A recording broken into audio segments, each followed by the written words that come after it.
Mediterranean Hegemon of Ancient Greece Chapter 333 to Chapter 396. He stretched out his hand and stopped Sidorum, who was about to speak again. In this battle, the Briti suffered 5,000 casualties.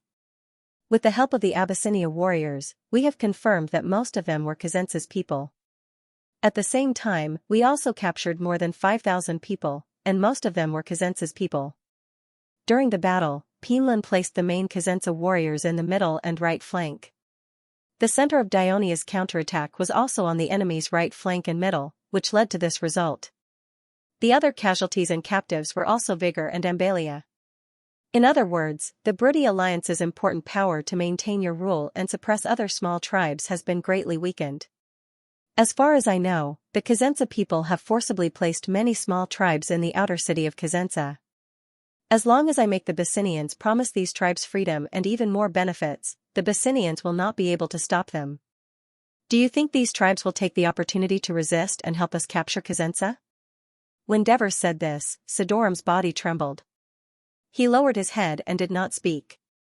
2 days ago, there was a riot in Xianxia. The words of this Dionia consul could really become a reality. In addition, after I lead the army to Xianxia, I will not attack the city immediately. I heard that Ambalia city is extremely simple.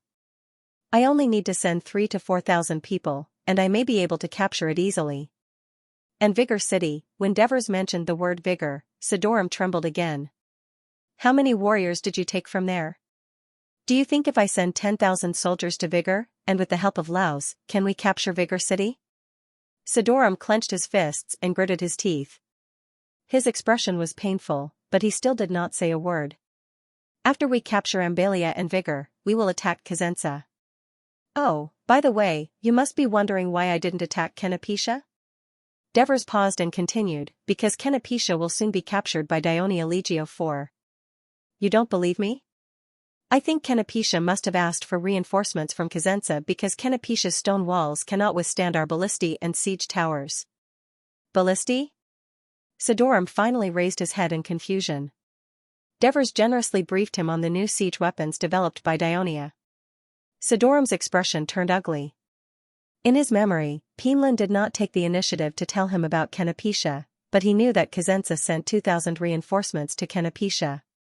He even objected to this to Pinlan, but Pinlan made a firm decision. This was completely unlike his usual style of doing things. According to various signs, he felt that what Devers said was most likely true.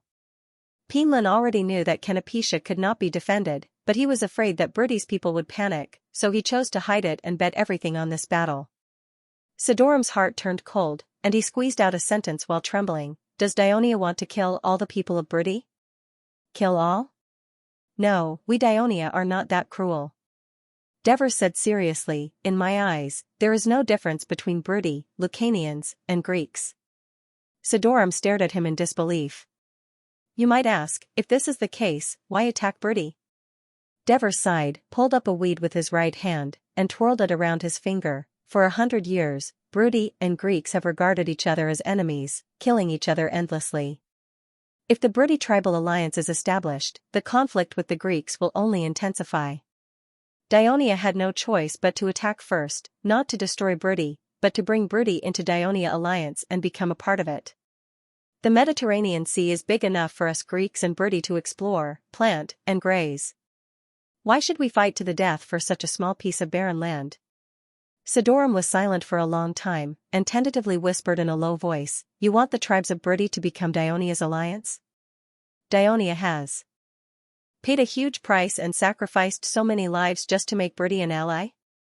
Devers's expression changed, and his voice suddenly became heavier. The people of Dionia will not agree, and neither will the Senate. Do you want us to be like the Lucanians in Nidum? Sidorum said bitterly. Vigo city was not far from Nidum, so he knew the situation there. Briti will be incorporated into Dionia, Briti will become Dionia citizens, and the tribal leaders will still be in charge of their own tribes, but the managers of towns such as Vigo, Xianxia, Nipetia, and Ambalia will be appointed by Dionia's Senate. Abyssinia has agreed to join Dionia alliance, and Bagalipi and Brim will also become members of Dionia's Senate. You can go to Brim for further information. Devers' words made Sidorum's heart waver a little, but he still asked unwillingly, "Can't we manage our own towns?" "The Briti are not used to being commanded by outsiders. I'm afraid there will be trouble." Devers said firmly, "All the territories of Dionia must be governed by the Senate, and this will never change. However, if you join the Senate, one day you will also be elected by the Senate as the governor of Xianxia, or even the governor of the entire Briti region." Dyfus's flattery lessened Sidorum's resistance. He thought for a while and said helplessly, "I'm just the leader of Vigor City." "It's okay, you just need to decide the ownership of Vigo City." Devers saw him still looking down and hesitating, so he said, "Go, and think about it, don't rush to make a decision." Sidorum answered in a hurry and was about to leave absent-mindedly. "Please wait, there's one more thing I need your help with." Devers's words made Sidorum panic. He staggered a few steps and almost fell. "Please go and comfort the captured Briti warriors. Tell them, as long as they do what we ask, the soldiers of Dionia will not hurt them, and they will be able to go home safely after some time. However, if they gather to cause trouble and try to escape, our soldiers will not be lenient. Moreover, when the Briti belong to Dionia in the future, their families will also be punished." Devers said sternly. "I'll go and tell them." Sidorum looked gloomy, and the wrinkles on his face deepened. After the conversation with Devers, he seemed to have aged a few years. Looking at the unsteady Sidorum being escorted away by the soldiers, Marcius asked, "Sir, will this old man surrender?" Devers smiled, "Him agreeing to my request just now is a good start. However, if he doesn't hurry up, we won't need him when the time comes." The siege of Canopiscia had reached its most critical moment. The city walls had become dilapidated after days of attacks from the ballistae, and many of the trenches had been filled up. The soldiers defending the city were attacked by the ballistae and archers on top of the siege towers, causing many casualties. Legio III had also paid a price. 5 ballistae were damaged due to the long period of wear and tear, and 2 of the construction towers were destroyed due to the British fire attack. More than 400 soldiers were killed or injured, most of them were archers. However, Hilo still maintained the high-intensity attack on Canopiscia every day. He still remembered the orders given to him by Devers. Now in the Mediterranean Sea, whether it's the Greek city-states or other countries, siege is a huge problem. I hope that after you go to Canopiscia, don't be afraid of the difficulties and casualties of the soldiers. You must take that stone city and summarize a set of siege experience for Dionia." In the morning, the soldiers of Legio IV and Trine lined up 200 meters south of Canopiscia. In front of the huge army were 5 ballistae and 3 siege towers. The requirements to build ballistae were very high, and the key components were very delicate, especially the spring set. The Mathematics Research Institute spent a lot of time and money to build 10 ballistae, and it was not something that could be repaired by engineers in a few days. However, although the siege towers were large, as long as there were enough people, it was not difficult to build. The physically and mentally exhausted Canopiscia soldiers had never seen so many enemies below the city walls, and they could not help but feel a chill down their spine. The crows that had been circling in the air, looking for rotten corpses, also seemed to sense the danger. They cawed and flew away. "Legion Commander, everything is ready." When Helos heard the report, he immediately said, "Ballistae. Ballistae ready." The captain ordered. The axle turned, the bowstring was pulled, the stone bullets were placed into the chute, the angle and range were set, fire. 5 live bullets flew out with a strong gust of wind, concentrated on the most broken section of the city wall, and opened the prelude to the siege. Then came the second round, the third round. The continuous bombardment caused more and more cracks to appear on the city wall. The city wall, which had been repaired overnight, was finally unable to bear the burden. Pieces of the stone wall fell down. Finally, in the rumbling sound of crashing, the entire stone wall collapsed, and a cloud of dust rose in an instant. The Dionia soldiers cheered thunderously, while the Canopiscia soldiers sighed, and their faces were ashen. Attack! When the morale of the soldiers was high, Helos gave a timely order. Pandaru's expression was grim as he looked at the incoming enemies. The fear on the faces of the soldiers around him worried him. He suddenly drew his sword and shouted, "Warriors of Canopiscia, you have successfully held off the powerful enemies for nearly a month. Now, the biggest test has come. Think of your parents, wives, and children. They are behind us and need our protection. Show your courage. Under the protection of Brutus, we will defeat these cowardly enemies. We, the warriors of the Brudi, will never be slaves. The great leader is right. We cannot lose, we will never be slaves. We will fight the Greeks. The morale of the Canopetia soldiers was boosted by Pandaru's encouragement. They began to draw their bows at the enemies approaching the trench. Diolides, a member of the Council of 100 of Crotone, was the representative of Crotone. He brought several tons of grain and dozens of sheep to Trine to pay his respects to the Legio IV of Dionia in the name of the Southern Alliance. His main purpose was to observe the progress of the war between Dionia and the Brudi. He happened to witness the siege with his own eyes. After that, he returned to Crotone and described the situation to the council with a face full of amazement. The Dionysians invented a terrifying siege weapon. They called it a ballista. It's like a bow and arrow, and it can shoot stones that weigh more than 10 kilograms a few hundred meters away, and it can accurately hit the city walls. After a few days of continuous bombardment by this new siege weapon, a large gap appeared in the stone walls of Canopetia. The Dionia also created something called the siege tower. It was like a movable wooden tower, taller than the walls of Canopetia. When the Dionia pushed it closer to Canopetia, the archers at the top of the tower kept firing arrows at the enemies on the walls. When they approached the walls, a heavy drawbridge was immediately lowered from the siege tower. The Dionia soldiers rushed to the top of Canopetia's walls through the drawbridge of the siege tower. The Dionia didn't only use ballistae and siege towers, they also used scaling ladders to scale the city walls. I saw every single one of their soldiers rushing to attack. They rarely flinched when their comrades fell off the wall. Their courage was no less than that of our Crotone citizens. However, the Nepetian warriors were not as fierce as they had been against us before. Perhaps they were too few in number, or perhaps they were intimidated by Dionia's terrifying siege weapons. In short, the battle only lasted until the afternoon. Dionia's fourth army attacked the city of Canopetia. Canopetia's leader, Pandaru, died in battle. When Diolides finished speaking, the council fell silent. He had just received news that Dionia had conquered Ciudad Abyssinia not long ago, and now Nepetia had fallen. Since when did the Brudi, who gave Crotone such a headache, become so weak? Or had the Dionia army become stronger, and the Crotone citizens could not compare to them? The people of Crotone were at a loss. When they saw the outbreak of war, they hoped that Dionia would be defeated in front of the Brudi, so that Crotone could take advantage of them. But now, it seemed that this was just Crotone's fantasy.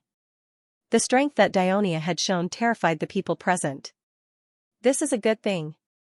General Sesprotus stood up and said loudly, "The nightmare that has been troubling the people of Crotone and the other cities for hundreds of years is finally going to end. The people of Crotone will be very happy when they know about this." Sesprotus's words made those who had other ideas realize that even if they wanted to hinder Dionia, their suggestions would not be able to pass the council. At this time, Chief General Lucius stood up and said, "As a member of the Southern Alliance, we should be happy for Dionia's victory. Although Dionia did not invite Crotone to participate in the war, we are still part of the Southern Alliance. Crotone should unite with other allies to give enough military supplies to Dionia to show our support for Dionia." On the day of the Legio IV's attack, the army led by the Devers still stayed in the camp on the bank of Punate River. The soldiers were busy sending the sick and wounded back to Ciudad Abyssinia, while the supply camp transported the rations that Turii transported to Ciudad Abyssinia back to the camp. The Devers were staring at the map of the Brudi Mountains in the military tent, thinking about their next move. At this time, Tormid came in and said, "Sir, there are a lot of Brudi people outside the camp. The leader is called Hegesidas and wants to see you." The Devers immediately said, "Quick, let him in." It turned out that the previous riot in Xianxia was instigated by Hegesidas. As Pierre's army returned from attacking the fortress, these rebellious tribes, knowing that they were no match for the enemy, fled the city of Xianxia in a panic. At that time, Pinlan was busy dealing with the army of Dionia and did not have the energy to annihilate them. However, these tribes did not bring much food with them. They went into the mountains and suffered a lot. Not only did they suffer a lot, their food was almost exhausted in more than 2 days. Therefore, these tribes began to complain to Hegesidas and looked at him more and more unfriendly. At this time, the tribesmen who went out to gather information brought back a shocking piece of news. The Briti Alliance and Dionia had a big battle at the Punate River. In the end, the Briti Alliance suffered a crushing defeat. The huge army that Pinlan led from Xianxia was left with very few survivors. This news immediately changed the attitude of these tribes towards Hegesidas. Hegesidas made a prompt decision and led these tribes to seek refuge from the Dionysian army. The Devers did not care too much about the sudden increase of more than 2,000 mouths that consumed military rations. He was interested in Hegesidas. This was originally a move that he made on the spur of the moment. He did not expect that Hegesidas' first answer would exceed his expectations. He looked at the man who looked like a Greek, but had a different height and messy long hair. He asked curiously, "How did you convince them?" "Sir Archon." Hegesidas knew that his opportunity had come. He explained in detail, before the establishment of the Briti Alliance, the Xianxia Alliance, led by Piaran, had been forcefully annexing the surrounding weak tribes. Ever since the establishment of the Briti Alliance, in order to not arouse the resentment of the great chiefs such as Vig and Abyssinia, Pinlan proposed to establish an organization called the Alliance of Chiefs to gather all the chiefs who surrendered voluntarily or were forced to surrender. It was said that they would be in charge of managing and deciding the affairs of the alliance. In fact, these chiefs had no power at all. The affairs of the alliance were decided by the alliance's elders' council, which was made up of several great chiefs and high priests. The people of these tribes were completely separated and forced to form their own families. They were directly managed by the alliance. Of course, they had to pay taxes to the alliance every year. The tribal chiefs lost all their power, so of course they would not be willing. The warriors in the tribe were not used to it either. "Sir, you should know that every tribe of these indigenous people basically has the same bloodline. After hundreds of years of reproduction, they are all related by blood. Usually, they will help each other if they have any difficulties. Now that they are suddenly separated from the tribe and have to live independently, the lives of many warriors are worse than before. Moreover, in the city of Xianxia, they are easily bullied by the warriors of the big tribes. Therefore, whether it is the chiefs or the warriors, of course, they will be dissatisfied." Devers listened attentively and nodded from time to time. He felt that, in fact, this set of measures of the Briti Alliance was a step further than the original system of the Lucaria Alliance. They were preparing to completely dismantle the old tribal system and centralize the power in the upper echelons of the alliance. If they really succeeded, they would become a great enemy of Dionia. "Sir, in order to protect the Shilu tribe, you did not hesitate to start a war with the Briti Alliance." Hephaestus flattered Devers a little and continued, "In order to fight, the Briti Alliance had to suspend the punishment of the tribes that surrendered later. Therefore, after I sneaked into Xianxia, I told them, Dionia will defeat the Briti Alliance and restore the rights and freedom of your tribes." At this point, Hephaestus looked at Devers carefully. He was a little worried that his decision would be criticized by Devers. "You did the right thing." Devers praised him. From the bottom of his heart, he also hoped that he could do the same as the Briti Alliance, take away the power of each tribe and put all the Briti directly under the rule of Dionia.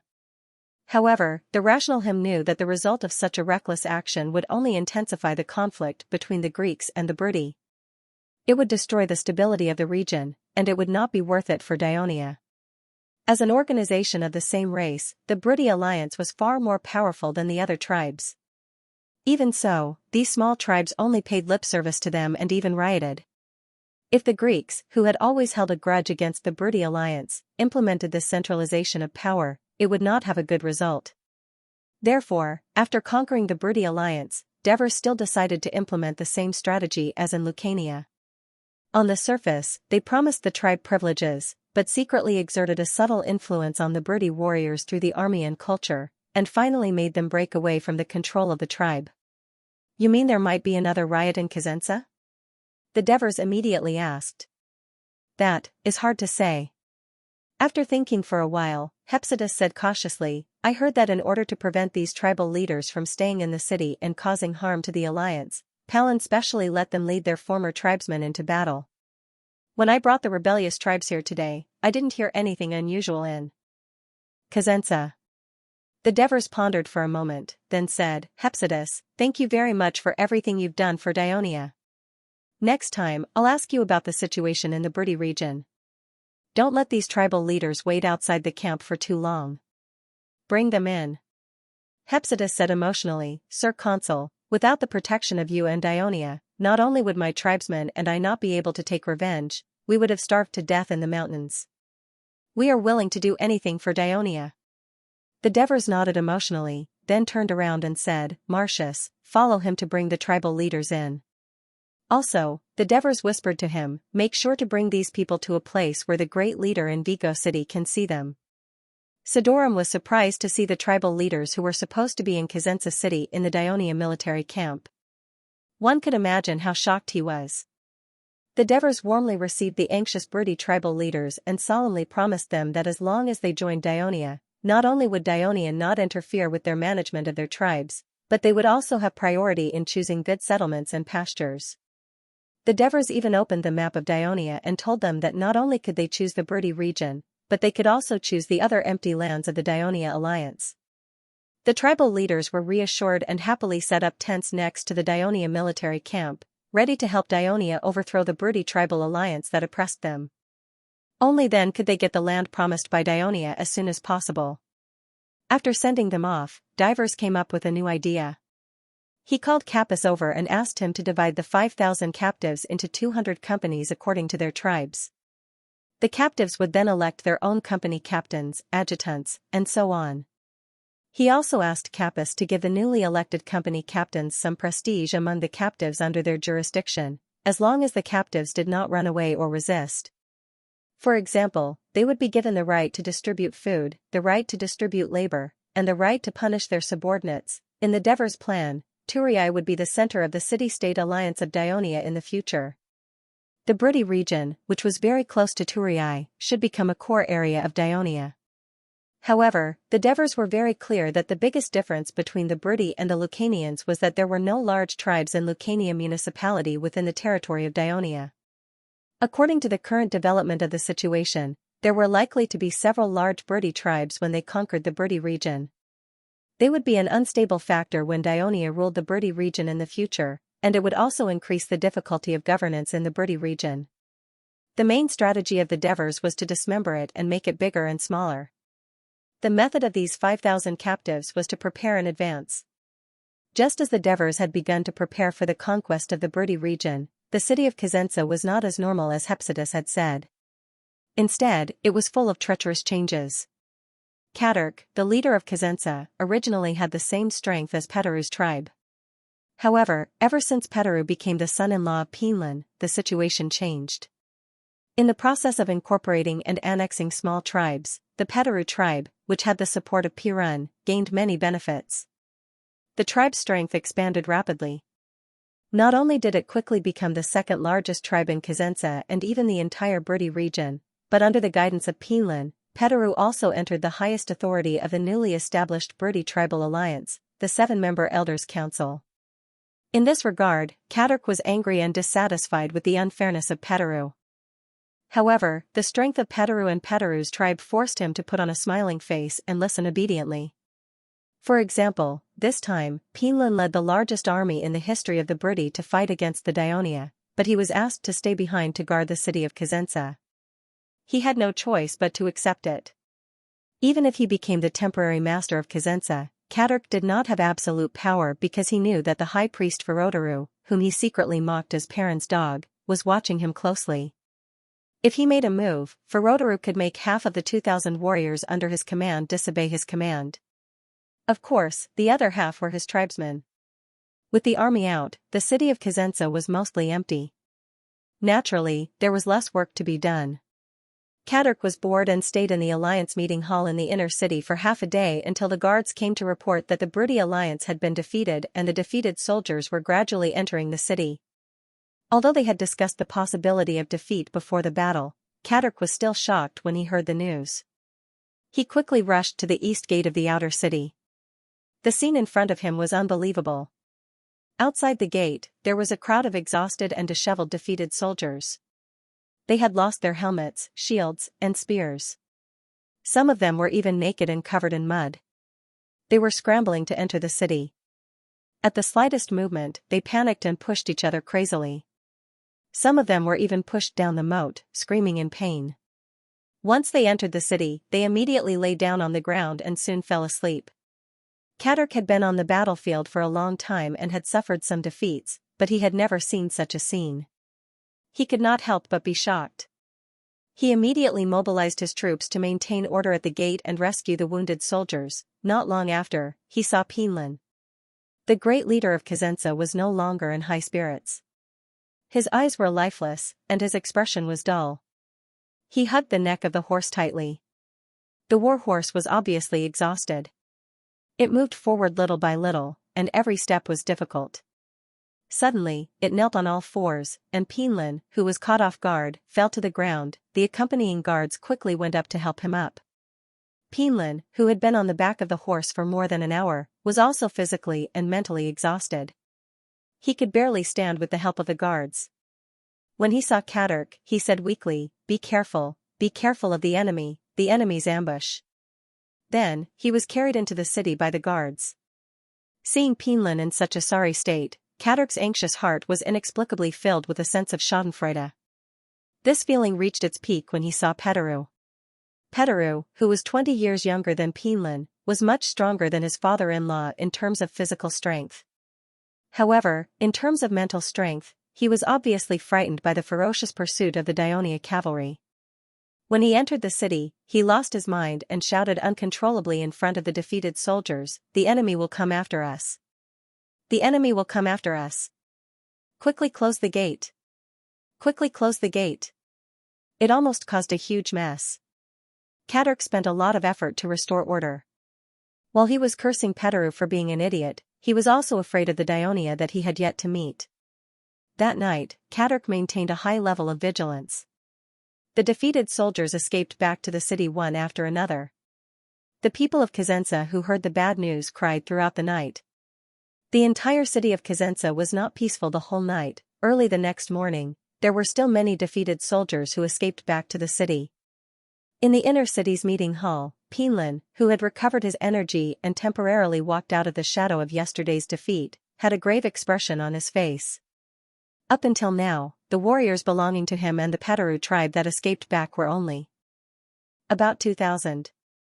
There were 700 warriors from Ambalia, about 1,000 warriors from Vigo, and the majority of warriors from other small tribes that returned were more than 4,000 people. What did this mean? It meant that the first and second largest tribes of the Briti tribe, about 8,000 people, were either killed or captured by Dionia. Such a huge number not only made him and Petteru feel extremely pained, but at the same time, it also gave the people under their command a reason to attack them, threatening their rule in the tribe. More importantly, the alliance of the Briti tribes was likely to disintegrate because Pinlin, who had lost his power, also lost his influence and rallying power in the alliance. Just now, the great chief of Ambalia, Bergam, rejected Pinlin's repeated requests to stay and led the rest of his people away from Xianxia. Although what Pinlin said was reasonable, the city of Ambalia is simple and can't defend against the attack of Dionia. It's better to temporarily move the Ambalia people to Xianxia and fight side by side. But, Bergam replied solemnly, the Ambalia people have lived in Ambalia for generations. They will not abandon their land. Even if they die, they will spill their blood there. The departure of the Ambalia people affected the Vigo warriors who had lost their great chief. They clamored to go home. It was not easy for Pinlin to convince them to stay, and he promised to do his best to save Sidorum. The problem with the Vigo warriors was only a small problem. The biggest problem was that after Pinlin returned to Xianxia last night, he quickly fell asleep due to the double blow of his mental and physical strength. He actually forgot to make special deployment and arrangements for the other tribal leaders who had gone out to battle. As a result, after these tribal leaders fled back to Xianxia, they did not return to their residences in the inner city, but hid in the original settlement of the tribe in the outer city. After one night, Pinlin realized that he had made a big mistake. He hurriedly sent a team of warriors to urge them to return. How dare they? Do they want to start a riot? After a night's rest, Petteru had regained his energy. He angrily asked Pinlin, "Great leader, I'll bring 1,000 warriors to bring them back." Pinlin's furrowed forehead formed a deep furrow. He shook his head and loosened his clenched fists. He turned to the high priest and said in a deep voice, "High priest, I'll have to ask you to go. Ask them what they want, and try to calm them down." "Great leader." Petaru hurriedly shouted, "Don't be weak to these guys. Otherwise, they will break away from our control, and they may even threaten the safety of Xianxia." As there were only 3 people in the meeting hall, Pinlan, Petaru, and Ferroteru, Pinlan's words were not taboo. He looked at the 2 of them with a worried expression and sighed heavily, "The failure of this battle is all my fault. I shouldn't have fought the Dionians with wishful thinking. I thought that even if we couldn't win, given our familiarity with the terrain and the fact that our warriors had lighter equipment than the Greeks, we could easily escape from the battlefield and return to the city to defend against the enemy's siege. Sigh. I didn't expect that we would suffer such heavy losses in a single battle. Dionia is really different from the other Greek city-states like Crotone. I've let my people down. Great leader, this is not your fault alone. The decision to fight with Dionia was made by the Council of Elders." Petaru comforted his father-in-law. He hesitated for a moment and whispered, "Why don't we sue for peace with Dionia?"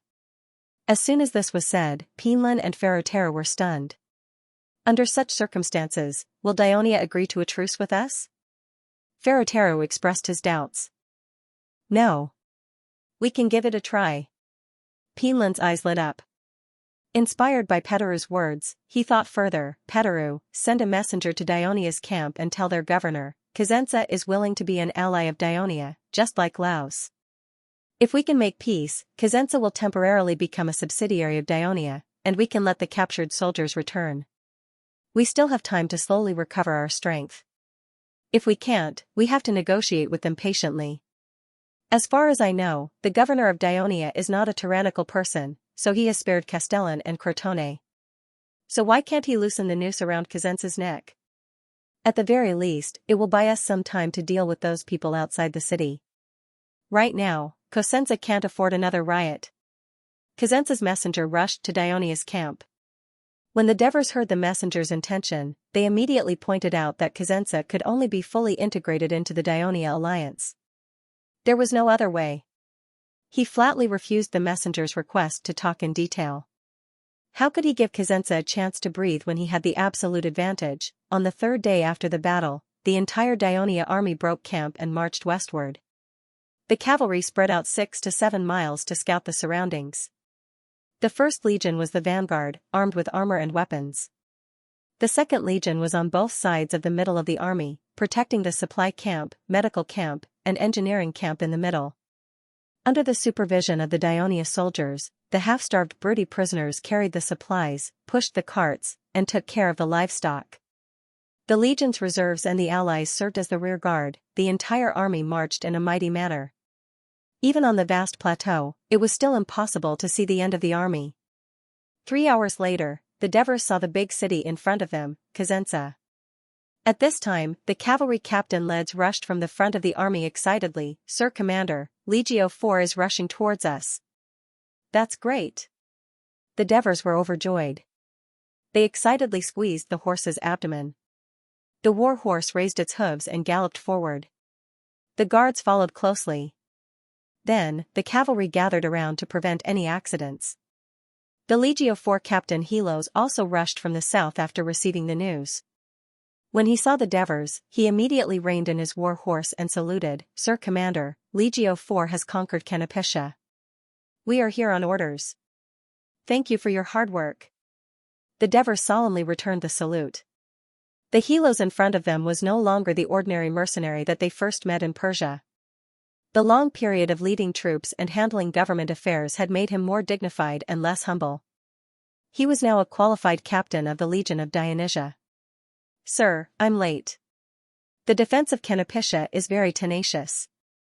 Not only did they delay our Legio 4 for a long time, they also made us pay with the lives of more than 700 of our brothers." Helo's expression was slightly sorrowful. The gentleness in his bones had not changed much. "The main reason why Legio 4 took so long to conquer Canopitia is because of my strategic plan. It's not your fault. The sacrifice of the soldiers was worth it, because you have truly taken a well-defended city head-on. This will be the most valuable military asset of Dionia. The Devers encouraged him. Furthermore, Legio IV came at the right time. With that, he pointed forward in high spirits. Let's go. Bring me to the warriors of Legio IV. The Devers and Helos took the lead and galloped forward. Behind them were 200 guards wearing red capes, including 100 warriors from Abyssinia. Rotem held the reins in one hand and raised the glorious flag that Marcius had given him with the other. He followed closely behind the Devers' horse and galloped past the column of Legio IV. The soldiers of Dionia Legio IV stopped in their tracks and stopped talking. They looked at their supreme commander with burning eyes. The Devers had a solemn expression. As they raised their right arm high above their head and stretched it forward as a salute. Suddenly, the soldiers let out thunderous cheers. Victory to Dionia! Victory to Devers! This scene made Rotem's blood boil with excitement, but at the same time, it made him envious. He deeply felt that his days of being trapped in the mountains were too boring. A man should be like a commander and gallop on the battlefield. Listen, that's the new recruits of Legio IV shouting. I heard that they came from Trine. It seems that they have already conquered Canopetia. No wonder they are so energetic. If we did not defeat the main force of Briti, they would not have been able to conquer the city so easily.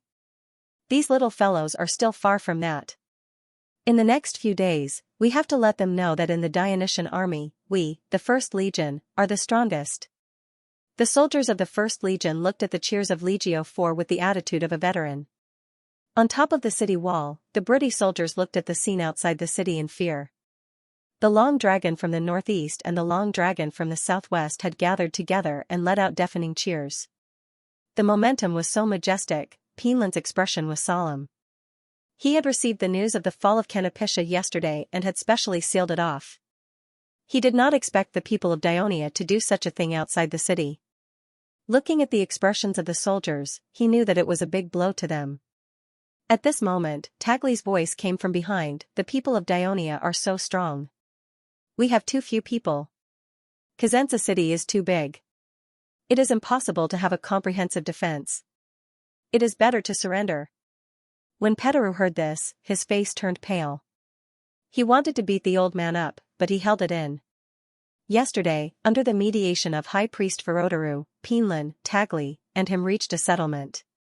The Briti tribal alliance would return the original tribal people of Tagli and the other tribal leaders. They would no longer deprive and interfere with their rights.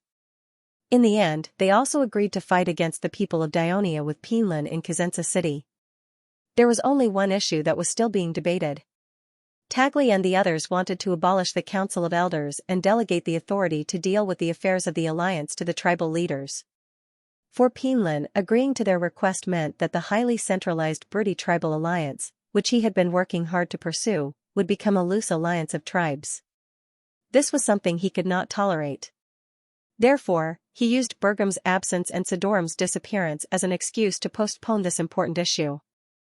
This caused dissatisfaction among the other tribal leaders. Now, both sides were at odds with each other on the surface. Faced with the pressure of the army of Dionia, and the situation inside Xianxia city, how could they resist the enemy's attack? Pinland was also worried. Fortunately, the Devers did not order to attack the city. Instead, they began to build a camp.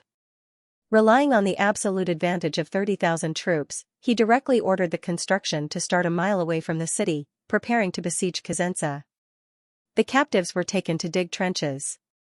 The 1st, 2nd, Legio IV, Legion Reserve, Allied Army. The Devers had enough labor to build a huge barracks and enough manpower to stay alert. Just as the Devers were about to ride around Xianxia city to investigate in detail, Capus came to report. Sidorum asked to see him. You've decided? Let Vig join Dionia? The Devers suppressed the joy in their hearts and looked at Sidorum calmly. Yes, the consul of Dionia. When Sidorum saw the arrival of Dionia Legio IV, he immediately realized that what the Devers told him before was the truth. Dionia did have a strong siege ability. Therefore, he finally stopped hesitating and made up his mind. After relieving the troubles of many days, he felt much more relaxed. After the last battle, many of my people must have escaped into Xianxia city. They might even be standing on top of the city walls now. Sidorum said carefully, logically speaking. I should go to the bottom of the city now and ask them to surrender, or even persuade Pinlin and the others to give up resistance. However, a wolf king without a pack of wolves will not only not frighten people, but will also become the target of hunters. The people of Xianxia will say that I surrendered to Dionia because I am afraid of death. My people will most likely be determined to fight back in order to wash away their shame. Therefore, Sidorum paused and looked at the Devers earnestly. I hope to go back to Vig City first and persuade the leaders and people of Vig City to come and join the siege of Xianxia. I believe that it will be more helpful for Dionia to take down Xianxia. The Devers stared at him for a moment and smiled. How long will it take to get to Vig City from here? It will take more than half a day to walk, and less than 3 hours to ride a horse. Then you will ride a horse and set off immediately. I hope to meet the leaders of Vig City in the camp tomorrow. The Devers said firmly and decisively. Sidorum was shocked and quickly bowed. As you wish, my lord. Marcius. Here. Take some guards and send leader Sidorum safely to the outskirts of Vig City. I believe that after seeing you, Avanogis will not stop leader Sidorum from entering the city.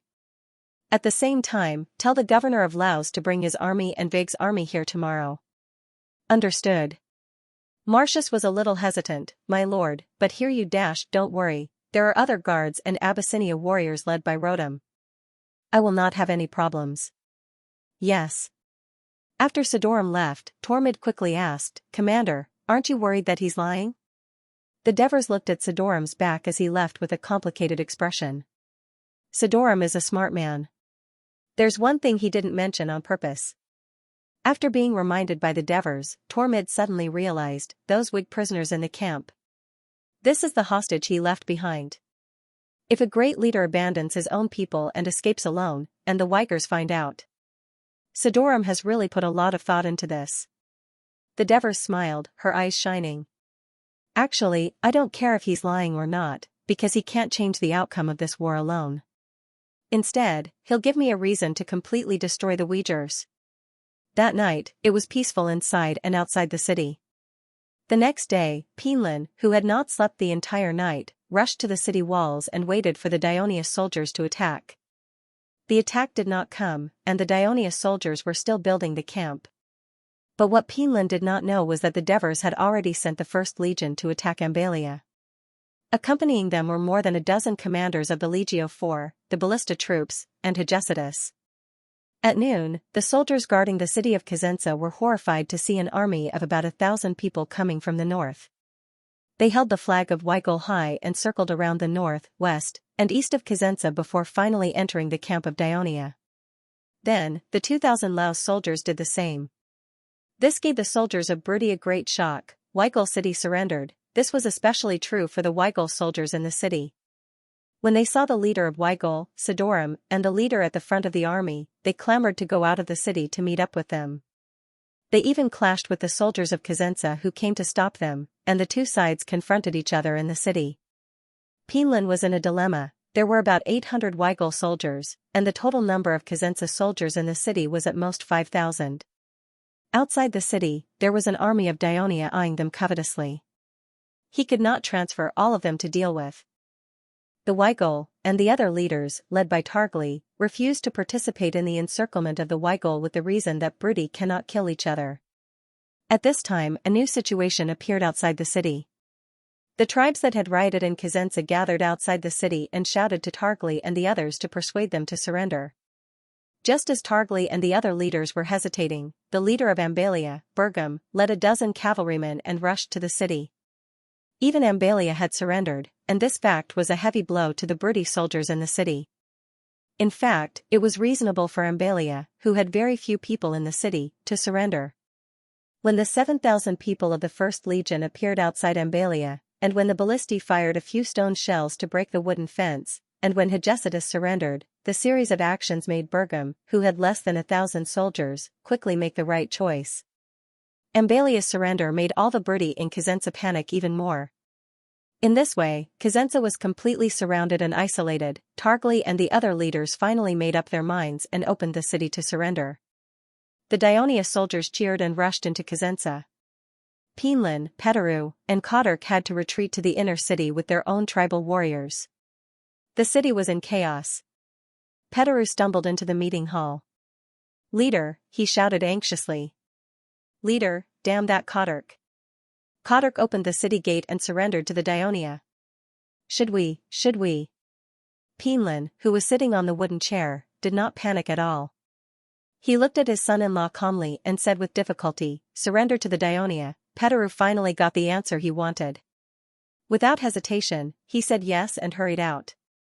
"Petaru."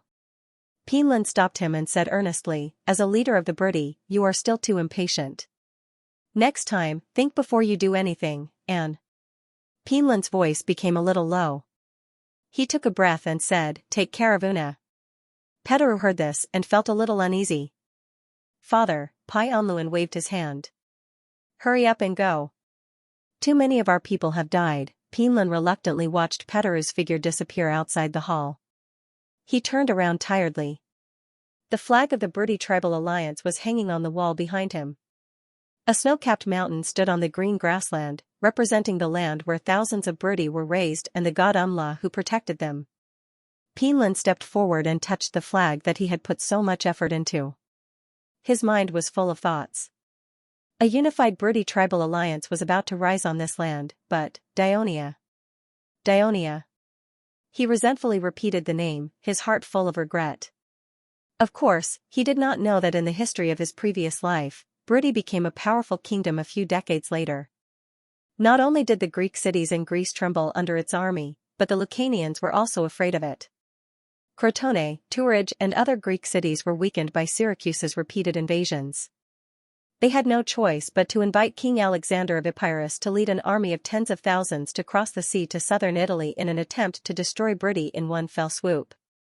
In the end, near the Platte River, where Dionia and the Briti allied army fought, the Briti army almost completely wiped out the Greek allied army led by Alexander. Since then, the Greek cities in southern Italy could only hide behind the tall walls and live without leaving any records in history until the arrival of the Rome. At this time, Pinlin took down the flag of the Briti Alliance and slowly wrapped it around his body. Then, he pulled out the short sword at his waist. The day before Pinlin committed suicide and the Devers occupied all of Briti, the Legio III led by Hieronymus arrived at the city of Picassus. The people of Picassus, who had no soldiers to defend, opened the city gates and surrendered. When the leader of Potentia, Priamot, heard this news, he finally made up his mind and sent an envoy to Tourage, requesting to join the Dionia alliance. A month later, Metapontum and Galaguso joined the Dionia alliance one after another. At this time, the alliance of Dionia city-states occupied more than half of the land in southern Italy and Lucania, truly becoming the overlord of southern Italy. Note, according to historical data, not confirmed, the Briti were vassals of the Lucanians for a few decades. In the end, they united and established a unified kingdom, becoming independent. At this time, the Greek cities in southern Italy were greatly weakened by the invasion of Dionysius of Syracuse, which facilitated the expansion of the Briti forces in southern Italy. If the readers look at the map of this period, they will see that the territory of the Briti occupied almost the entire Calabria region, except for the Greek cities along the coast. In this book, the existence of Dionia interrupted the rise of the Briti. Of course, it also interrupted the rise of the Lucanians before. I believe that it will do the same in the later chapters. When the news of Dionia's conquest of Briti reached Syracuse, Dionysius was accompanied by Macias to inspect the construction of the defensive fortress of Syracuse. Seeing that the project was nearing completion, he was in a good mood when he suddenly heard the news. His face immediately became gloomy, and he blurted out, "Damn Carthage, they ruined my plan." In the early spring of 397 BC, Carthage Sophie Hilmurco led an army of 100,000 from Carthage. After a small-scale battle with the navy of Syracuse at sea, they successfully landed in Sicily. They quickly bought over the traders and easily captured the city of Alux in the west of Sicily. Then they attacked Moscha and succeeded. Syracuse's army was forced to withdraw from the siege of Segesta. Hilmurco did not take advantage of the victory to pursue. Instead, he destroyed the city of Moscha and built a new city near its seaside. He named it Lilibo. When Carthage's army stopped advancing, the cautious Dionysius stationed his troops in the city of Syracuse. Not long after Helmirko laid the foundation of the new city of Lilibo, when February came, he led his army to continue to attack eastward. This time, he did not follow the attack route of Syracuse last year. Instead, he took a boat around to the northeast corner of Sicily and easily took down the defenseless Messina. The fall of Messina was a big stimulus to Hegemon on the other side of the strait. This Greek city-state, which relied on its favorable geographical location and prosperous port trade, had been secretly communicating with Carthage for many years to prevent Syracuse from coveting the Strait of Messina. Suddenly, the friendly foreign city-state bared its poisonous fangs and captured Hegemon's sister city-state, Messina. Why was it a sister city-state? Because Messina was first established by the joint colonization of Cumae and Chalcis. It was originally called Zancle, and later changed its name to Messina because of the arrival of Myrcenian settlers. The Jonas had long realized that the safety of the other side of the strait could only be guaranteed if it was in their own hands, so they encouraged the mother city of Cumae and the Myrcenians to establish a friendly city of Hegemon. Hegemon panicked. They quickly made a decision and sent messengers to the headquarters of the Southern Alliance in Sirius, requesting to join the alliance. At this point, other than Rockley and its affiliated city-states, all the other Greek city-states in Great Hellas had formed an alliance with Dionia. After Hermico completely destroyed Messina, in order to curry favor with the natives of eastern Sicily, the Sycier people, and attack Syracuse together with Carthage, he prepared to build a new city on the southern coast of Messina, Tauromenion, and gift it to the Sycier people. By March, Dionysius felt that he could no longer allow Carthage's people to continue attacking its subordinate city-states. If he did not do something, the alliance states would likely fall to Carthage's side. So he mobilized both land and sea armies and advanced north to the Catania plains. In the waters near Catania, a naval battle broke out between Syracuse and Carthage. Originally, the Greek warships outnumbered Carthage's people and had an advantage in terms of equipment. However, Dionysius's favoritism and his brother Leptinus's mistake as the commander of the navy caused the navy of Syracuse to suffer heavy losses. The Greek army on land watched the naval battle from the shore, but when they saw the miserable state of the navy, their morale began to waver. Fortunately, the land army led by Hermico did not arrive on the battlefield in time, because Mount Etna, to the southwest of Tauromenion, suddenly erupted. High-temperature lava spewed down, destroying the road to the south. Black volcanic ash covered the sky, forcing Carthage's army to take a detour. The Syracuse army sang the praises of Hephaestus along the way in awe, and hurriedly returned to the city of Syracuse. Catania and Leontini fell into Carthage's hands one after another. Hermico finally led his army to Syracuse with the aftermath of the naval battle. The navy of Carthage also sailed into the port of Syracuse, and then they set up camp on the banks of the Aropus River, attempting to besiege Syracuse from land and sea. At this time, Dionysius hurriedly sent messengers to Campania in Italy, Corinth in Greece, and the Hegemon of Sparta in order to seek emergency assistance. Although Greece was the closest place to Syracuse, Dionysius intentionally or unintentionally ignored this region, and did not ask for help from the Hegemon of southern Italy, Dionia. It was also impossible for Dionia to send troops without an invitation. That would make the Sicilians suspect that they had ulterior motives. Moreover, Dionia also needed time to rest, consolidate, and reorganize after going through frequent wars and rapid expansion. Therefore, when the Greek city-states in Sicily were facing the danger of falling, the people of Dionia and the Greeks of southern Italy watched from the sidelines with complicated feelings. Greek reinforcements from all over the country arrived, especially the young general of Sparta, Phoebidas, led 30 warships and 500 Sparta warriors. At this time, the citizens of Syracuse started a riot under the instigation of someone with ulterior motives. They wanted to oust Dionysius from his position. Phoebidas led the Greek coalition army from all over the country to stop the riot, but they complained to Phoebidas that it was because of Dionysius's poor command that Syracuse was in trouble, and the citizens lost their loved ones.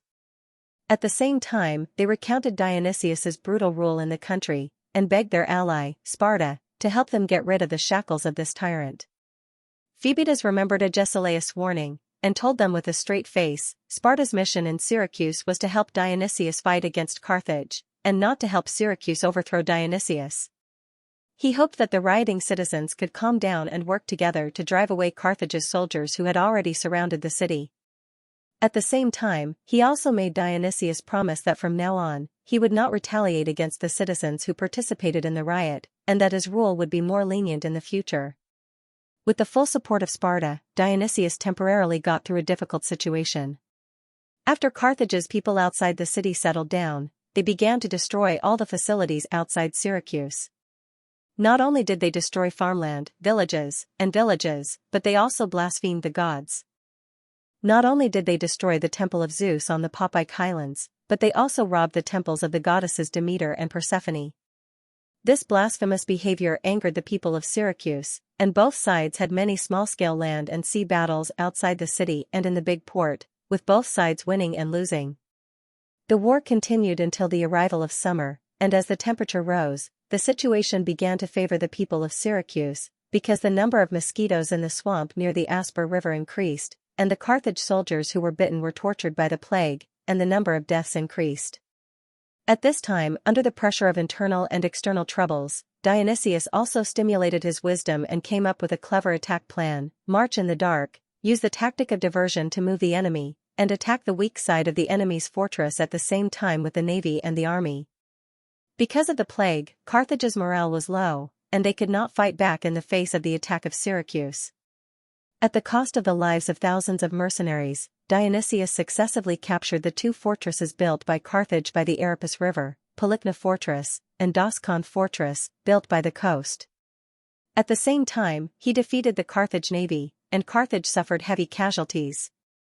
Hamilcar's camp was surrounded in the middle, and the camp was in chaos. It was in danger of being wiped out. At this time, Dionysius ordered the attack to stop. That night, Carthage's camp and Dionysius's secret messengers frequently came and went. For the next 3 days, the two sides remained calm, and no battles broke out. On the fourth night, Hamilcar only led the remaining 33 oared warships out of the big port in a panic, abandoning most of the Carthage soldiers, allies, and mercenaries. In the end, they were all wiped out by Syracuse and its allies. After the great victory, Dionysius did not pursue Carthage's people relentlessly. He completely recovered Sicily and chased Carthage's people out of the island. Because the previous incident of Syracuse's people forcing him to abdicate made him deeply aware that only if Carthage's forces continued to exist in Sicily, his position as the overlord would be guaranteed. Therefore, not only did he release Hamilcar's remaining troops, but he also did not continue to sweep through Carthage's colonial towns in Sicily. Instead, he began to focus on the Psyche's forces in the inland areas of Sicily. This was because the Psyches had become Carthage's accomplices in this war, and caused a lot of trouble for Syracuse. This made him feel that it was not enough to unify the Greek city-states on the island. He had to expand Syracuse's influence in the Psyches residential areas, and completely turn eastern Sicily into an iron plate. Syracuse's army began to conquer the Psyches towns, such as Mogontina, Cephaloidion, Hina, and many others. It also forced more Psyches forces to sign subordinate agreements with it. They also surrounded the only coastal city that Hamilcar had built for the Psyches, Tauromirion. However, they could not take it down immediately. In the second year, 396 BC, Syracuse's power had already expanded to the northeast of Sicily. On the ruins of Carthage's destruction, Dionysius rebuilt Messina. The new Messina was made up of the colonists from Syracuse's allies, Lochley and Medma. This was mainly to win over his allies in Great Greece. At the same time, there were also a few hundred Messenians who had just been driven out of their native areas by Sparta. These new residents were no longer related to the Legem. In order to maintain the friendship with Sparta, Dionysius had no choice but to move the Messenians out of Messina. He built the city of Tyndaris in an inconspicuous place not far from Messina to house the Messenians. The reconstruction of Messina and the construction of Tyndaris made Legem feel uneasy on the other side of the strait. The people of Legem felt that Dionysius was coveting their city-state. They even felt that joining the Southern Alliance was not very safe. This was because Syracuse had not only unified the Greek city-states in the east of Sicily, but it had also conquered the Psychier people. It was too powerful. It was doubtful that the other city-states in the Southern Alliance would be willing to fight against the powerful Syracuse for the sake of Legem. The only one who dared to challenge Syracuse was probably Dionia, the overlord of the Southern Alliance. Therefore, the people of Lygum held a citizens' assembly. The discussion went on for a few days without any results. At this time, a fleet of Syracuse sailed into the port of Messina. This fleet was originally to escort the Syracuse army to continue their expedition to the north coast of Sicily. However, it provoked the sensitive people of Lygum. The citizens' assembly quickly passed the motion, and an envoy was quickly sent to Thurii. In the Senate of Dionia, when the envoy of Lygum mentioned that Lygum is willing to join the alliance of Dionia, the senators, including the Devers, were quite shocked. In the alliance of Dionia, Laus, Castellon, Metapontum, Elea, Heraclea, and Galaguso were all small and medium-sized city-states in the Southern Alliance. Although Potentia was a large city-state in the alliance, it was forced to join the alliance of Dionia. It was not very obedient to Dionia. In the past 2 years, Dionia had been busy reorganizing and governing Bruttii and Picassus. It had not had the time to care about Potentia, which was far away in the northern mountainous region of Dionia. Now, Lygum had volunteered to join the alliance of Dionia. One had to know that Lygum was not only a powerful city in Greece, but it was also the top city in terms of sea trade and wealth. With the addition of Lygum, the merchant ships and fleets of Dionia could smoothly pass through the Strait of Messina. Not only would it be more convenient to trade with Iberia, Gaul, and the western Mediterranean. At the same time, it would also be more conducive for the navy to protect Dionia's cities on the west coast of Italy, Napatia, Picassus, and the allied city-states Laus and Elea, connecting the territorial waters of Dionia. The elders of Dionia were naturally overjoyed and prepared to accept Lygum into their ranks. However, Lygum's emissary had one condition: the Archon and Devers of Dionia had to marry a Lygum woman, and this woman had already been chosen by the Lygum. Her name was Agnes. Who was Agnes? She was known as the Rose of Lygum, and was extremely beautiful at the age of 16. She even attracted a marriage proposal from the tyrant of Syracuse, Dionysius, but was firmly rejected by the vigilant Lygum. The furious Syracuse emissary said, "Our all-powerful general will open his eyes and see who is more qualified than him to marry Agnes." Then, Dionysius turned around and proposed to marry the woman of Rockley. He decorated the passenger ship that welcomed Rockley's wife with jewels and dazzling gold. This became a hot topic in Greece at the time. In Lygum, Agnes had never been able to marry because of the words left behind by the Syracuse emissary. As Syracuse continued to expand and become more powerful, not only the men of Lygum, but the entire city-state did not want to anger Dionysius, thus making Lygum the target of the tyrant of Syracuse's wrath. In the end, a few years passed like this. Agnes was already a single woman at the age of 21. Greek women usually married after the age of 14, which was the end of puberty, but no one dared to marry her. She had no choice but to become the priestess of the famous virgin goddess Artemis. Now faced with the threat of Syracuse, the realistic and sophisticated people of Lygum believed that the Devers were the true rulers of Dionia. Thus, they wanted to use Agnes to bind the Devers to Lygum and deal with Dionysius together. The Devers saw through the intentions of the Lygum people and immediately refused. Who knew that a few days later, the Lygum emissary would actually persuade most of the senators of the Senate, including Murzas, Marigi, Cunegorata, Cornelis, and the others, to jointly visit the Devers, hoping that he would agree to Lygum's request. They also refuted the Devers' claim that they had to abide by the law of monogamy in Dionia. This was because there was no such mandatory rule in Dionia's laws. It was just a custom. Even in Athens, where monogamy was once explicitly stipulated, during the Great Plague before the War of Peloponnesus, polygamy was encouraged due to the large decrease in population. At the same time, they also emphasized that Dionysius of Syracuse and the other tyrants of Sicily had multiple wives. Thus, the life consul of Dionia, the Hegemon of southern Italy, could also do the same. They also refuted the Devers' worry that Dionia would be dragged into the war with Syracuse by Lygum.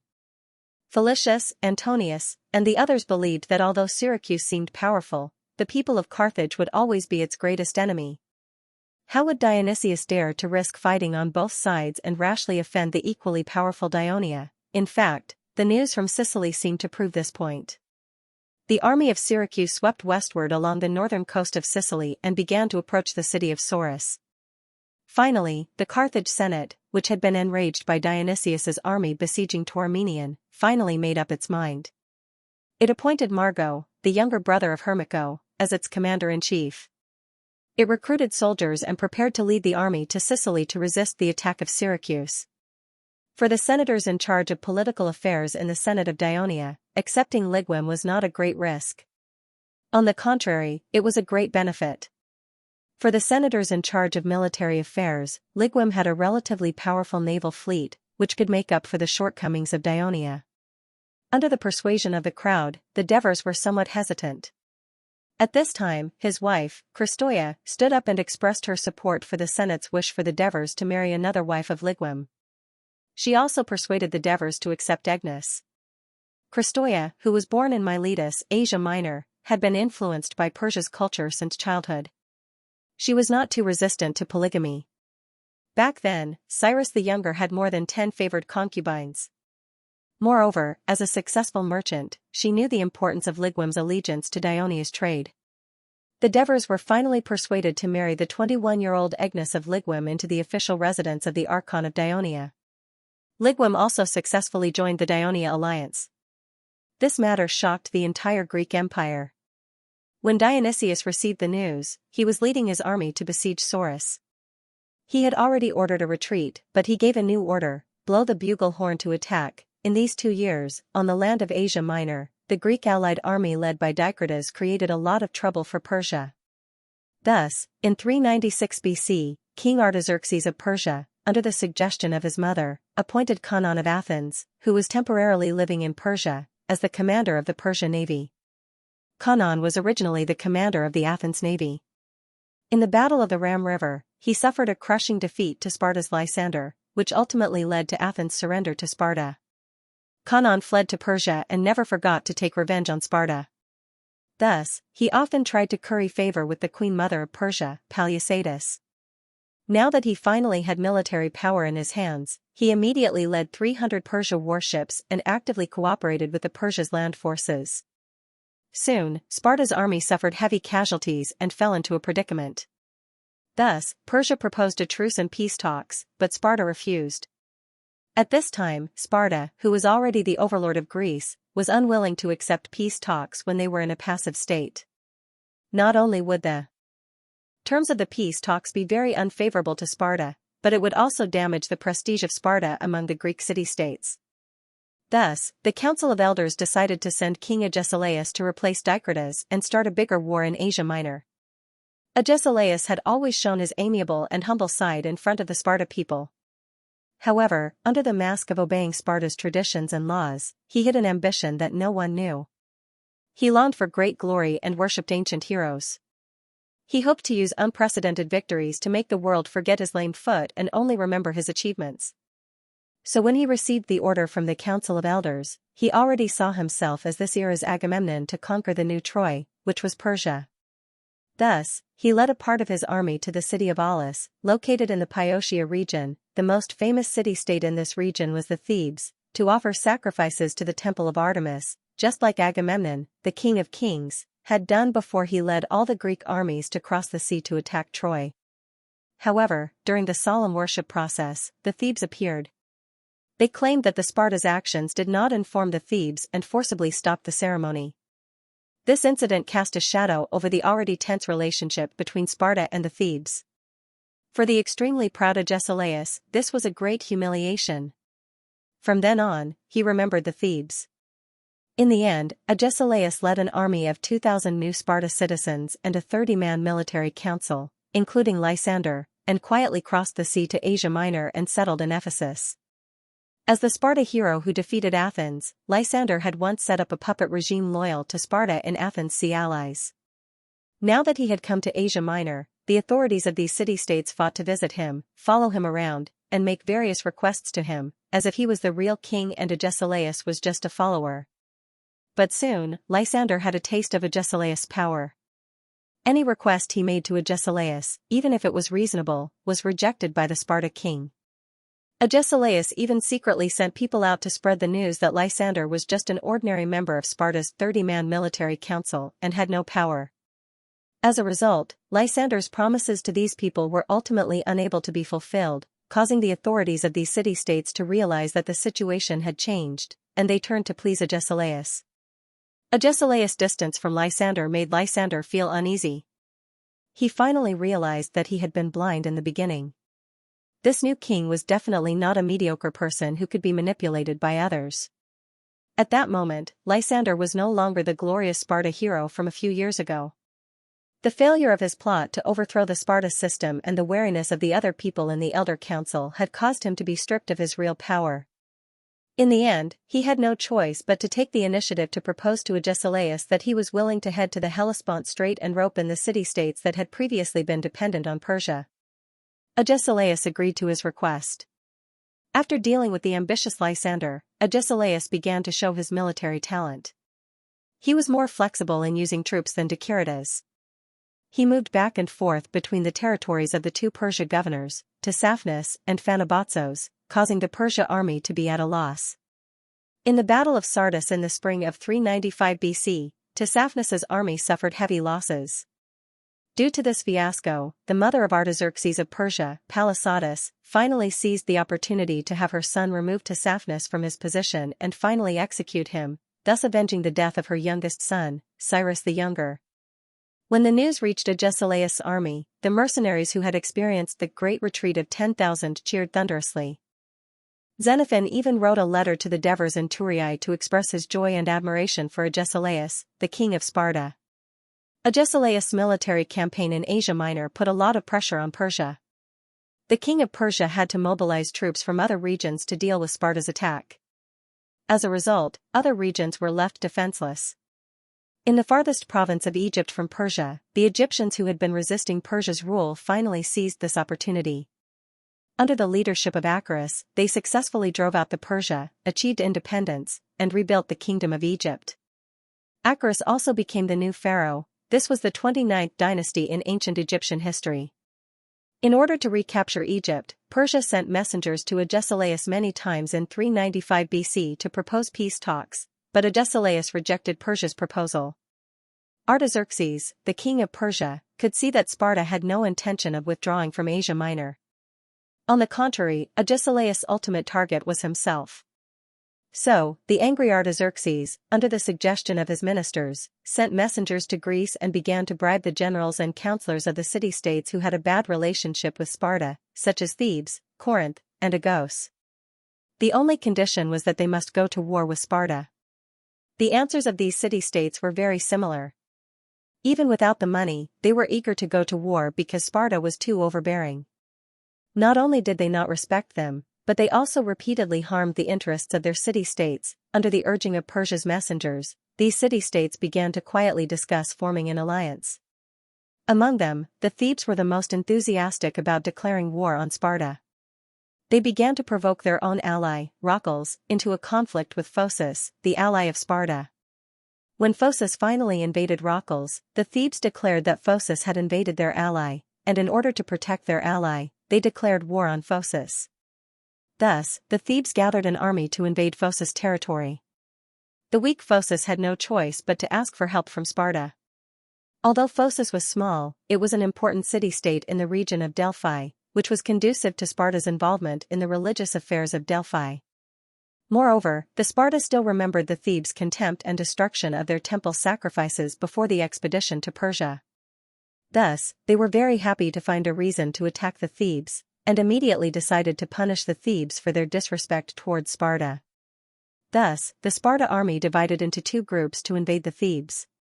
One group was led by another Sparta king, Pausanias, to the north, while the other group was led by Lysander, who had already returned to Sparta, to Phocis to organize a local coalition army to attack the Thebes from the south. Lysander completed his task quickly and excellently, and even instigated the Ocomanus in the region of Pyotia to rebel. Faced with the powerful threat of Sparta, the Thebes turned to the nearest powerful state, Athens, for help. After a series of hardships such as their defeat in the War of Peloponnesus, the dark rule of the 30 tyrants, and the restoration of the democrats, the people of Athens shed their former arrogance. At home, they used a moderate system to reconcile the differences between the democrats and the nobles. Externally, they treated their former allies as equals. Under this steady and pragmatic policy, after nearly a decade, the power of Athens quickly recovered. The powerful Athens wanted to break away from the control of Sparta and gain true freedom in military and commerce. Thus, after receiving the request for help from the Thebes, Athens held a citizens' assembly. At the assembly, the majority of the citizens voted in favor of an alliance with their former arch-enemy, the Thebes, and a war against Sparta. In the end, the democratic leader, Thrasybulus, who once led the resistance in a difficult battle and finally overthrew the rule of the 30 tyrants, and brought the rebirth of Athens, reported the decision of the people of Athens to the envoy of the Thebes, and said in a firm tone, "Although the port of Piraeus has no walls yet, we, the people of Athens, will bravely face the danger and fight side by side with you, the people of Thebes, against the cruel Sparta." The people of Thebes were moved. The two city-states, who had been enemies for decades, quickly signed an alliance, declaring that the Thebes and Athens would form an eternal alliance. At the same time, the troops led by Lysander and Pausanias approached the region of Pyotia from the south and north respectively. They agreed to meet near the city of Haliartus, an ally of the Thebes to the south. However, when Lysander arrived, Pausanias's army was still nowhere to be seen. Lysander tried to persuade the people of Haliartus to betray the Thebes. The people of Haliartus pretended to agree and secretly stalled for time. When the reinforcements of the Thebes arrived, they suddenly left the city and attacked Lysander's army from the front and back with the Thebes' army. As the founder of Sparta's hegemony, Lysander died unexpectedly in this sudden battle. However, in the following battle, the people of Thebes failed to completely defeat the remnants of the army that had lost its leader. Instead, they suffered heavy losses. The next day, Pausanias arrived with his army. When the people of Thebes saw that the people of Sparta had the advantage in numbers and the orderly formation of the army, their morale immediately dropped. However, Pausanias did not immediately lead his army to attack. Instead, he set up camp nearby. On the third day, the reinforcements from Athens also arrived. The people of Thebes immediately gained confidence. They formed a formation with the people of Athens, ready to fight the people of Sparta. However, Pausanias did not immediately lead his army to close in on this coalition army, nor did he accept the enemy's challenge. Instead, he summoned his team officers to discuss, should we start the war immediately or sign a truce? This would make it easier for them to retrieve the bodies of Lysander and the other fallen soldiers. In the end, the people of Sparta decided to call a truce. After the two sides negotiated, the army of Sparta withdrew from Pyotia with the bodies of their comrades. The ordinary people of Sparta were grieved when they saw Lysander's body. They recalled the great contributions that Lysander had made to Sparta and turned their grief into anger. They accused the king of Sparta, Pausanias, of deliberately delaying the meeting time, causing Lysander's death, and his crime of retreating without fighting. The elders of the Council of Elders did not fully defend the king of Sparta because Lysander's death and Sparta's retreat had a huge impact. It directly led to the conclusion of the anti-Sparta alliance by four important Greek city-states, Thebes, Athens, Corinth, and Argos. Thus, the king of Sparta, Pausanias, was convicted and exiled. The people of Sparta realized that this anti-Sparta alliance was a great threat to Sparta's hegemony. They quickly gathered their troops in an attempt to destroy this alliance. The anti-Sparta alliance also quickly gathered their troops in the Isthmus of Corinth, hoping to resist Sparta's attack, then counterattack into Sparta's territory and completely burn down the hornet's nest. Thus, the two sides began a long battle in the Isthmus of Corinth. In the same year, there was also a war in Sicily. The armies of Syracuse and Carthage had been fighting on the northern coast of Sicily for more than half a year. When the time came to 494 BC, the important countries and city-states of the Mediterranean were in a quagmire of war, but Greece had already enjoyed more than 3 years of peace. Early in the morning, Lycasus came to the clinic and started cleaning and arranging things. As a physician's apprentice, he was responsible for the preparation work every day.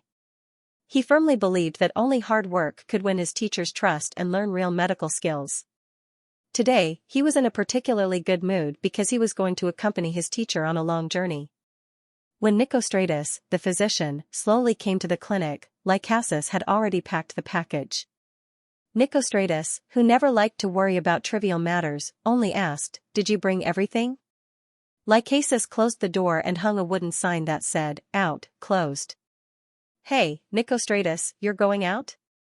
The owner of the butcher shop across the street waved his knife and shouted, Nicostratus snorted and ignored the butcher. He had always thought that it was because of the butcher's loud peddling across the street every day that the rich were not willing to go to his clinic. He had thought of moving the clinic several times, but the housing prices in Ciudad Crotone were not low. The location of the house he could afford was not as good. Therefore, he had always been rude to this rude neighbor. "How long are you going to be out?" The owner of the butcher shop was used to the doctor's attitude. Seeing that he did not answer, he continued to ask loudly. The well-behaved Lycasus saw that his teacher's face was gradually becoming gloomy and quickly answered for him, "I'll be out for about 20 days, Uncle Marcus." "That's so long." The owner of the butcher shop exclaimed, "We're sick." "What if you're not here?" Nicostratus's face twitched a few times. He could not help but shout back, "Then bear with it and don't get sick until I come back. It's not up to me to decide whether I get sick or not. It's all a prank by the gods." The owner of the butcher shop complained. Nicostratus did not want to talk to her anymore and strode forward. "Dr. Nicostratus, where are you going after being out for so long?" another person asked. This time, Nicostratus stopped in his tracks because the person who asked was a merchant from the bakery. He was a rare and important customer, and every time he came to see him, he would pay a lot of money. "Tuturii," he answered seriously. "Turii? You're invited to treat your illness, right?" The merchant saw Lycasus carrying a medical box and said proudly, "The medical skills of our Crotone are famous throughout Greece. Dionia only has a larger territory and can fight wars. In other aspects, it is far inferior to Crotone, which has a long history." His words resonated with the owner of the butcher shop. "You're absolutely right. Those people in the north are actually refugees. How can they have any culture or city-state traditions?" Dionia's influence in Great Greece was growing year by year, causing the ordinary people of Crotone, who were once strong, to feel disappointed. Out of a sour grapes mentality, they always liked to compare some of the advantages of their city-state with Dionia, and then make sarcastic remarks about the people of Dionia in order to obtain some kind of psychological satisfaction. Nick said a few perfunctory words to Tratus and quickly walked out of his neighborhood. "Ignorant." At this time, he softly spat out. The rise of Crotone medicine originated from Democritus 100 years ago. When he was young, this Crotone man was determined to become the best doctor in the Mediterranean. He traveled around the various states to learn medicine, and after he finished his studies, he practiced medicine in Athens. Because of his good medical skills, he earned a lot of money. Later, he went to the island of Samos to treat his tyrant. In the end, Persia attacked Asia Minor, and Samos fell. He became a prisoner and was escorted to Susa. Coincidentally, the king of kings, Darius, fell ill, and he was cured.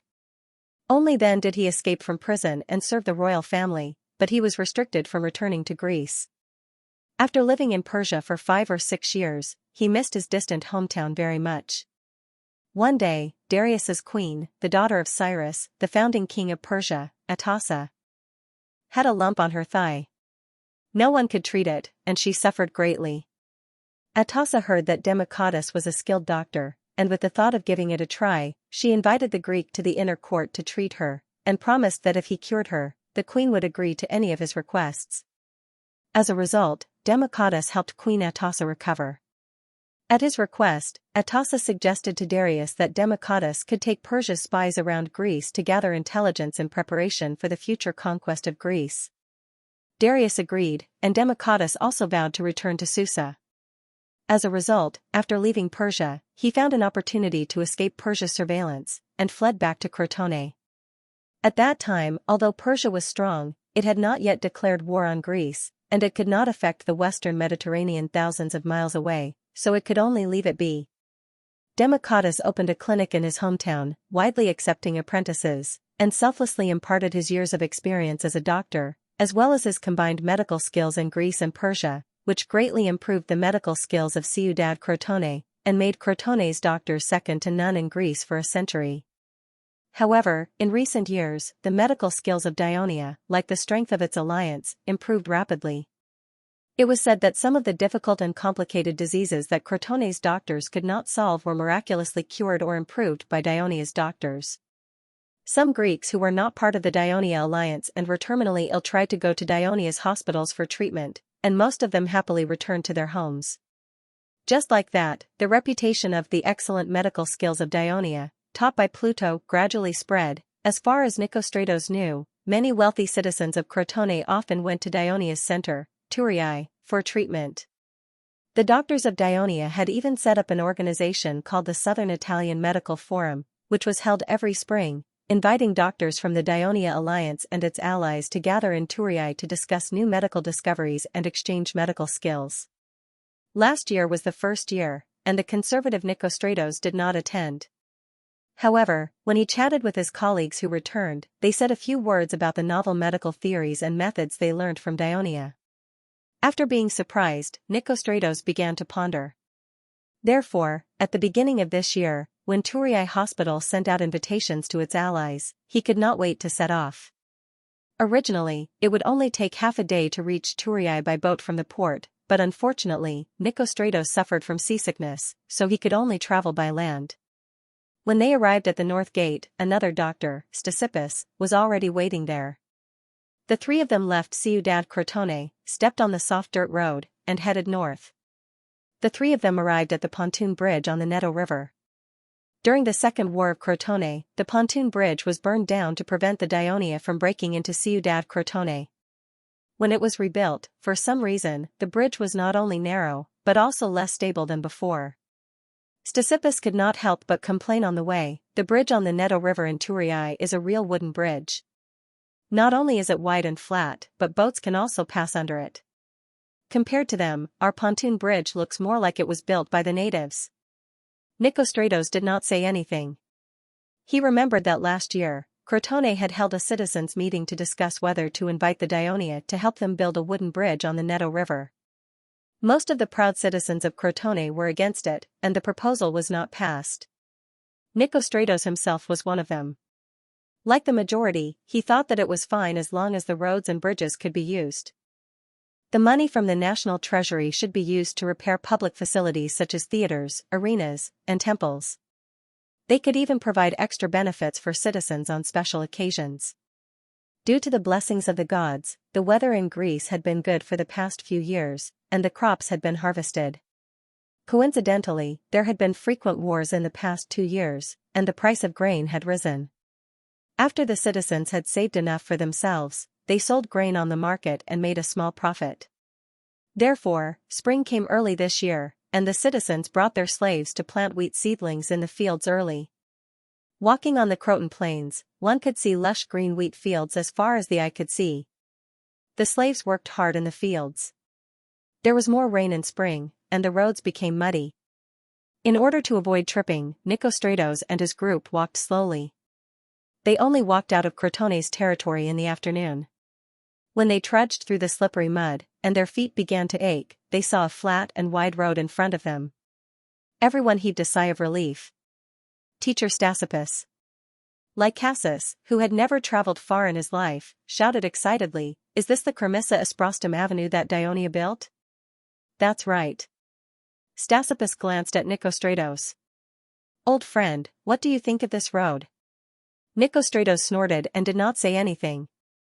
He walked straight forward until he came to an empty stone block in the middle of the pedestrians who were resting on the sidewalk. He had a problem with his waist to begin with, and he felt like his waist was about to break after the long walk. Cassis was young and full of energy. Seeing the bustling traffic on the main road, he even crossed the drainage ditch and tried to walk on the main road. In the end, he was almost hit by a pack cart and was scolded by the coachman. Embarrassed, he retreated back to the sidewalk. Nicostratos only quietened down after scolding him. But after a while, he pulled Xianxia and asked, "What's that cart for?" Looking in the direction he was pointing, a 2-horse pack cart with a canopy was heading north at a relatively fast speed. The sides of the tarpaulin were painted with the Dionia's symbol, double fork and 3-headed dog. The cars on the avenue deliberately moved to the sides. "That's a mail cart." "A mail cart?" "That's what the people of Dionia call it. It's responsible for delivering letters and parcels between the two places." "It's said that Dionia has a department dedicated to this," Xianxia said. "That's a good idea." It's convenient for the people of the city, Nicostratos interrupted. If only Crotone had a mail cart. At least we wouldn't have to run back and forth to deliver medicine to the patients. It's a waste of time, Lycasus said enviously. We don't have any other cities in Crotone. It's a waste to use the treasury's money to pay for the mail. If Asprustum still belonged to us, we could consider it. But if that's the case, our roads and bridges would have to be built like this. Statopus stomped his foot. Indeed, the uneven dirt roads in Crotone could easily cause a carriage to fall apart. Asprustum. It was a pain in the hearts of the people of Crotone. Nicostratus snorted and cursed, it's all the council's fault. You know, a few years ago, this was the Croton Plains. It was fertile land. Now it belongs to the people of Dionia. We should get going, or we won't be able to make it to Cremissa tonight. Statopus changed the topic and reminded the two. How far are we from Cremissa? Nicostratus asked, rubbing his thigh. He was a little tired since he didn't come out often. Statopus stood up and looked ahead. He pointed ahead and said, Lycasus, go take a look at that stone tablet. How far is it to Cremissa? Is the distance carved on the tablet? Lycasus walked over, puzzled. After a while, he pointed at the tablet and shouted, 20 miles from Cremissa. Is this it? Yes. And, there's a small house carved on the next line. It's written 5 miles. What does that mean? It means there's a station 5 miles ahead. It can provide temporary rest, food, and even accommodation, a passerby beside Lycasus replied. Oh, thank you. Lycasus thanked him politely. Your doctors? The man asked with a smile when he saw the medical box he was carrying. Yes, I'm going to Thurii with my teacher to participate in a medical forum. The doctors of Dionysia have superb medical skills, and they are blessed by Hades. They can save the dying. You have found the right place to learn. The man had a look of understanding. What a coincidence. I'm going to Thurii too. The man's words made Nicostratus uncomfortable. He stood up and said, let's go. We still have to hurry. They walked on the sidewalk. Beyond the sidewalk were fields of wheat that were being plowed. It was no different from what he had seen before.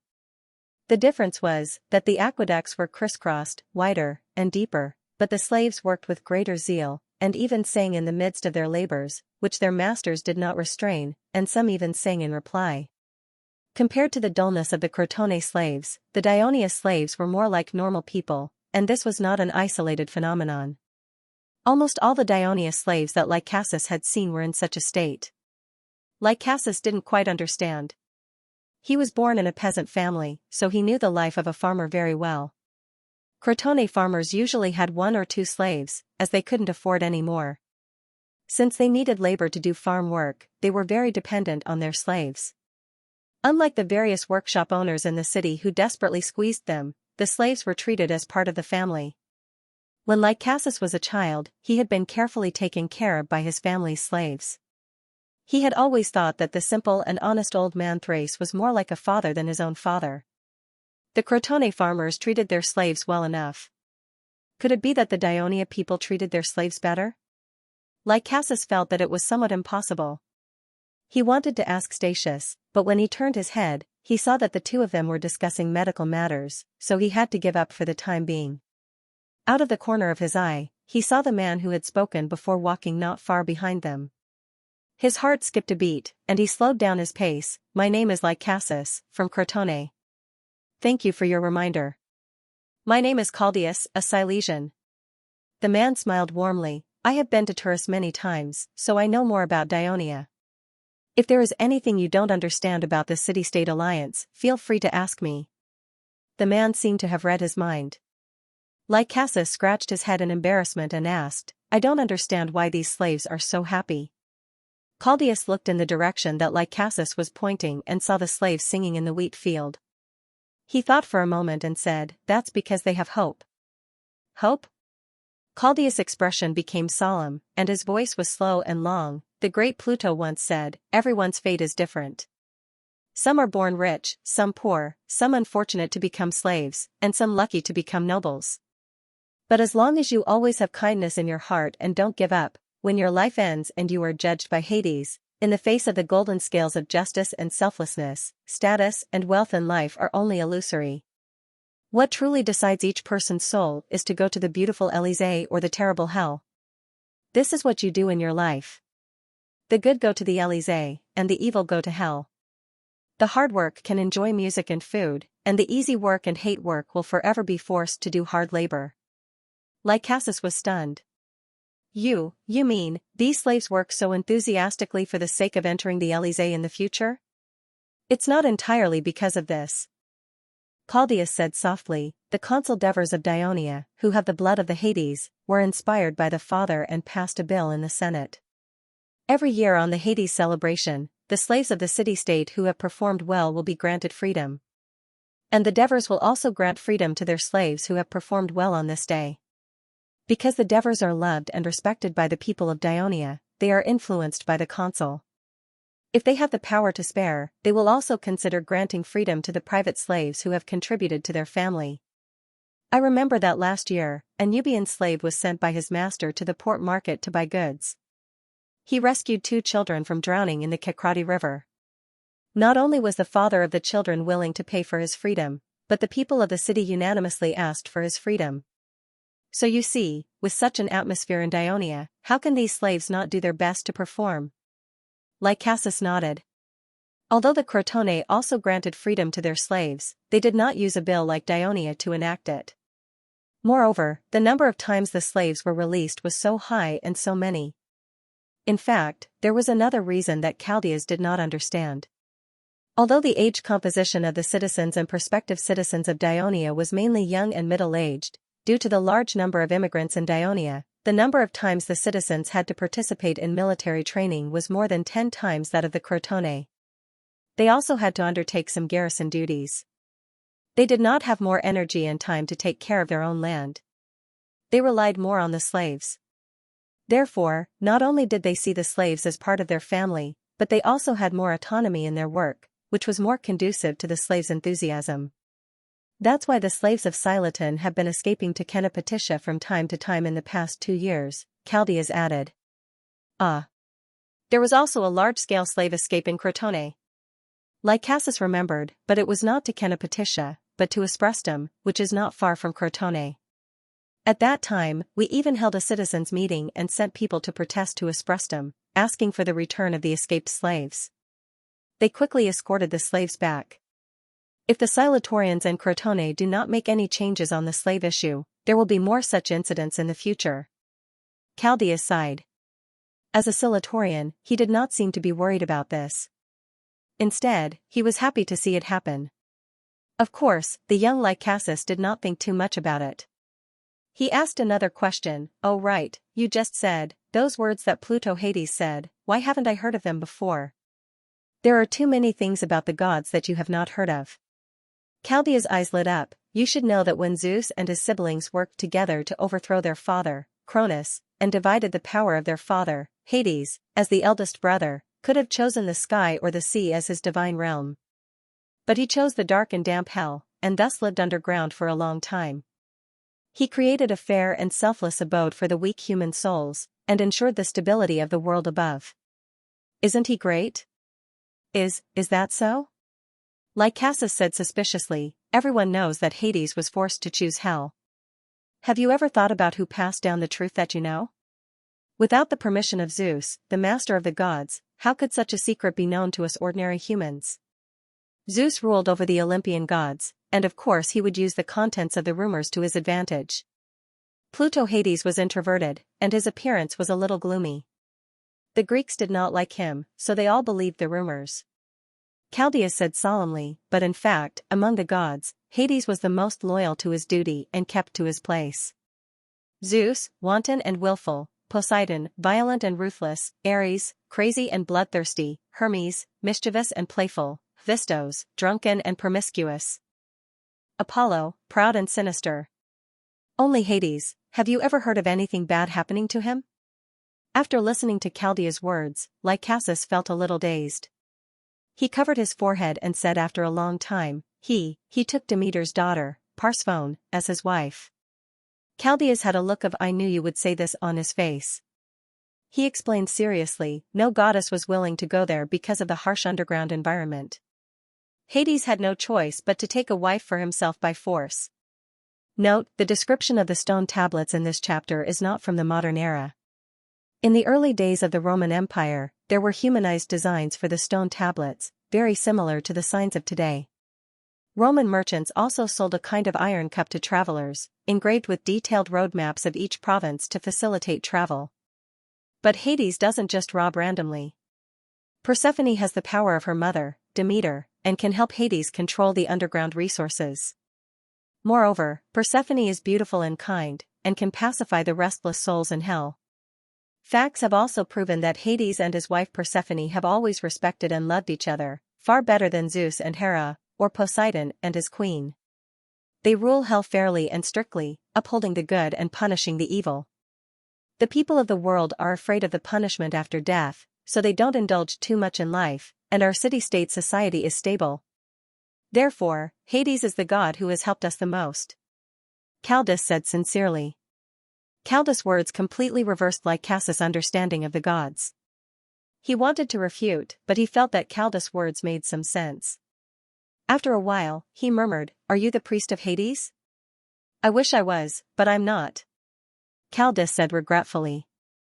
"I'm a merchant. A year ago, when I went to Turiai to do business, I fell seriously ill and almost lost consciousness. My despicable slave even stole my purse. I thought I would quietly go to Hades in a foreign land." Chaldeus was immersed in the memories of the past. "But when I woke up, I found myself on a warm bed in the side hall of the Temple of Hades. The saintess in white robes served me with food and medicine, and the kind priest came to visit and comfort me from time to time. I quickly recovered. Not only did the priest of Hades not ask for money from me, but he even gave me money to go home. The great Hades saved my life." Chaldeus sobbed, and his eyes were a little wet. "Later, I learned that the Temple of Hades didn't just treat me like this. They treated every Greek in danger with the same kindness. Tell me, is there any other temple that treats its people as well as the Temple of Hades?" "No." After listening to Chaldeus, Lycasus couldn't help but yearn for the Temple of Hades in Turiai. "That's why I've decided to go to Turin and serve Hades," Chaldeus said with determination. "In the future, I will return to the west courtyard and build a temple for Hades." At dusk, Nisostratus and his entourage arrived at the southern bank of the Umbria River. They crossed the wooden bridge over the river and entered the city of Cremissa. "I've asked all the hotels here, and they're all full. How are things on your side?" Nicostratus knew that something was wrong when he saw Statopus walking over with a dejected look on his face, but he still held on to a glimmer of hope. Stathippus shook his head. "It's the same for the inns in the northern part of the city. I heard that it's because the marriage festival of Dionia is coming. Many engaged men and women in the city of Espusdum have to rush to the temple of Hera in Turiai to attend the wedding ceremony, so the hotel rooms are fully booked." The sky was about to turn dark. The two of them were anxious, but there was nothing they could do. Were they going to sleep on the streets tonight? Thinking of this, Nicostratus subconsciously hugged his frail body tightly. "I have an idea." At this moment, a voice came from behind him. Seeing that the person who spoke was the Solidian he didn't like, Nicostratus couldn't care less about being reserved. "What is it?" "Come with me." Chaldeus smiled mysteriously and brought them to a place. "This is a temple?" Nicostratus looked at the building in front of him in confusion. Its shape was similar to the temples Nicostratus had seen before, but it was also different. There were no walls. "This is the Temple of Hades." Stathippus had stayed in Turiai, after all. "What are we doing here?" Nicostratus suddenly felt nervous. The eerie and terrifying Hades was the master of the night. "Lodging," Chaldeus said and walked straight in. Lycasus followed closely behind, excited and curious. After understanding the situation, the priest of the temple readily agreed to let them rest in the temple. However, the empty rooms in the side hall were already full, so the priest brought them to the main hall. Nicostratus and the others were still a little afraid. "Would they disturb Hades?" The priest said with a smile. "Hades is kind and willing to help the people in need, as long as they don't pollute the environment in the temple." There were actually people resting on the floor in the main hall. Nickstratus and the others were relieved. The priest even asked the believers to provide them with blankets and hot water. Even Nickstratus, who had never come into contact with the temple of Hades before, praised Hades for his kindness. That night, they slept peacefully. Of course, the main hall they slept in was on the side of Elysium. No one dared to sleep in the hall on the other side of Hades. The next morning, after thanking the priest, the group left the temple of Hades. As Nickstratus' back was still aching, Statopus suggested taking a carriage, so the group went to the carriage shop. Unexpectedly, the business here was also very good. There were no empty carriages until a carriage from Esprustum alighted 4 people. Only then were they able to pay and board the carriage. There was a young man and a woman in the carriage. The woman held the man's arm intimately and did not let go of the strangers.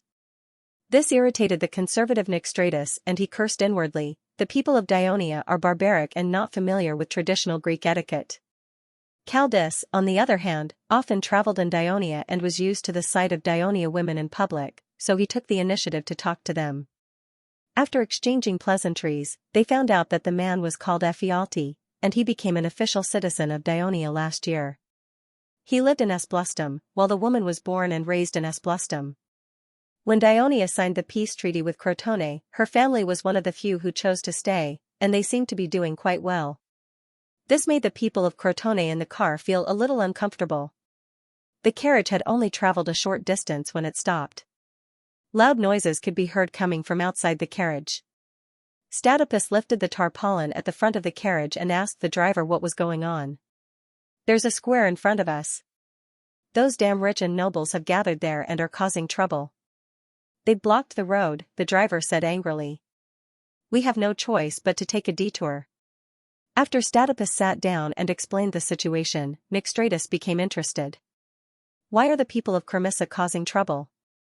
"I know a little," Chaldas said after some thought. Cardias thought for a moment and said, "Since last autumn, a small number of people in the city of Crimea have begun to protest outside the city hall near the square, asking to reconvene the General Assembly and give the citizens the right to participate in politics. I didn't expect that there would be so many people protesting outside the square this year. The citizens of Dionia should have done that a long time ago." "Which city in Greece doesn't hold a citizens' meeting?" "Only Dionia is an exception," Nickstratus said, venting his anger. "Syracuse doesn't have one either." Lycasus interrupted. "Shut up." Nickstratus glared at him, then loudly expressed his opinion. "A city without a citizens' meeting means that the people have no right to participate in politics. That's a dictatorship.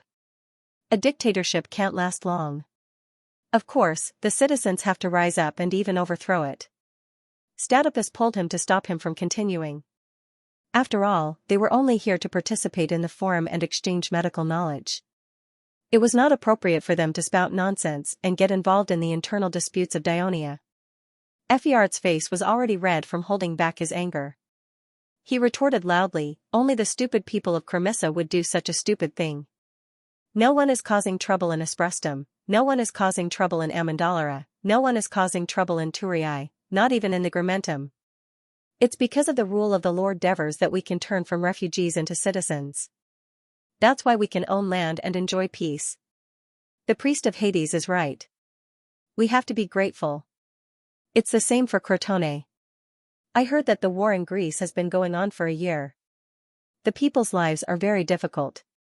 Why has Greece been able to enjoy such a long period of peace? It's all because of our great commander, the divine Devers of Hades." Ephiart's words were spoken from the bottom of his heart. Although Nickstratus was harsh with his words, he was only a doctor, not a public speaker. He was not good at arguing with others until his face turned red. Seeing the young man's aggressive attitude, he cowered and muttered in a low voice. "Another Dionysius." At this point, the atmosphere in the carriage became silent. The carriage went around the square, exited through the south gate, and returned to the main road. The public carriage that Nickstratus and the others were riding in was a 4-wheeled carriage with 2 horses. It could seat up to 6 people. The carriage was covered with a leather hood, and there were small windows on both sides, so there was plenty of light. The wooden seats were padded with relatively soft cloth and fur, which could slightly reduce the vibration transmitted from the friction between the wheels and the ground. Even though the roads of Dionia were far better than those of other Greek city-states, it was still inevitable that the carriage would jolt. The most troublesome thing to the passengers was the noise. To prevent the wooden wheels from cracking after a long period of use, they were fastened with iron rings on the outside. When the wheels turned, the iron rings would come into contact with the stones on the road, and the noise would be quite loud. However, these carriages could not be driven and carried at will. There was a civilian organization, the Carriage Guild, which specialized in managing the public carriages in the Dionia Alliance. Only those whose driving skills and carriage equipment passed the examination could be qualified to operate the carriages. Otherwise, if they were found to be carrying passengers without permission, the patrols would come looking for them. Moreover, Dionia had also promulgated a special law on the situation of vehicles driving on the main road. It was said to have been proposed by the Devers. All vehicles on the main road must drive on the right. In this way, the traffic on the main road would not interfere with each other. Not only was the probability of accidents on the main road reduced, but the speed of the carriages was also naturally increased. Of course, Nix and Tratus did not pay attention to the details behind the carriages. They enjoyed the speed of the carriages. After an hour, the carriages entered the swamp area of the Crocoli River. No, it had now been renamed as the Crocoli River Plain. After more than 2 years of hard work, the people of Dionia had successfully transformed the area. They built dams on the flat riverbanks of the Crocoli River, dug ditches, drained and filled in soil, and dried and burned the land. The swamp, which was originally wet and filthy with snakes and insects, had been developed into fertile, high-yield arable land. Even the senators of the Senate were envious. The Devers stood their ground and fulfilled their original promise, distributing part of the land to the freedmen who had participated in this long project. Because of this merit, almost all of them had successfully become probationary citizens of Dionia. Someone in the Senate had once proposed to build a small city on this land. This idea was strongly opposed by the governor of Cremissa at the time, Scombres. His reason was that Cremissa had spent manpower and material resources to support the transformation of the swamp, and the construction of the Cremissa, Castellan Avenue also gave Cremissa the ability to manage this new small plain. Under his insistence, the Crocoli River Plain was placed under the jurisdiction of Cremissa. This made the originally small city of Cremissa suddenly jump in strength to the forefront of the cities of the Alliance of Dionia. This also caused some natives of Cremissa to feel that their status had risen, and they wanted a share of the land of the Crocoli River Plain. Of course, the Senate would not allow them to act rashly. This was also one of the reasons for the disputes among the people of Cremissa. There were also large tracts of farmland here, but unlike the Crocoli River Plain, the newly developed land was still overgrown with weeds. Under the blessing of the goddess of spring, Persephone, the fields were full of colorful wildflowers, making the land even more colorful. In the distance, there was a village vaguely visible, and smoke could be seen from the chimneys. The sounds of children playing, parents scolding, chickens crowing, and dogs barking could be heard from time to time. It was a scene full of vitality. Lycasus, who had been watching the outside world through the window of the caravan, suddenly focused his eyes on a few shepherds who were driving a large herd of cattle to drink water by the river. Their attire was different from the Greeks, but it was so familiar to Lycasus. "Those are the Brudi." Lycasus cried out with a stab of pain in the depths of his memory. When he was a child, he had seen the Brudi people burning and looting on the Crocoli River Plain, so the memory was still fresh in his mind. Nixtratus also looked out of the window in shock. "There's nothing strange about it. The Brudi people don't just live in the mountains in the west. They also live in other places within the Dionia Alliance. Even in Espusdom, there are Brudi people who came down from the upper valley of the Neto River. Here, the Crocoli River Plain, is the place with the most Brudi people other than the Brudi Mountains. It is said that there are several tribes here," Ephiart said proudly. Lycasus stared blankly at the few Brudi shepherds who were talking freely by the river. There was an indescribable feeling in his heart. To the young people of Crotone, the Brudi people were nightmares that their parents used to frighten them to make them obedient when they were young. Now, they were citizens that had been conquered by the Dionia Alliance. "I heard that there have been battles in the Brudi region for the past few years," Nixtratus said casually. "There are no battles. It's just some small conflicts between the various Brody tribes over land. The governor of Xianxia easily solved it for them, Effiard explained. Nix laughed coldly, and the carriage returned to its usual silence. In this narrow space, the people of Crotone and the people of Dionia did not seem to get along easily. The carriage entered the city of Castellan before noon. The driver needed to rest the tired horses for a while to recover their strength. At the same time, they had to be fed with pasture and water, so the passengers had an hour to rest. Nix, on the other hand, was discussing with Statopus whether they should hire another carriage to send them to Turii. He could not stand the strange sense of pride that came from the Dionia citizen, Effiard, who was also in the carriage. Caldus watched as the 3 Crotone people rushed into the carriage. He shook his head helplessly and turned around to walk to Kristoya's restaurant not far away. Fortunately, there were still empty seats in the restaurant. As soon as he sat down, he saw Effiard and his fiancée enter the restaurant. He greeted the two of them and began to order. 2 years ago, the blacksmiths of Turii invented the frying pan, after countless experiments under the guidance of the Devers. Kristoya's restaurant quickly introduced a series of fried food made with olive oil, and it quickly became popular throughout the Dionia alliance. Caldus ordered a fried codfish and 2 rolls of honey. Not long after, the golden fried codfish and fragrant bread were served on the table. Already hungry, he couldn't wait to grab the warm bread and take a big bite. The crispy and soft bread mixed with the sweet fragrance of honey stimulated his taste buds and made him even more hungry.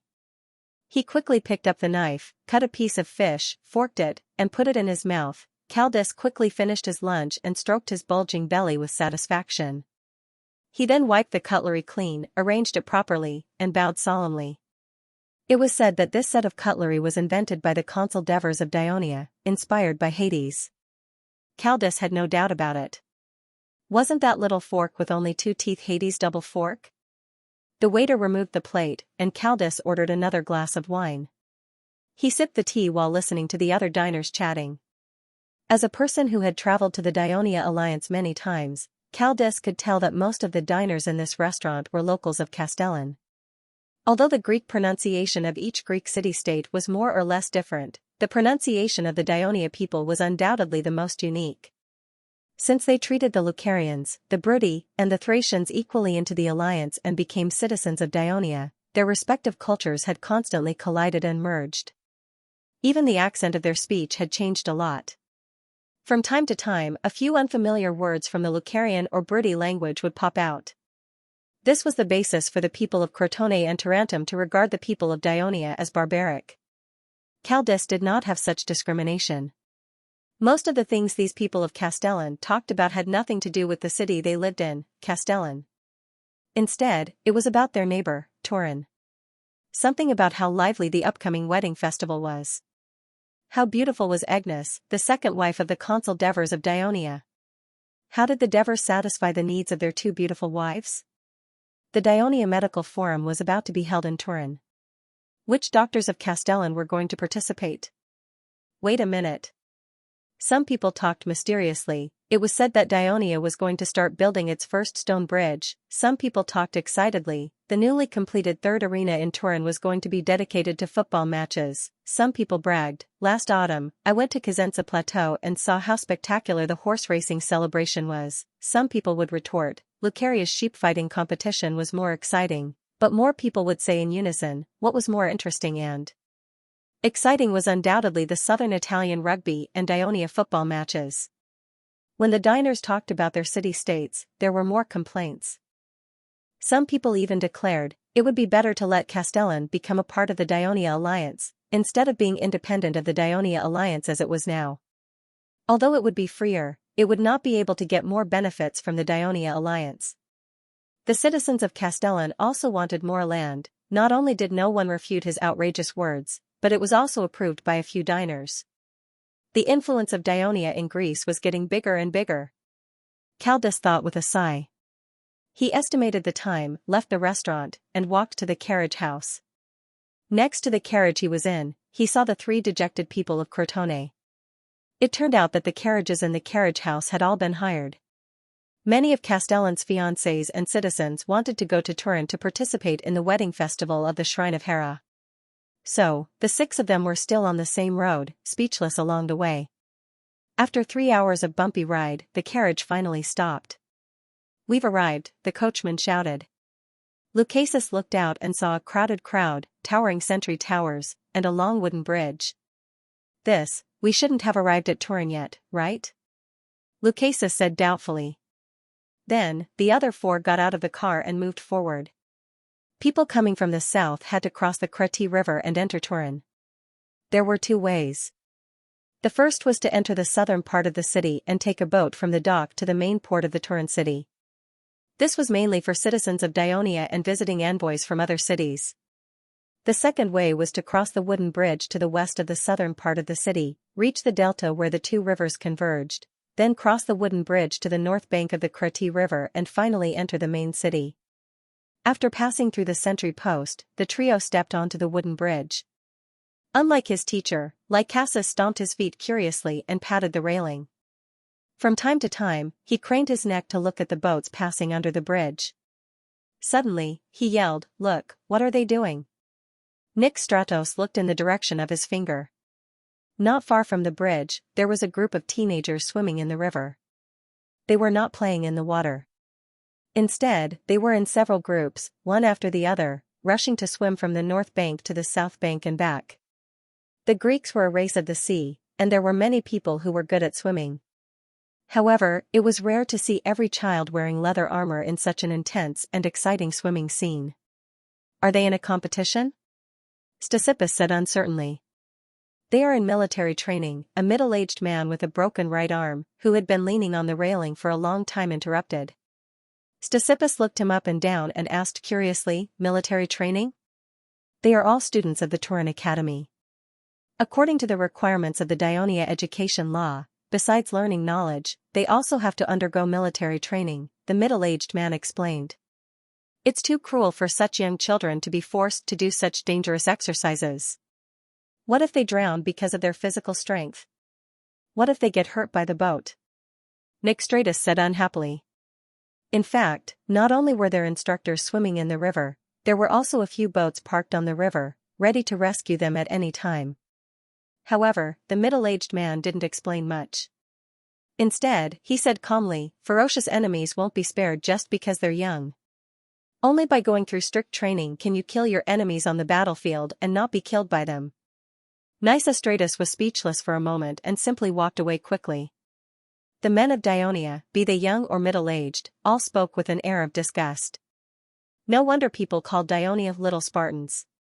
Their methods were indeed cruel. The middle-aged man ignored the departure of these foreigners and continued to pay attention to the children's training in the river. It was not until the instructor called them to the shore that he crossed the bridge unhurriedly and went down to the riverbank. "Hey, Paliandrus, my brother." An instructor saw him and came forward to give him a warm hug. Both of them were once soldiers of the 1st Division Aminta's brigade, so it was natural for them to have a deep friendship. "Your son is still performing well as usual. Today, he won first place in his group in the armed swimming training." The instructor praised him without hesitation. "I saw it on the bridge." "I say, Paliandrus, you've been so concerned about your son's military training recently.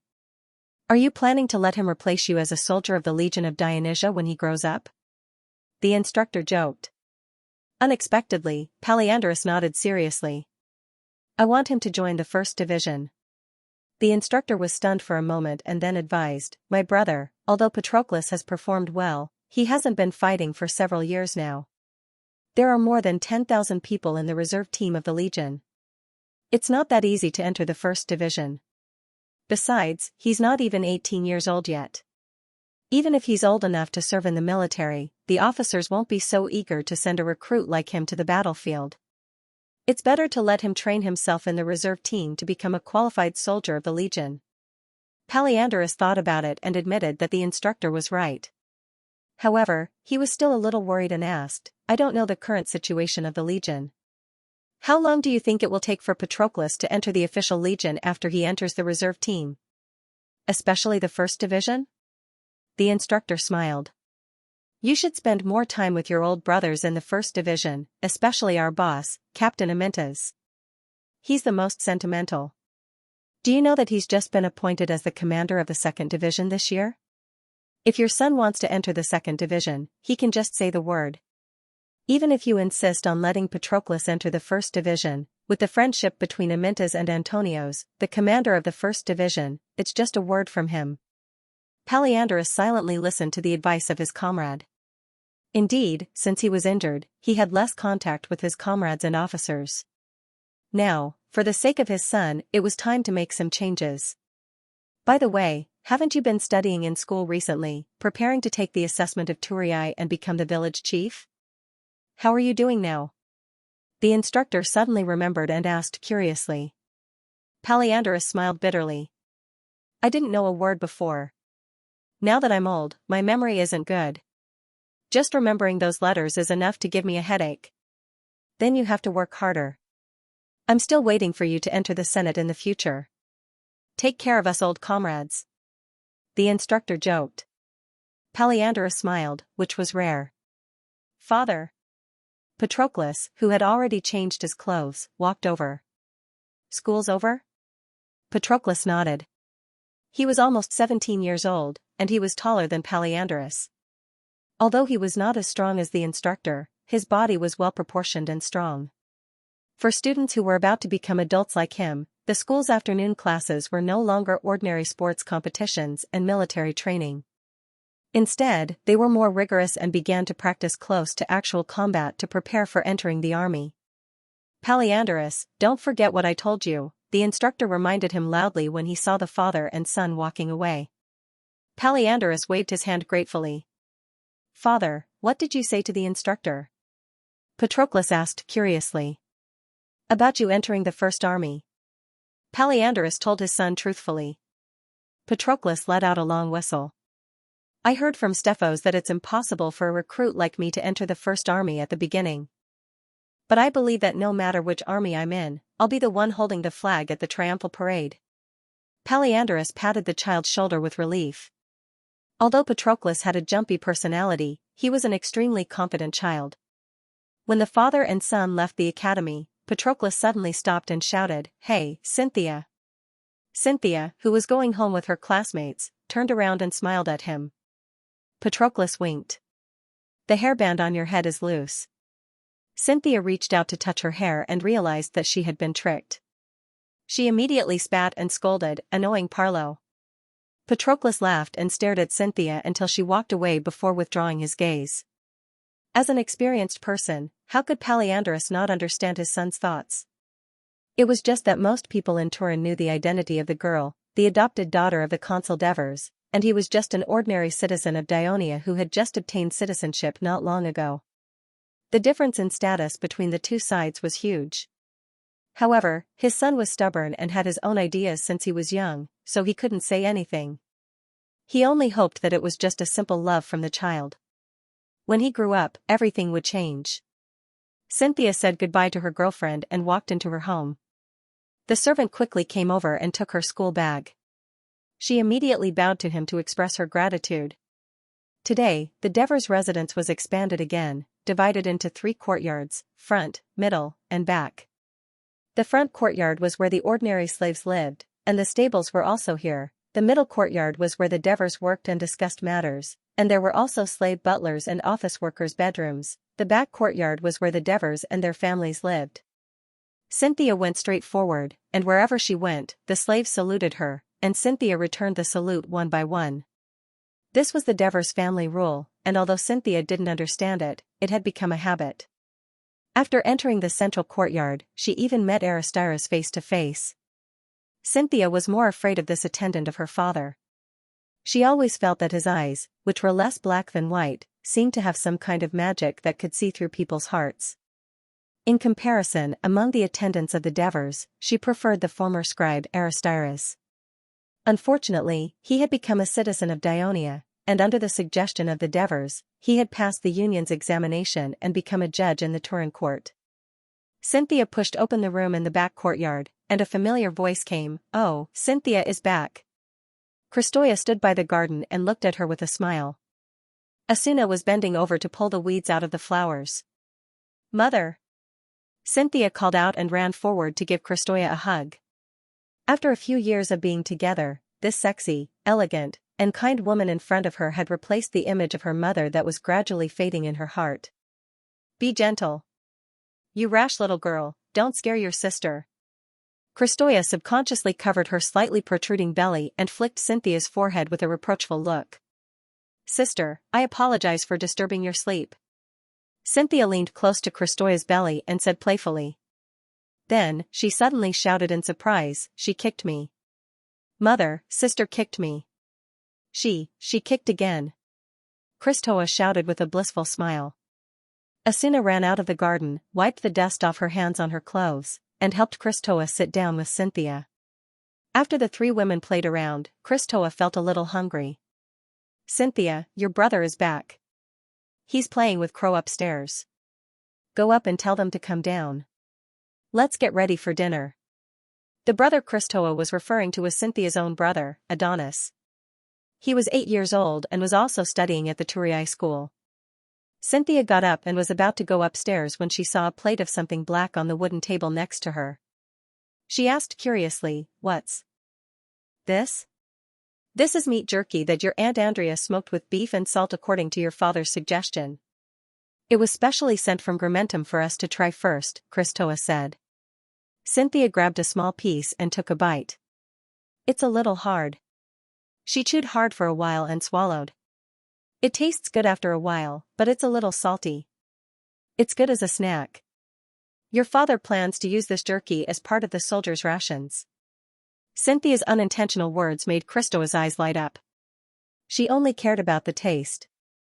As for using too much salt, she didn't care. Ever since the Devers asked the people at the Dionia school to think of a way to improve the method of drying salt, the production of sea salt had increased greatly and the price of salt was extremely low. Cynthia stuffed the whole jerky into her mouth and walked around the garden. There was a small altar on the other side of the garden. A stone statue of Artemis smiled with a bow. The statue was exactly the height of a person and was carved very vividly. After Agnes, the Pearl of Ligeum, married the Devers, she couldn't forget her time as the priestess of Artemis, the goddess of the hunt, even though the Devers made her the chief priestess of the Temple of Hera. After getting her husband's permission, she built a small altar of Artemis in the backyard. She didn't expect Cynthia to become a believer of the goddess. Perhaps it was because the Greeks regarded Artemis as the goddess of the moon, and the night was her world. The name Cynthia originally meant moon, so there was a natural sense of closeness. So Cynthia prayed to Artemis devoutly before she walked into the main building. Seeing Cynthia enter the building, Asuna hesitantly said to Kristoya, "Madam, aren't we going to wait for Madam Agnes to come back for dinner?" Kristoya was stunned for a moment before she smiled and said, "She has to prepare for tomorrow's wedding celebration. She'll probably be busy in the temple until late at night. We don't have to wait for her. With her personality, she won't care." "What about Master?" "Don't wait." The Senate had been in a meeting for the past 2 days, and no one knew when it would end. It's all because of those nobles and merchants who caused trouble in the square, and that damned Polixus. Once this matter was brought up, Kristoya was a little annoyed. Esteemed elders, it's not just in Turii, but also in Cremissa, Picassus, Armandora, and other cities. Many people have come to the square to protest. Please open the door and listen to their voices. Listen, they are shouting, call for a citizens' assembly. Polixus' impassioned speech was immediately interrupted by Antonio's. "As far as I know, in Turii and Cremissa, there are actually only a small number of people protesting. It's not a majority like you said. Moreover, such a thing did not happen at all in Amendolara and Picassus." "That's right, as a citizen of Armandora, I can attest to the truth of Antonio's words," Scombros said. Polixus had expected that someone would say this, so he sneered, "Just because no one said anything doesn't mean that no one has any objections. The citizens are just hiding their dissatisfaction in their hearts, not daring to express it. Now that I think about it, it's funny. Their demands are very simple and not excessive. Do we really need to be so nervous? You know, as long as it's a city-state established by the Greeks, there will definitely be a citizens' assembly. Even if we go back to the era of kings a few hundred years ago, as long as there is a king, the citizens' assembly still exists. Only a city-state under the rule of a tyrant, because they are afraid of the people, they dare not have a citizens' assembly, just like Syracuse. As Polixus spoke, he turned to face the Devers in front of him and mustered up his courage to ask, "May I ask, honorable consul, is our alliance being ruled by a tyrant?" As soon as these words came out, everyone was shocked. The Devers remained calm, as if he didn't know that Polixus' words were directed at him. Of course not. The Dionia alliance is under the joint management of the elders of the Senate. The Devers' words were indifferent, without a trace of anger. Then does the law of Dionia prohibit the holding of a citizens' assembly? Polixus became bolder and continued to ask. Of course not. The Devers still answered unhurriedly. In this case, it's reasonable for the people to request for a citizens' assembly. I hope the Senate will carefully consider this matter and not let the citizens down. Polixus saw that the Devers had fallen into his trap, so he took the opportunity to speak loudly. Honorable Polixus, holding a citizens' assembly is not an easy thing to do.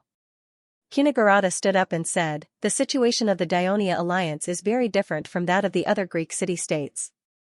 Our citizens are not concentrated in one city-state, but in all the cities of the alliance. Just gathering them is a big problem that requires both time and energy. In addition, the citizens of Dionia are not only Greeks, but also Lucarians and Briti. They don't know what a citizens' assembly is, and they have never participated in one before. If we hold a citizens' assembly rashly, not only will they be at a loss, it is very likely that the order of the citizens' assembly will fall into chaos, and we will become the laughingstock of our neighbors. Cunegurata enumerated the difficulties of holding a citizens' assembly in Dionia. In fact, he had a private thought in his mind. As a powerful person in the Senate of Dionia, he didn't want the citizens' assembly to be held, because he was tired of the times when he was in Thurii. In order to be elected as a general, he had to please the citizens, attack his political enemies, and do things against his will. After being elected, if he was not careful, his political enemies might incite the citizens and force him to step down. It was far better to do things in a down-to-earth manner now, and only need to be responsible to the alliance, too. Devers. In fact, there were many people who had the same idea as him, such as Cornelis, Scombres, and so on, some of the elders who had always been in charge of the alliance. Master Cunegurata is right. We Briti people don't care about the citizens' assembly. As long as we have food to eat, women to sleep, and wine to drink, that's enough. Sidorum pretended to be bold and said loudly, we Briti people only believe that whoever is stronger, whoever has the bigger fist, they will obey. We Lucarians are the same, the citizens' assembly is too troublesome, we are not interested. Hegemon immediately responded. The other two major forces in the Senate, Lucaria and Briti, objected, which made Polixus' face a little ugly, but he still didn't intend to give up, and continued to say, it is difficult to hold a citizens' assembly, but if we give up because of the difficulty, is this the way we Dionia people do things? The construction of Thurii, Laos Avenue requires us to cross over the mountains, it is very difficult, but didn't we finally finish it after a few years of hard work? The citizens have been looking forward to the citizens' assembly for a long time.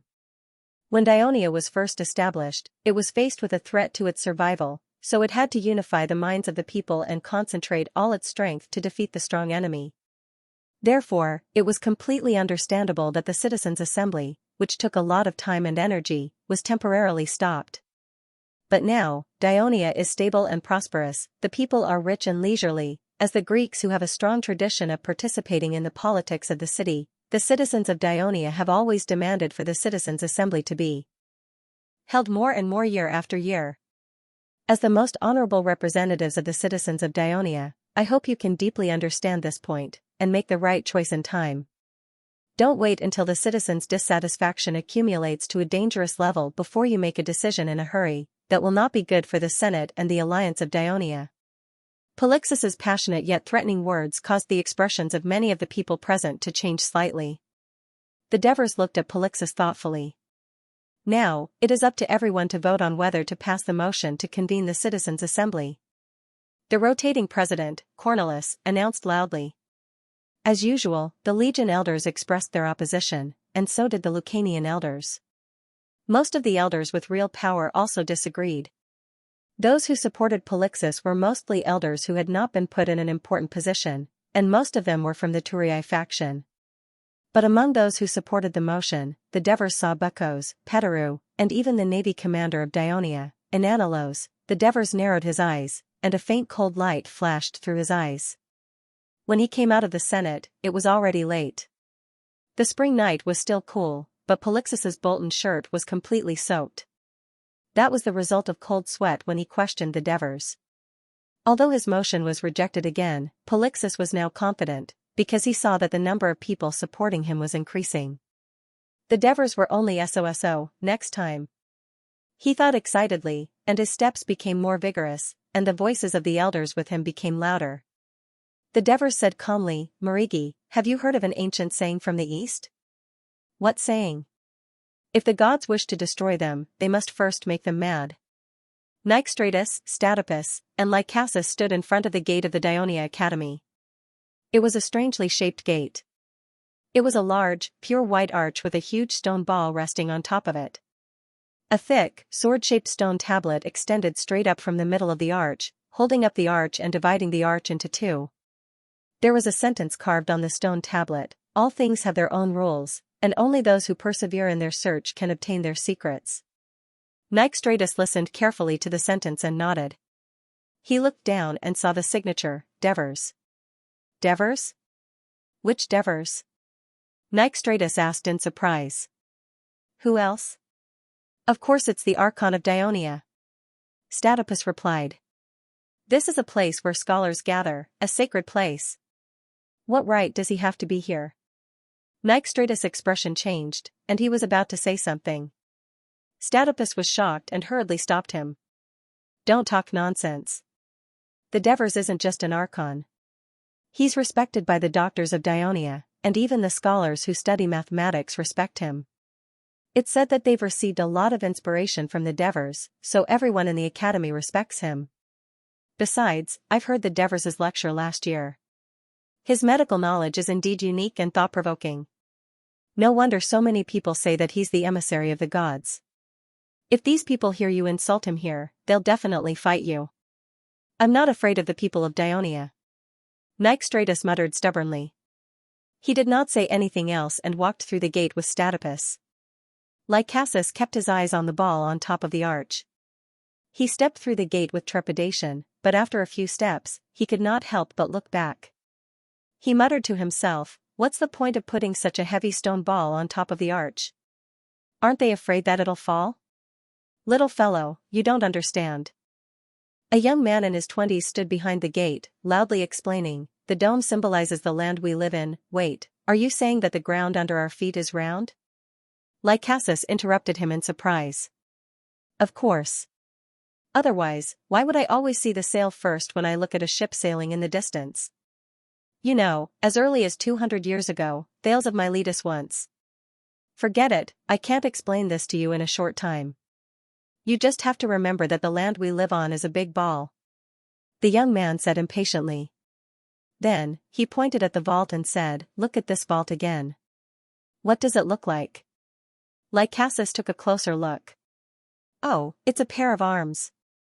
That's right. Lifting the sphere with both hands means that humans can transform the earth. The young man said excitedly, but what will we use to overcome the terrible disaster and transform the earth? How would I know?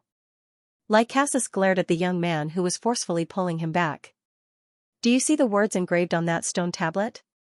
The young man pointed at the sword-shaped stone tablet and said in high spirits, it depends on knowledge, on exploration, and on scholars like us who constantly study hard. This gate designed by Sir Devers is too profound. Lycasus sneered, dissatisfied with the young man's boasting. The young man obviously did not notice Lycasus's expression. He was still holding Lycasus's hand and said, now, I'll tell you why the stone ball doesn't break the vault and fall. That's because the vault has the characteristic of distributing weight to both ends. As he said that, he picked up a branch and drew a gravity decomposition diagram on the ground. Of course, the gravity of the stone ball can't be completely dispersed. The pressure on the vault still exists, and the support of the stone tablet is the key. Poor Lycasus was completely bewildered by the young man's professional explanation. It was as if he was listening to a heavenly book. Nyxstratos, who had been listening to the side out of curiosity, was now completely impatient. He shouted, Lycasus, it's time to go. It's getting dark, don't miss the registration. Yes. Lycasus was so frightened that he pulled his hand back, almost causing the young man to fall. Registration? Registration for what? The young man looked at them in confusion. We're here to participate in a medical forum, Statopus replied. You're here to find doctors who work with corpses and skeletons. The young man suddenly realized. Hurry up and go. Hurry up and go. He immediately lost interest in teaching and slapped away Lycasus's hand, as if afraid of being tainted by bad luck. What's wrong with this man? He's crazy. Lycasus muttered to himself as he followed Statopus. The trees in the school were lush and green. A small path paved with gravel was hidden in the shade of the trees, and the branches crisscrossed. The three of them had not gone far when they suddenly heard an urgent call. Careful, don't step on it. Statopus hurriedly stopped in his tracks. Only then did he see a man curled up on the ground beside him, holding a piece of limestone in his hand.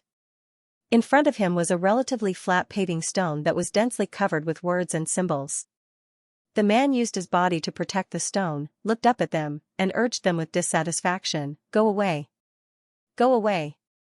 These people are probably scholars from some mathematics research institute in this Dionia Academy. It's said that most of them are from the Pythagorean school of Tarentum, Statopus explained to the dissatisfied Nick Stratos. So it's this group of lunatics.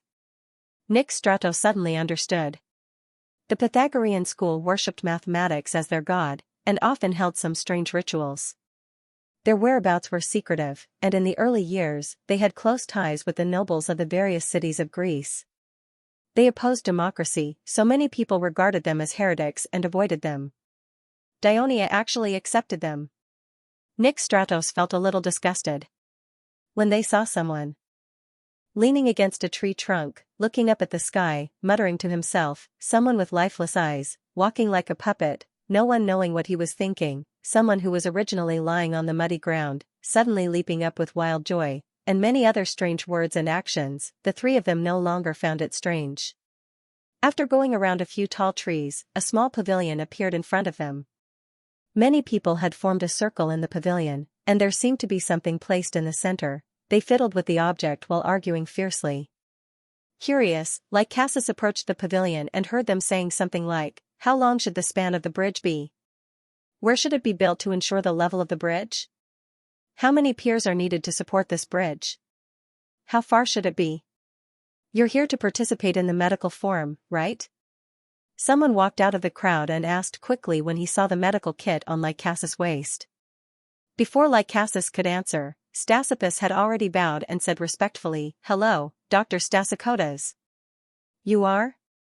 Stasikotas looked at him in confusion, trying hard to find his name in his memory. I'm Dr. Statopus from Crotone, and this is Dr. Nick Stratos and Lycasus, both from Crotone. Statopus immediately introduced himself.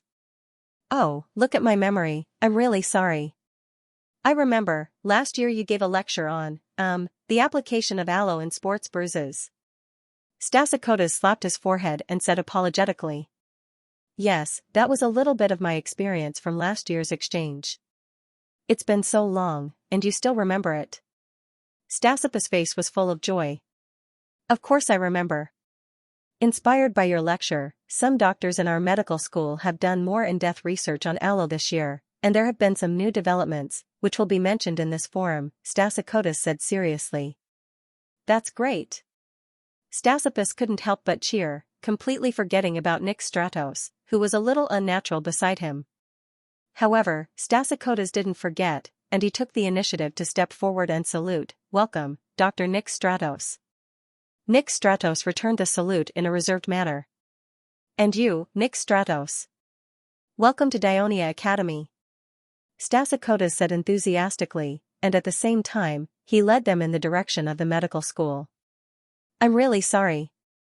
Today is my turn to greet the doctors who came to participate in the forum at the entrance of the academy. It's just that I'm a little tired after standing for so long, so I took a break in the gazebo and listened to the Mathematics Research Institute discuss the construction of the stone bridge. I didn't expect to almost miss you, Statikotas said embarrassedly as he walked. Stasipus was stunned. You mean the construction of the stone bridge?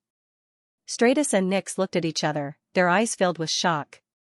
When Nyx turned back to look at the group of people who were still arguing in the gazebo, the feeling in his heart was naturally very different from before. He turned back and looked at Stesichordas, who was walking in front of him. He pulled Stratus over and asked in a low voice, "Who is this man? You have so much respect for him." "He's the, deputy director of the medical hospital in the Dionia Academy. Not only is his medical skills superb, but he's also very knowledgeable," Stratus praised in a low voice. "His medical skills are superb? How is he compared to you?" Nyx did not care about the other party's position. He only cared about the actual medical skills. "I can't compare to him at all. The difference is like the difference between a child and an adult. When you see the patients he treats and listen to his lectures, you'll understand," Stratus said sincerely. Nyx was completely stunned. He felt that his medical skills were not much different from Stratus's. Was this inconspicuous middle-aged man really that good? At night, in a village outside the city of Turii, in a house in the village, after dinner, Stratus asked his wife to pour him a glass of wine. He sat alone in the courtyard, sipping his tea while contemplating the stars. From time to time, he would see the slaves cleaning the farm tools in the courtyard, and the sound of his son reading came from the lit oil lamp in the house. Such a life was so comfortable. Stratus thought back to himself a few years ago and could not help but feel glad that he had made the right choice. He still felt a little guilty for betraying Crotone, but he had done many things for Crotone and Myron, including risking his life to lurk near Nepetia, obtain important information, and make important contributions to Crotone's assistance to Trine in repelling the Briti. However, his life had always been difficult until he was instigated by Aristyras. After the Devers defeated Crotone, they fulfilled their promise and brought his wife and child back safely. From then on, he began his life in Turii. Under the arrangement of the Devers, he officially joined the Mountain Reconnaissance Brigade to accumulate military achievements. At the same time, he secretly worked for Aristyras and served the consul. Until last year, he finally officially became a citizen of Dionia and obtained the land that every Greek dreamed of. At the same time, his child also entered the school of Dionia, and his family also bought 2 slaves to work in the fields. All this happy life came from him making the right choice. Thinking of this, he felt that he should pray to the Hades. In the beginning, he was often plagued by guilt and could not even sleep at night. In the end, he listened to Aristyras' suggestion and went to the confessional in the Temple of Hades, and only then did he gradually get rid of it. Just as he was devoutly chanting the hymn of the Hades, there was a rhythmic knock on the door. "Who is it?" Stratus quickly rushed behind the door and whispered. "Stratus, it's me." A low voice came from outside the door, and it was particularly clear in the silent night. It was the voice of Aristyras. Stratus was startled. Usually, as his superior, Aristyras always called him to his residence to report on the situation and assign tasks. He had never been to Stratus' house in person, let alone at night. He hurriedly opened the door, and under the moonlight, the slender figure of Aristyras appeared in front of him. Aristyras glanced at the courtyard behind Stratus with a serious expression, and then walked in quietly. Stratus hurriedly closed the door gently and found an excuse to drive the slave away to rest. Aristyras stood quietly in the corner of the courtyard. The courtyard wall and the tall willow tree blocked the moonlight from the sky, so his figure was completely shrouded in darkness. Stratus arranged everything properly and immediately rushed over to receive the order.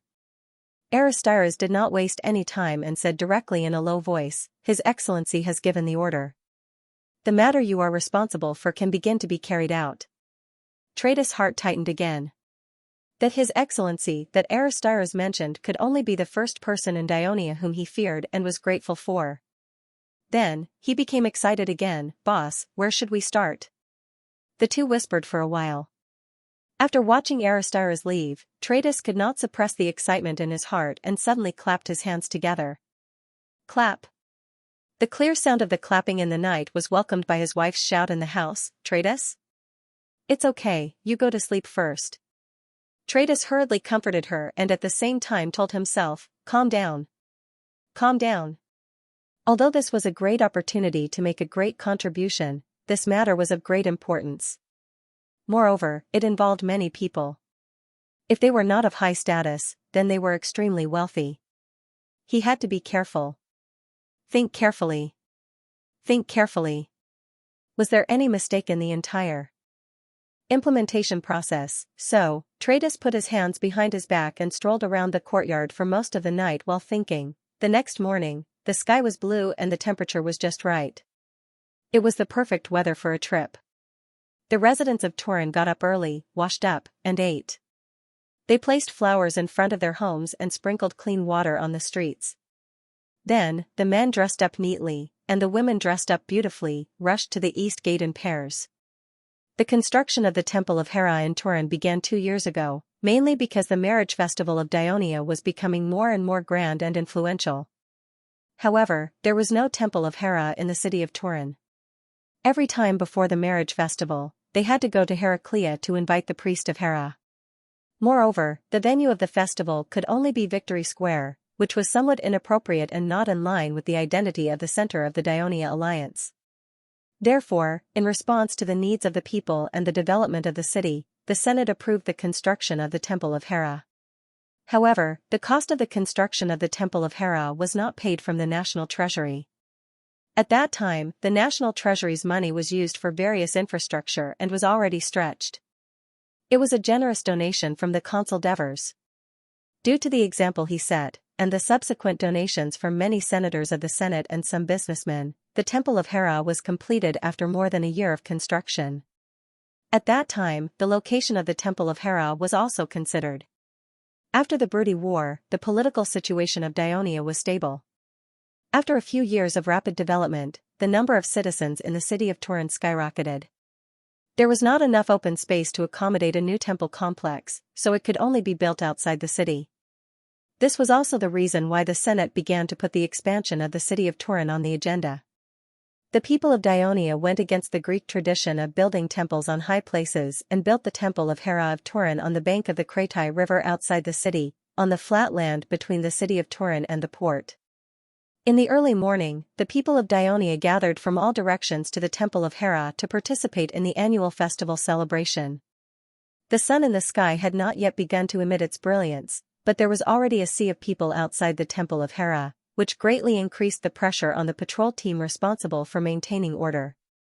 At the same time, as the number of engaged couples who participated in the blessing this year reached as high as 500, the temples of the two gods on both sides of the front of the great Temple of Hera, the goddess of seasons, Ayaz, and the goddess of rainbows, Iris, were filled with newlyweds. Just when the people outside the square of the temple were tormented by the crowding and noise, they vaguely heard the sound of a bell coming from the southwest, from the city of Turin, followed by a strong sound. They knew that the sound of the bell came from the giant 4-ton bronze bell of the Temple of Hades. It rang 9 times in a row. 1, 2, 3. Then the people also shouted in unison, echoing the sound of the bell, counting to 9.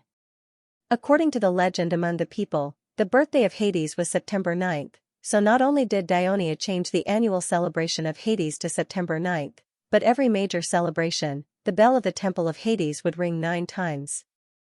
The celebration was about to begin. The people of Dionia cheered up. As for why the Temple of Hades, as the king of Hades, could announce the beginning of the celebration of Queen Hera, the people of Dionia had long forgotten about such questions, and they had already gotten used to it.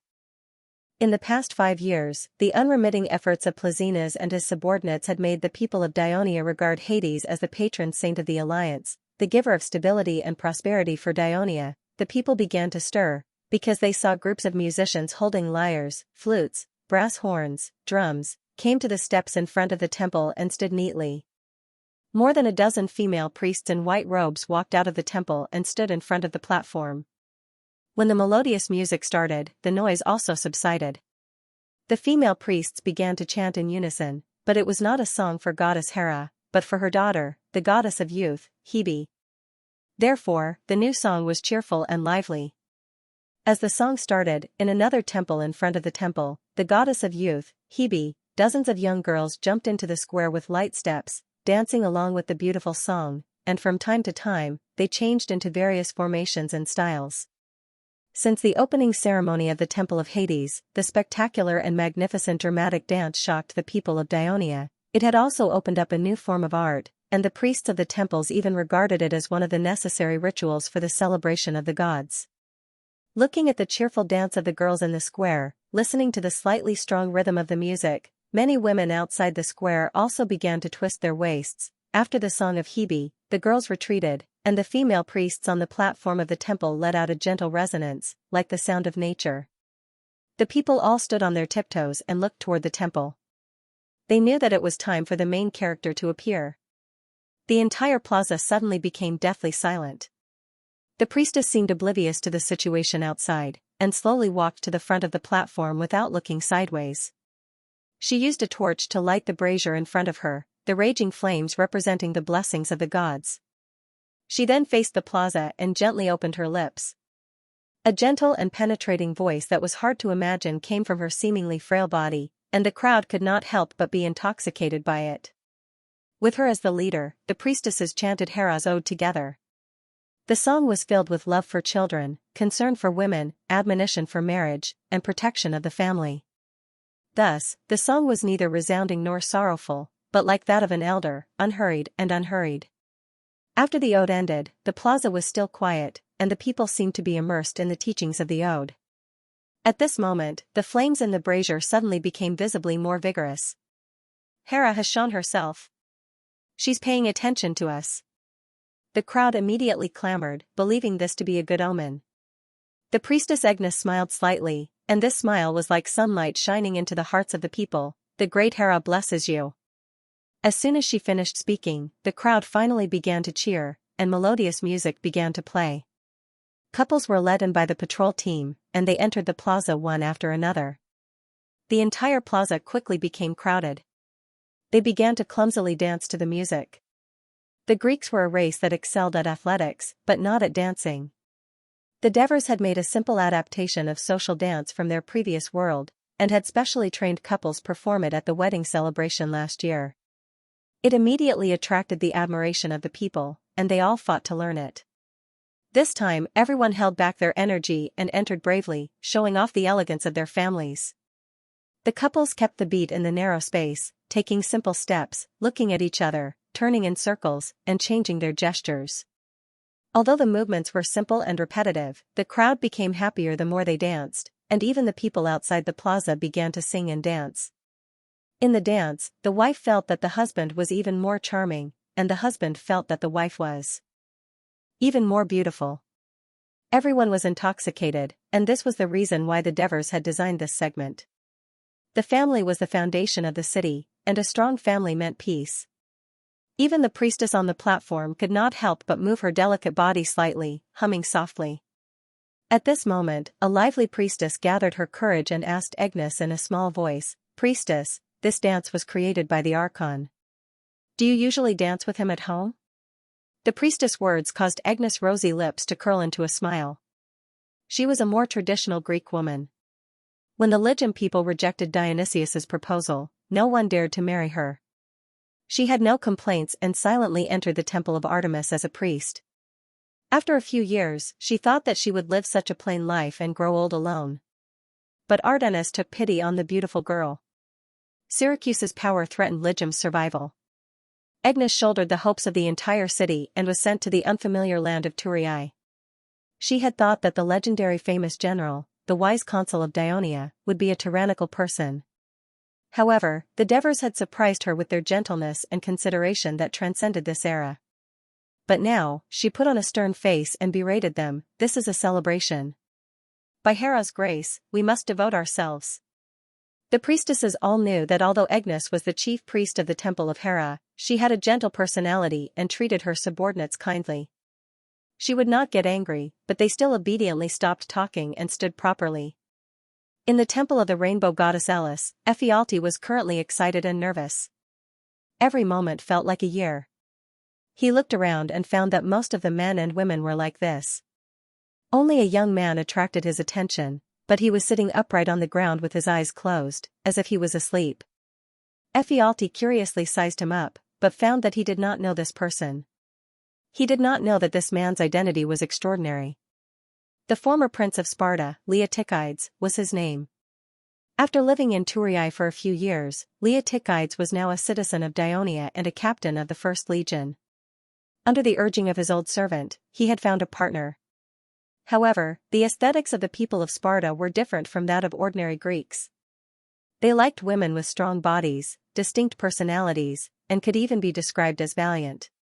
Just like his mother, when Leotychides first went to the battlefield, she had personally given him a newly made bronze shield and told him either use it to fight, or be carried back by it. Thus, Leotychides was engaged to a strong-willed Briti girl from Ciudad Abyssinia. Everyone, please line up as soon as possible. The blessing ceremony is about to begin. Once the music starts, follow me into the square slowly, one by one. Understood? The priest in charge of guiding the newlyweds reminded them again. Ephialtes' spirits were lifted. It's finally starting. A soothing, gentle, yet solemn music entered the temple. The priestess holding the flower basket took the lead out of the temple, while Ephialtes' fiancé held his arm and followed. The moment they entered the square, the two were stunned. It was already a sea of flowers. Colorful petals were scattered from the hands of the people at the side of the square, as well as from the hands of adorably dressed children shuttling through the square. They fluttered down and turned into a carpet of flowers for the couple to step on. Outside the square, thousands of people were still waving colorful cloth and cheering loudly for them. There were even friends and acquaintances who directly called out their names and offered their blessings. Under the attention of tens of thousands of people, every couple was excited, as if they had already become the happiest couple in the world. When the music ended, they were already standing at the foot of the steps in front of Hera's temple. Agnes waited for the noise outside the square to die down before saying loudly, "Young men and women, Cupid shot you with an arrow of love. Under Aphrodite's guidance, you fell into the river of love, and under Hera's watch, you came here.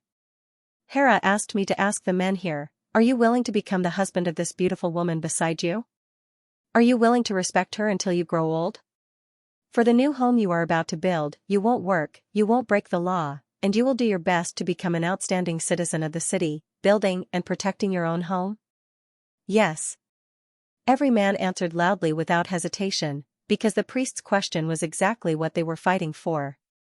"Women here, Hera asked me to ask you, are you willing to become the wife of this strong man beside you? Are you willing to love him, respect him, and take care of him until you grow old? Are you willing to take care of his house, manage his slaves, and raise his children until they grow up to become outstanding citizens of the city?" The delicate women answered with incomparable determination, "Yes." Agnes looked outside the square. Is there anyone who objects to any of the couples here becoming husband and wife? If there is, please say it now. No one objected. Agnes exhaled softly, opened her arms, and announced loudly, "I now declare that under Hera's witness, you have become husband and wife. I hope that you will love each other from now on, until the end of time.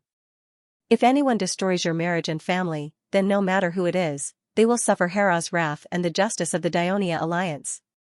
Now, every husband on the field can kiss your beautiful wife." Just as Agnes finished speaking, the flames in the brazier beside her suddenly flared up, flashing with sparks. "Hera! Hera!" The people and newcomers cried out in alarm. At this moment, the music started. Compared to the solemn and sacred melody that had been played when they entered, this melody was beautiful, warm, sweet, and full of happiness. Ephiart's wife blushed and closed her eyes. When their lips met, there was only one thought in her mind: Ephiart's insistence on participating in the Thurii marriage festival was the right decision. She had no regrets in this life. As for Leotychides' wife, she opened her eyes and looked at her husband who was kissing her, her eyes glistening with tears. She couldn't help but be surprised. Her husband, who had always been unyielding, was actually crying? She didn't know that Leotychides was thinking of his mother, who had committed suicide due to humiliation, amidst the blessings of tens of thousands of people. At this important moment, he still lacked the blessings of his loved ones. It was already afternoon.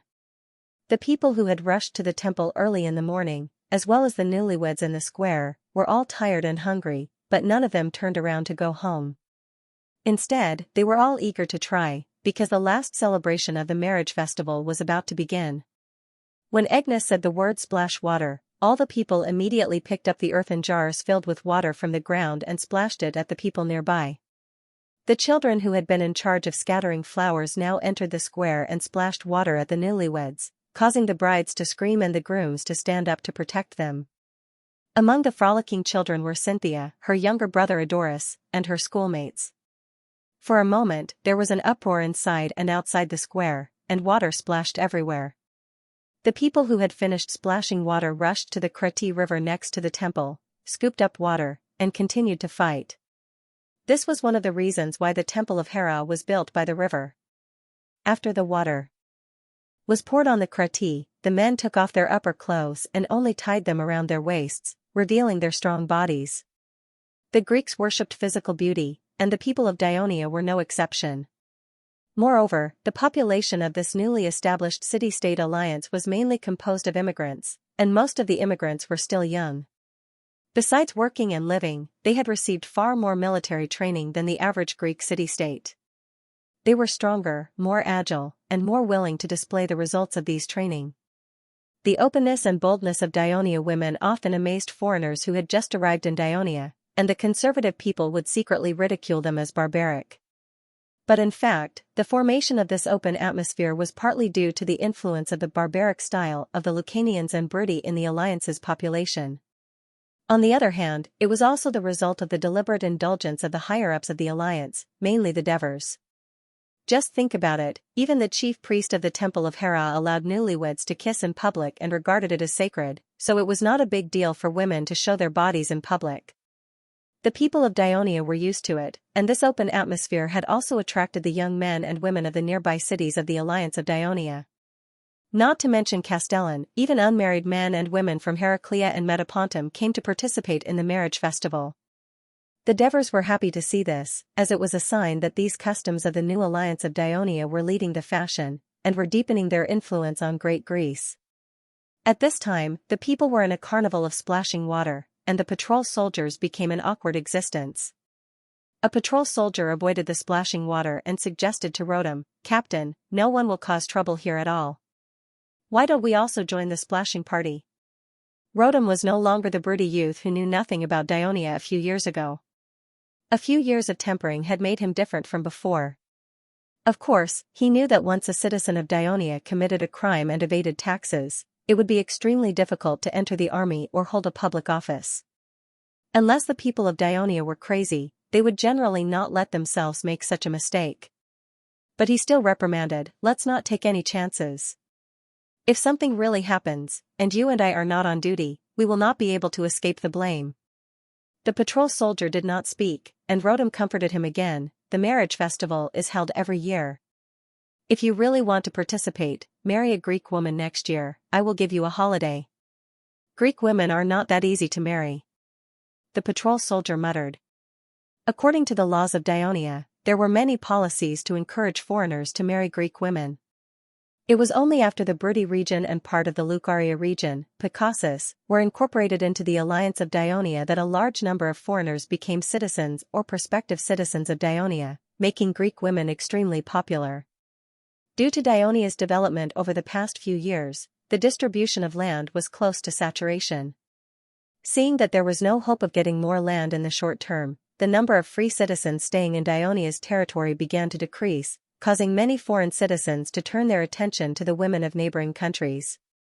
However, most Greek women and families of Dinia could not accept the proposal of foreigners who were originally regarded as barbarians, even if they were Dionia. Don't be discouraged. If it really doesn't work, you can ask Lord Bagalipi to come forward. Rotem's suggestion made the patrol soldiers' eyes brighten. Leader Bagalipi was now a member of the Senate of Dionia. As the national power of Dionia grew stronger, the attitude of Greece's city-states towards it became more and more respectful. The elders of the Senate of Dionia were naturally respected by these city-states. With the endorsement of Bagalipi, the chances of a successful marriage proposal naturally increased. While the people of Dionia were wantonly celebrating, foreigners also participated in the ceremony, but most of them had the mentality of watching the fun and did not participate. Among them was Hermes of Syracuse. He looked at the scene in surprise. Although the absurdity of the marriage ceremony was not as ridiculous as the carnival of Dionysus, It was more joyful and lively than it. According to his observation during his stay in Turii, the people of Dionia were strict, rigid, and even a little cautious. When they went out to do things, they would be a little timid when they encountered patrols. They were far less free and unrestrained than the Greek citizens of other city-states. But what he saw in front of him, combined with the intense and fiery rugby games he had watched before, he had to admit that the people of Dionia were also very crazy. Even compared to the people of Syracuse now, the people of Dionia were also a tyrant city-state. Hermes believed that the Devers were tyrants, but the people of Dionia were happier and less depressed. In Syracuse, perhaps because Dionysius was almost ousted by the people before, when the Carthage army led by Similco approached the city of Syracuse, he implemented a high-handed rule in the city of Syracuse. He hunted down Democrats, increased the number of patrols, patrolled the city all day long, and searched for suspicious people. These were all carried out by mercenaries. He built a few barracks not far from the city, guarded by nearly 5,000 mercenaries. He also granted citizenship to a large number of mercenaries, mainly Campanians, gave them land near Syracuse, and allowed them to build villages and towns to consolidate their rule. At the same time, for his own safety, Dionysius forcibly moved out the people living on Ogygia Island, leaving only himself, his family, and the courtiers who were loyal to him. He also continuously strengthened the walls around Ogygia Island, built fortresses, and guarded by 2,000 mercenaries that he trusted. He completely treated the people of Syracuse as enemies. Hermes shook his head, suppressing these dangerous thoughts in his mind. In any case, he was now appreciated by Dionysius. Not only was he paid well, but he was also promoted quickly. He did not want to be suspected by this tyrant because of an inappropriate word one day. Seeing that the sky was getting dark, Hermes judged that it was about time for Polixus to return. He threw the laughter behind him without any hesitation. According to Polixus's situation in the Senate these few days, the situation was gradually becoming favorable for Polixus. The Devers' seemingly firm power was beginning to waver. It was funny to say that Dionysius's autocratic and oppressive rule made his throne as stable as a mountain. The people trembled in fear, and no one dared to oppose him.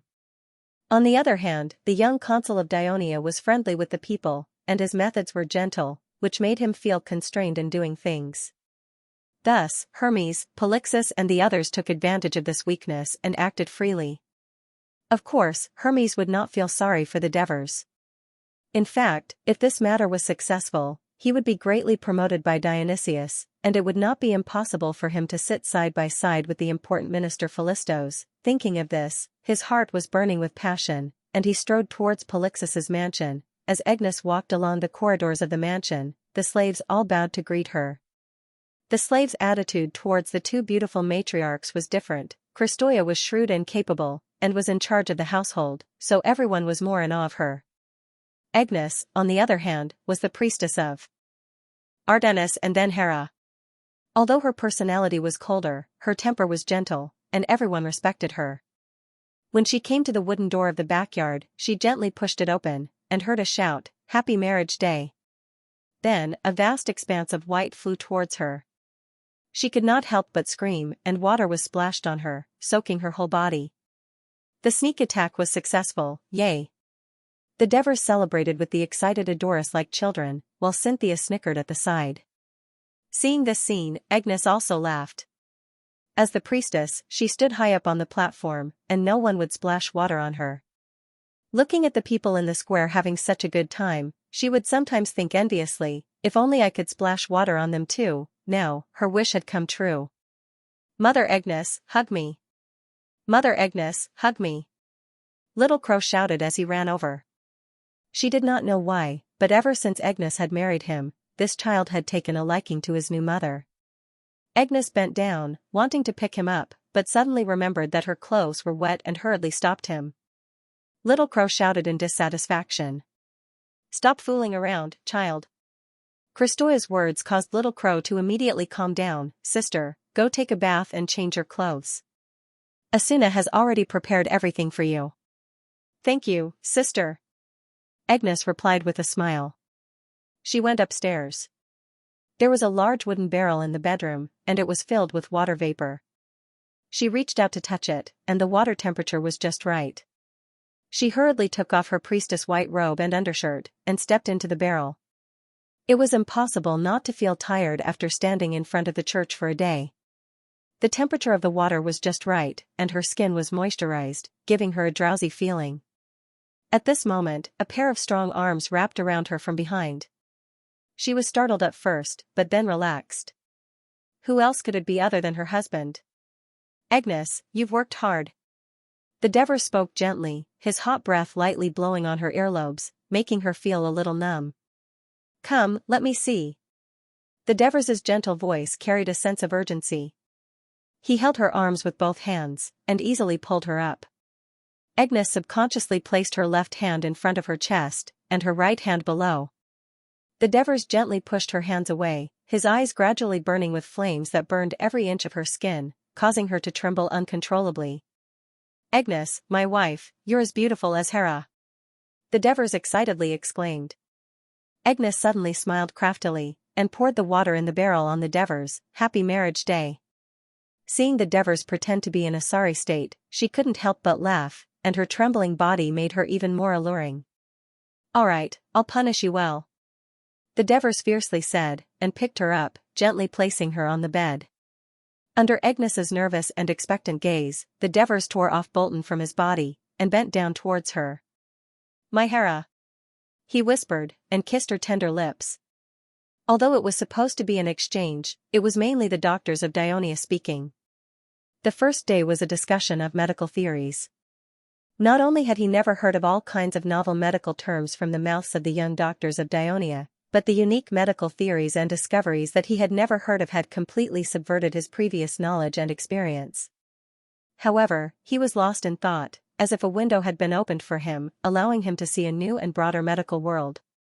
How could he not be excited? Nisostratus did not have much dinner. He spent the whole night thinking about the knowledge he had heard during the day. At this time, he only hated that his memory was so poor that he could not remember everything. As he lay in bed, he recalled what he had heard during the day, so he did not sleep well the whole night.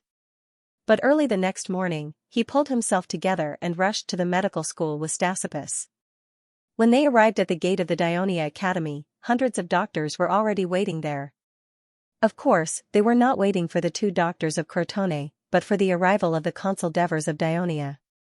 At this time, Nisostratus was not as extreme as he was before he came to Turii. Through the previous day's study and a conversation with other doctors, he deeply understood the high status of the Devers among the doctors of Dionia. Even the foreign doctors who had heard his speech talked about him with respect. This made Nisostratus curious about the Devers, and he waited quietly like the other doctors. It did not take long for the Devers to arrive, accompanied by the dean of the medical school, helps, and a dozen guards. The doctors were in an uproar and wanted to greet them. The guards immediately wanted to stop them, but they were told to back off by the Devers. He smiled and took the initiative to greet them. Stacy Casotas also immediately asked the doctors to consciously observe the order. The Devers knew most of the foreign doctors who had participated in the forum last year, and they were happy to talk to them. The newcomers were introduced by Helps and Stacy Casotas respectively. The Devers smiled and welcomed their arrival. "Clausus, I remember you're a famous doctor from Metapontum. What kind of wonderful speech did you bring this time?" Devers said to the doctor in front of him with a smile. "Lord Devers, please don't joke around. I don't dare to call myself a famous doctor in front of you," Clausus said humbly. "In this sacred place, there are no adults. There are only doctors who save lives and medical scholars." Devers smiled and corrected him. "Just call me Devers." Devers. Clausus bowed respectfully and said, "Choreopampas of Tarentum was unable to participate in this forum for some reason. He asked me to apologize on his behalf and to express his regret for not being able to hear your wonderful speech." The Devers' expression became a little helpless. He sighed and said, "Although there have been some small misunderstandings and conflicts between Dionia and Tarentum in the past 2 years, this should not be an obstacle to academic exchanges." After Tarentum and Messapi reached a peace agreement, their strength gradually recovered. They began to feel annoyed with Heraclea and Metapontum for leaving the Tarentum alliance. Of course, they also hated Dionia who had once rescued them. However, now the powerful Dionia alliance could only make them swallow their anger. The radical representative Diomyres, who was once ambushed by the Masapi alliance and almost wiped out because of his rash advance, was originally criticized by the Citizens' Assembly and was almost expelled from the city. He originally had no future in the political arena. However, in the past 2 years, he slyly followed the voice of the people and publicly attacked Dionia many times. He condemned the council for being too soft on Dionia. He regained the support of the frustrated people and was re-elected as consul at the end of last autumn. As a result, the small frictions between Tarentum and Dionia began to become more frequent.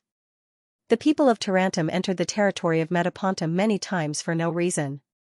When the fishing boats of Tarentum and Dionia met at sea, there were from time to time quarrels and fights.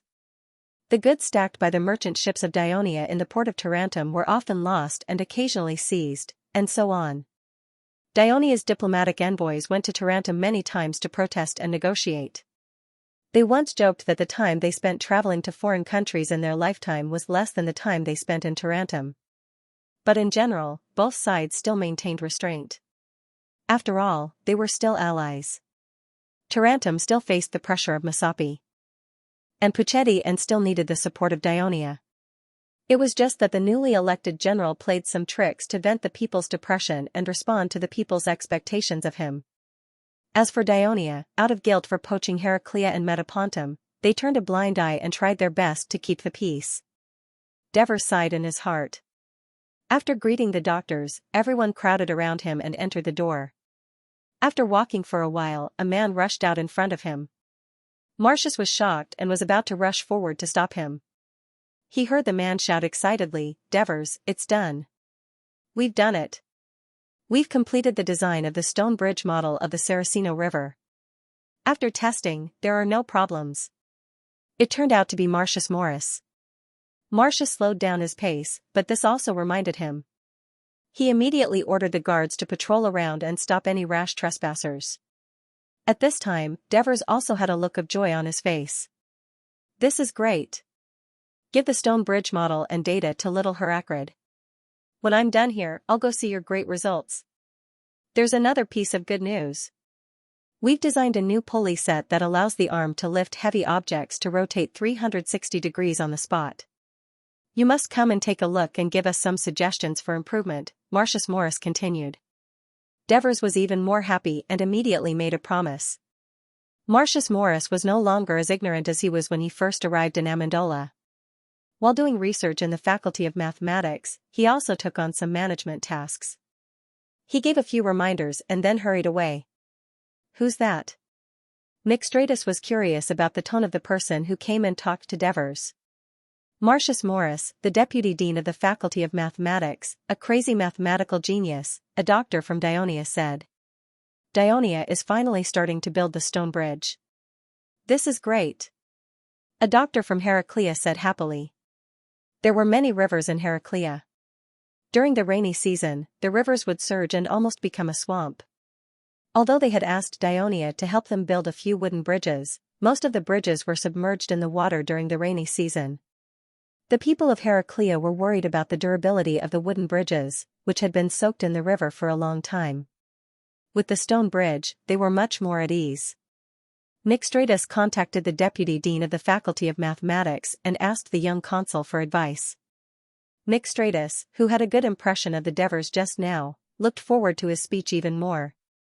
Devers stood on the podium, and below them were the doctors sitting upright. Under their expectant gazes, Devers cleared his throat and said unhurriedly, "Since we've already greeted each other at the school gate, I won't do the same thing here." The doctors chuckled. Every doctor on the podium had to introduce themselves and greet their peers. This had gradually become a practice in medical forums. Devers smiled, stretched out his right hand, and clenched it into a fist in the air. "What do you think I'm holding in my hand?" "Nothing at all." This was the thought that immediately came to some people's minds. Before they could answer, Devers said, "Air, it's the ubiquitous air. That's the name I gave it. Although it looks like nothing at all, every human and every animal can't live without it. If you don't believe me, you can cover your mouth and nose with a piece of linen to isolate yourself from the air. Soon, you'll suffocate to death.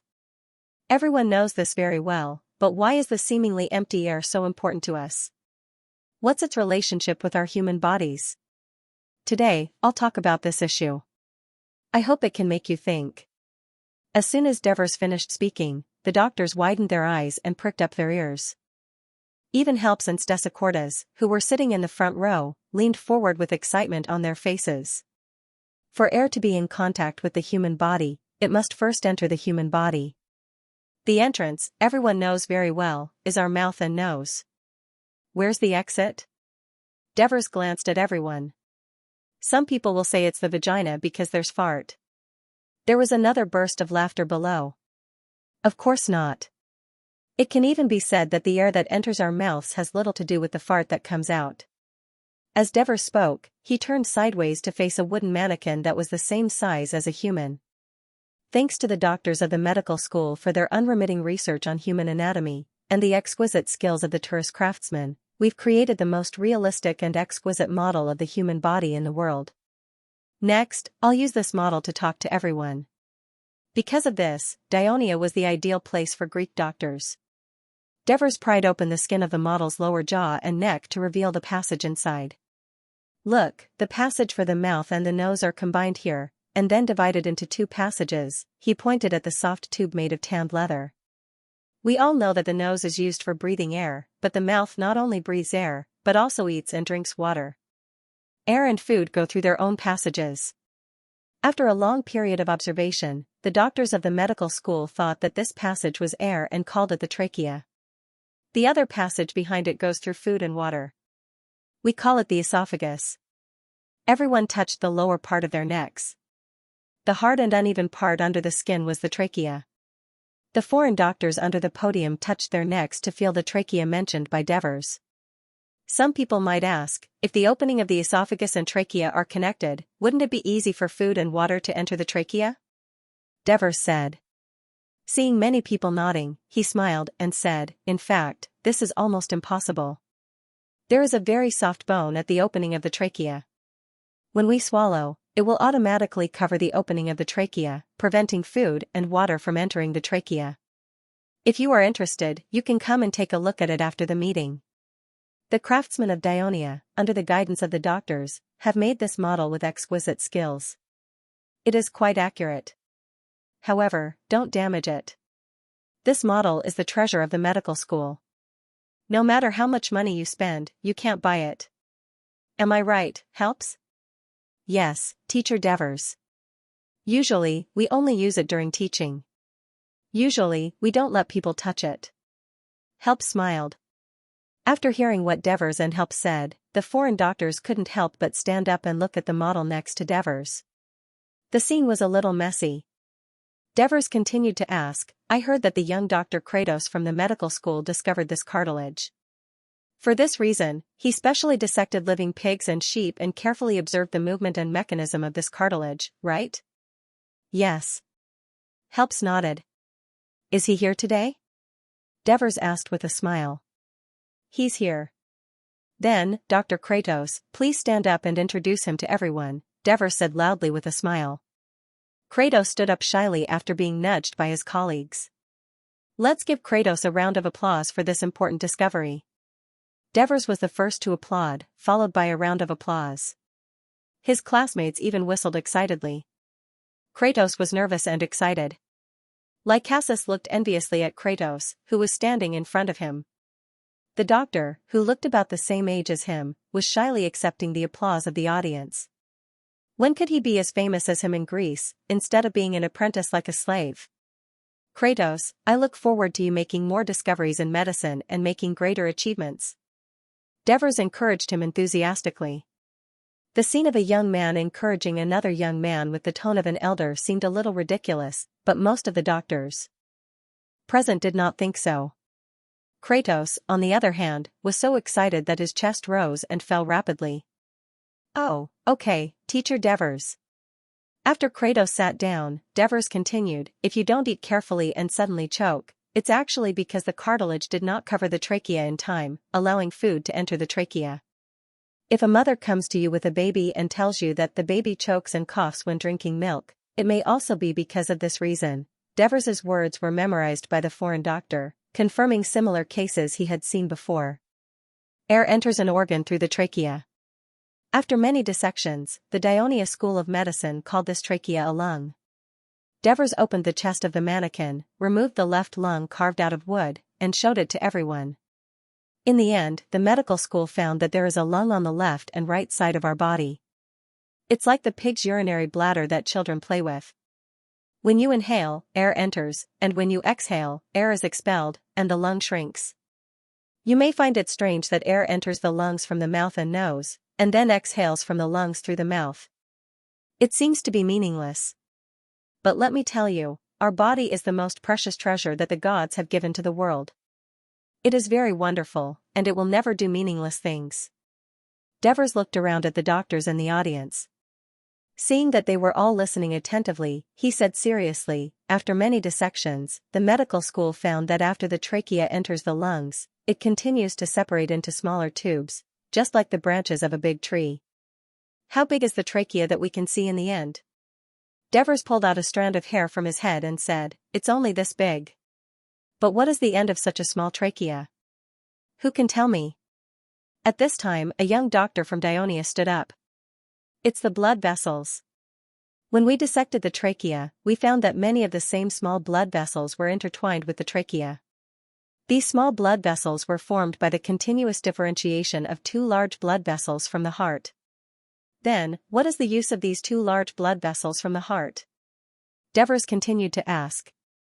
They come from different parts of the heart. One is responsible for pumping blood into the lungs, and the other is responsible for collecting blood from the lungs. What other obvious differences are there? Well, one blood vessel pumps blood out, and two blood vessels collect blood. The young doctor answered hesitantly. There are differences. Is there anything else? The young doctor blushed and couldn't answer. Thank you for your answer. What's your name? Strobus from Xianxia School of Medicine. Thank you for your wonderful answer. You said it very well. Strobus, who was slightly depressed, smiled when he heard Devers's praise. Everyone, the air goes in and out of the lungs, the blood goes in and out of the lungs, and the blood goes back to the heart. If nothing happens, then our bodies are so bored that we're doing these meaningless things all the time. Is it possible? Devers asked. While everyone was deep in thought, he answered firmly, of course it's impossible. The air and blood must have some strange reaction in the lungs, but we can't see it with our naked eyes, just like how we can't see what causes our wounds to be infected. So what is this reaction? How important is it to our bodies? The doctors all showed great interest when they heard this. While thinking, they pricked up their ears to listen to Devers's next words. Devers smiled. Although I don't know what reaction the air and blood have, we can discover the existence of this reaction through certain phenomena. Herpes, have you carefully observed the blood of humans or animals? Have you noticed anything different about the blood? Blood? Herpes was deep in thought. To be honest, Devers had not told him the topic of today's speech. Like everyone else, he was used to transparent air and didn't think deeply about it. In addition, he had been the director of the Ministry of Health for the past 2 years, and he also served as the director of the Turiai Hospital and the director of the Xianxia School of Medicine. The administrative work had increased, and he didn't have time to do medical research. Next to him, Stesicortes was also deep in thought. Oh! Someone suddenly thought of something and shouted, "It's the color! The color of blood!" Devers fixed his eyes on the person who spoke. It was Kratos. He looked at the thoughtful and creative young doctor with admiration, and then quickly retracted his gaze. Yes, it's the color of blood. Doctors of the medical school, as long as you've done animal vivisection, you'll find that when the originally dark blood enters the lungs and is brought back to the heart by another blood vessel, the blood has turned bright. There are only air and blood flowing in the lungs, so something in the air must have entered the blood, and that's why the color of the blood has changed. And this thing? What does this invisible thing do when it enters the blood? Herpes, Stesicortes, Kratos. All the doctors, including Lycasus, were staring at Devers at this moment, holding their breath, lest they miss a word. When Devers finished his speech, all the doctors in the audience stood up and bowed to him. Then, they began to clap. They clapped with all their might, and the applause continued. The words wonderful and creative could not describe Devers's speech. He had pushed the medical theories of this era to a more profound and vaster world. If the doctors of the past were only groping their way forward in the dark, then every speech of Devers was like a beam of light that they could follow to move forward. There were no words to describe the shock and gratitude in the doctors' hearts. This was the only way to express their emotions. Even Xianxia was one of them. Although he did not know much about human anatomy, he was finally sure that the true mystery of medicine was here, in the school of Dionia, in the Devers. Devers bowed again and again in return. The applause continued. The 3-day medical exchange forum finally ended. Some foreign doctors left, while others applied to stay to continue visiting and learning. This included Xianxia and Stasippus. For the next few days, they worked as assistants in the Turii hospital, learning how Dionia doctors treated patients and occasionally watching them perform surgeries. As for the systematic study of medical theories, human anatomy, and so on, the school of Dionia had very strict requirements. Students had to be citizens of Dionia, prospective citizens, or free people who had left their motherland and applied for citizenship of Dionia. At the same time, they had to pass the rigorous examinations of the School of Medicine before they could enter the School of Medicine. The extreme Xianxia had a characteristic. Once he agreed with something, he would be much more enthusiastic than ordinary people. He was conquered by Dionia medicine and wanted to stay here. However, it was not easy for a citizen of Crotone to join Dionia. He had a family like him, so he had to go back and discuss it. Xianxia's attitude even influenced Stasippus. He also considered staying to study. On this day, the two decided to visit the pharmacy in Turii. After visiting the pharmacy in the city, they heard that there was a larger, more complete, and more medicinal market in the port, so they decided to take a look. Today's Turii port was different from a few years ago. Although it was not as good as the deep-water port of Crotone, it did not have the natural ability to withstand storms like the port of Tarentum, and it did not have the superior location of the port of Ligum. It had become the largest port in Greece. The reason was simple: the city-state alliance of Dionia had become the well-deserved hegemon of southern Italy, and its strength far exceeded that of other city-states. As the center of the alliance, Turii had a strong political advantage. Many free people wanted to move into Turii and become citizens of Dionia. Many envoys and Senate members of the Greek city-states came to Turii to visit, ask for help, and negotiate with the Senate. Many merchants and tourists came to experience the unique culture of Dionia, to enjoy the unique ball games, celebrations, and even food and entertainment. Not to mention the citizens of Dionia who moved to Turii from 9 to 5. The huge flow of people naturally created a huge demand, and this demand could not be completely met by Turii itself. Therefore, merchants who were good at seizing business opportunities came with merchant ships loaded with goods from all directions. The port and market of Turii expanded again and again. Now, it had expanded from the mouth of the Creti River to the north near the Temple of Hera. Xianxia and the others passed the Temple of Hera and entered the area of the port market. They soon felt that it was difficult to walk. Although Turii had built several roads between the main city and the port market, and vehicles and pedestrians had to go their own way, the huge flow of people still caused traffic to become congested. Walking in the middle of the road, people brushed shoulders with each other. Although it was still warm spring, Xianxia and the others were already sweating profusely. At this moment, a group of patrolling soldiers passed by. The quick-witted Lachesis hurriedly brought the two of them to follow behind. With the patrolling soldiers clearing the way in front, they felt a little more relaxed. The port of Turii had actually developed into a large town. It was divided into two parts, one was the port, and the other was the market. The two were separated by a stone wall guarded by guards. The cargo ships entered the port and anchored at the pier. After unloading the goods, they were transported directly to the market.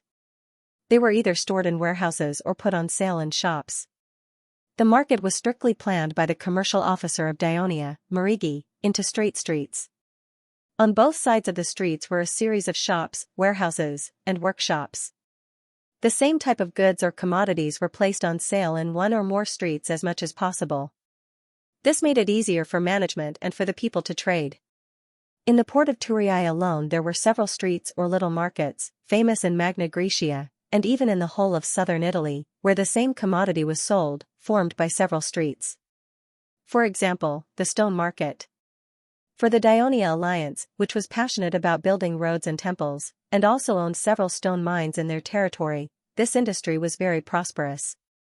Not only did they have a variety of quality marble, but there were also many laborers engaged in this industry, and the price was relatively low. And matching this was the sculpture street.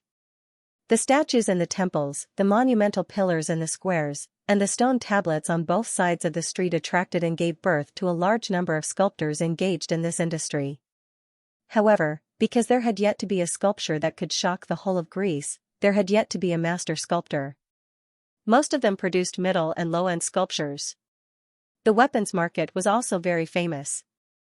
The people of Daionia conquered Greece by force, so of course, they attached great importance to the production and sale of weapons. In order to gain merit, the people were willing to invest money in this area. So, hundreds of weapon workshops and shops of all sizes had gathered in the port market. Half of them came from other Greek city-states outside the alliance. Among them, there were two most famous ones. One was the armory of the Disabled Soldiers Committee under the Ministry of Military Affairs, and the other was the armory of Dios. There was also a very famous market, the livestock market. Since the two mountain races of Lucania and Bruttii, who mainly relied on livestock, joined the Daionia alliance, Daionia also owned Lucania and Bruttii, two plateaus and mountains with rich pasture resources. In addition, Christoia's restaurant was widely spread in various cities of the Daionia alliance. More than half of its recipes were made from cattle, sheep, and other livestock. This gave rise to a great demand for meat in Daionia. While gradually changing their diet, it also prompted the two regions of Lucania and Bruttii to raise cattle and sheep and other livestock in large numbers. The livestock produced in these two regions were not only large in number, but also delicious. The southern Greeks who had tasted the delicacies of Christoia's restaurant loved it. In fact, a long time ago, the Lucanian cattle were known for their docility, strength, and endurance. They became the first choice of pack cattle in this area. At the same time, although the Bruttii horse was not good at running, it was good at climbing mountains, and it was a good pack horse. It was also quite popular in Greece. In recent years, under the guidance of the Senate's policy, the Bruttii region began to raise a large number of horses. Most of the horses used in the carriages of Daionia came from the livestock market of the Bruttii in the port of Thurii. There was also a street that was unique to Daionia and quite famous in southern Italy, the ball market. Rugby and football were first played in the Daionia barracks. Later, they became popular throughout the Daionia alliance and the Confederacy. Every year, a city match was held. However, the people were not satisfied with only one match per year. Therefore, under the proposal of the Devers, the Senate introduced a new bill last year, allowing citizens of each city, please note, only citizens, to organize their own rugby or football teams. After reporting to the city hall, the city's chief executive would organize the rugby or football games in each city. Rugby or football games would be played about every 10 days in a single round-robin tournament. A win was worth 3 points, a loss was worth 0, and a draw was worth 1 point. The team with the highest points would become the city champion and would be sent to Thurii to participate in the Southern Italy finals. The rugby finals were held after the Hades celebration ceremony on September 9 every year. The football finals were held on November 1 every year to celebrate the establishment of the Confederacy. The overall rugby or football champion of the year would be decided. The participating teams also included some city-state teams of the Confederacy. However, some city-states were invited but had never participated, such as Tarentum and Crotone. As a result, most of the citizens of Daionia were both participants and spectators. The arena was always full of spectators for every game. The people's enthusiasm for such games surpassed watching plays, and it became their main form of entertainment. The so-called investment of the people naturally led to the popularity of the industry. From small things like the piccolo that the referee spoke of to big things like the goal used in the game, as long as it was involved in rugby or football games, it was sold on this street. At the same time, it also included some other competitive sports supplies. The most surprising thing was that there were many famous players' supplies stores on this street. The popularity of the football market would naturally give birth to some players with superb skills.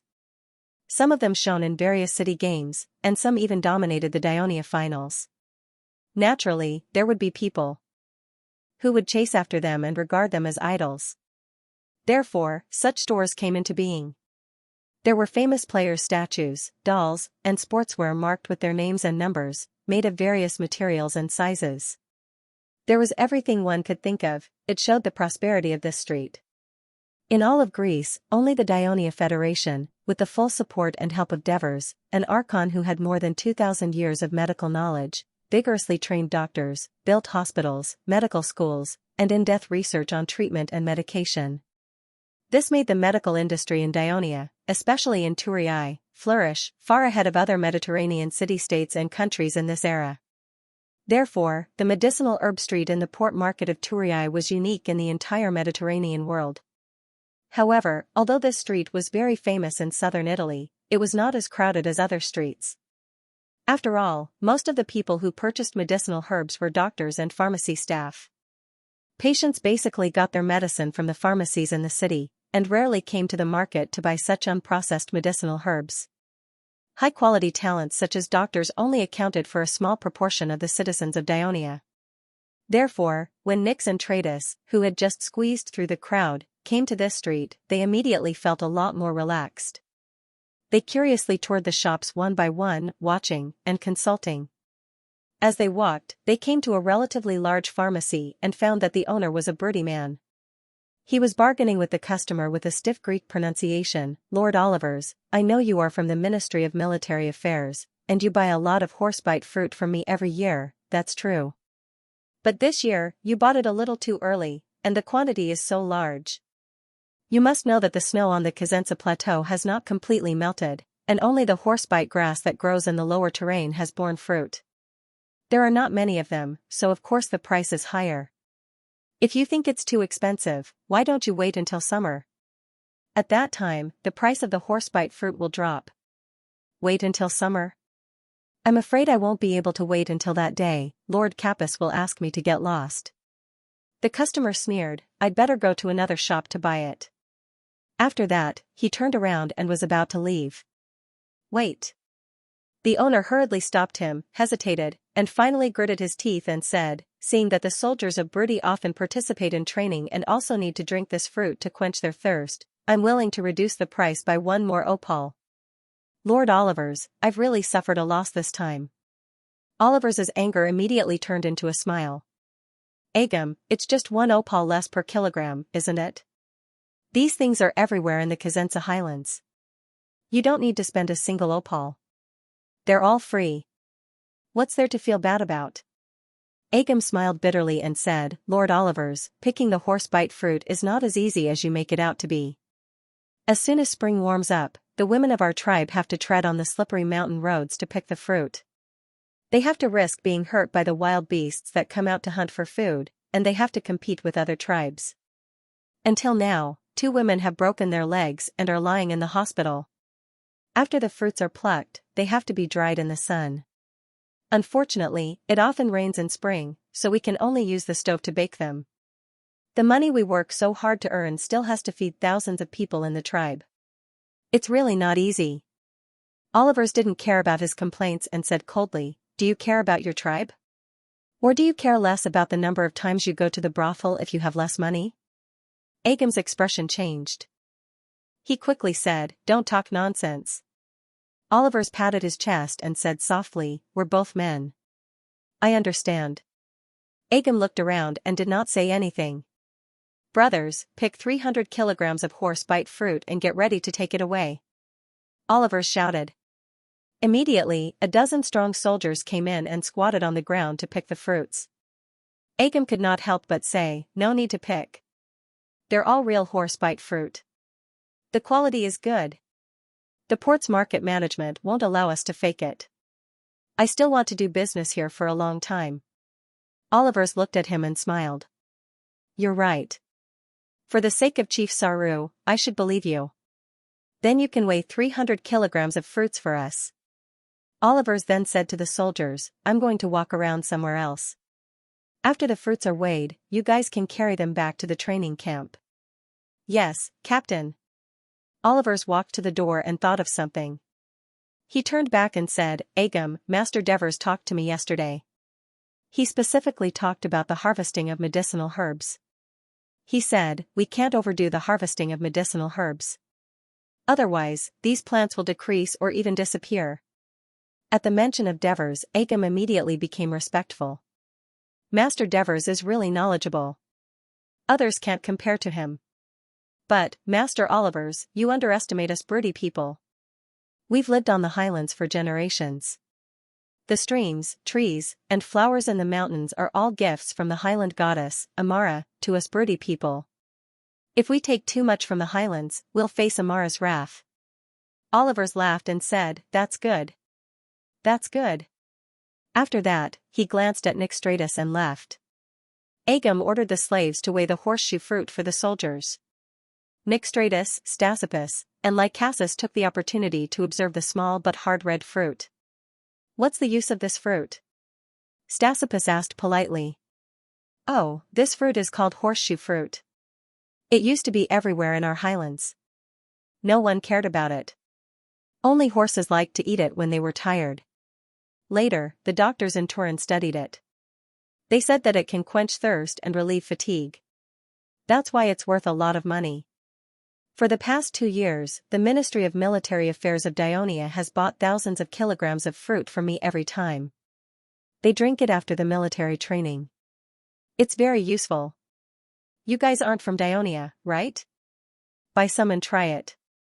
Agam patiently tried to sell it to them. We're from Crotone. Nyxtratus suddenly interrupted. Agam replied with an O. He didn't show any special emotion. It was as if the hatred between Crotone and broody people was already a thing of the past. How much for 500 grams? 6 opal. Give me 500 grams, Stasippus said as he took out his money pouch. Agam held a handful of red fruits in his hands and poured them into a straw pouch. It already weighed more than 500 grams. Including this pouch, I'll give you 7 opal. All right. What's the use of this grass? Nyxtratus asked curiously as he stood beside a pile of withered grass that looked like thorns. That's thorny grass. The doctors in Turin discovered that crushing it and soaking it in hot water can relieve itchiness. It's good stuff. This thing can cure itchiness? Nyxtratus carefully touched the thorns on the grass, looking doubtful. The doctors in Turin are all the students of Lord Devers, the descendants of the god of death. They're all skilled in medicine, just like your Greek god of medicine. Asclepius. Yes, that's the Greek god. These amazing Turin doctors' words can't be false. Plus, we've tested it, and it's indeed effective. Now, this grass is often ordered by pharmacies. Nowadays, every tribe in Brody will tell the doctors in Turin if they have any methods to cure illnesses passed down by their ancestors. I heard that the Lucanians are doing the same. Lord Devers is indeed the descendant of God. He made all the wild flowers and grass in our mountains into treasures. Agam said with both gratitude and admiration. Nyxtratus and Stasippus looked at each other, their eyes filled with shock. Through these few days of learning, they learned that Dionia's medical school was far ahead of other city-states in terms of medical theory research, experience in diagnosis and treatment, and the development of surgery. They didn't expect that they had done so much in the field of medicine as well. Just then, Lycasus ran into the shop and said excitedly, Teacher, there's a shop selling the surgical tools you mentioned last time. Really? Take me there. Nyxtratus dropped the thorny grass in his hand and ran out with Lycasus. Then, Stasippus picked up the straw bag and went out as well. After watching the 3 of them leave, Agam muttered, the people of Crotone. Humph, the shop selling surgical tools next to Brody's herb shop was small, but there were all kinds of intricately crafted tools made of iron and wood. They were all carefully arranged. After Nyxtratus and the others entered the shop, they looked at it happily for a while before the shop owner asked, Are you doctors from Dionia? No, we're from Crotone. Then you can only look, not buy. Why? Lycasus looked at him indignantly. These tools are all designed by the Turin Hospital and sent to the ironware workshop to make them. They made such a request, and the port market management is in charge of supervising. We can't do anything about it. The shop owner shrugged and said helplessly. Can't we pay more? Stasipus asked tentatively. Don't set me up.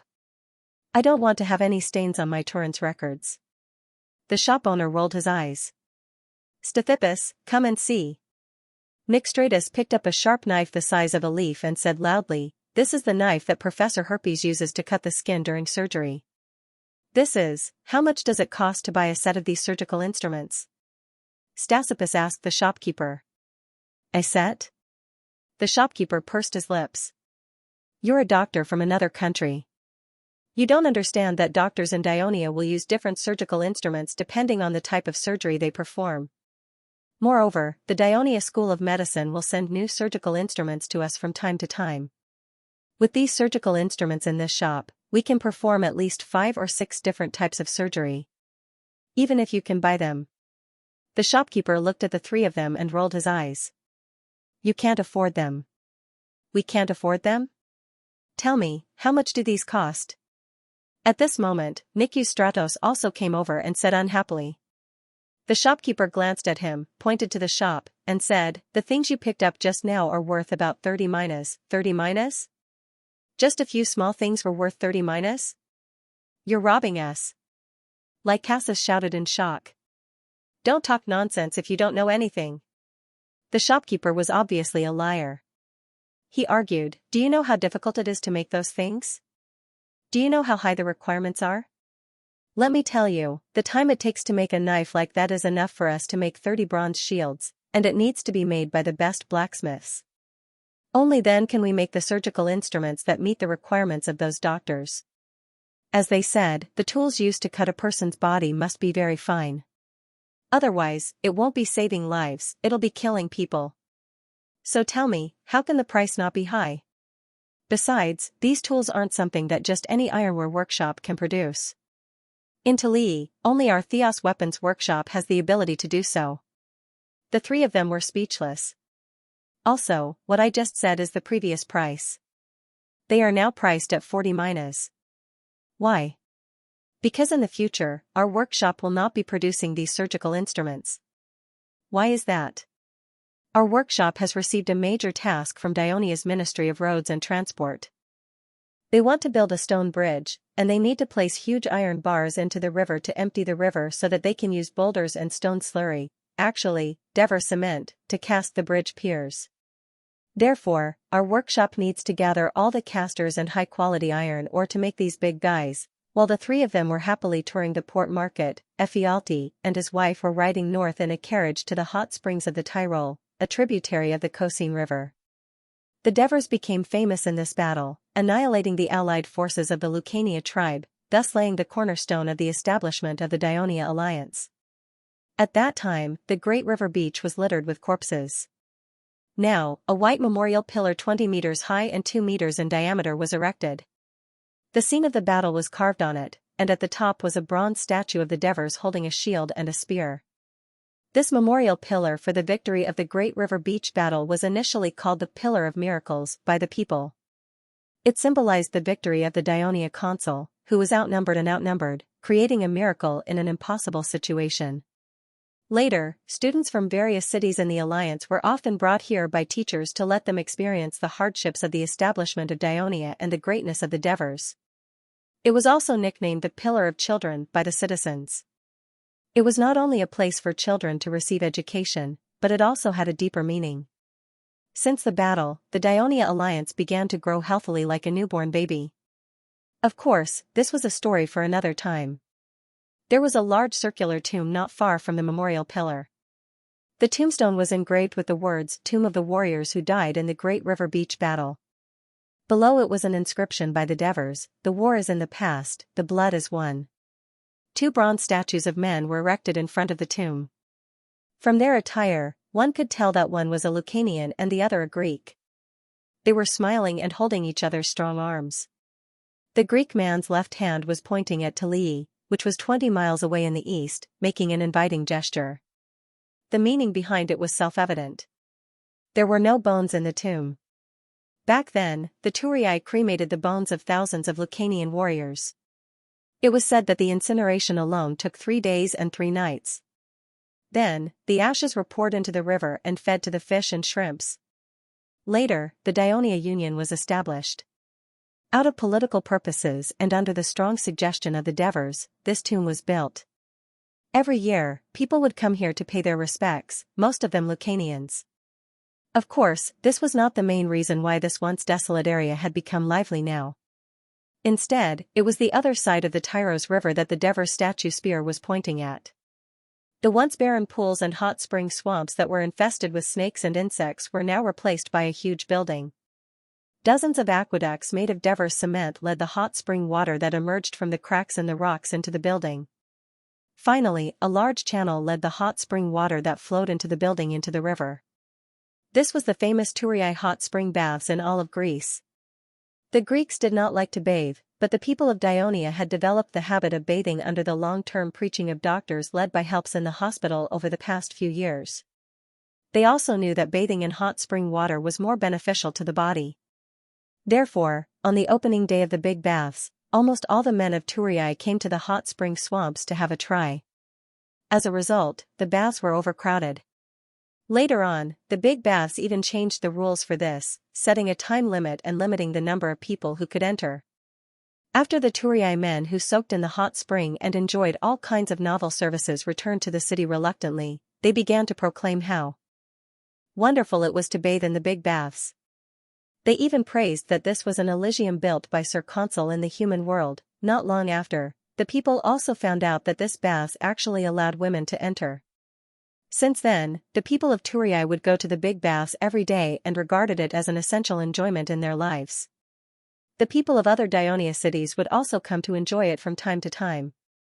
At the same time, the Touria people also regarded the hot spring baths as one of the 3 major entertainment activities to entertain distinguished guests from afar. The other 2 were tasting Touria cuisine and watching ball games in the arena.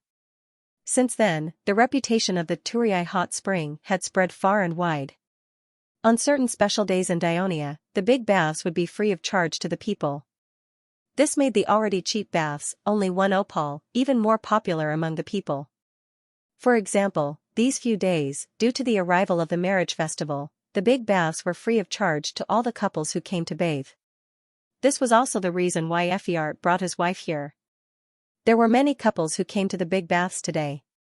Everyone consciously formed a long line and slowly moved towards the entrance of the baths. At this moment, there was a commotion at the back of the line.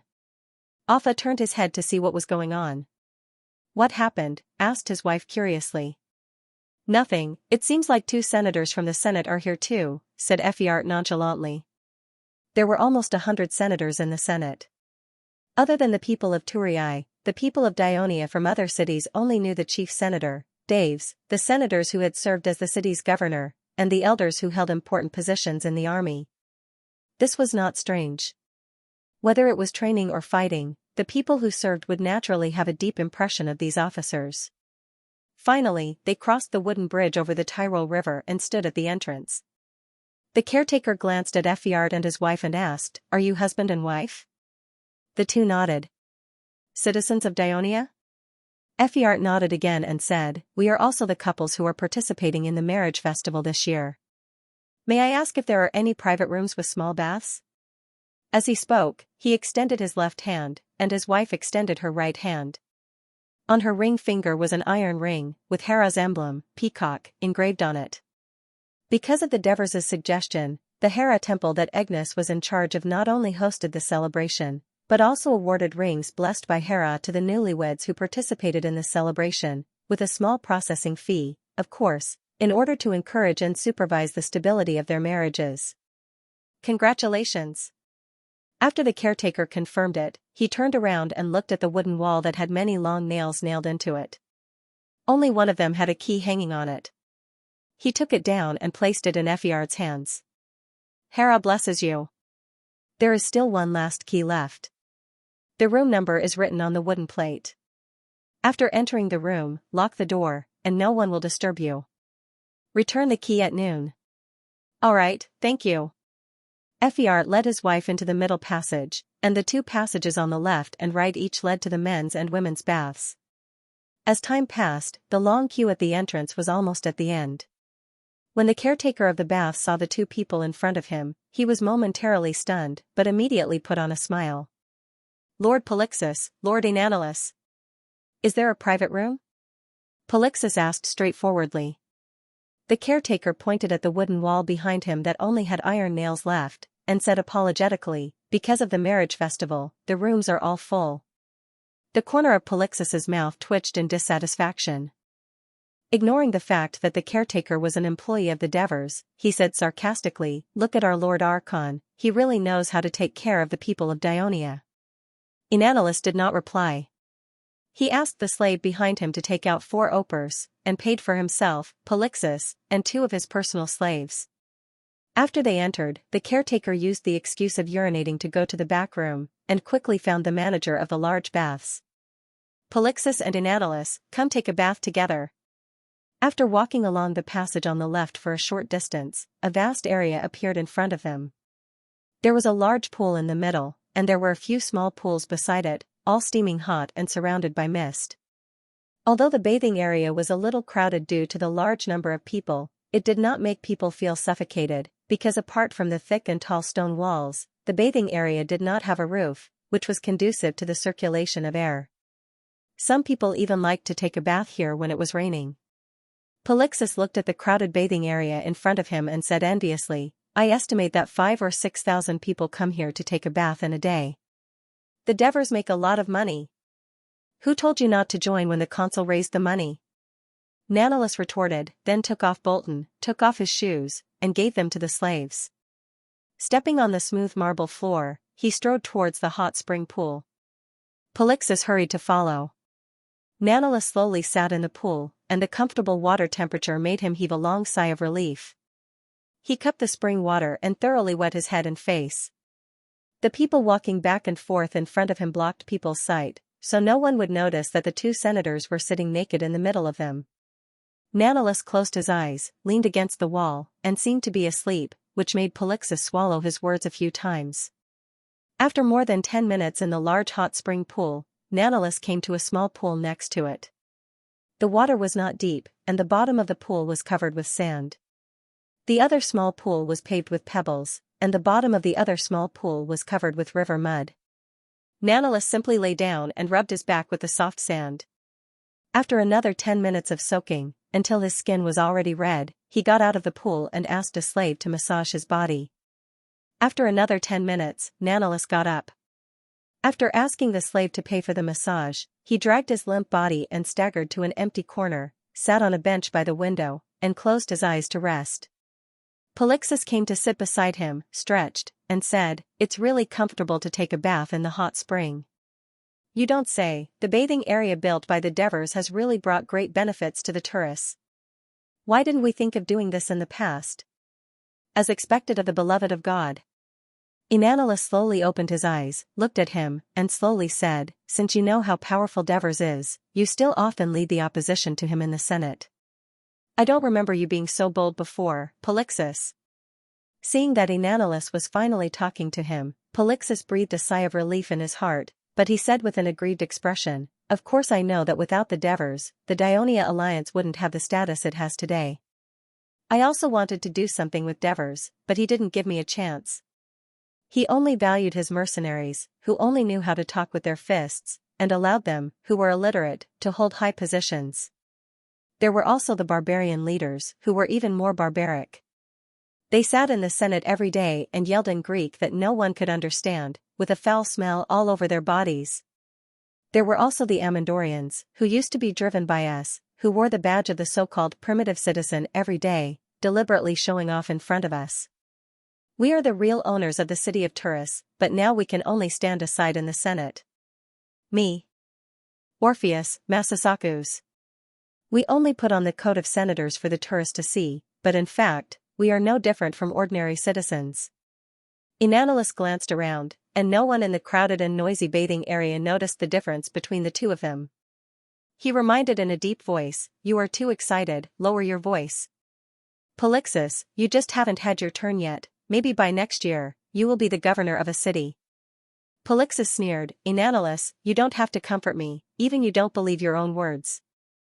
Think about it, a Persia can sit in this important position for so many years, without any rotation or election. Do you think my ability is worse than his? I was also one of the 10 generals of the tourists many times. Because I had nothing to do in the Senate, sometimes I was sent by the Devers to help this foreigner, and I was ordered by him.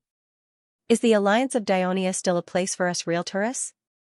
Enanilus opened his mouth, but did not speak. Of course, you might say, you, Buccos, Ansitanos, and Pleasonus are all highly valued by the Senate. Polixus sneered, how can Pleasonus compare to us? He is just a civilian, and now he is completely a dog of the Devers. The Devers use him to bite people. Ansitanos, on the other hand, is completely focused on the book he is writing, and does not care about anything else. In fact, he does not have much power. Buccos, on the other hand, has been serving as an agricultural officer, but he has to deal with peasants and slaves every day. How many times can he return to the city of Turis in a month? Sometimes, he can't even attend important Senate meetings. Rather than being a senator, I think he is more like an ordinary civil servant of the alliance. As for you, Enanilus, you do have the power of the navy, but, at this point, Polixus deliberately paused. Enanilus turned his head and asked casually, but what?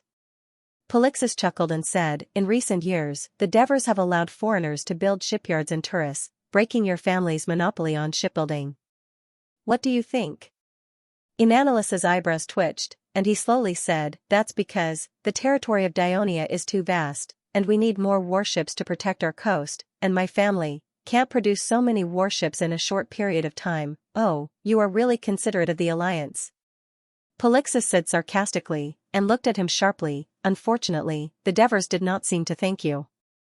As for the fact that he allowed the family of his second wife to obtain more warships than your family, what do you think about this?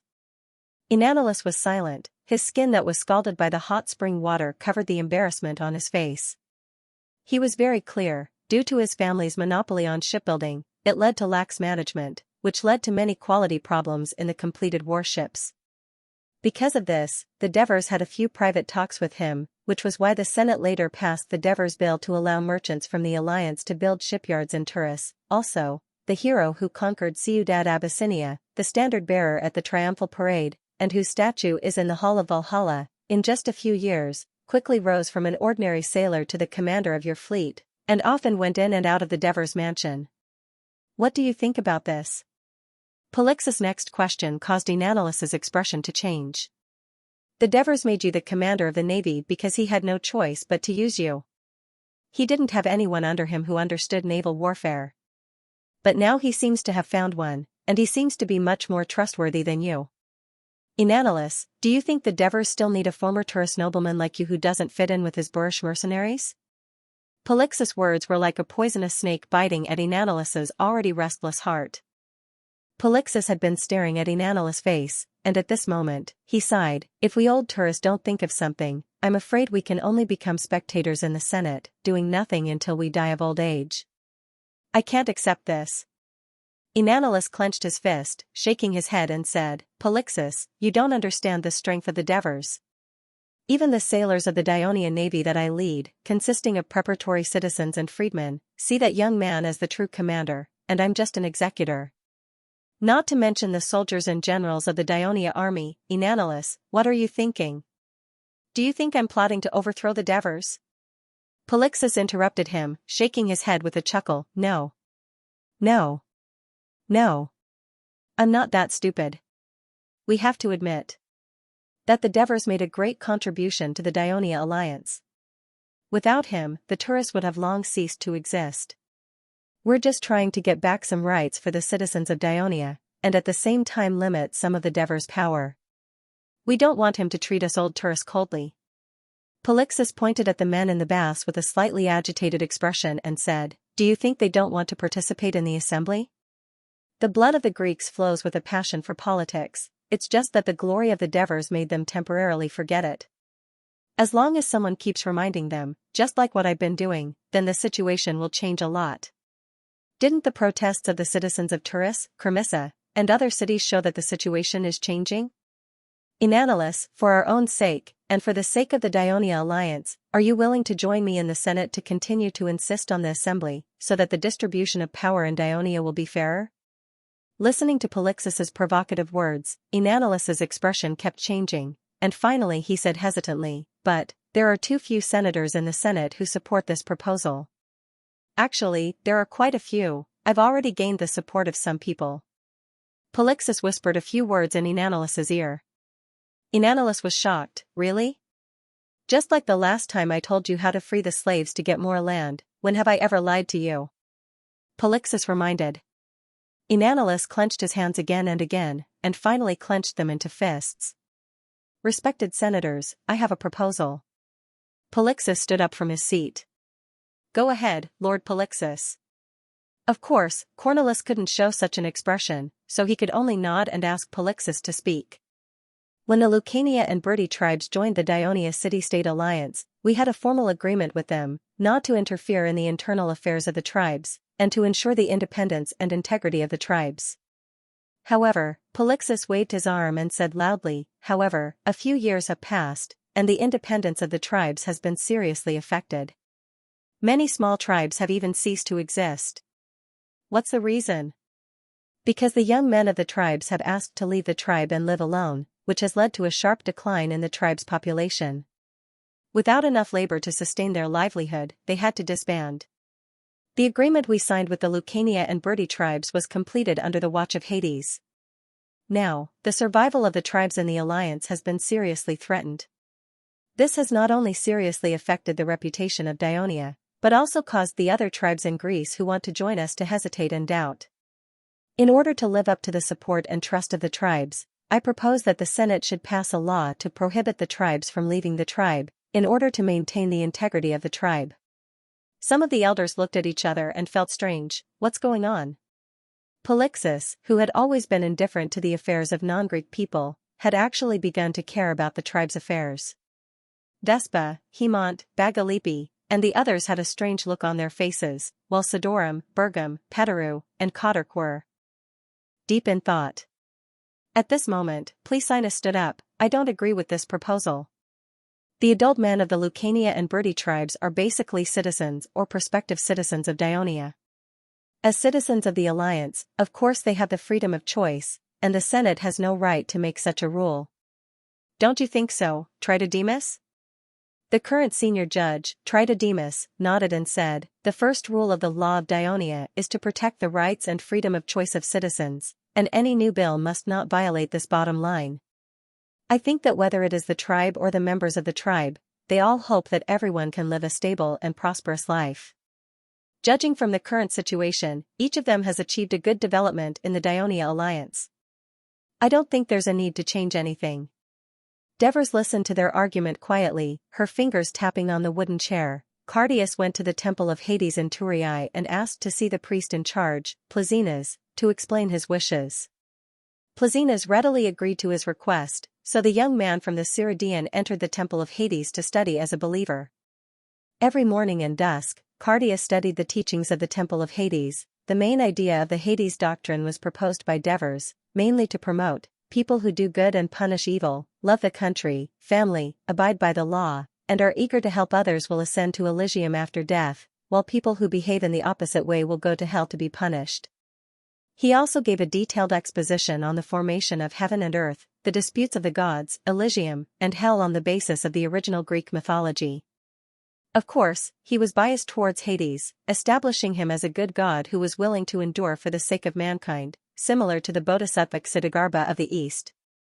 Then, after further interpretation and compilation by Plesinus and several of his subordinates priests, there were now several thick books on Hades and his temple, not including the book about the deeds of his wife, Persephone. During the day, Cardias followed the priests to deal with the affairs of the temple. Early every morning, the tourists came to the temple of Hades in an endless stream. Farmers who wanted to farm, fishermen who wanted to go out to sea, merchants who wanted to do business. As long as it was convenient, they would first come to the temple to pray, and then leave with confidence. At the same time, the people who made a wish and fulfilled a wish would also put a few coins into the donation box, light a small oil lamp, and place it in front of the statue to show their sincerity. After the people who begged for the oracle drew a wooden stick, they asked the priests to answer their questions. The wooden stick was engraved with mysterious sentences, and the good or bad answers depended on the level of the priests. Of course, some people who had been helped by the priests of the Temple of Hades brought some gifts to thank the temple. Today, Cardias' job was to welcome the people who brought gifts. From morning until now, he had hardly stopped. Although he was tired, he felt full.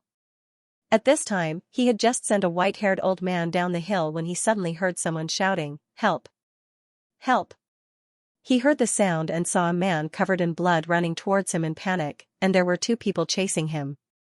Although he had only stayed in the Temple of Hades for a few days, he already had the self-awareness of a priest of Hades who helped those in distress. He immediately went up to the man, wanted to help him up, and asked, "What happened?" The man saw that there were people blocking his way, and he became even more anxious. The man's words echoed in his heart, "Only by running to the Temple of Hades and asking Pluto for help, can you get out of your current predicament and become a true citizen of Dionia." He reached out and pulled Cardias away, and continued to run to the Temple of Hades on the hillside. Cardias staggered a few steps and almost fell. As soon as he stood up, the two people behind him caught up to him, and he immediately asked loudly, "Who are you people? What happened?" The two strong men looked at Cardias, who was wearing the white robe of a priest of the Temple of Hades, and hesitated. Just as they were hesitating, the man had already rushed to the front of the temple. The people coming and going and the priests who came and went made the two men hesitate, and they finally left resentfully. The man broke into the temple and knelt in front of the statue of Hades, kowtowing and begging, "Merciful Hades! Help me, I beg you! Help me!" The people inside and outside the temple heard his miserable cry, and did not know what had happened. They all came over to see what was going on. At this time, the priests in the temple also hurried over. Polixus' proposal only received the support of Petaru, Kotark, Bergam, and a few others, but it was not passed. However, after a while, he brought up the matter again and asked for a citizens' assembly. The elders voted again, and the number of people who supported him was actually close to 15, including Enanilus, Eurypus, and Predes, who served in the army, as well as the former leaders of the Briti tribe, such as Bergam, Petaru, and Kotark. Although it was less than half, including the elders who abstained, the supporters of Polixus actually accounted for 1/3 of the votes. For Polixus, this was definitely a huge victory. No wonder after the voting ended, he proudly declared, "The result of this election shows that more and more elders are aware of the importance of the citizens' assembly. If Dionia wants to achieve the same glory as Athens, it must let more citizens participate in the decision-making of the alliance, in order to truly achieve equality and freedom for the citizens of all races in Dionia." As time passes, I believe that the other elders who expressed their opposition will also realize this, because you are the leaders of Dionia, the wisest of the people. I look forward to the day when the citizens' assembly is held. Polixus' speech was sonorous and powerful. The faces of the elders changed slightly, and they all looked at the Devers sitting in the front row. At this moment, Bagalipi had already figured out the intention of Polixus' previous proposal. Polixus knew that the proposal would not be passed, but he wanted to let these tribal elders see that as long as the power of the Devers was not restricted, then the plight of the tribes would not change, and he could turn this problem around. At present, the relatively independent administrative organizations of the Briti and Lucania tribes have been greatly impacted by the Dionia alliance. A few years of subtle influence made the young people in the tribes yearn for the free life of the alliance's citizens, and they no longer wanted to be restricted by the tribal rules, so they left the tribes one after another. Bagalipi was aware of this situation, and his tribe was in the city of Basilia, which was located next to Turiae. The year before last, the Devers directly placed Abyssinia under the jurisdiction of Turiae on the grounds that it was easier to manage, making it more politically and economically connected with Turiae, so it was naturally more affected. His tribe almost existed in name only. But Bagalipi was very open-minded. He understood that this was the general trend, and this was not a bad thing for the Briti. His confidence came from the young man in front of him. But at this moment, the authority of this young governor was being challenged. He couldn't help but worry for him. At this time, the Devers said calmly, "Dear elders, Polixus just mentioned the citizens' assembly, and said, only by holding a citizens' assembly can we achieve equality and freedom for the people. If your memory is good, Polixus, do you remember how Turiae rapidly declined a few years ago? How were they burned down? What role did the Turiae Citizens' Assembly and your so-called equality and freedom play? Can you tell me? Hearing this, Cunagurata, Ansatanos, Buccos and the others all looked gloomy. Is that so? The Devers sneered and said loudly, I'm afraid your former Turan colleagues will not agree with the reason you said. The destruction of Turan was because the citizens' hearts were occupied by the death of their relatives and friends and the fear of the enemy, and they were driven away by some people with ulterior motives. The generals they elected in panic were helpless against the difficulties, but the ordinary people were driven by interests and were unwilling to fulfill their promise to give free citizens citizenship, which led to the subsequent series of tragedies. All of this shows that the culprit behind the destruction of the old Turan city was the citizens of Turan and the citizens' assembly formed by them. Cunagurata sighed softly. At this moment, the face of his daughter who died tragically suddenly appeared in his mind, making him feel sad. Polixus was speechless for a moment, and reluctantly said, That's just a special case. The Devers loudly interrupted his explanation. If the citizens of Dionia want to participate in politics, of course they can, haven't we always done this? The law of Dionia has already stipulated that no matter how high or low, as long as you are a citizen of Dionia, you can hold the public office of the Dionia Alliance without restrictions. And we will also formulate more laws to allow them to further participate in the administrative decisions of Dionia. But, the Devers suddenly raised his voice and shouted sternly, the Senate of Dionia will never allow the people to have unlimited freedom, so that they can destroy the order and the interests of the whole of Dionia for their own selfish interests, and even be used by some people with ulterior motives to destroy the Dionia alliance that we have worked so hard to build. Anyone who tries to destroy the beautiful life of the Dionia alliance today will be severely punished by the Senate. They will not be spared. Devers's words were like thunder exploding in Polixus's heart, making him tremble with fear. He muttered in a low voice. According to what you said, most of the city-states in Greece will be destroyed, because, bang! The door of the hall was suddenly pushed open. Polixus turned around and saw the Turiae patrol captain, Matones, rushing towards the rostrum in front of the hall. What happened? This was not only Polixus's question, but also the question of some of the elders in the hall. Devers narrowed his eyes and looked at the rostrum. He tapped his fingers on the back of his chair and thought, it's finally here. As Cornelis listened to Matones whisper, the look of astonishment on his face became more and more intense. He glanced at Polixus from time to time, which made him a little restless. Matones finished his report. Cornelis had never encountered such a situation before, so he did not know what to do. He had no choice but to ask for help. Master Devers, please come here.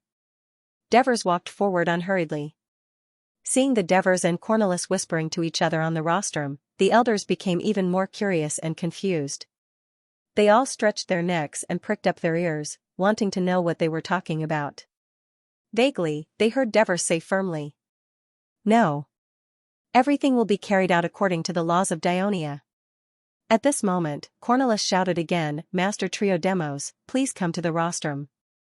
The elders were all in an uproar. They were all speculating among themselves. What happened? The three of them communicated on the rostrum. Occasionally, Triodemos would ask Matones about the situation. Finally, Devers returned to their seats, while Triodemos stayed next to the rostrum. Cornelis deliberated on how to speak. He cleared his throat and carefully organized his words. My lords, just now, Cornelis, please speak quickly. I'm so anxious. Scombros shouted.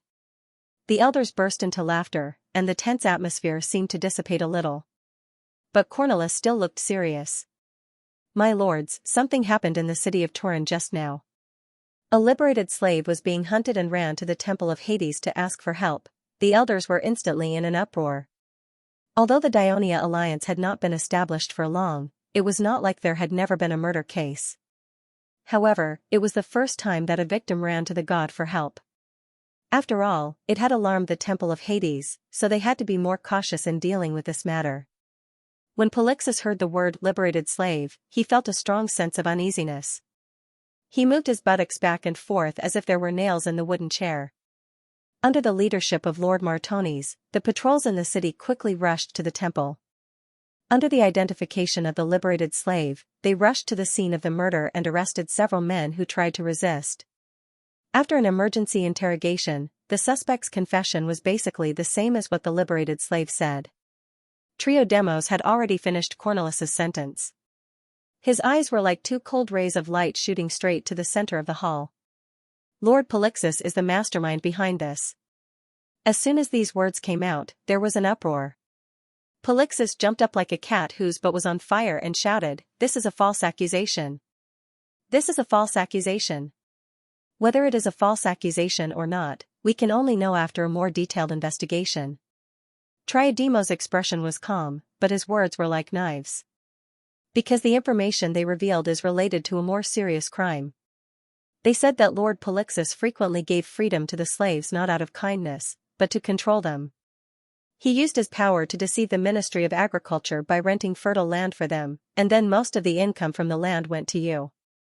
If this is true, this is a serious violation of the law of Dionia, no illegal possession of land. Don't restrict the freedom of others. Wait for several laws. Polixus's heart was beating wildly, and his mouth was panicking as he protested, "It's not like that. This is not the truth. I didn't coerce any of the slaves, no. They all did it voluntarily. Yes.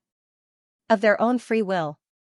They voluntarily returned part of their income to me to thank me for giving them freedom. If you don't believe me, you can go and take a look. Some of the slaves I released have already become official citizens. As for the situation you mentioned, we will also carry out an investigation. We will not let a noble senator of the Senate be wrongly accused.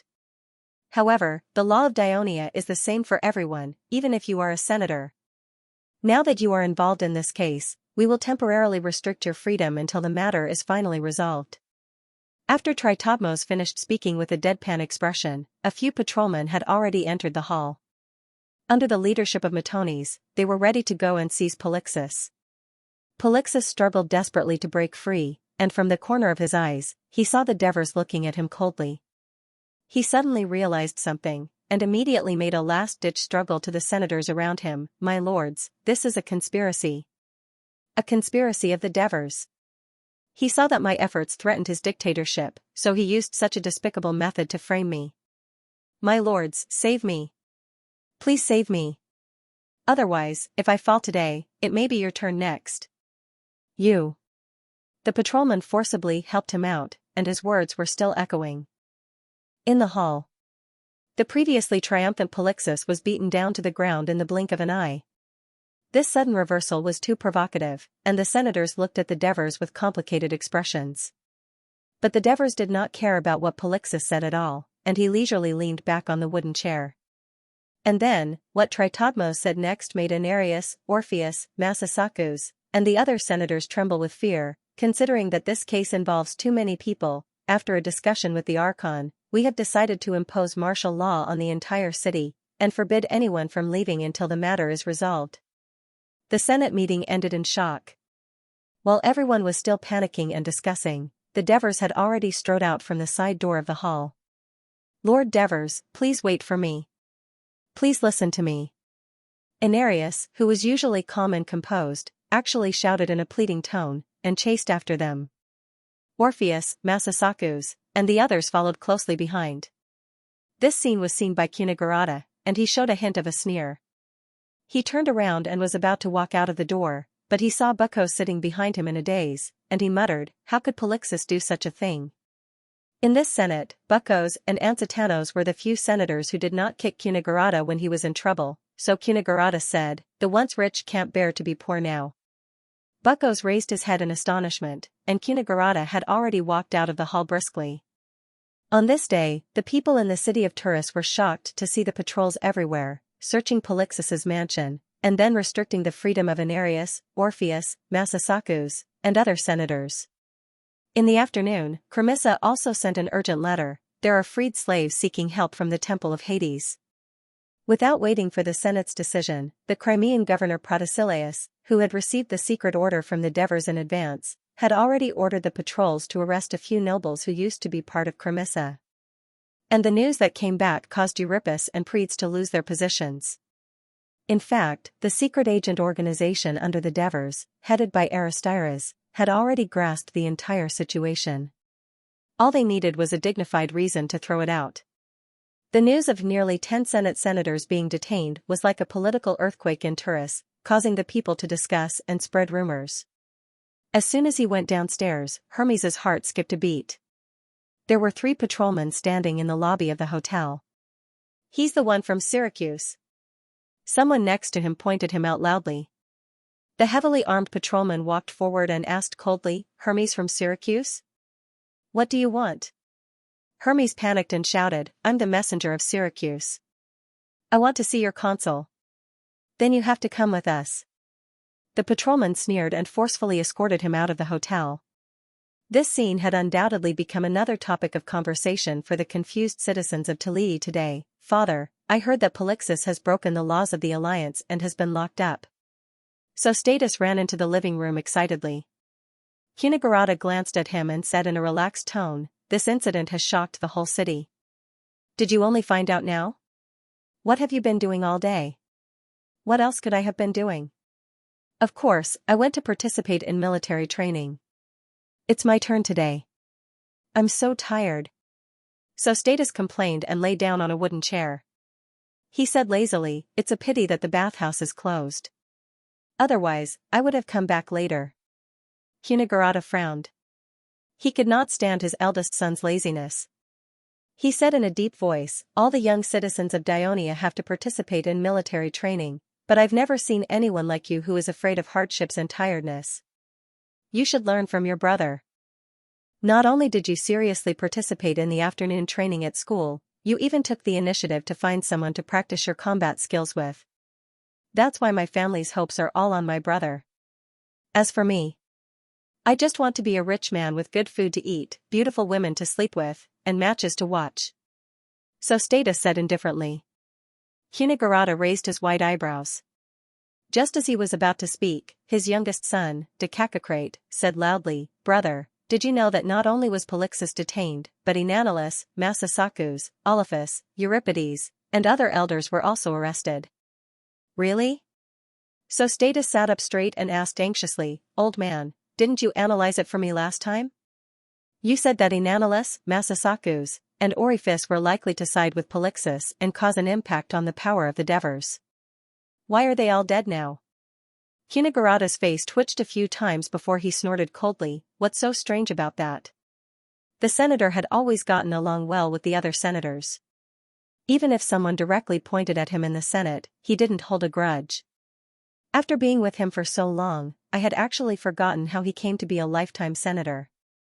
Wolves are born to eat meat. I'm afraid it's not just me. Many people in the Senate will feel the same way they felt when the alliance was first established. Humph. He sighed, then sneered, "Not only did Polixia and his gang break the law, but they're also dreaming.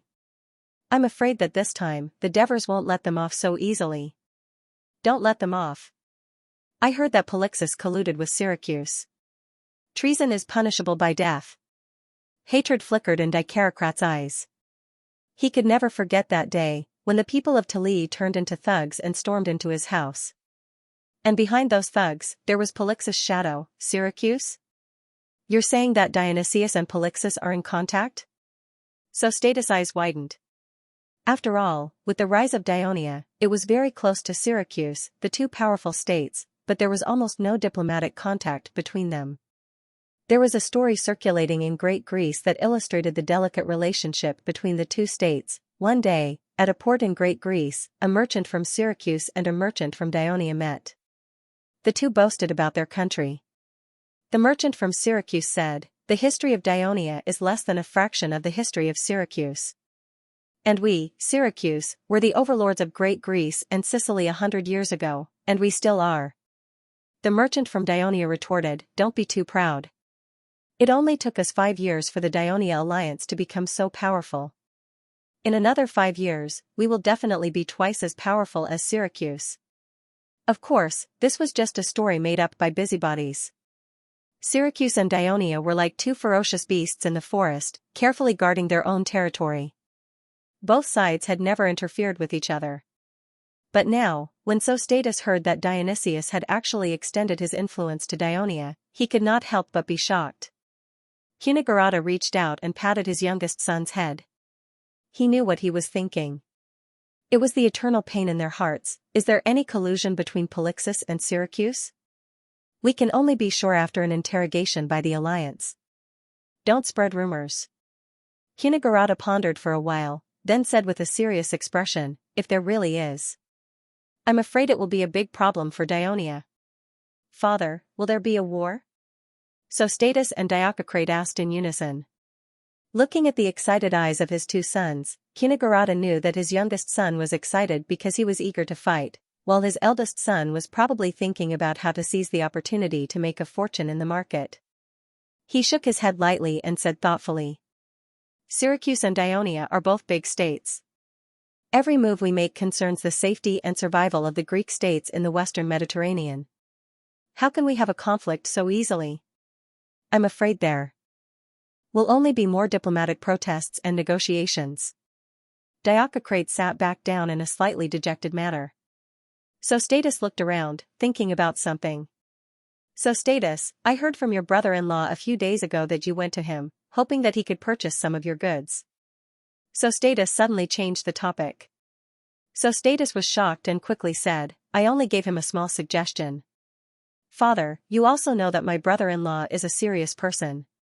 There's no way he would agree. Years ago, when there was a riot in Turin, Cunegurata's family was banished from Turin. His youngest daughter was raped and committed suicide, while his eldest daughter was forcibly divorced by her husband's family. Since then, she had been living alone at home. Perhaps it was because the disaster had left a deep impact on her that she was unwilling to get married. That was until Cunegurata found out that the Devers were worried about Helos's marriage. He was moved and made a suggestion to the Devers, and the two of them hit it off. Under the urging of both parties, Cunegurata's eldest daughter requested to meet Helos first before deciding whether to get married. The Devers, who were the matchmakers, actually agreed to this absurd request. Helos did not mind it too much for the sake of the Devers. In the end, the two of them actually hit it off when they met. Especially after Cunegurata's daughter experienced the betrayal of her first marriage, she felt that Helos was simple, honest, and steady. He was someone she could entrust her life to. She even took the initiative to ask Cunegurata to contact Silos. In the end, the two of them became husband and wife, and this allowed the relationship between Cunegurata and the Devers to go a step further. After Helos stepped down as Asprustum's administrator and Legio IV's captain, it was just in time for the Devers to further reform and decentralize the Ministry of Military Affairs. Originally, the authority to deal with the specific affairs of the army was concentrated in the hands of the military affairs officer. Now, it was divided into three parts by the Devers. The first was the military affairs. The military affairs officer, Felicius, was in charge of the appointment of the army personnel, the rotation of the troops, the patrols of the navy, the service of the citizens, the statistics of military achievements, and so on. Of course, the important army personnel appointments, such as the Legion Commander and the Legion Commander, had to be personally confirmed by the Devers. The second was the military training.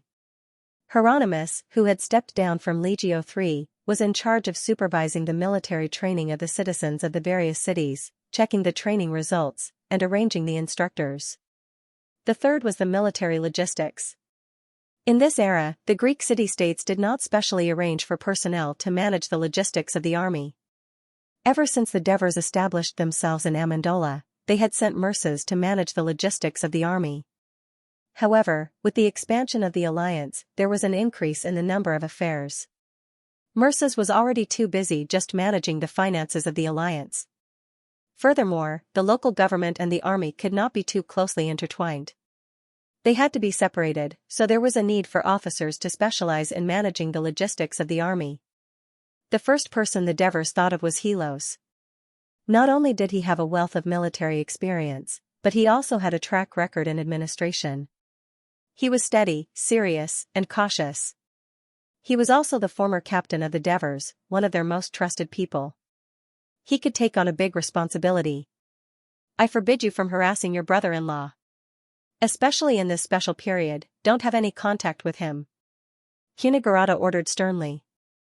As an old politician, he had a premonition of the political storm that was about to set off. So Status lowered his head and repeatedly agreed. How could Kunigurata not know his disobedient son? He immediately said, "You're not young anymore. Recently, a few families have sent matchmakers to propose marriage to me. Don't go out for the next 2 days. Hurry up and settle your marriage." Huh? So Status' eyes widened. That's great. I'm finally going to have a sister-in-law. Dikakalate jumped in joy. In the study of the Devers mansion, the Devers were talking to the agriculture officer, Buckos. Buckos was unmoved. With a pained expression, he said, "To think that so many people were found to be occupying land illegally. To be honest, I'm very surprised. I feel even more pained by my dereliction of duty. If I don't resign, I won't be able to answer to the people of the Senate. I also hope that the Senate will investigate me and confirm my innocence." Listening to his words, the Devers' mind was in a whirl. He had known about the corruption problem of Polixis and the others a few years ago, but he had tolerated it and allowed it to spread and involve more people. On one hand, Polixis and the others wanted to achieve their goals, so they had to buy more slaves and release more slaves. This was exactly what the Devers wanted to see. On the other hand, most of the people who were involved in this shady business were the nobles and the rich of the cities. Only they had the ability and connections to achieve their goals. The Devers could take this opportunity to catch all these people who were secretly resisting the bill that he had enacted to benefit the people. Therefore, it wasn't that no one had discovered the problem in the past few years. It was just that several important civil servants under Buckos had been bribed to cover it up. At the same time, the Devers had also secretly suppressed the matter. It was only today that the lid was lifted. From the bottom of his heart, he felt guilty towards Buckos.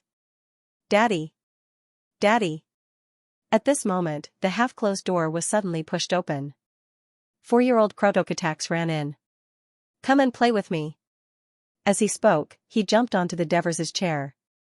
The Devers hurriedly hugged him and said in a pleasant tone, "My little crew, I'm discussing something with my uncle. I don't have time now. Go and play with Brother Adoris, okay? Brother is reciting poems and doesn't have time to play with me. He said that if he doesn't recite well, he'll be punished by the teacher tomorrow. Sister is helping Mom with the flowers, no one is paying attention to me." Little Crew hugged the Devers' neck and said pitifully, "Daddy, come and play with me, okay?" Seeing that the consul, who was usually revered by everyone, had no idea what to do with the child, Buckos was both surprised and a little emotional. He stood up and said, "Lord Devers, you don't have to persuade me anymore. I've made up my mind. I'll be leaving first." "All right." Devers held his son in one arm and stood up. "I agree with you resigning from your position as the agriculture officer, but I won't allow you to be lazy. Right now, there are a lot of things to do in the alliance. I can't handle it all by myself. You must continue to come and help me." Buckos was silent for a moment, then said, "Let me think, don't even think about it. You're the senator of Dionia. This is your duty. Once this is over, you will take up a position in the Alliance's Public Officials Management Committee." Devers said in a domineering manner that did not allow him to refuse. Buckos neither agreed nor refused. He walked to the door and asked hesitantly, "How will the Senate deal with Polixis?" He was asking the Senate, but in fact, it was not the Devers who made the decision. The Devers answered vaguely, "The court will decide how to punish Polixis and the others after the trial." Buckos could tell that the Devers had no intention of letting Pollux and the others go. He sighed inwardly, because he had also heard the news of Pollux colluding with Syracuse. Little Kroll. Little Kroll. At this moment, the beautiful figure of a woman appeared in front of Buckos. "Madam." Buckos recognized her as the second wife of the Devers, Agnes, and hurriedly greeted her. Agnes did not know the senators of the Senate like Christoya did. She did not recognize most of them, and could only return the greeting out of courtesy. "Mother Agnes. Mother Agnes. Why are you back so late?" Little Kroll was happy. He danced away from his father's embrace and ran over excitedly. The Devers were finally freed. He accompanied Buckos to the entrance of the mansion. Lord Buckos. The Devers looked out at the dark street outside and said in a low voice, I still remember the first time I saw you. You were running around to save Turii, doing your best to do what you thought was right. You weren't even afraid of being criticized by the Turii Council. Now, Dionia seems strong, but it is also facing many difficulties, and there are powerful enemies coveting it. At this time, we cannot retreat. We must unite and face the difficulties head-on. Only then will we be able to break through this dangerous obstacle. Bucco stood at the entrance of the mansion. After a moment, he faced the expectant gaze of the Devers and said, I understand. The next day, the results of the Senate's internal trial shocked the senators. Pollux and the others had illegally occupied land and colluded with officials and merchants. The seriousness of the situation was secondary. The most important thing was that Pollux had indeed been in contact with Syracuse, and he was not the only one. Olaphus, Massasakus, Euripides, and the others had also received gifts from Syracuse. The senators felt that this was a thorny problem. The moderates, such as Cunigurata and Cornelis, suggested that Pollux and the others should be tried in secret, and then a messenger should be sent to Syracuse to protest, so that Dionysius would curb his ambitions. The radicals, such as Antonios and Amintas, demanded that the trial be held in public, so that the people would know the crimes committed by Pollux and the others, and also the ambitions of Syracuse. They also wanted to send a messenger to Syracuse, so that Syracuse would apologize and compensate them. The Devers finally proposed that the trial be held in public in the Victory Square. His reason was that the case of Pollux and the others had not only caused an uproar in the city, but also alarmed the entire alliance. Rumors were spreading in every city, and the people were in a state of panic. Even the allied city-states of Dionia were paying attention. The Senate needed to tell the people the truth, and at the same time, remind the people of Dionia that the Dionia alliance was still in a bad situation, so they could not slack off. The Senate agreed.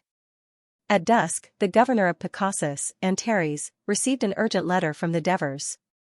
In the letter, the Devers explained in detail why Euripides, Predes, and Cremissa were arrested.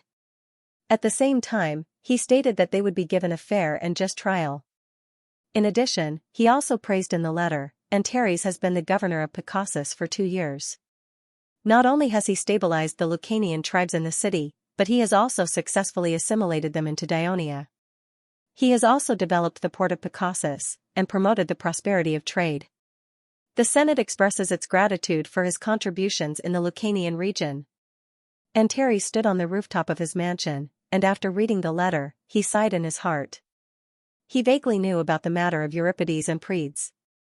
These 2 colleagues of Cremissa were keen to enter the Dionysian army and lead the legion in battle. But unfortunately, when they entered the Dionysian army, Dionia's war with the outside world had stopped. They did not have the opportunity to accumulate military achievements, and at the same time, they had to refamiliarize themselves with the new way of fighting. Training with the new recruits was already hard enough for them, but the positions of the 5 legion commanders were already filled up, and there were still many people queuing up behind them. Regardless of whether it was battle merits or battle experience, the 2 of them had almost no hope of becoming the leader of the legion. Being able to become a company captain was already an extra favor from Davis on account of the fact that the 2 of them were veterans. But they felt that it was a shame for them to only hold such a low position as a veteran like Antonios, Felicius, and Capus. So they went to the Devers many times, hoping that they could be promoted to a higher position in the army, but were rejected by the Devers by saying, everything in the army will be carried out according to the military law of Dionia. From then on, they had a lot of complaints about the Devers. The 2 of them had come to Antares several times, hoping that as the leader of Cremissa, he could come out and join forces with Polixus to propose a general assembly, but they were rejected by him. It was not that he did not feel a bit of resistance towards the situation where the Devers controlled the Senate, but the Devers did not restrict him from doing things. Instead, they gave him a wider scope to display his talents, looking at the busy port in the distance, listening to the stiff Greek accents of the people on the streets nearby. This was the place where he had worked hard for the past few years. Under the afterglow of the setting sun, a sense of accomplishment rose in his heart. When he returned home, he immediately wrote a reply to the Devers, thanking them for their recognition of his work, and firmly supporting the Senate's decision to put Polixus and the others on trial. Early the next morning, a large wooden platform was set up in the Victory Square of Turin. The Turin's patrols, as well as a temporary brigade of the 1st Legion, were in charge of maintaining the order of the entire square. Diorians who came from all over the country entered the square one after another. Most of them were ordinary citizens of Dionia, some had just become probationary citizens and had not yet been allocated land, some were foreign merchants who had transferred to Dionia from other cities, and some were family members of those who were arrested this time. On the large wooden platform, in the middle sat the senior judge, Tritodemus. Logically speaking, as the consul of Dionia and also the chief judge, the Devers should have been present at such an important trial. But due to a well-known reason, Polixus had never been on good terms with him. Out of the principle of abstention, he did not attend. Neither did the other senators. The plaintiff and the defendant stood in front of Tritodemus. According to the law, the plaintiff and the defendant were allowed to hire a lawyer to defend themselves in court, as they did not necessarily have a good understanding of the complicated code of Dionysia. On the other hand, Polixus, who was the first to be tried in the case, decided to defend himself, and as he had committed a crime far exceeding that of the original accuser, the emancipated slaves, he was prosecuted by the public prosecutor appointed by the court. The public prosecutor was the former clerk of the Devers, Aristocles. After Aristocles became a citizen of Dionia, the Devers suggested that he work in the court, and he passed the examination smoothly. Starting as a court recorder, he worked hard and studied the law of Dionia at the same time. When he became an official citizen of Dionia, he became a junior judge in the circuit court. For more than a year, he judged more than 200 cases and disputes without any mistakes, and became a rising star among the judges of Dionia. For this trial, the Devers personally appointed him as the public prosecutor, and they had high hopes for him. Because the Devers had transplanted the court system of the later generations to Dionia, it was different from the others from the beginning. The most respected court in Athens in this era did not have a special judge, and only a marshal maintained the court procedures. The power of trial was in the hands of the jury, but the number of the jury was not fixed, and the number was determined according to the size of the case. The highest number of jury members could reach more than 2,000, and the result of the trial was decided by majority vote. Therefore, in Athens, regardless of the size of the case, the participation of the jury was mandatory. Every day, about 3,000 to 4,000 citizens went back and forth between the various courts in the city and the port, and the other city-states jokingly called the people of Athens as the Greeks who loved litigation. However, in Dionia, other than important cases such as murder cases, treason cases, and so on, which could only be decided by a jury, other civil disputes were usually decided directly by the judge. Even if the defendant requested for a jury, it was highly likely that the request would be rejected. The reason was that the citizens of the Dionia Federation were busy with military training, field work, market trade, public infrastructure construction. They did not have much free time to sit in court and listen to the plaintiff and the defendant talk about things that had nothing to do with them. And because the city of Athens was extremely wealthy, there was monetary compensation for being a juror. Some citizens even made a living as a juror, so the citizens were happy to do it. In short, with the current strength and financial resources of Dionia, it was impossible for them to afford such a time-consuming and costly Athens-style trial, and they did not intend to implement it. The people of Dionia were worried that breaking the law would affect their ability to enter the legion, to hold public office, to receive awards from the city, and so on. Therefore, serious crimes were rare. Therefore, it was rare for the public to witness such a large-scale trial with a jury. It could be said that it was the first time for many people to witness the operation of a trial in Dionia. Victory Square was quickly filled with people, and there were still people rushing over from outside the square. When the face of the water clock had fallen to the mark of 8, Tritodemus rang the bell for the opening of the court. Since the plaintiff and the defendant were already in the court, it was the prosecutor who made the statement. After a brief explanation of how aristocrats filed a complaint at the Temple of Emancipation, the patrol conducted a routine search, and the evidence found. Then, after a brief explanation, the evidence found was shown to the jury, accusing Polixus of illegal occupation of land, restriction of freedom of others, and other crimes. The audience below the stage began to stir. Tritodemus had to ring the bell to remind the crowd to keep quiet. Then he signaled that the defendant, Polixus, could begin his defense. As a veteran of politics for a long time, Polixus still held his head high and remained in high spirits, because he knew that if he appeared depressed, the people would think that he was guilty. Initially, although he did not participate in the formulation of the legal trial system, he listened to the whole process of the Devers persuading the senators, so he knew that the key to acquittal in a large-scale trial in Dionia was the jury. So he said in a passionate voice, "Members of the jury, at this moment, I think of my father, my grandfather. As one of the earliest founders of the city of Turii, they poured all their efforts and blood into this land that was once a wilderness, and that's why the city is prosperous today. Influenced by my father's generation, I have been working hard for this city since I became an adult. Like all of you, I worked in the fields, served as a soldier, participated in battles, and served as a low-level public official. Later, I was elected by the people as a general of Turii, and I did my best for this city." At this moment, Aristocrates stood up and interrupted him. "Polixus, as one of the generals of Turii, you should take responsibility for the burning of the city. And when the city was finally breached, as a general, you did not lead the people to fight the enemy, but disappeared. How dare you say that you sacrificed everything for the city? It's not true at all." It was obvious that Aristocrates had carefully investigated Polixus' life in advance. As soon as he finished speaking, someone in the audience responded, "He's right. Back then, I was in the team that fought against the Crotone Empire. Many people died in the battle, including Xianxia, but I never saw you, Polyalexis. Coward! Coward!" Someone in the audience began to curse. "Quiet! Quiet!" Tritodemus had to ring the small bell again to remind the people to keep quiet, and at the same time, he warned, "Both of you, don't talk about topics that have nothing to do with this defense, and go back to the issue of the charges." It should be said that because there were not many large-scale trials in the courts of Dionia, and young judges like Aristocrates were inexperienced, otherwise, they could have protested as soon as Polixus opened his mouth. But their confrontation at the beginning attracted the attention of the people. The court was like a battlefield, and the battle of words was a matter of life and death. The risk and intensity of it were far greater than watching a play. The people of Dionia began to widen their eyes, looking forward to the more exciting debate. Polixus was quite embarrassed. He was so selfish that he really forgot that he had been a deserter. He originally wanted to continue to promote his hard work in the Senate, but now he had no chance.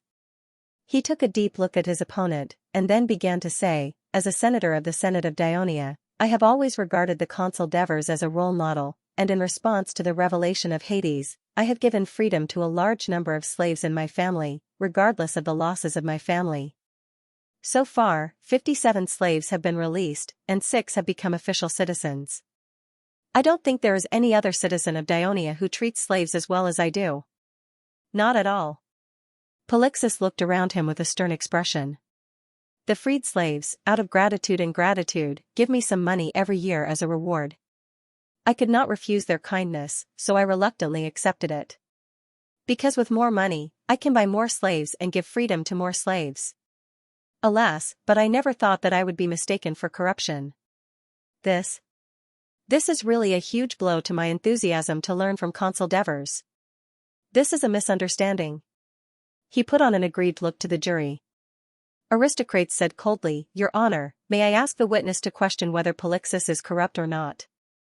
Tritodemus nodded in agreement. Aristocrates called a total of 10 witnesses, all of whom were freed slaves of Polixus. Some had just been released, some had become probationary citizens, and some were already official citizens. These witnesses with citizenship did not want to appear in court, but the court enforced it, because it was the obligation of the citizens of the League. After they swore to God Hades that they would not lie, Aristocrates asked them questions one by one, each sharper than the last. During this period, Polixus tried to interrupt several times, but was scolded by Judge Tritodemus. Seeing that Polixus was in a bad situation, the witnesses were afraid of being accused of lying and sentenced to blasphemy, so they confessed everything. Now the people near the wooden platform understood. First of all, the location of the land owned by these witnesses was already enviable. It was all fertile land on the Sabari plain. When the League was first established, there were many people and little land. In order not to let the land become barren, a lot of land was rented by free people and freed slaves. Later on, the rent of land in Sabari became scarce, and it was not enough even for the preparatory citizens, let alone the freedmen. The newly released slaves of Polixus were able to rent a good piece of land, and this was a very big problem. Secondly, after these witnesses paid the league's taxes, they had to pay Polixus another 40% of their land income. Thirdly, the witnesses who had become official citizens had to pay Polixus 5% of their land income every year. Why did the official citizens take the initiative to give him money? Because Polixus had bribed some people in the Ministry of Agriculture, and when distributing the plots of land to the official citizens, he would do something to add an extra acre and a half. Because their plots were often located in remote places, they were not easily discovered.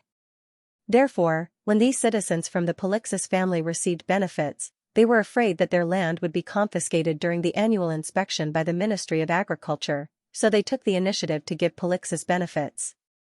Trithogmus suddenly rang the bell. Defendant, I'm warning you for the last time. If you continue to make wild guesses and accusations, the court will forbid you to speak again. Polixus hurriedly swallowed his words and looked back at the jury, wondering if they had been influenced by his deliberate words. By now, he felt that his chances of being exonerated were getting slimmer and slimmer. Aristocrates took out a piece of papyrus and said to the jury, "This piece of paper records the amount of property that the patrol team found in Polixus's mansion." Fortunately, Polixus didn't deposit the money in the bank. At that time, the reputation of the Kristoia Bank was deeply rooted in the hearts of the people. In order to prevent property from being lost, the people deposited their property in the bank. They only needed to pay a very low storage fee every year, and they could withdraw their property at any time. Moreover, with a certificate issued by the bank, they could withdraw money from any Kristoia bank in the territory of Dionia. It was very convenient for them to trade in large quantities, so it was very popular. Polixus refused to deposit the money in the bank because the bank was run by the Devers family. Therefore, the patrol team and the servants of the mansion, as well as a few bystanders who accidentally broke into the mansion, could all be witnesses. The total amount of property is, Aristocrates deliberately paused for a moment. Facing the thousands of eyes that were focused on him, he loudly and clearly said, 22 Talion and 45 Mina. The audience gasped in surprise. Aristocrates added, "As far as I know, Polixus, you don't have any other property except for the income from 15 acres of land."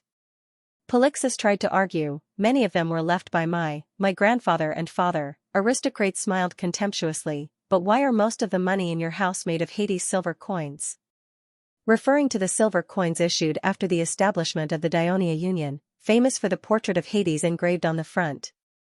"I asked your family, and they said that you never went to the bank to exchange money." Aristolochus's words blocked the lies that Polixus came up with. He was so angry that he shouted, "The Divers family has more money than I do. Why don't you check if there's anything wrong with him?" The audience booed. Aristotle Cradle smiled again. "You see, I don't even need to say anything. The people's eyes are sharp." Everyone knew very well about the Devers' family business. How many citizens of Dionia had been helped by the Bank of Kristoia at a very low interest rate? "I've saved many shops that were about to go bankrupt." That's right, that's right. Good Kristoia." The people scrambled to shout. The anger that was about to erupt seemed to have disappeared without a trace. So Tritodemus was glad to see it happen, and did not interrupt Aristolochus. The restaurants and baths not only made the people's lives better, but also made the city of Thurii the most attractive city in Greece. "Young man, you are absolutely right. Master Devers has brought pride to Thurii. In addition, the money that Lord Devers earned was not stored at home like you do. He donated property to build the temple, the library that is currently being built, the stone bridge. The stone bridge was also donated by the Devers?" "I really don't know about that. I heard that after the library is built, the Devers will give a large number of precious books to the library. You Thurii people are so lucky.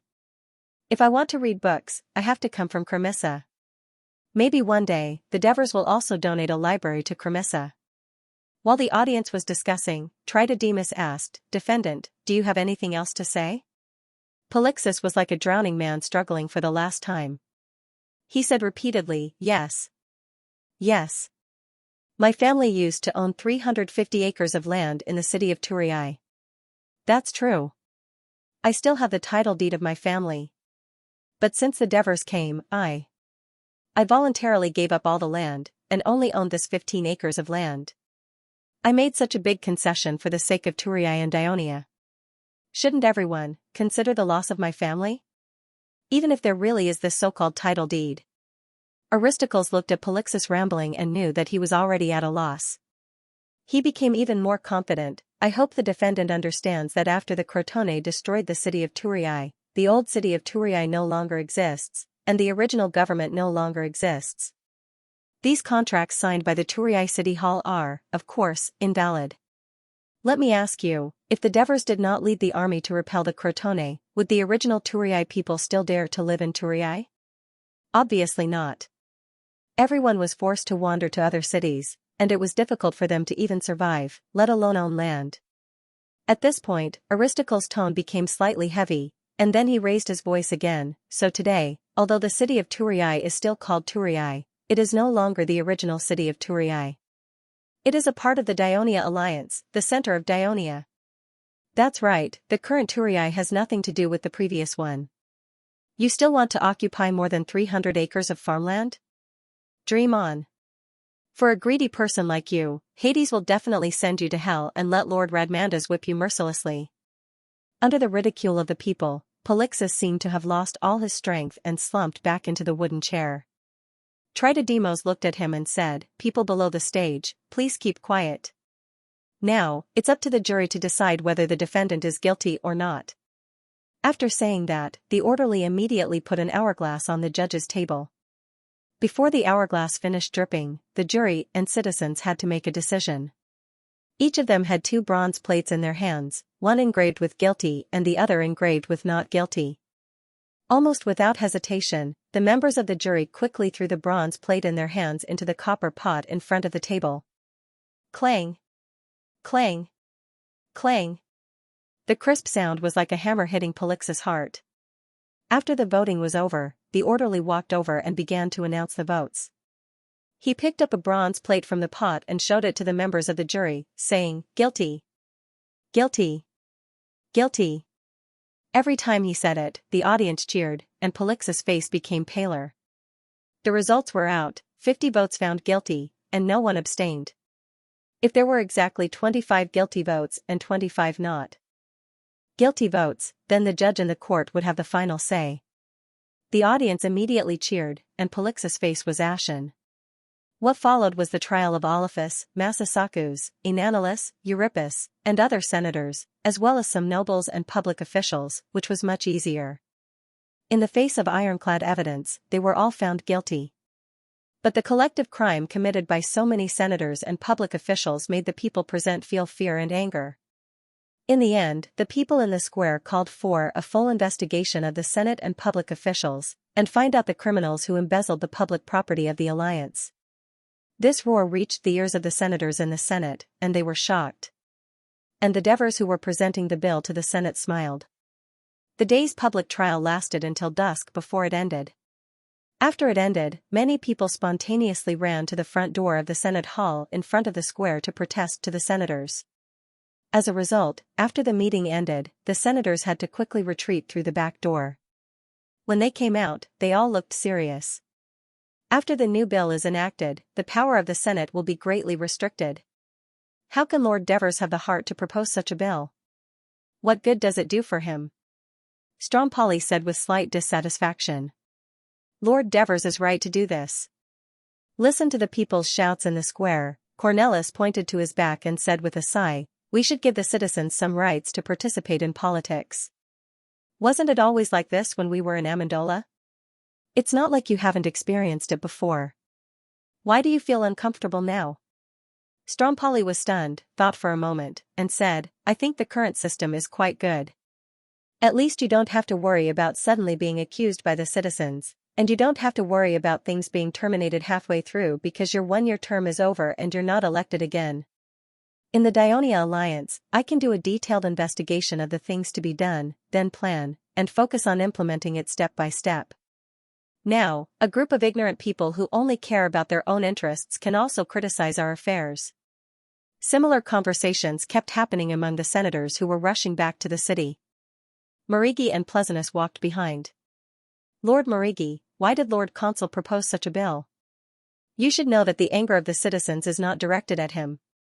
I know very well in the temple that most of them are full of respect for Lord Consul. Pleasantness could not help but voice out the doubts in his heart. Marigi laughed and said in a low voice, you have already stated the reason for your question just now. Pleasantness was even more confused. Marigi raised his head and looked at the setting sun that was almost hidden behind the mountains.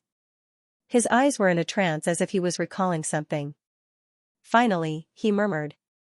You Greeks have been away from the era of kings for too long.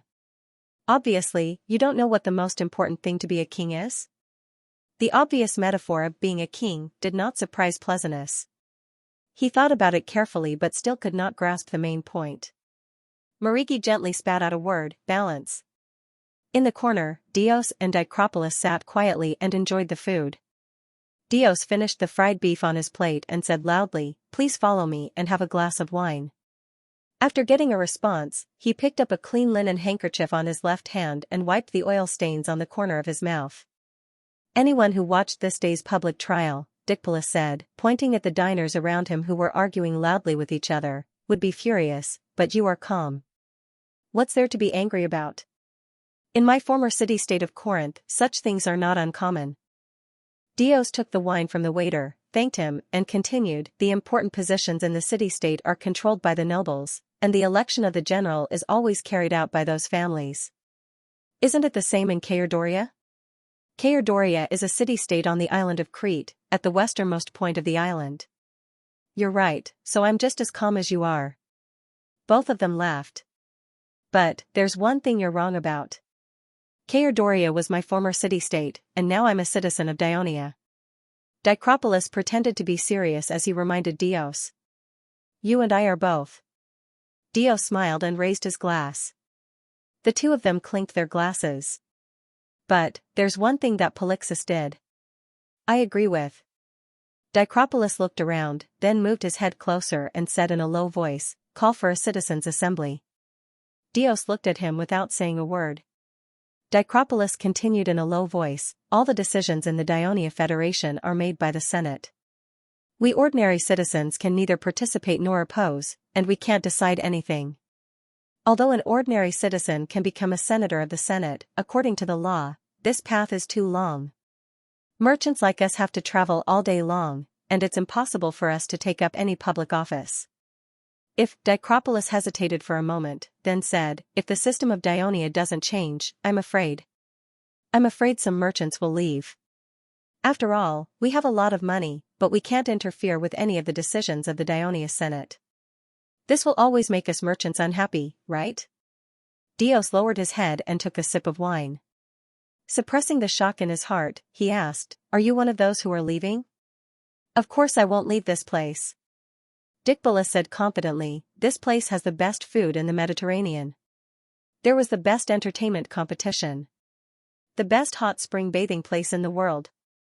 Furthermore, there were no invasions. It was simply an Elysium on earth. Why would I want to leave? Dicropolis leaned back in his chair and shouted. You're right, friend. A man with a flushed face and a slightly tipsy expression came over and patted Dicropolis on the shoulder, then said in an excited voice, it's because of Lord Devers that the beautiful city of Turris exists today. Brothers, let us salute the great Lord Devers. After he finished speaking, the diner at the same table stood up and raised his glass. To Lord Devers. Influenced by them, the other diners also stood up. Long live Lord Devers. Salute to our great commander. The noisy restaurant had converged into one voice. After everyone finished their salutes, someone stood up and jokingly said, to our damned Senate. Immediately, laughter and curses rang out again. Dicropolis laughed as he watched them quarrel. Dios reminded him, even now, Dionia is not without the danger of war.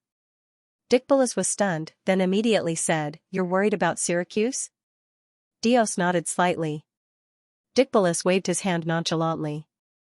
As a former Corinth man, I don't think you should worry about this problem. In Greece, Sparta, Athens, Corinth, Thebes, Argos, and other city-states had sent spies, bribed enemy counselors, and even defended the interests of the enemy at the assembly of citizens. If war broke out because of such a small matter, Greece would have long been in a mess. But, to be honest, the current situation in Greece is really terrible, especially in Corinth. I heard that Sparta's army is stationed in Corinth and often fights with the allied forces of Corinth, Athens, Thebes, and Argos. People die every day. You're really lucky to be able to come out early. Dicbulus talked about the motherland. After a moment of silence, Dio sighed. Yes, the people of Corinth are not having a good time. I heard that Sparta's king Agesilaus has led his army from Persia to the north of Greece and is preparing to move south. Together with Sparta's army, they will launch a pincer attack from the north and south.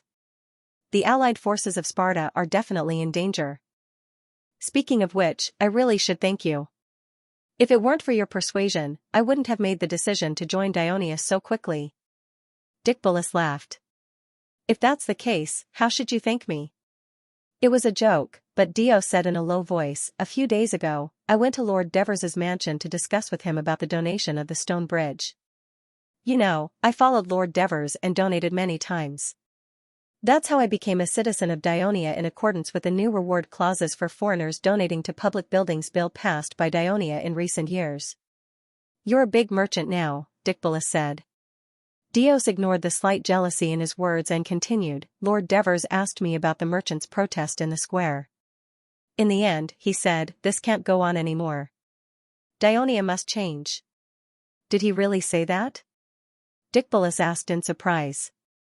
Of course, I remember it clearly. Dio said with certainty. Lord Devers has always been a man of his words. Dicbulus' eyes flashed, Lord, were you looking for me? Aristides walked into the Devers' study. Have a seat, Aristides. The Devers casually pointed to the wooden chair beside him. Yes, Lord. Although the Devers behaved casually, Aristides sat down respectfully. The Devers leaned back in his chair, looked at his intelligence chief, and said, You've been with me for almost 5 years, right? To be precise, it should be 4 months and 9 days short of 5 years, Aristides said seriously. You remember it so clearly. The Devers smiled. You've been with me for so long, but I don't see you gain any weight. Aristides said helplessly, this subordinate has this kind of physique. No matter how much I eat, I won't get fat. If Christoia had a physique like yours, she would be overjoyed. The Devers chuckled. He looked at the tall, thin young man with emotion. You've been with me for so long. Even though you've become a citizen of Dionia, you're still willing to continue collecting intelligence for me. With your ability, you're fully qualified for any public office in the Alliance. It can be said that you've made a great contribution to the Alliance. Just like this public trial, I'm really grateful to you, but at the same time, I feel very guilty.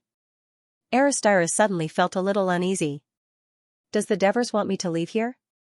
The Devers' right hand gently tapped the armrest of the wooden chair a few times, and slowly said, From now on, I can finally do something to repay you for your help. Aristides almost choked on his breath when he heard the Devers' sudden change of topic. The Devers continued, Aristides, you know Syracuse very well. Tell me, if we were to go to war with the powerful city-state of Sicily across the sea, do we have a chance of winning? Aristides' anxious heart finally beat rapidly. He suppressed his excitement and thought for a while before saying, Sir, I think there's still a big gap in strength between Dionia and Syracuse. The Devers was not surprised by the content of Aristides' words. What he was satisfied with was his attitude. Even though he had hatred for Syracuse, he could still stand on an objective position to analyze the problem. Oh, what's the gap? Tell me in detail. According to what you once told me, the strength of a city-state is mainly judged from 4 aspects: population, economic capacity, territory. And movement, war mobilization ability, the Devers reminded him. I almost forgot. Aristides reorganized his thoughts and continued, now in Sicily, except for a few coastal city-states in the westernmost part of the island, which are still under the control of Carthage, the other areas have been conquered by the people of Syracuse, including the Scythian people in the eastern inland, who have also been conquered by Dionysius through various despicable tactics such as bribery and assassination. Although the people of Carthage are still fighting fiercely with the Greek coalition forces of Sicily led by Dionysius and Sorus, according to the latest news, the people of Carthage have lost several battles, and it is estimated that defeat is only a matter of time. According to the information collected by the people we sent to Syracuse, Gela, Agrigen, Leontini. Aristides paused for a moment, and the information collected by the people of Catani, Naxos, and other city-states, as well as the information heard by the merchants of Dionia who went to the city-states of Sicily to trade, we have a general understanding of the strength of Syracuse. He paused again. The Devers patted the armrest lightly. Just say it. I'm a brave man. The population of Syracuse and its surrounding towns is about 400,000. Including the other city-states directly controlled by Dionysius, it may be close to 1,300,000 people. Aristides looked at the Devers. Sicily, which Dionysius controls, is slightly smaller than Dionia. However, half of Dionia is mountainous and unable to grow grains and other crops. Sicily, on the other hand, is a famous wheat producer in the Mediterranean Sea. Based on last year's wheat trade volume in Syracuse, Sicily's wheat production may be twice as much as ours. Moreover, the port of Syracuse is prosperous. Compared to our city of Thurii, it almost monopolizes the maritime trade between the Greeks and Africa. Even though we are currently at war with Carthage, many Phoenician merchants can still be seen in the port of Syracuse. Although I don't know exactly how much the monthly commercial tax revenue of Syracuse is, whether it is the port capacity or the number of merchant ships, they are much stronger than Thurii. This does not include Agrigento, Catani, Naxos, Messina, these city-states that were established 300 years ago. Their ports are very prosperous. Listening to Aristides' words, Devers nodded involuntarily and said, let's not talk about the war mobilization ability.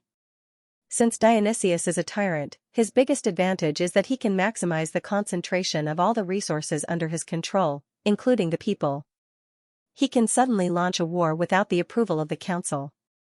I remember you said last time that Dionysius deployed about 100,000 people in the war against Carthage on the north coast of Sicily this time? Yes, sir. To be exact, it should be nearly 80,000 infantry and 20,000 navy. Last time, how many people did he send to attack the west of Sicily? Devers asked again. It is said that it was also 100,000 people. Divers heaved a sigh of relief. Yes, Syracuse can launch a large-scale war with 100,000 people at every turn. The key is that they can still support such a large number of troops to carry out a campaign for more than half a year at a place 100 miles away from their motherland. Syracuse's potential for war is really shocking. Divers exclaimed. Sir, although Syracuse is powerful, it is not without weaknesses. Seeing the frustration in the Devers' tone, Aristides took the initiative to say, Dionysius tyrannized the people of Syracuse to prevent the people from rising up against him. He also forced the people to pay heavy taxes.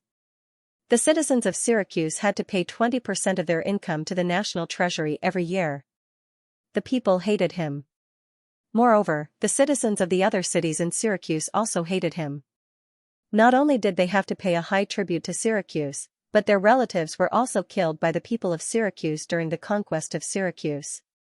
Some of their relatives were captured and sold as slaves to faraway places. They hated the people of Syracuse and Dionysius. The Devers gazed silently at Aristarchus' face, slightly distorted by pain. After a long while, he said, You are right. However, as long as Dionysius's army continues to win, as long as his forces do not suffer major losses, the hatred of the people of Syracuse can only be hatred. They can't hurt Dionysius at all. He still has the support of Sparta. Aristides immediately said, but Sparta is now in a war and has no extra power to support Dionysius. And in the south of Sicily, there is Syracuse's mortal enemy, Carthage. This is indeed a good opportunity. The Devers stroked the sparse stubble on his chin. The current population of the Dionia alliance is about 800,000 people. Whether it is commerce or agriculture, it is far behind Syracuse. Moreover, the military forces of Dionia are relatively scattered due to their geographical location. It is not easy to concentrate, and the navy is also weak.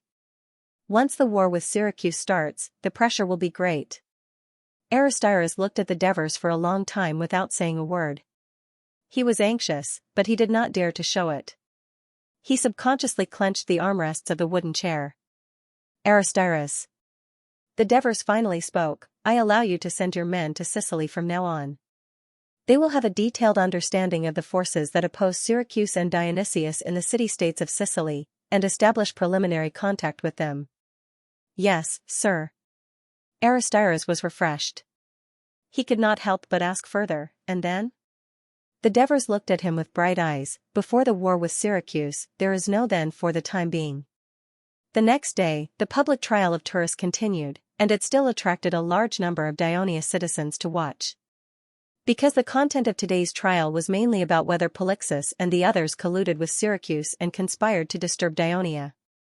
Although there were also cases of citizens being tried for colluding with foreign countries and betraying the country, such as Xenophon. A year ago, because he had been working for Athens, he was tried in absentia by the government of Athens for betraying Athens and was to be executed. This made Xenophon even more afraid to return to Athens. However, Daionia wrote the crime of treason into the codex, and according to the severity of the crime in detail, different sentences were given. The crime of treason alone took up several pages of the codex, which showed how much importance the Daionia alliance attached to this crime. Today's trial would be the first time that the Daionia alliance, which had only a few years of history, would try a crime of treason. The highest sentence for this crime was death. The excited citizens were all waiting to see the result. Compared to yesterday, Polixus was in a much worse state of mind today. Obviously, the trial yesterday had a great impact on him, but he had to pull himself together today, because if he was found guilty yesterday, the most severe punishment would be deprivation of citizenship and deportation. But if he was found guilty today, his life might be in danger. The appearance of Aristides was warmly welcomed by the people. Although the young judge was a little hunched, he won the hearts of the people with his quick thinking, sharp words, and courteous demeanor. Especially when they saw him debating with Polixus and the others, who they hated so much, until they were speechless. Some people even began to inquire about his family situation, and privately thought that they should marry their daughters to this young man with a bright future. Polixus was still trying to save himself, but unfortunately, there was too much evidence against him. In particular, there were a lot of Syracuse silver coins among the belongings found in his house. Because Syracuse had been fighting wars for expansion in the past few years, the treasury was almost empty, and they constantly collected heavy taxes from the people. Moreover, Dionysius disregarded the credit of the city, and issued a kind of inferior silver coin to make up for the deficit in the treasury, forcing the people of Syracuse to use a kind of 4 drachma silver coin, that is, a silver coin weighing 4 times 1 drachma, which was mixed with a lot of lead, making it a shoddy product. This kind of silver coin was rarely circulated in the market of Daionia, but many of these coins were found in Polixus's belongings, even though his family didn't do sea trade. This kind of coin was also found in the belongings of Orpheus and Massasakus. More importantly, Aristocle's cradle showed the jury the letters which had been found in the house of Polixus. Aristocrates picked 2 letters and read them aloud. Sir Polixus, I received your letter and learned that the Senate of Daionia has recently made great progress on the issue of the Citizens' Assembly. General Quan, referring to Dionysius, is very happy to hear this news. As for the amount of silver you requested, he immediately agreed, and will soon ship it to the port of Thurii on a merchant ship. At the same time, he also asked me to remind you that it is not enough to just let the merchants and nobles come out to protest, because the main body of the Daionia alliance is not them, but the ordinary citizens who are soldiers of the legion. If you can get close to them, rope them in, and let them join the crowd of protesters, then. Polixus once again refused to admit, and shouted, this is a forged letter. Forged? Then, please take a look at this letter. Aristocrates picked up another letter and showed it to the jury, this is the only letter we found written by you. It is in your handwriting, and it is also stamped. Look at the date, it happened to be the day you were arrested, so this letter was not sent out in time. I believe that the people will be very interested in the contents of this letter.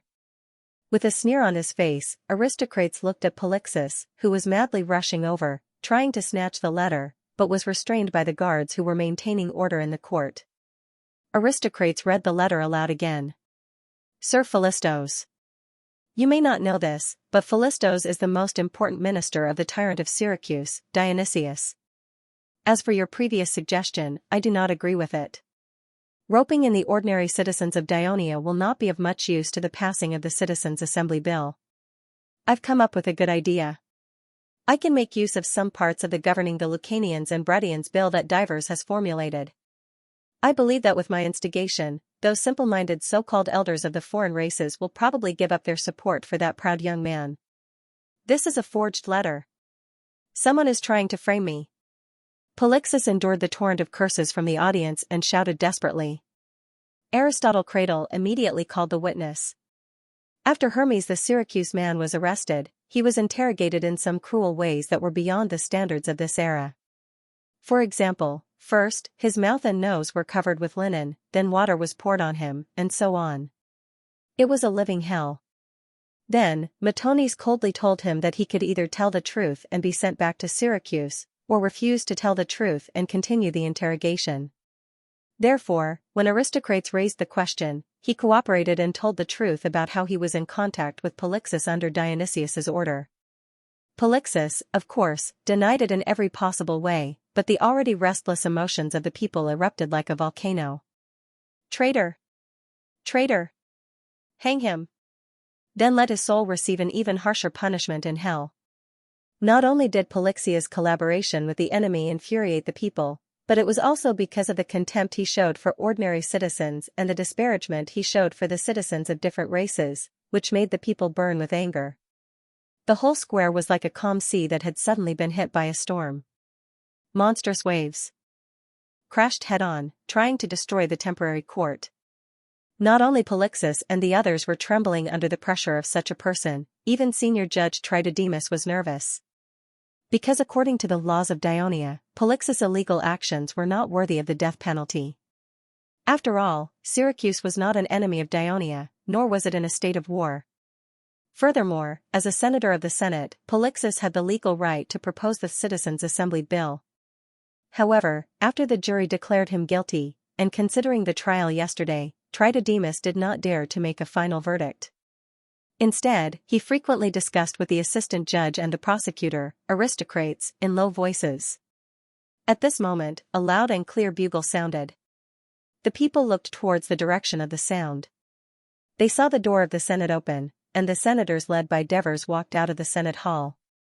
Under the protection of the guards, Devers walked down the steps and onto the wooden platform, because the wooden platform was built next to the steps.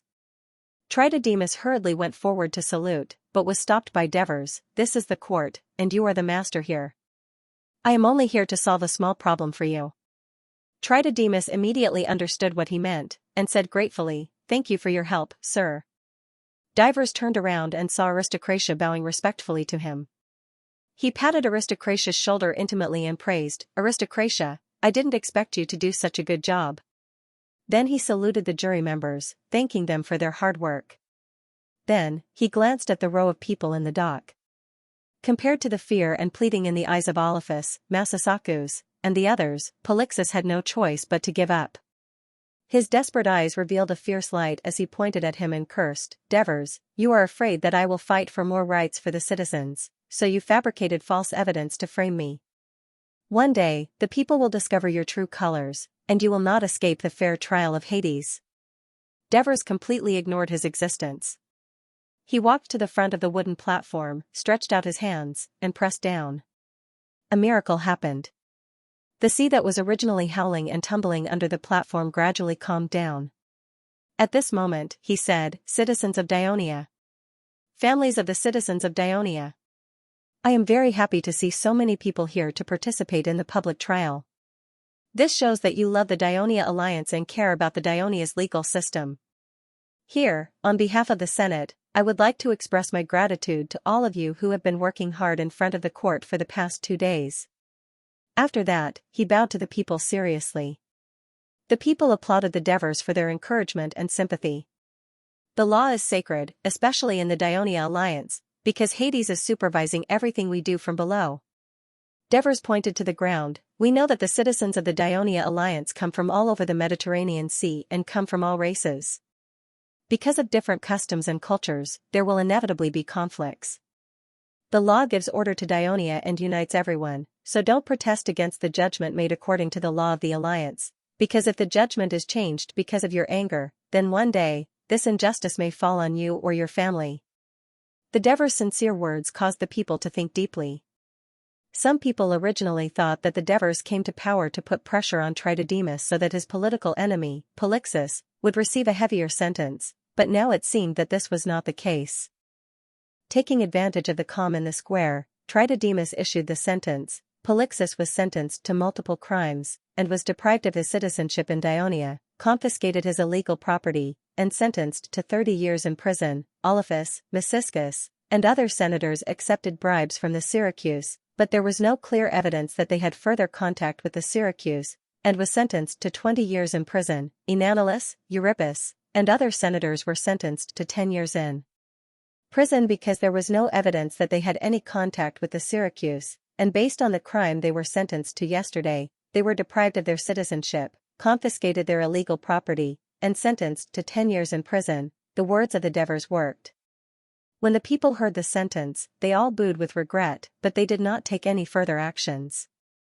However, at this moment, Polixus suddenly broke free from the control of the soldiers and shouted to the people below the stage, "I did it for you.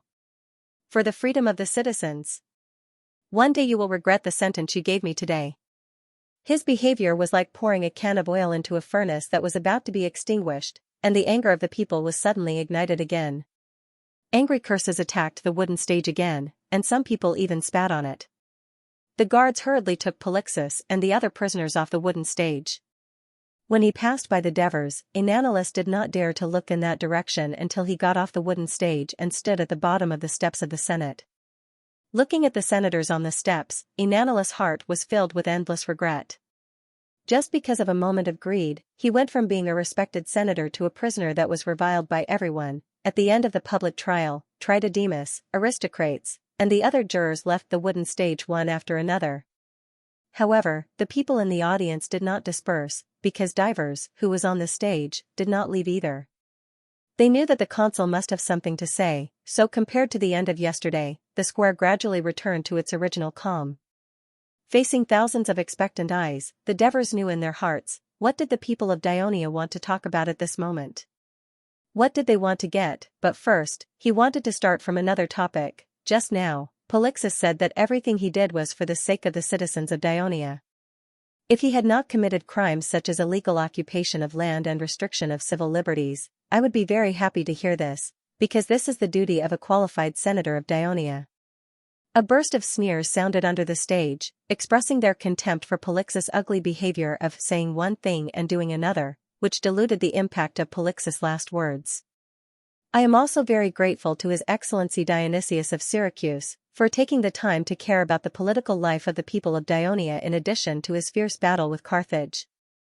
I heard that the people of Syracuse are not very rich, so there is no need for him to waste a large amount of money here. If he could spend it on the people of Syracuse, perhaps it would make their lives a little better. Most importantly, the Devor sneered and said loudly, he, Dionysius, the tyrant of Syracuse, didn't wipe the **t off his ass. What right does he have to criticize the alliance of Dionia and disturb the normal order of Dionia? The Devor's sarcastic words caused the people to roar with laughter. The Senate will send an envoy to Syracuse to lodge a protest to Dionysius, demanding an explanation and an apology. Perhaps you are worried that this will attract the hostility of Syracuse? I can tell you clearly that Syracuse is indeed powerful, but Dionia is just as powerful. Since the establishment of the alliance 5 years ago, we have never lost a battle.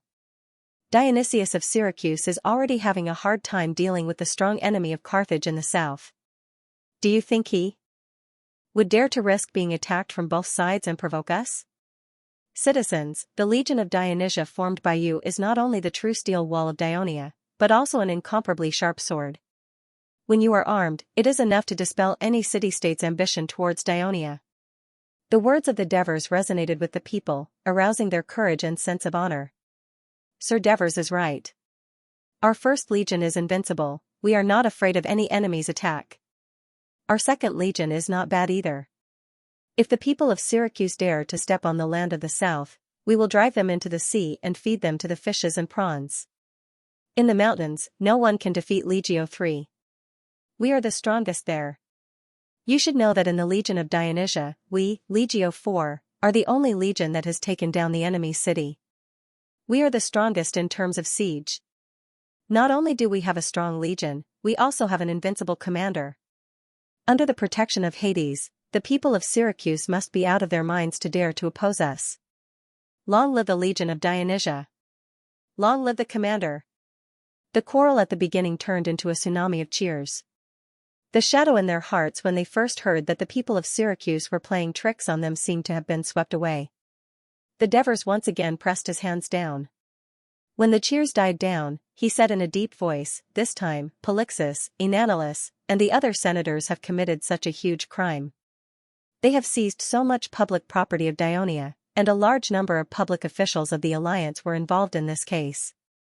Not only did it shock me and the Senate, it also shocked all of you here, and it shocked the entire Dionia alliance.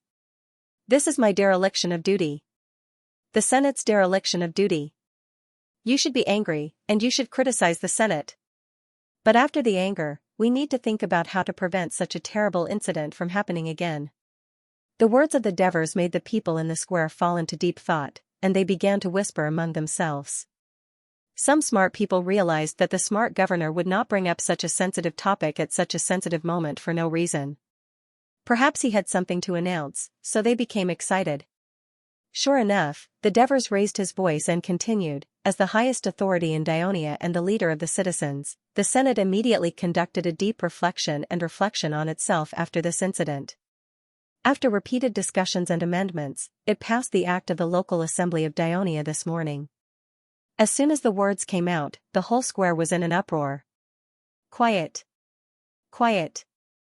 The Devers made a hand gesture and said loudly, "Listen carefully before you discuss, otherwise you'll miss the key point. If you want me to repeat it again, I won't have such a good attitude." After the Devers' joke made the people burst into laughter again, they stared at the Devers on the stage and pricked up their ears, afraid to miss a word. The square became silent.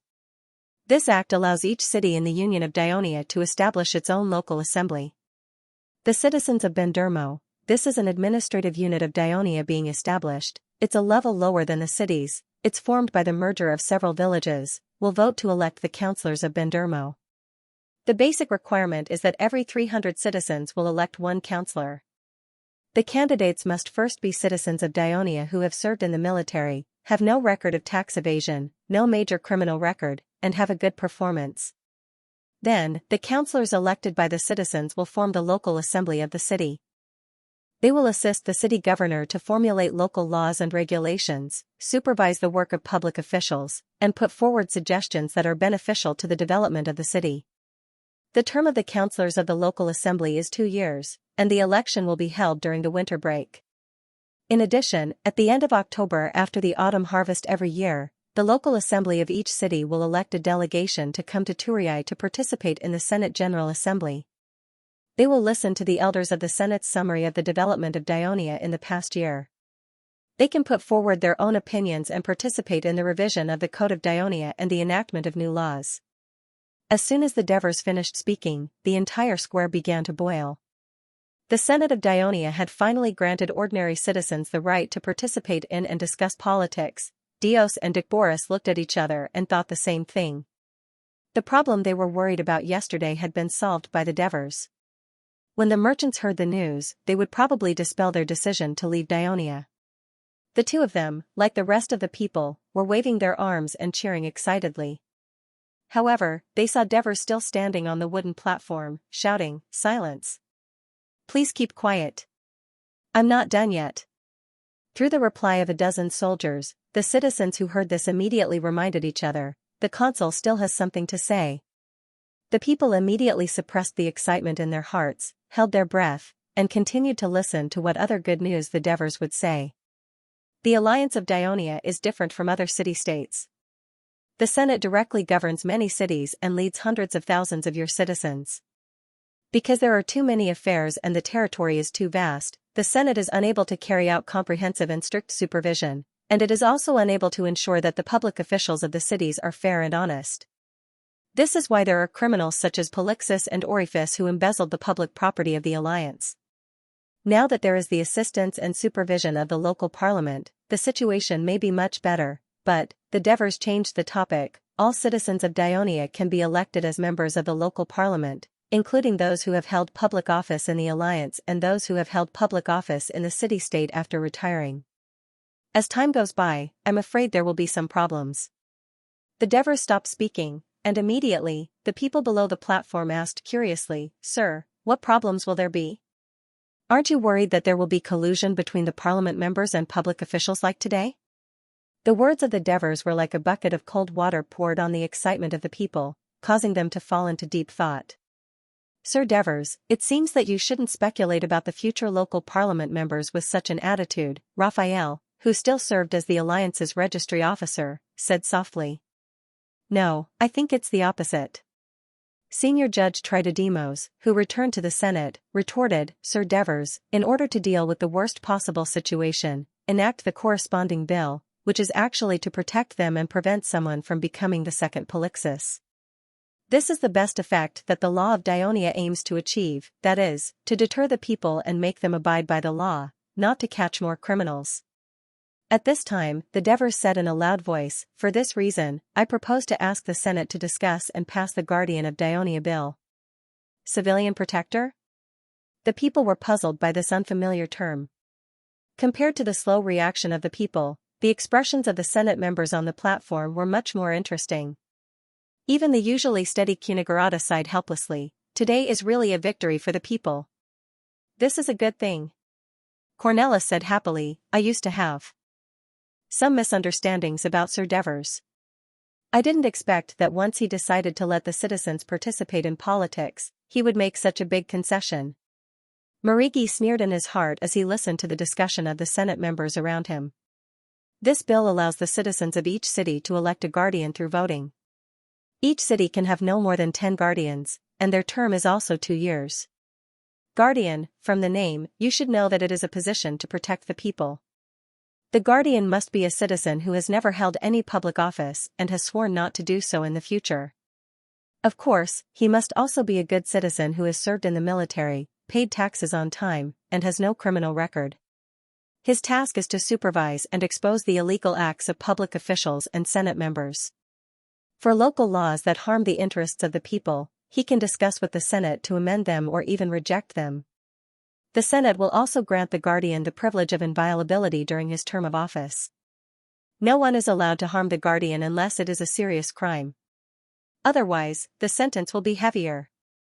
During the winter break every year, the guardian of each city will also elect representatives to come to Turiai with a delegation from the Senate to report to the Council of Dionia, as well as the highest-level censor and judge about the local supervision and make suggestions.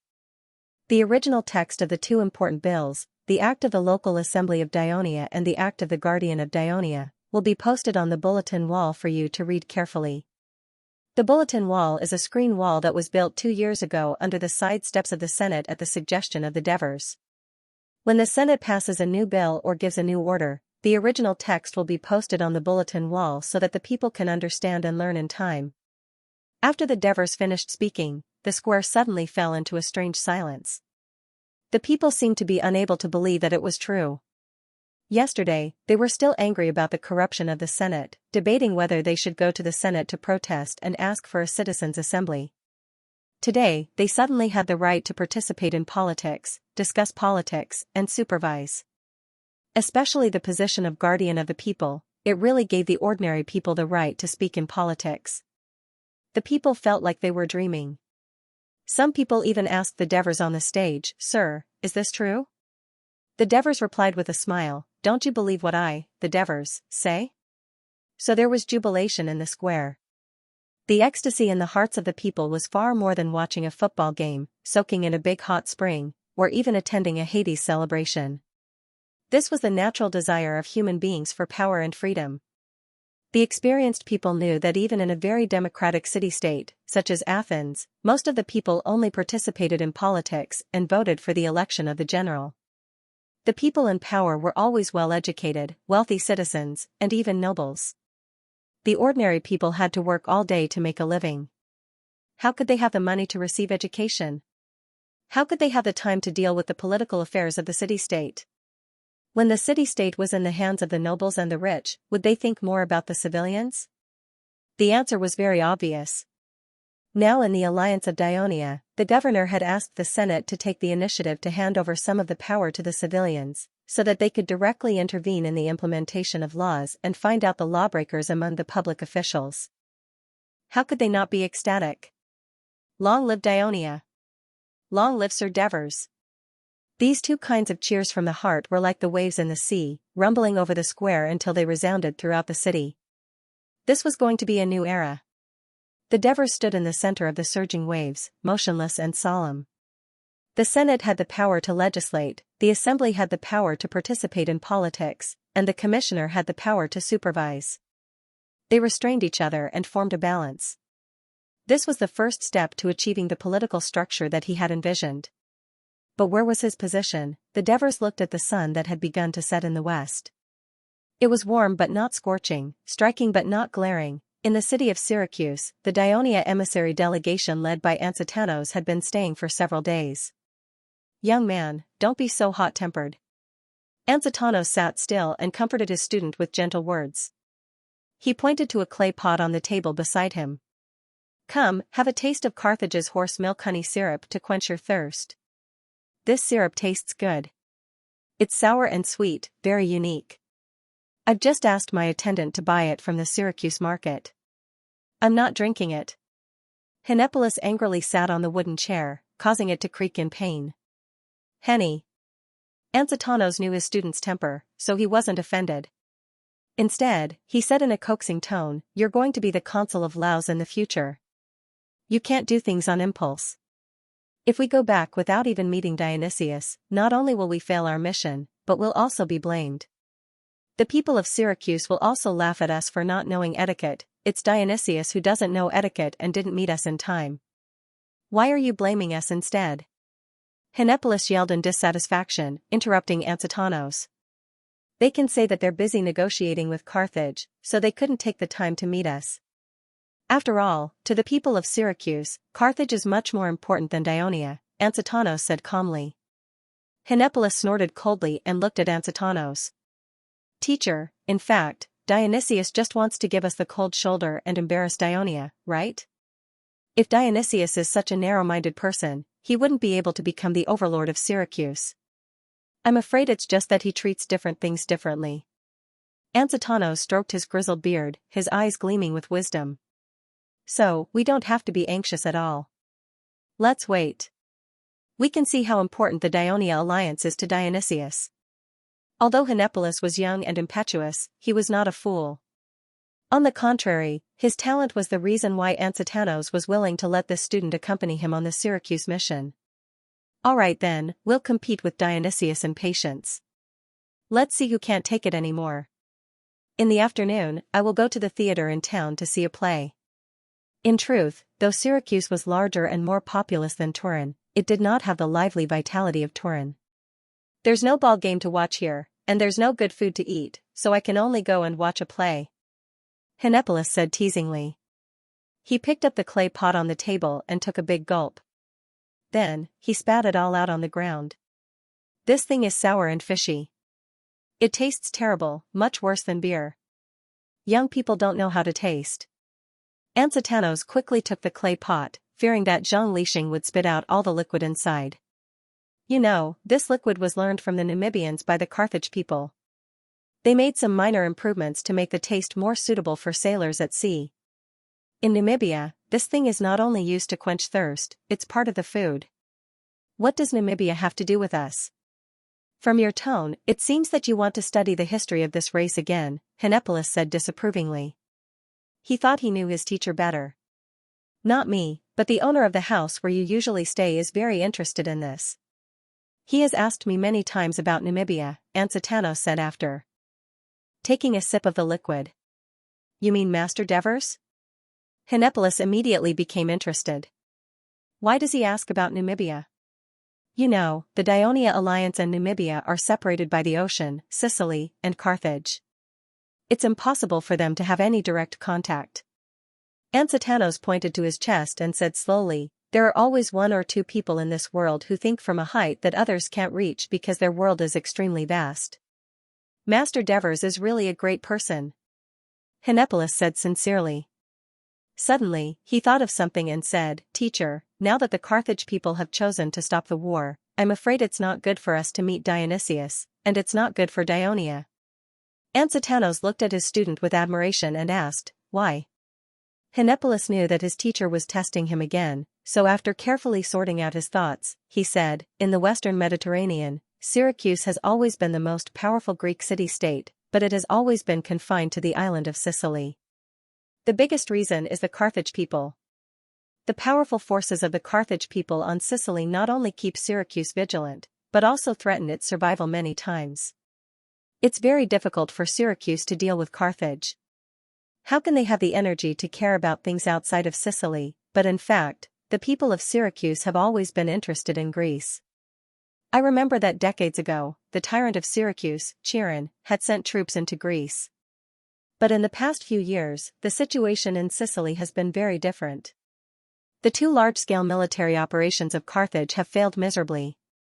I heard that they also suffered more than 20,000 casualties this time, which was why they had to propose a truce. I'm afraid they don't have much power to threaten Syracuse anymore. Ansitanos nodded in agreement with his student's opinion, but he did not think that Syracuse would carry out military operations against Greece. So he said, the reason why the Carthage people lost was that they seemed to be fighting against Syracuse, but in fact, they were fighting against the power of the entire Greek city-states. How could the Peloponnesus alliance led by Sparta, and the city-states of Campania, such as Neapolis, allow foreigners to completely occupy Sicily, thus cutting off the trade routes between the East and West Mediterranean Sea, and even threatening their rear, referring to Sparta? I believe that after experiencing these two crushing defeats, the people of Carthage will become smarter and will not easily start a war in Sicily. With their powerful strength in Africana, they will still be the biggest threat to Syracuse. You're right, Professor. However, at least for now, it seems that the power of Syracuse is much stronger than that of Carthage. This time, after their peace talks with Carthage, I'm afraid that the people of Carthage will definitely retreat to the west of Sicily. Everyone can see that Syracuse will unify Sicily, and it's something that will happen in the near future, Henopolis said worriedly. Yes, this is the problem that our alliance will have to pay attention to, Ansitanos said in a low voice. We can't just pay attention to it. I don't think that Dionysius will be satisfied with dominating Sicily. Dionysius is a greedy person. The two wars with Carthage were triggered by his initiative to expand his territory. If Sicily stabilizes, I'm afraid that he will target Greece. Although Ansitanos did not agree with Henopolis's exaggeration of the war threat of Syracuse, as a scholar, he liked to debate with his students, which was good for inspiration. Hence, he frowned and asked, why must it be Greece? Because Carthage is to the south of Sicily. No matter how arrogant Dionysius is, he won't dare to behave atrociously in Carthage's territory. To the east is Sparta's sphere of influence. To the west is the Iberian Peninsula.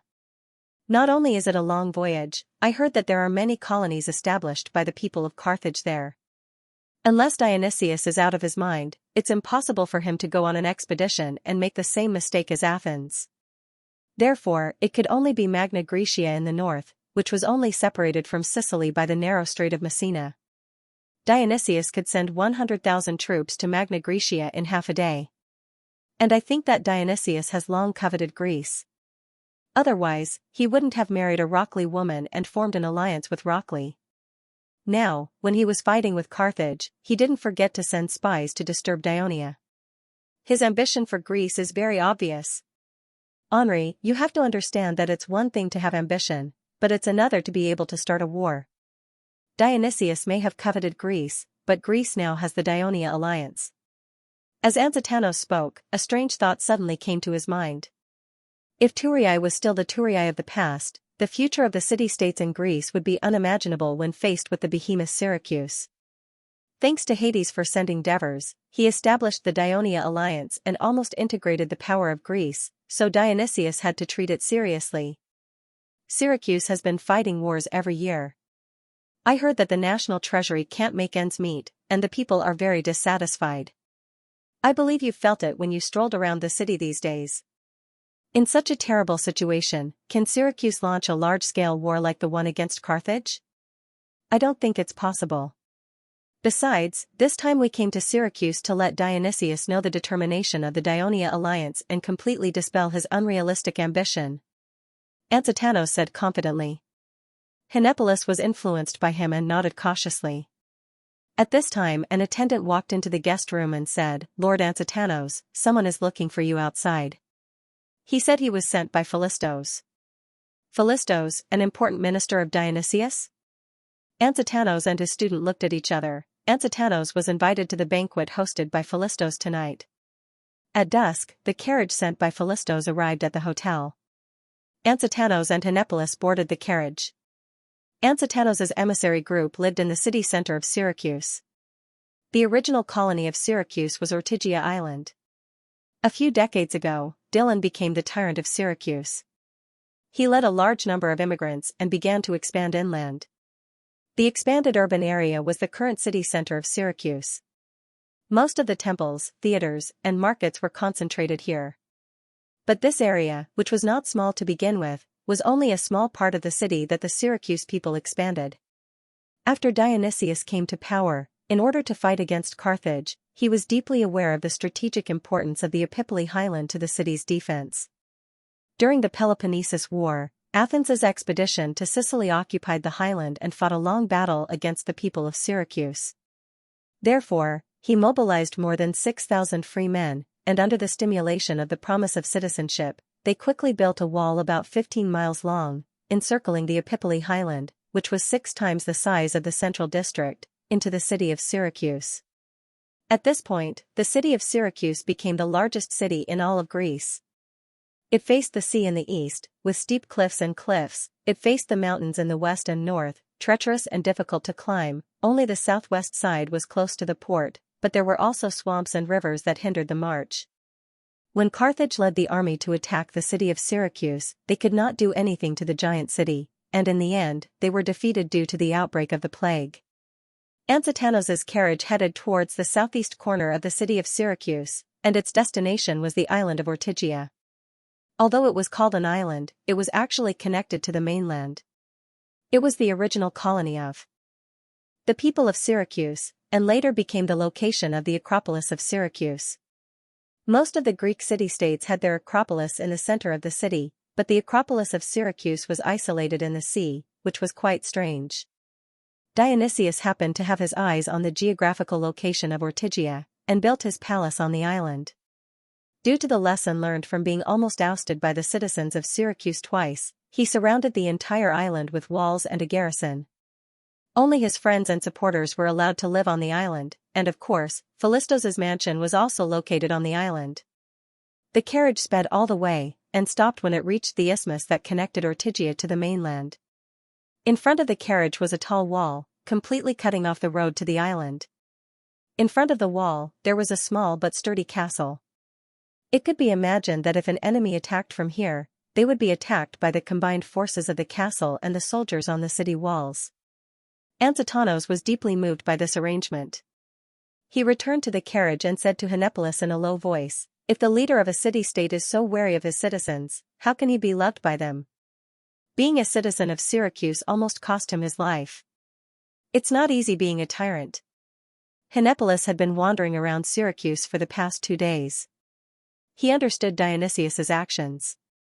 In comparison, Master Devers is much more relaxed in Thurii. Master Devers is not a tyrant. You must remember this. Anxitanos noticed that Henipolis had the tendency to compare the Devers' status in Thurii to Dionysius. He immediately reminded him seriously, Master Devers doesn't even have the intention of being a tyrant. Otherwise, he wouldn't have created such a strange official position as the protector of the people to limit the power of those in power. Anxitanos' eyes were full of admiration. Henipolis nodded thoughtfully. After a while, he asked hesitantly, "Teacher, do you think my father is a tyrant?" After the carriage passed the inspection of the city guards, it passed through 3 city gates and entered Ortygia Island. Philistos' mansion was quite luxurious, especially the large and spacious living room. The floor was completely paved with marble with colorful patterns, polished as smooth as a mirror. Finely carved golden-laid lamps were lined up on both sides, glittering with golden light. Each lamppost had 5 candles as thick as an arm, illuminating the living room as if it was daytime. There were more than a dozen beautiful female slaves of different skin colors serving each table in the living room. Philistos, an important minister of Dionysius who controlled the civil affairs of Syracuse, was a little thin and weak. His rather handsome face exuded the air of a scholar. At this moment, his smile was as kind as the spring breeze. He began to introduce the other guests to Ansitanos. This is Leptinus, the younger brother of General Plenipotentiary Dionysius, the navy commander of Syracuse. It's an honor to meet you. Both parties hurriedly greeted each other. Ansitanos sized him up curiously. This younger brother of the tyrant of Syracuse had a simple and honest appearance. This is the minister of General Plenipotentiary, my close friend, Herolus. The middle-aged man that Philistos was talking about had a sharp gaze. He took the initiative to greet Ansitanos. Ansitanos of Thurii, I've long heard of your name. Welcome. I went to Amendola a few years ago and met with your archon, Diphus. Oh, he wasn't the consul of Dionia at that time, but he left a deep impression on me. Ansitanos hurriedly bowed to express his gratitude. Philistos then introduced him to the next person. This is General Marcius of Syracuse. Marcius, the former mercenary leader of Campania, simply greeted Ansitanos. Philistos then led Ansitanos to the last guest. This is also my close friend, the most famous music poet in all of Sicily, Pharisanus. The man named Pharisanus said, Lord Philistos, you flatter me too much. I'm just an ordinary person who likes music and poetry. I don't hold any position in Syracuse, so I can't be compared to them. He pointed to the few people in front of him. If I hadn't heard that you're from Thurii and a scholar, I wouldn't have come. Pharisanus' straightforward words made Philistos a little embarrassed. However, Hnepolis, who was behind Ansitanos, asked in surprise, you're Pharisanus? That's great. The bards of Thurii often recite your poems, such as The Autumn Wind Rustles, My Heart is Sad, My Former Lover, Where Are You Now? Pharisanus did not expect to meet an admirer from Thurii at the banquet. He was a little surprised, so he asked, who is he? Hnepolis, Ansitanos' student, the young man answered hurriedly. He's also the only son of Avinogus, the consul of Laos. Marcius said. Ansitanos was shocked. He looked at the other people's faces, but they did not seem to be surprised. Obviously, they already knew that he was a student. It seemed like the people of Syracuse had already done a detailed investigation on his envoy. Student? What are you learning from him? Pharisanus asked in surprise. He did not know Ansitanos well. I'm learning the history of the Mediterranean, and I'm also training in writing essays and participating in the compilation of my teacher's books, Hnepolis answered. Pharisanus looked at Ansitanos in surprise and asked directly, what book are you writing? Ansitanos said humbly, I want to write a book about the history of southern Italy. It's just the beginning, so I'm still looking for information. Alright, everyone, let's take our seats at the banquet. We can talk while we eat. Philistos urged everyone to take their seats. Soon, the servants brought out plate after plate of dishes. I know the food of Thurii is very famous. Unfortunately, I don't have a chef who knows how to cook Thurii food. I hope the food will satisfy you, Philistos said to Ansitanos. Ansitanos opened his arms and pointed at the food on his table. He pretended to be surprised and said, this is too sumptuous. Philistos laughed and was about to say something. Leptinius, who was sitting opposite him, said loudly, I heard that most of the food in Dionia was invented by your consul Devers. Is that true? You should know that the food originally came from the restaurant of the Devers' wife, Christoia. Almost all the citizens of Dionia think that it was invented by the Devers. Of course, that includes me, Ansitanos answered in a roundabout way. I heard that the popular football and football games in Greece were also invented by him. Even the doctors in Dioria call him teacher. As a consul, the Dionia alliance is considered a powerful force. He must have a lot of work to do. How could he have so much energy to squander on such trivial matters? Messias' tone was filled with doubt. That's right. You have to admit that some people are blessed by the gods and are born with more talent and energy than others. Although such cases are rare, they do exist. For example, Perleand, the tyrant of Corinth. Moreover, our consul is favored by Hades. Anxitanos answered calmly. How can your consul be compared to Perleand, who created the glory of Corinth hundreds of years ago? Pharisaius interrupted. Hinepolis looked furious. Anxitanos quickly stopped him with a look. Through the previous interaction, Anxitanos felt that the poet of Syracuse was a straightforward person. He said solemnly, but in the hearts of the citizens of Dionia, the consul Devers is far more important than Perleand. He led the army to defeat powerful enemies many times, rebuilt the burned Turii, conquered the barbarians in the mountains, built roads for the convenience of the people, and prosperous trade. He established hospitals to reduce the number of sick and injured people. He funded the establishment of academies and schools to improve the quality of the people and encourage scholars to explore knowledge. He invented ball games and food to entertain the people. He also established fair laws to give the citizens more rights. It was he who created the city-states alliance of Dionia, which kept Greece in a state of peace for the past few years. Therefore, some citizens of Dionia even call him father in meetings. He is undoubtedly the father of the Dionia alliance. In Syracuse, only Pharisaius would dare to praise another city's governor in public. Unfortunately, I heard that Dives of Dionia was born into a lowly family and used to be a shepherd, Messias interrupted. Unfortunately, I have heard that Dives of Dionysia is of humble birth, and that he used to be a shepherd, referring to Daves's work as a shepherd in Thessaly before he became a mercenary, said Marcius before he could finish. Hinepolis could not help but retort, is Lord Dionysius born into a noble family? I heard that before he became a general, he was just an ordinary clerk in Syracuse. Lord Devers once said to me, true heroes do not care about their family background, because they rely on their own abilities, not the gifts of their family. Well said. This is what I admire the most about Lord Dionysius. Philistos praised loudly to cover up Messias's slip of the tongue. Everyone here has achieved their distinguished status through their own hard work. Yes. Yes. Messias quickly agreed to cover up his awkwardness. Everyone, Philistos hurriedly stood up with his glass of wine, looked around, and said loudly, as I have been accompanying Lord Dionysius to negotiate with Carthage's people for the past few days, I have been so busy that I have neglected our esteemed guests from Dionia. With my friends here, I will punish myself with a glass of wine to express my apology. Good. Hilolus raised his glass, and so did Leptinius, Messias, and Pharisaius. Anxitanos did not stand up to stop them, because he knew that Philistos was speaking on behalf of Dionysius, and the wine naturally contained Dionysius's apology. After Philistos and the others finished their wine, Anxitanos stood up with Hinepolis, raised his glass, and said, I am very grateful for Lord Philistos's gracious invitation. At the same time, I congratulate Lord Dionysius for defeating the powerful Carthage many times with the help of everyone else. This is a great victory for Syracuse, and the most exciting news the people of Greece have ever heard. Because the greatest enemy of the Greek city-states in the western Mediterranean, Carthage, has been dealt a heavy blow, the people of Sicily and Greece will enjoy a long period of peace. With that, the two drank their wine. Well said. Philistos raised his glass again and shouted, to Lord Dionysius. Long live Syracuse.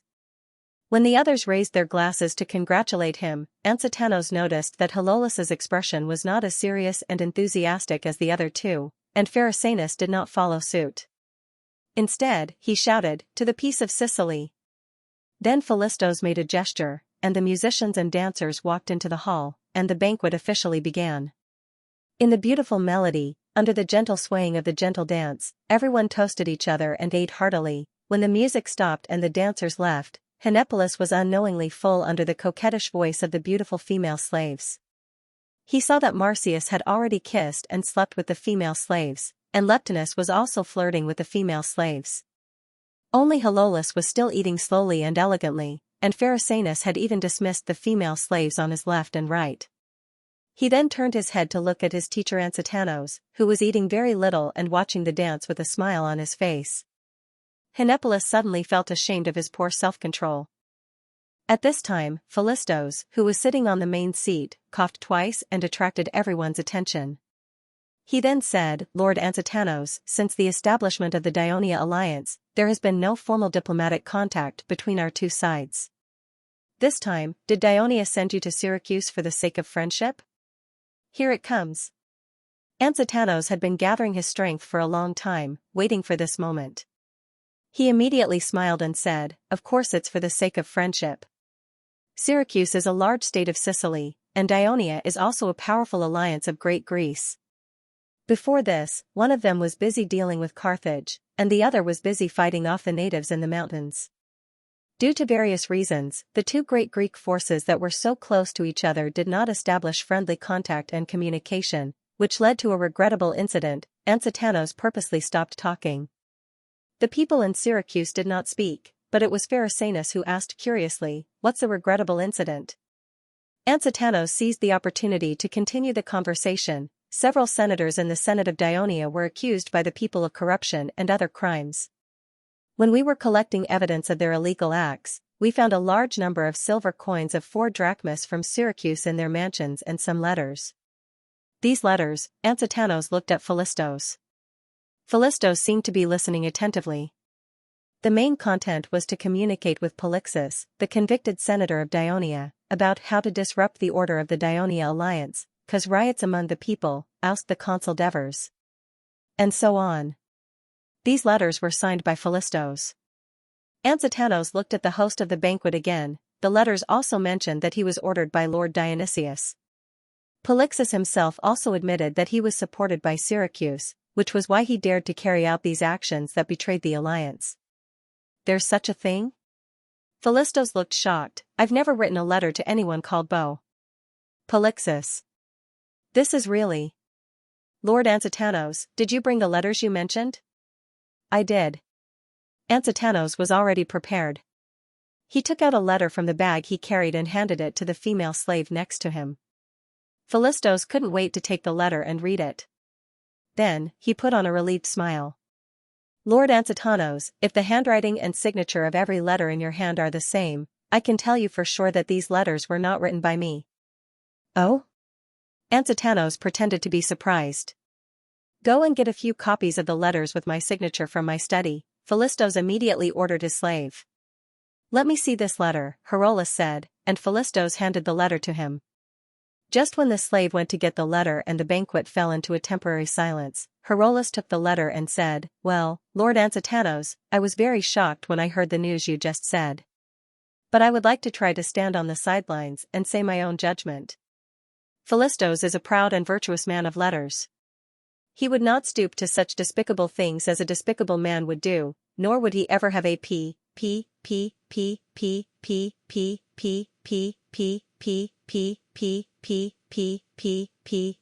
Polixus, Leptinus reminded him. For Polixus, it is impossible for Philistos to write to him. And Lord Dionysius, as a general with full authority, is very happy to see that Dionia has a governor like him, so that he will feel that he is not alone in this vast western Mediterranean. How could he do anything to undermine the rule of Lord Devers? Yes, my brother would never do such a thing. Leptinus emphasized loudly. I think it might be like this. Philistos pondered for a moment, then analyzed seriously. Lord Dionysius single-handedly created today's powerful Syracuse and united the Greek city-states of Sicily, but he was also hated by many people. I think you all know that when Carthage's army came to Syracuse a few years ago, some people in the city incited the people to riot, trying to oust Lord Dionysius from power. Although the situation was finally settled, there have been rumors circulating in Syracuse over the years, and even small disturbances and assassinations have occurred. Otherwise, Lord Quanquan would not live on this island and be so heavily guarded. These people are like poisonous snakes, hiding in their caves, ignoring the peace and stability of Sicily, and seizing every opportunity to attack Lord Dionysius and us, his supporters. Carthage's army was defeated, but there is an alliance of Dionia in Greece that is as powerful as Syracuse. If a war breaks out between Syracuse and Dionia, they will have a chance to come out from the shadows again and create chaos in Syracuse to achieve their goal. Are you saying that Lord Dionysius's opponents did this, and then framed you, Lord Philistos? Anxitanos asked with a faint smile. That's very possible, Philistos replied seriously. Then, we have also captured a Syracuse citizen named Hermes in Turin. He has fully admitted that he was sent by Lord Dionysius to go to Turin and bribe Polixus and the others to destroy Dionia. How do you explain that? Ansitano sneered. Hermes? Philistos was a little confused. He asked the others, does Syracuse have such a citizen? Henopolis could not help but say loudly again, stop pretending, we have investigated him thoroughly. Hermes is a citizen of Syracuse, and he lives in the center of the city, in the merchant district next to the Temple of Apollo. He has 2 sons, and he is also Lord Herolus's clerk, am I right? Is that true? Philistos was shocked, but Herolus was even more shocked. He turned to look at Philistos, and when their eyes met, he said hesitantly. I do have a clerk named Hermes, but, a year ago, I went to Cyrenaica, and when I came back, I heard that he was punished for corruption and lost his position. If the same person was captured in Turin, I really did not expect him to go to Turin. If you don't believe me, you can check the court records. His criminal record from half a year ago, this is going to be troublesome. Philistos suddenly said loudly, and his expression became extremely serious. What's wrong? Leptines asked in confusion. What should we do? Leptinus began to worry. Just as Philistos was about to speak, he saw a slave coming over with a letter. He quickly opened the 2 letters and handed them to the slave along with the one Ansitanos had given him. Lord Ansitanos, can you see if the handwriting is the same? Henopolis also moved to his teacher's side and picked up the letter to compare. The handwriting is indeed very different, Ansitanos nodded and admitted. Henopolis did not say anything else. Philistos then passed the letter to the others. This is obviously not written by Lord Philistos. I know that he likes to sign his name with a hook at the end of the letter I, but this person wrote it with a straight stick. Marcius said loudly. Herolus took a deep look at Philistos and said simply, it's not. He then passed the letter to Pharisanus who was standing beside him. Pharisanus carefully checked it, raised the letter, and said to Ansitanos, this is definitely not Philistos' handwriting. Alright, there's finally some progress. Philistos rubbed his hands and showed a relieved expression. Then, he said with a serious expression, it seems that someone purposely used my name to contact Polixus and the others that Lord Ansitanos mentioned. It seems like they are trying to destroy the order of the Dionia alliance, but they are actually trying to sow discord between Syracuse and Dionia in an attempt to incite a war. As for Hermes, this is related to the safety of Syracuse, so we need to conduct a detailed investigation. But no matter what, the source of Dionia's troubles is Syracuse. As the chief executive of Syracuse, I have an unshirkable responsibility to manage it. Here, I would like to express my sincerest apologies to Lord Ansitanos and the Dionia alliance. He then stood up and bowed to Ansitanos. Ansitanos sat upright and accepted his bow. At the same time, Syracuse is willing to compensate for the losses caused by Dionia, as a sign of our desire to be close to Dionia. Philistos continued to state his hopes. This is another important mission that I've received from the Senate to go to Syracuse. Ansitanos said solemnly, the Dionia alliance is willing to sign an alliance agreement with Syracuse. Not only will we have friendly diplomatic exchanges, but we will also prosper in trade. Moreover, in terms of military security, there are strong barbarians in the northern mountains of Dionia, who have repeatedly threatened our borders. Syracuse's formidable enemy, Carthage, has suffered repeated defeats, but it still has vast territory and great wealth in the city of Africa, which could make a comeback at any time. Therefore, Dionia was willing to join forces with Syracuse to protect the Greek city-states of the western Mediterranean. As soon as Ansitanos said this, the banquet suddenly became quiet. Anyone with a bit of political sense could understand the hidden meaning in Ansitanos' words. Firstly, Ansitanos was subtly reminding everyone that Carthage was still a formidable enemy of Syracuse, and that they should not be enemies with Dionia anymore. Secondly, Dionia wanted to be on the same footing as Syracuse. After all, Syracuse was currently the leader of the Greek city-states of the western Mediterranean. Our mighty Syracuse is not afraid of any enemy now. Who cares about Carthage? If it dares to come again, we will defeat it again. Macias loudly expressed his disdain towards Carthage. Philistos clapped and said, that's a very good suggestion. Sir Ansitanos, don't worry, I will report this to Sir Dionysius and let him make the decision. Thank you very much. Anxitanos expressed his gratitude too. All right. All right. Since the misunderstanding has been cleared up, let's continue drinking and talking. Leptinius shouted and raised his glass. Lord Leptinus is right. We should all put aside the troublesome business of politics. I originally wanted to talk to Sir Anxitanos about how to write a history book. Philistos took over the conversation and said emotionally, Sir Anxitanos, I once thought of writing a book about Sicily's history, but I was busy with political affairs and couldn't find the time for it. That's why I'm so envious that you have the time and energy to do what you want to do. Actually, I didn't dare to write it before. It's all thanks to Sir Dever's encouragement and help. Anxitanos seemed much more enthusiastic when it came to writing history. However, although I've written part of it, I've decided to throw it away and write it again. Why is that? Philistos asked curiously. Do you know a person called Thucydides? Anxitanos asked. Everyone shook their heads. I didn't know about him at first. I only learned about him after Sir Devers introduced him to me. Although he is still unknown in the Mediterranean Sea before this, I believe that in a few years, his name will spread all over Greece. I even think he's greater than Herodotus. Anxitanos said with reverence. He wrote a history book? Anxitanos was a well-known scholar in Greece, after all. His praise naturally moved Philistos a little. Yes. Thucydides was from Athens. He was one of the 10 generals and participated in the Peloponnesus War. He was later banished by the Citizens' Assembly and lived in seclusion in Thrace. He spent more than 20 years writing the history of the Peloponnesus War. After the war ended, he returned to Athens.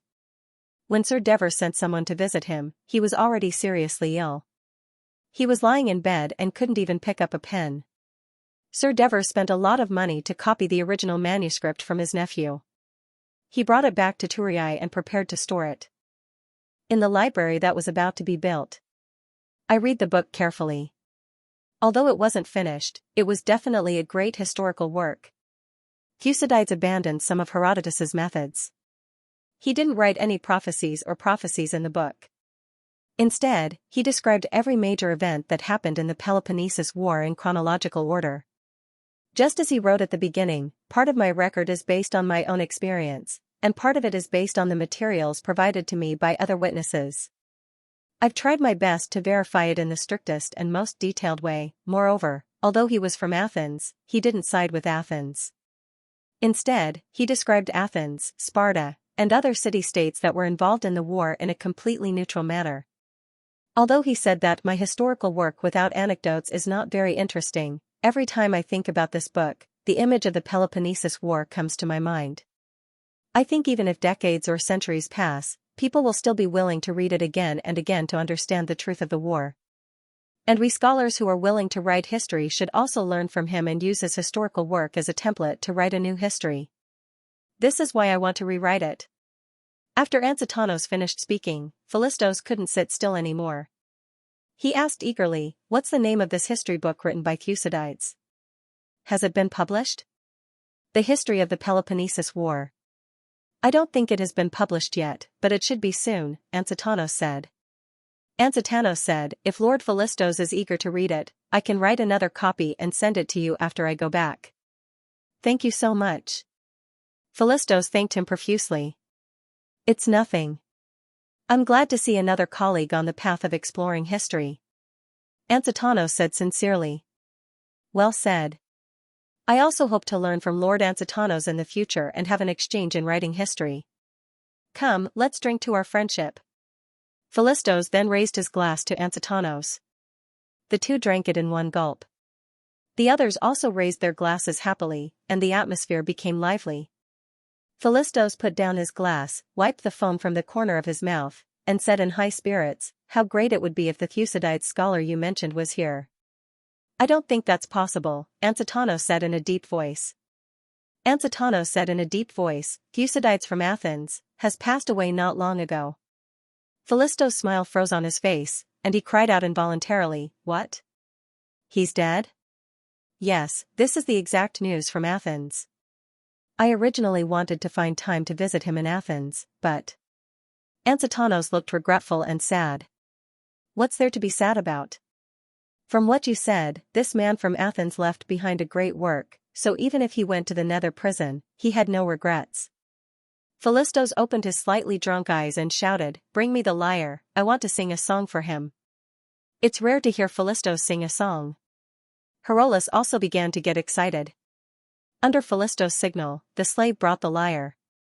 Philistos, who was a little drunk, took it carefully, played a few notes, and then praised, "Good instrument." As he said this, he jumped lightly and sat directly on the table, completely ignoring the oil stains on his clothes. The slave next to him quickly moved the food on the table away, and he had already begun to play the lyre. Pleasant music flowed from his right hand, and his whole body was immersed in the music. Then, he improvised and sang, "In the lonely sky looking for the star that shines brighter than the sun, what joy in the world can compare to walking in the long river of history, talking to the heroes, singing to the warriors, the muse offers you a crown of olives, then came Apollo's shining chariot. You ride in it." The crowd whispered to each other, sending their sincere condolences and blessings to the man from Athens they had never met. Back at the hotel, Helipolis, who was still excited, followed Ansitanos into the room and could not help but ask, "Teacher, was the Syracuse spy Hermes sent by Dionysius, or was he sent by his opponents? Why, are you confused?" Ansitanos laughed. "I was very sure that Dionysius was the mastermind, but after listening to Philistos' explanation..." Helipolis scratched his head. "I can only say that Philistos' acting was too good, and you were fooled. A person of Philistos' status probably has several clerks under him, so of course his handwriting is different. Besides, he had already taken precautions, and even his signature was written by someone else. Polixus has never had any dealings with him before, so it's normal for him to be kept in the dark." Ansitanos smiled contemptuously. "In fact, their acting was not perfect.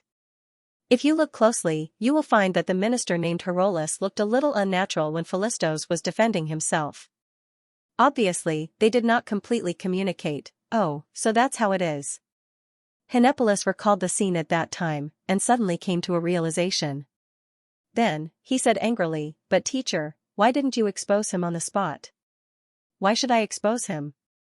Ansitanos smiled. "Philistos and the other guests put on such a strenuous performance, which just shows that they have scruples about Dionia and do not dare to fall out with us. This is a good thing. Now, it depends on whether Dionysius is willing to sign the alliance that we proposed." The next day, Ansitanos met Dionysius in person. In a spacious, but not gorgeous, and even a little crude, palace, the tall and handsome Dionysius, this was one of the reasons why Democritus, the hero of Syracuse's resistance against the Athens army, married his daughter to him, received Ansitanos. As the rumored cold master of Sicily, he warmly welcomed the arrival of the Dionia emissary delegation, and at the same time, apologized for not being able to meet them in time, and said, "I have learned from Philistos that Dionia wants to sign an alliance with us, Syracuse. This is a very good thing. You must know that Syracuse has suffered great losses in terms of treasury, food, and population, and is in urgent need of recuperation. I am very grateful that Dionia is willing to help at this time. I will send Philistos as a representative to discuss the alliance in detail with you. I hope that Syracuse and Dionia can be friendly from now on, and set a good example for other Greek city-states in the western Mediterranean." The meeting was very short. Very soon, Ansitanos left Ortygia Island with some doubts and a sense of joy. Philistos, who had returned after sending off the Dionia emissary delegation, also asked Dionysius doubtfully, "Sir, are you really going to form an alliance with Dionia?" "Phili." Dionysius affectionately called his important minister by his nickname, and said in a low voice, "Last night at your banquet, as a Dionia emissary, there was something that was right. Although Carthage has suffered heavy losses, they are strong in Africa, and are now developing the Iberian Peninsula. I heard that they have even sent a fleet to the west, through the Pillars of Hercules, to explore unknown lands. The next time Carthage makes a comeback, its power will certainly be stronger than this time. On the other hand, Syracuse's territory is limited to this small island of Sicily, and its territory will not expand much unless it expands further." Philistos had discussed this issue with Dionysius many times, and naturally knew where Dionysius's goal of expansion was, but he still reminded worriedly, "But Dionia's power is not weak, and it has basically united the other city-states and natives of southern Italy." "You're right. Dionysius nodded solemnly. Back then, with your help, I already had the idea of conquering Greece in my mind, and that's why I married Doris, the daughter of a Locrian noble. But I never thought that in just a few years, a Dionia alliance would rise in Greece. Dionysius's face showed annoyance, and he said through gritted teeth, perhaps that Devers is really favored by Hades, but so what? The Western Mediterranean may be big, but it can only accommodate one Greek hegemon. But we've just ended the war with Carthage, and we still need to rest and reorganize. Should we take a break for now? Philistos reminded in a low voice. We can't. Philistos shook his head. The Dionia alliance is indeed developing rapidly, and it grows with every passing year. I've studied Dionia carefully, and I have to say that young man called Devers is very good at dealing with the natives. We learned some of the methods we use to deal with the cycles. At their current rate of growth, the Simonians in the north of Dionia may not be able to stop their expansion, and their power will keep spreading north until they take over all of Italy. What will happen to Syracuse then? Will we become their subsidiary? Dionysius's eyes glinted coldly, and he clenched his fist, swung it, and said in a firm and unyielding tone, we must concentrate all our efforts to destroy them while they are still weak and unstable. Then, do we still want to discuss the alliance with Dionia? Philistos asked again. Of course, why not? We can sign a treaty of non-aggression, and we can make them lower their guard. As for the alliance, Syracuse never has the habit of signing an equal treaty with other Greek cities. Dionysius said coldly. He had obviously forgotten about Sparta. Philistos, of course, was not stupid enough to correct his mistake. He nodded and said, I understand. Also, we need to speed up the negotiations with Carthage. Dionysius paced back and forth, thinking repeatedly, and finally made up his mind. We can return the land west of Selinus and Panormus to them, but they must pay a large amount of war reparations, open their grain market to us, and provide fair wheat trade. At the same time, they must sign a longer peace treaty. This is the price they have to pay for breaking the agreement and starting another war. Actually, this time it was Dionysius who started the war. That's the gist of it. Bring some people with you to negotiate, and finish it as soon as possible. Philistos nodded to show that he understood. All right, that's all. Dionysius gestured for Philistos to immediately carry out these orders. Philistos hesitated for a moment, and said, About Hermes, the Dionia emissary group said that they can return him to us. What do you think? Why do we need him back? How are we going to deal with him when he comes back? Dionysius's face darkened, and he said with hostility, look at his cowardly performance at the public trial in Thurii. It disgusts me. Tell them that Syracuse respects the laws of Dionia. Since this man has committed crimes in Thurii, we support him to be punished by the laws of Dionia. Philistos sighed and walked out of the hall. He thought of Ansitanos, whom he had a good chat with because of their common interests last night, and a sense of guilt rose in his heart. He looked up at the distant sea and said apologetically in his heart, Ansitanos, I'm sorry. I did all this for Syracuse. While Ansitanos was negotiating with Philistos, in Thurii, the Devers received Thurian in the study at home. Archon. Thurian gave a solemn military salute as soon as he saw him. Seglian, our hero. I've told you many times that this is not a training ground. You don't have to be so formal. The Devers looked at the young commander of the navy. A few years of training had made his flamboyant face more stable. He nodded secretly and gestured with a smile, sit down. Sit down and talk. Thurian sat upright facing the Devers. Did Enanilus being sentenced this time have any impact on the sailors of the navy? Divers didn't bother with pleasantries but asked directly. Basically, no, Thurian replied immediately. The soldiers all knew about Enanilus's crimes through the public trial. In addition, Enanilus rarely participated in training and rarely led the soldiers himself, so everyone trained as usual. There was nothing unusual. However, we have a worry. Can the three-decker or warship that will be built this year be launched on time? You don't have to worry about that. Enanilus's crime did not involve his family or the shipyard. The Senate had already sent someone to appease them, and they also gave a guarantee. According to the Senate's plan for the Navy, not only will the number of 5 three-decker or warships not change, it will only increase in the future. The Devers promised him. That's great. Durian suggested excitedly, the Senate made the right decision. Although we now have 30 three-decker or warships, to protect the east and west coasts, we need at least double the number of warships to be safe. The Devers nodded and stroked his chin with his hand. He began to think about something. Durian thought that his request had put the Archon, who appreciated him, in a difficult position and felt a little nervous. Sir, are we going to start a war? He asked tentatively. War might not happen, but there's no harm in being prepared. I believe you've heard about the public trial in Victory Square. Syracuse is ambitious towards Dionia. Devers was satisfied with Syracuse's vigilance towards war as an admiral. He looked at Syracuse with a solemn expression. If war breaks out, what are the chances of our entire Greek navy winning against Syracuse's navy? Syracuse's expression also became tense and solemn, but he was still able to maintain a clear mind. He said smoothly, Crotone can at most assemble 23 tiered warships due to the previous war with Rockley. Syracuse has about 10, Corunna has about 8, and Trine has about 5. As for the city-states in the Dionia alliance, the Legum navy has the most 3-tiered warships, maybe 30.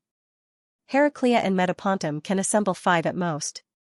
Laos hasn't grasped the technology to manufacture 3-tiered warships yet.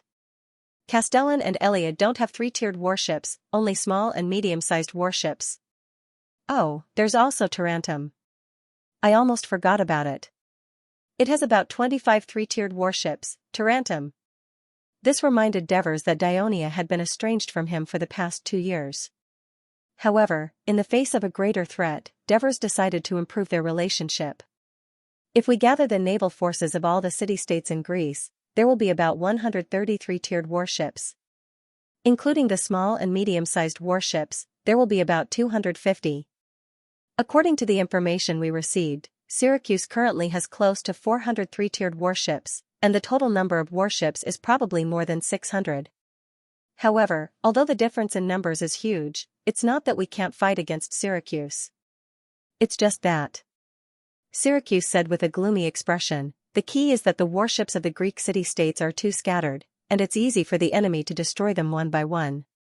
Even if they can gather together, it'll be easy for them to fight separately due to the lack of training and a unified command. Devers pondered for a moment before saying, if all the Greek warships are trained together and have a unified command, do you think the Greek coalition fleet has a chance to defeat Syracuse's navy? A fleet that has just been established and has no naval battle experience wants to defeat the powerful Syracuse navy? Syracuse was not shocked by Devers's question. On the contrary, after serious consideration, he said decisively, I think it's possible. First of all, the sailors of Dionia's navy are very high-spirited. Sir, you also know that the quota for Dionia's infantry corps has been filled. Many free people and some probationary citizens who have already registered with the Household Registration Department are unwilling to wait in the corps' reserves, so they've become sailors. These young and strong men are eager to be like the legionnaires, to make contributions as soon as possible, to shorten their years of service, to become official citizens, and to be given a piece of land. For this reason, they're training hard and eagerly looking forward to the outbreak of war. They're more eager to fight and win than anyone else. Syracuse clenched his fists as though he was cheering himself up. He continued to speak loudly. Secondly, although the Syracuse navy has a large number, they're not gathered together. Instead, they're anchored in Syracuse, Agrigento, Catanae. Oh, and now there's Rona. For this reason, it'll take a lot of time for Syracuse to gather all of their warships together. We can seize the opportunity and quickly destroy 1 or 2 of their fleets. This will change the strength of both navies. Devers stared at the young man. He was smart, capable, and full of vigor. He had the courage to fight in the face of a strong enemy and was full of initiative. Based on his previous logical analysis, it could be seen that he had thought deeply about naval warfare and was not limited to the position of a fleet commander. He only trained soldiers, cruised, and so on.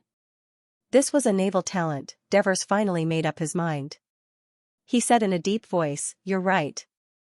The Dionia infantry has always fought against the strong with the weak. That's why the Dionia alliance is formed today. I hope that the Navy has the same spirit of not being afraid of the strong. Don't worry, sir. The Dionian Navy will never be inferior to the infantry in the future. Syracuse immediately guaranteed. Devers looked at him and said in a deep voice, Syracuse, although you're young, you've always performed very well in training and management of the fleet. You also have a high prestige among the sailors. Now that Enanolus has been imprisoned because he broke the law, the entire Dionian Navy has no commander. We can't let this situation continue. When Devers said this, Syracuse's heart beat violently. Therefore, I've decided to propose to the Senate to let you take over as the commander of the Navy. I believe this appointment will be made tomorrow. When great happiness came crashing down on him as Syracuse hoped, he was so excited that he did not know what to say. He could only express his gratitude. Thank you, sir. Thank you, sir. Thank you, don't thank me yet. You must understand that this appointment is not an honor, but a heavy responsibility. If there is a day when war breaks out between Dionia and Syracuse, Dionia's long coastline will be attacked by Syracuse's powerful navy. The fleet you lead will have to think of ways to protect the alliance's land from being invaded by the enemy. The citizens' property will not be damaged. Therefore, your responsibility is great. Devers said solemnly. Under the Devers' gaze, Syracuse's expression gradually became resolute. I understand, sir. He gave another military salute with great vigor. The next day, the Senate voted to appoint Syracuse as the commander of the Navy. At the same time, 2 bills were passed. The first was to incorporate the warships of Dionia's allied city-states into the Dionian Navy. One would train while the other would patrol. The second was to increase the number of triple-oared warships from the original 5 per year to 10 per year. In the Dionysian Theatre in Athens, the famous playwright Aristophanes' new play, The Dionia Man, was being performed. The play was about a foreign citizen of Dionia who participated in the Olympia. In the play, Aristophanes portrayed the image of an alien citizen of Dionysia who was ignorant of the traditional Greek culture and foolish and ridiculous. Ever since the play was released, it was highly praised by the citizens of Athens. Every theater in Athens was always full. For example, in the middle of the theater, when the referee announced the athletes to enter the arena, the strangely dressed foreign citizen refused to be naked. When the referee asked him why, his answer was, there are many snakes and insects in the mountains. I have to wear clothes. Otherwise, if I'm not careful, I'll be bitten off, ha ha ha. The audience burst into laughter. I like this part. It's so funny. One of the audience held his stomach and laughed so hard that tears came out of his eyes. The next part is even funnier. I've watched it several times. Another audience member said excitedly. A whistle was heard on the field. The actor who was playing the role of a Dionian citizen was trying his best to run, but the referee stopped the race and asked him why he ran into the circle of the track. The actor answered innocently, our tribe always takes shortcuts when hunting. That's the only way we can catch our prey. After the referee told him the rules of the race, he complained, how stupid these rules are. No wonder I didn't see you wearing animal skins and feathers.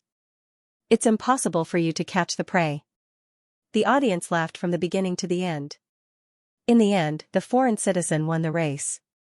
The temple priest put a laurel crown on his head. However, he threw the laurel crown on the ground and said angrily, our archon lied to me. These branches are not worth anything at all. He said that the champion would be rewarded. So he turned to the priest and asked for the golden scepter in his hand. The greed of the foreign citizen and the anger of the priest became the ending scene of the play. The audience stood up and applauded in one direction. An old man with a white beard stood up and waved to the audience to express his gratitude. He was the respected playwright of Athens, Aristophanes. Despite his old age, he still sat in the field when a new work was performed. He observed the audience's reaction and thought about where his work could be improved. The Dionia Man was written after he heard about the farce that took place at the Isthmian Games a few years ago, Lazarus' Havoc at the Games. Most people in Athens only saw it as a funny comedy. Only a few understood the deeper meaning of the play. More and more city-states such as Dionia, Syracuse in Sicily, Neapolis in Campania, Thessaly in northern Greece, and Macedonia began to accept foreign citizens into Greek society. This began to impact Greece's own traditional culture. This was what Aristophanes, who had always been committed to defending the traditional values of Greece, was worried about. He used the ridiculous foreign citizen in the play to warn the people of Athens and even the entire Greek world to be vigilant. However, he was not sure how effective it would be. With the help of his slaves, he walked out of the theater and walked down the mountain road. The crowded crowd voluntarily made way for the respectful old man. At this moment, there was a burst of cheers in front of him.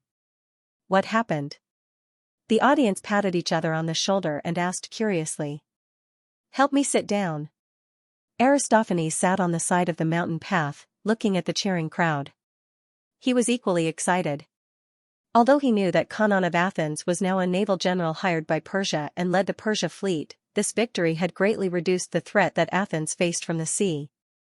Although the citizens' assembly had agreed to join the Thebes and declare war on Sparta, the shadow of the Peloponnesos's defeat 10 years ago and the ferocity of the Sparta army were like nightmares in the hearts of every citizen of Athens.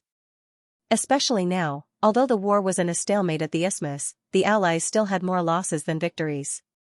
Recently, there was news that another Sparta army from Asia Minor led by Agesilaus, the king of Sparta, had landed from northern Greece and was heading towards the Boeotia region.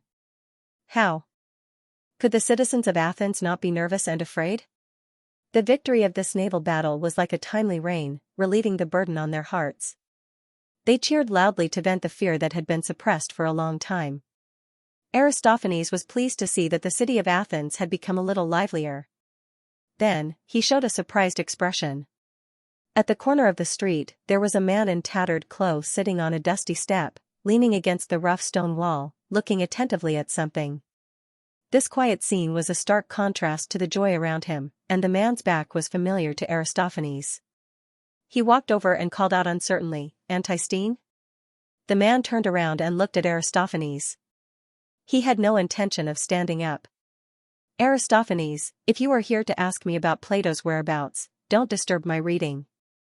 Aristophanes knew that although Antistene and Plato were both students of Socrates, the two had different ideologies.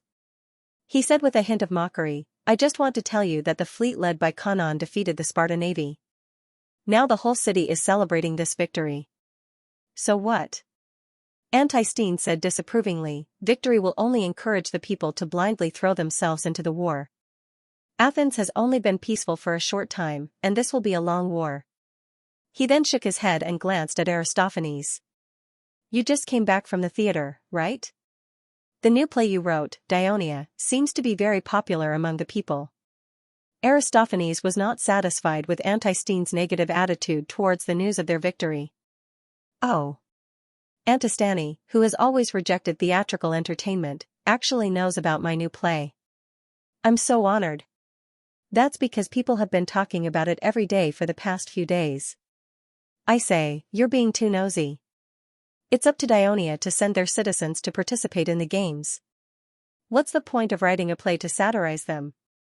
Aristophanes was instantly enraged.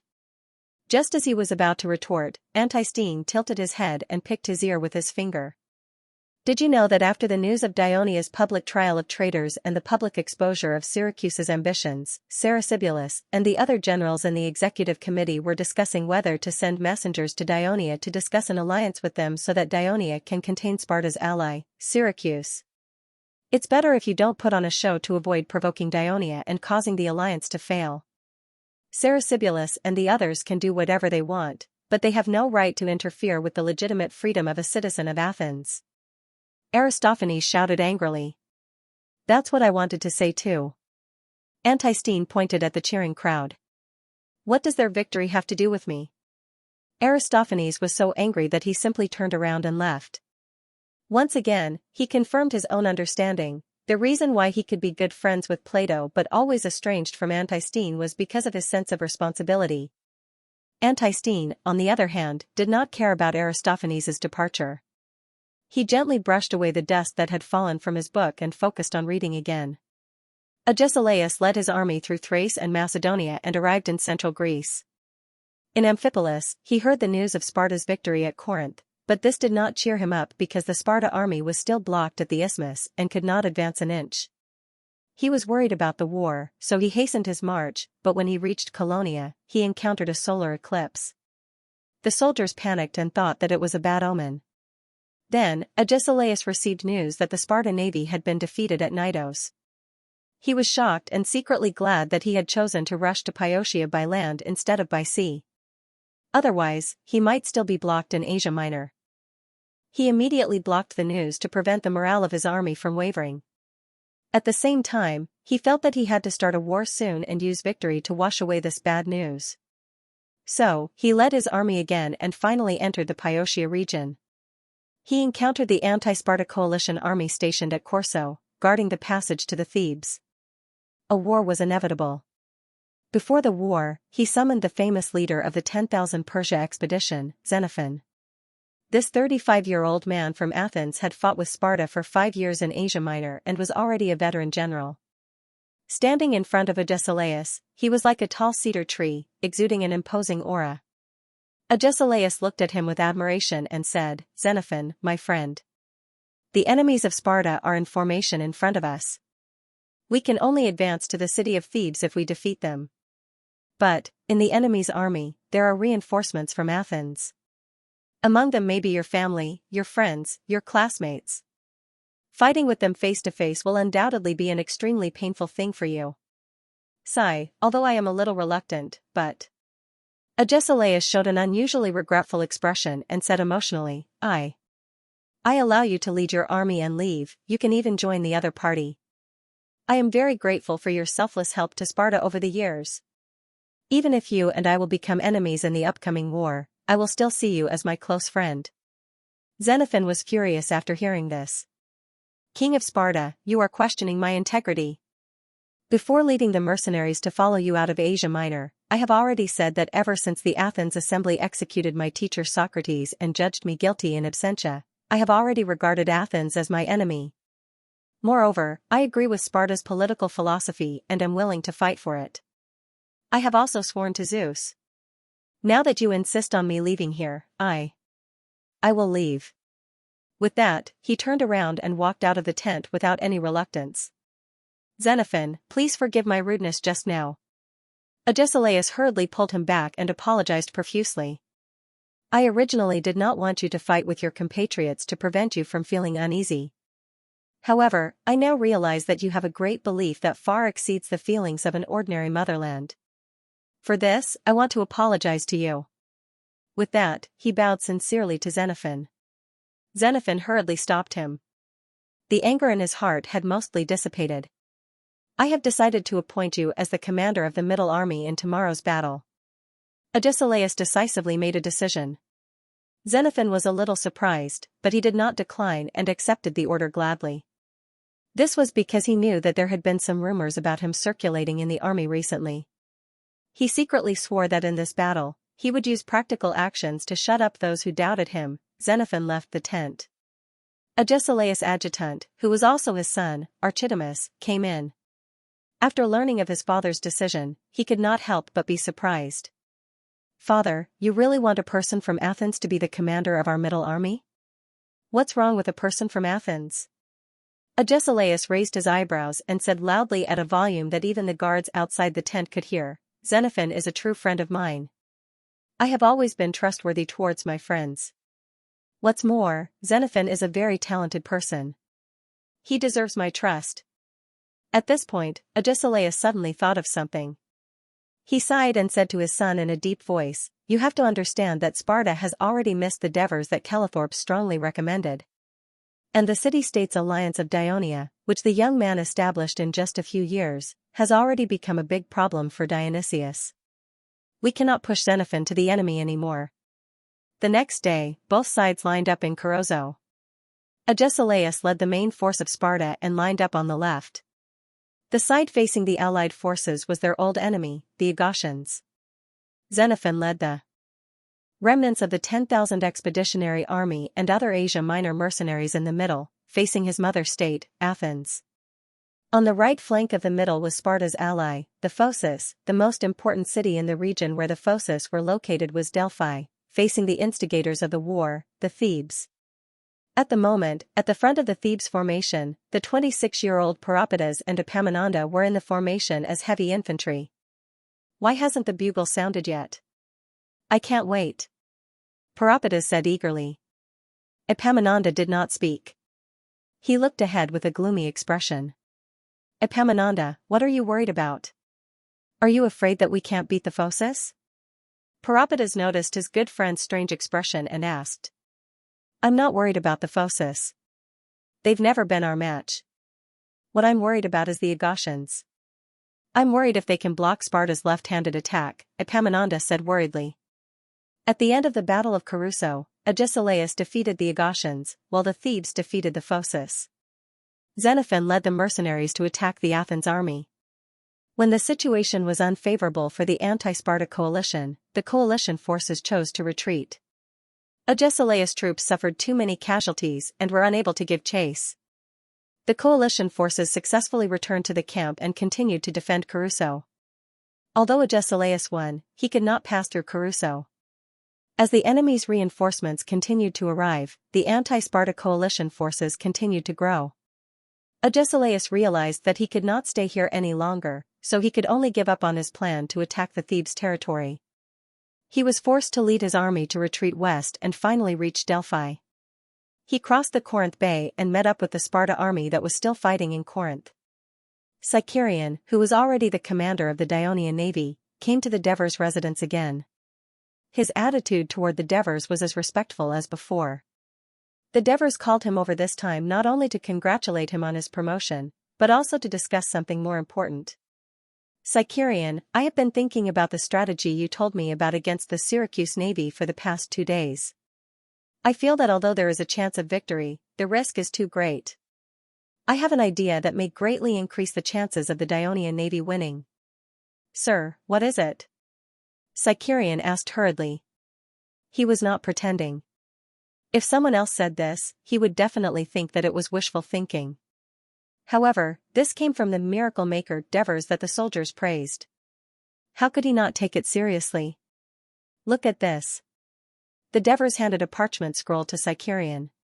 Sicarion quickly unfolded it and saw that there was a drawing of a 3-tiered warship. However, this warship was a little special.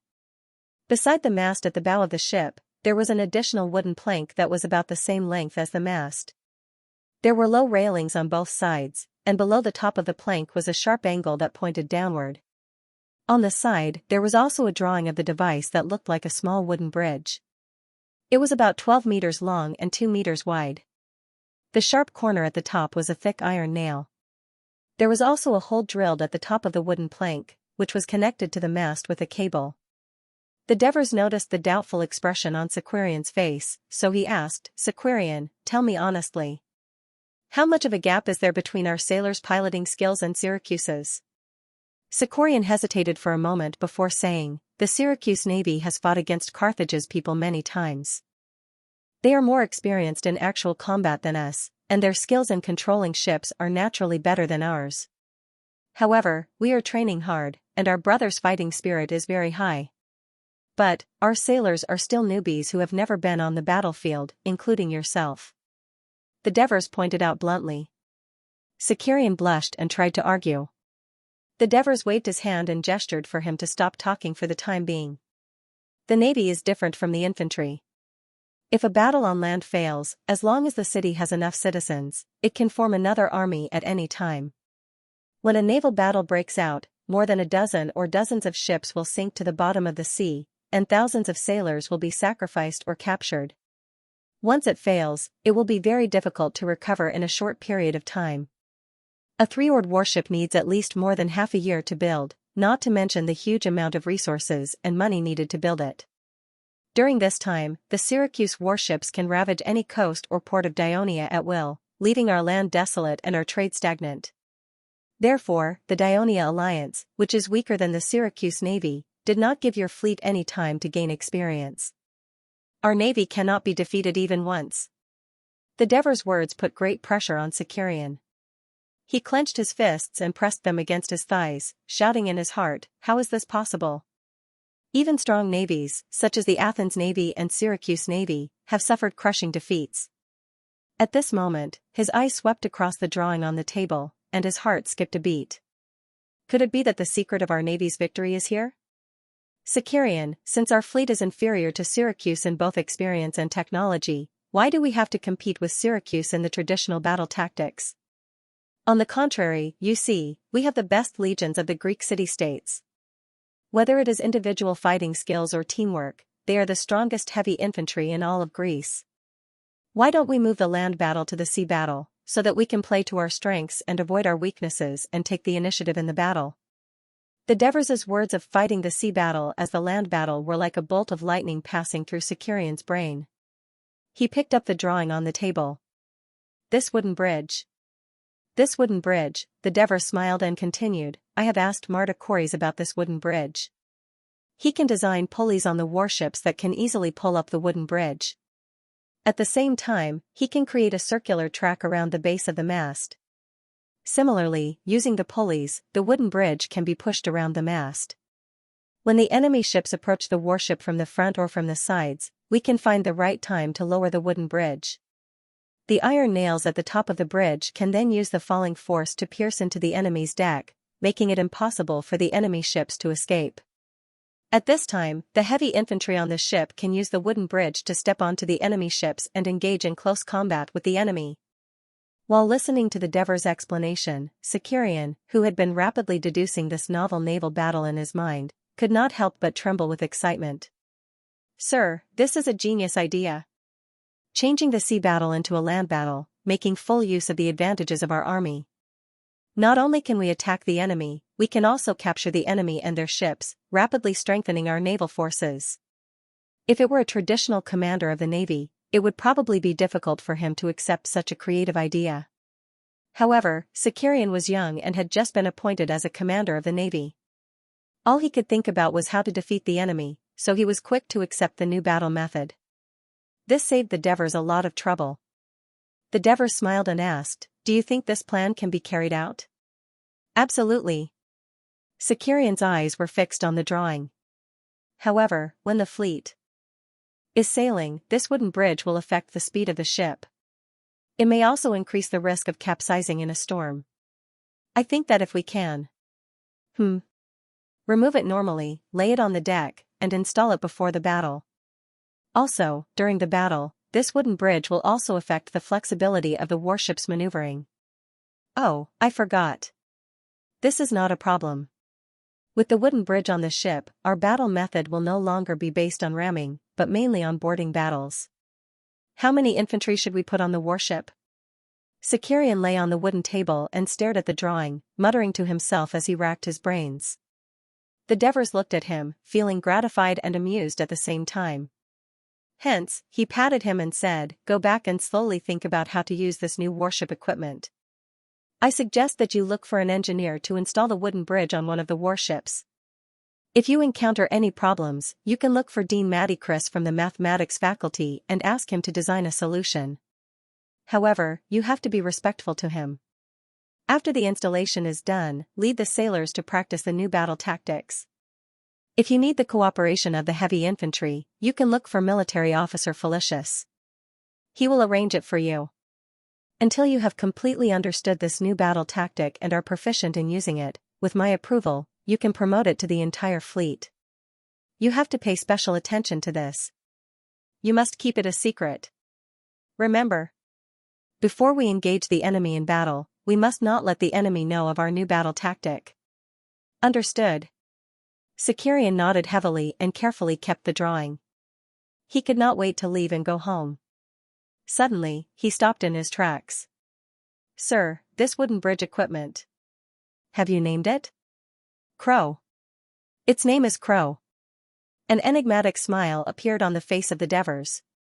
On this day, in the Bay of Taranto, among the thousands of ships that sailed into and out of the port of Turris, there was a seemingly ordinary passenger ship. On the ship, a 50-year-old man gazed at the land that appeared in the distance and was filled with endless emotions. Turris, I'm finally back, a middle-aged man walked to his side and apologized in a hoarse voice, Teacher Lysias, this time, in order to complete the important task given by the council, I had no choice but to drag you to Turris. I've always felt guilty, Lysias said emotionally. Socrates, you don't have to apologize. I have said many times that I am here of my own free will, and that I have asked to go to Tulii. I love Athens, and I'm willing to do something for it. Turis is the place where I grew up.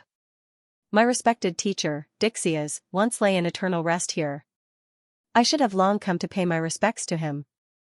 Lysias, translated as Lysias in most parts of the country.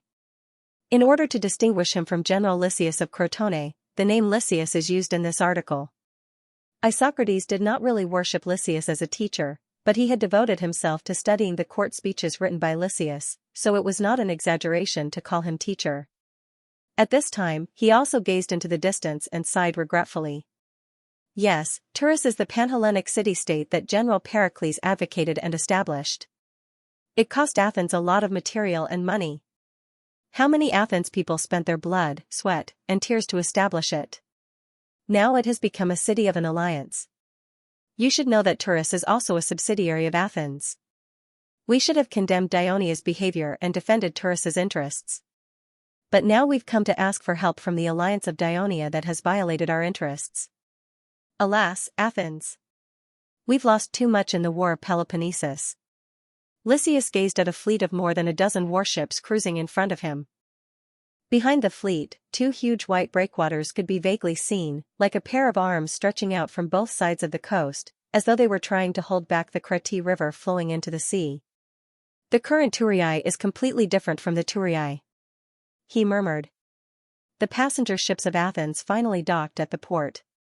Based on the information he received about the Danube alliance, Socrates speculated that the port of Turii was not located near the famous trade routes of the eastern and western Mediterranean Sea, and it did not have a good natural port, so the sea trade should not be too good. But the scene he saw overturned his thoughts. Although it was not as prosperous as the port of Piraeus, it was beyond his imagination, especially the huge wooden hangars erected on each pier that attracted his attention. Under the operation of a few laborers, they could easily hoist the large cargo that previously required more than a dozen strong men to lift in the air, and then transfer it to the pier. Socrates, who came from the prosperous sea trade of Athens, immediately realized that if this device could be applied to the port of Piraeus, the port's unloading capacity for merchant ships would be greatly improved, so he moved closer to take a closer look at the detailed structure of the device, but he was rudely warned by the operator of the hangar, "Do not approach, or the patrol will detain you." Socrates returned resentfully. At this time a few strong men came in front of Lysias, and the leader said with a fawning smile, "Hi, how do you do? I'm Spirion, the port's porter. This is my serial number. Do you have anything you need us to carry?" As he spoke, he showed a small round iron plate pinned to his chest to Lysias. Lysias, who had not been back to Turii for decades, was really curious and moved closer to take a closer look. The black iron plate had the pattern of a scale on it, and below it was a string of strange symbols. "What's the use of this thing?" He pointed at the metal piece and asked curiously. Spirion said proudly, "This can prove that I am officially registered with the Port Management Office as a porter. If there are any accidents such as loss of goods during the transportation, you can go to the Port Management Office to complain about me. You just have to report this number. After the management office verifies the situation, they will punish me and compensate you for your losses. So you can rest assured." "These are numbers?" Lysias pointed at the row of strange symbols in surprise. "Of course not Greek numerals." Spirion was happy to show off his superiority in front of the old man who looked like a scholar. "This is a number invented by our Archon Devers. It is easy to remember and easy to use. Party members use it everywhere. The number engraved on it is 2410, remember?" Lysias nodded, but his heart was in turmoil. It was not because of the strange number. He was not a mathematician, so he was not too sensitive to it. What surprised him was the management of the port in Turii. Just the porter, the most common and lowly labor in the port, could be so meticulously managed. The management ability of the people of Dionia was obvious. Even Athens did not have such measures to regulate the labor market in the Piraeus port. And from this number, the sophisticated Lysias could feel that the bustle of the port in Turii might be even greater than what he saw. It was not a fluke that Dionia could rise in such a short period of time. Lysias was alert in his heart, and then calmly reminded them, I hire you to transport the goods, but there are a lot of pottery in the goods, please be careful. Don't worry, I can't remember how many times I have transported goods like pots and such.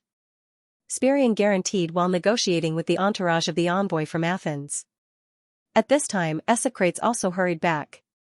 Spirion and a few people carried the goods in a cart with wooden wheels, and led the envoy from Athens out of the crowded dock to the port avenue. Esocrates was surprised that the avenue was wider and smoother than the avenue from the Piraeus port to Athens. Looking at the gutters, sidewalks and other facilities on both sides of the avenue, it showed that the people of Dionia were strict and meticulous in the construction of the road. This made Esocrates a little depressed, because this seemed to be something that the people of Athens could not compare. Their thoughts were more focused on participating in politics, courts and other city-state affairs. Esocrates could not help but squat down, stretched out his hand, and touched the grayish-white material that tightly pieced the stones together. He knocked it, and it was still very hard.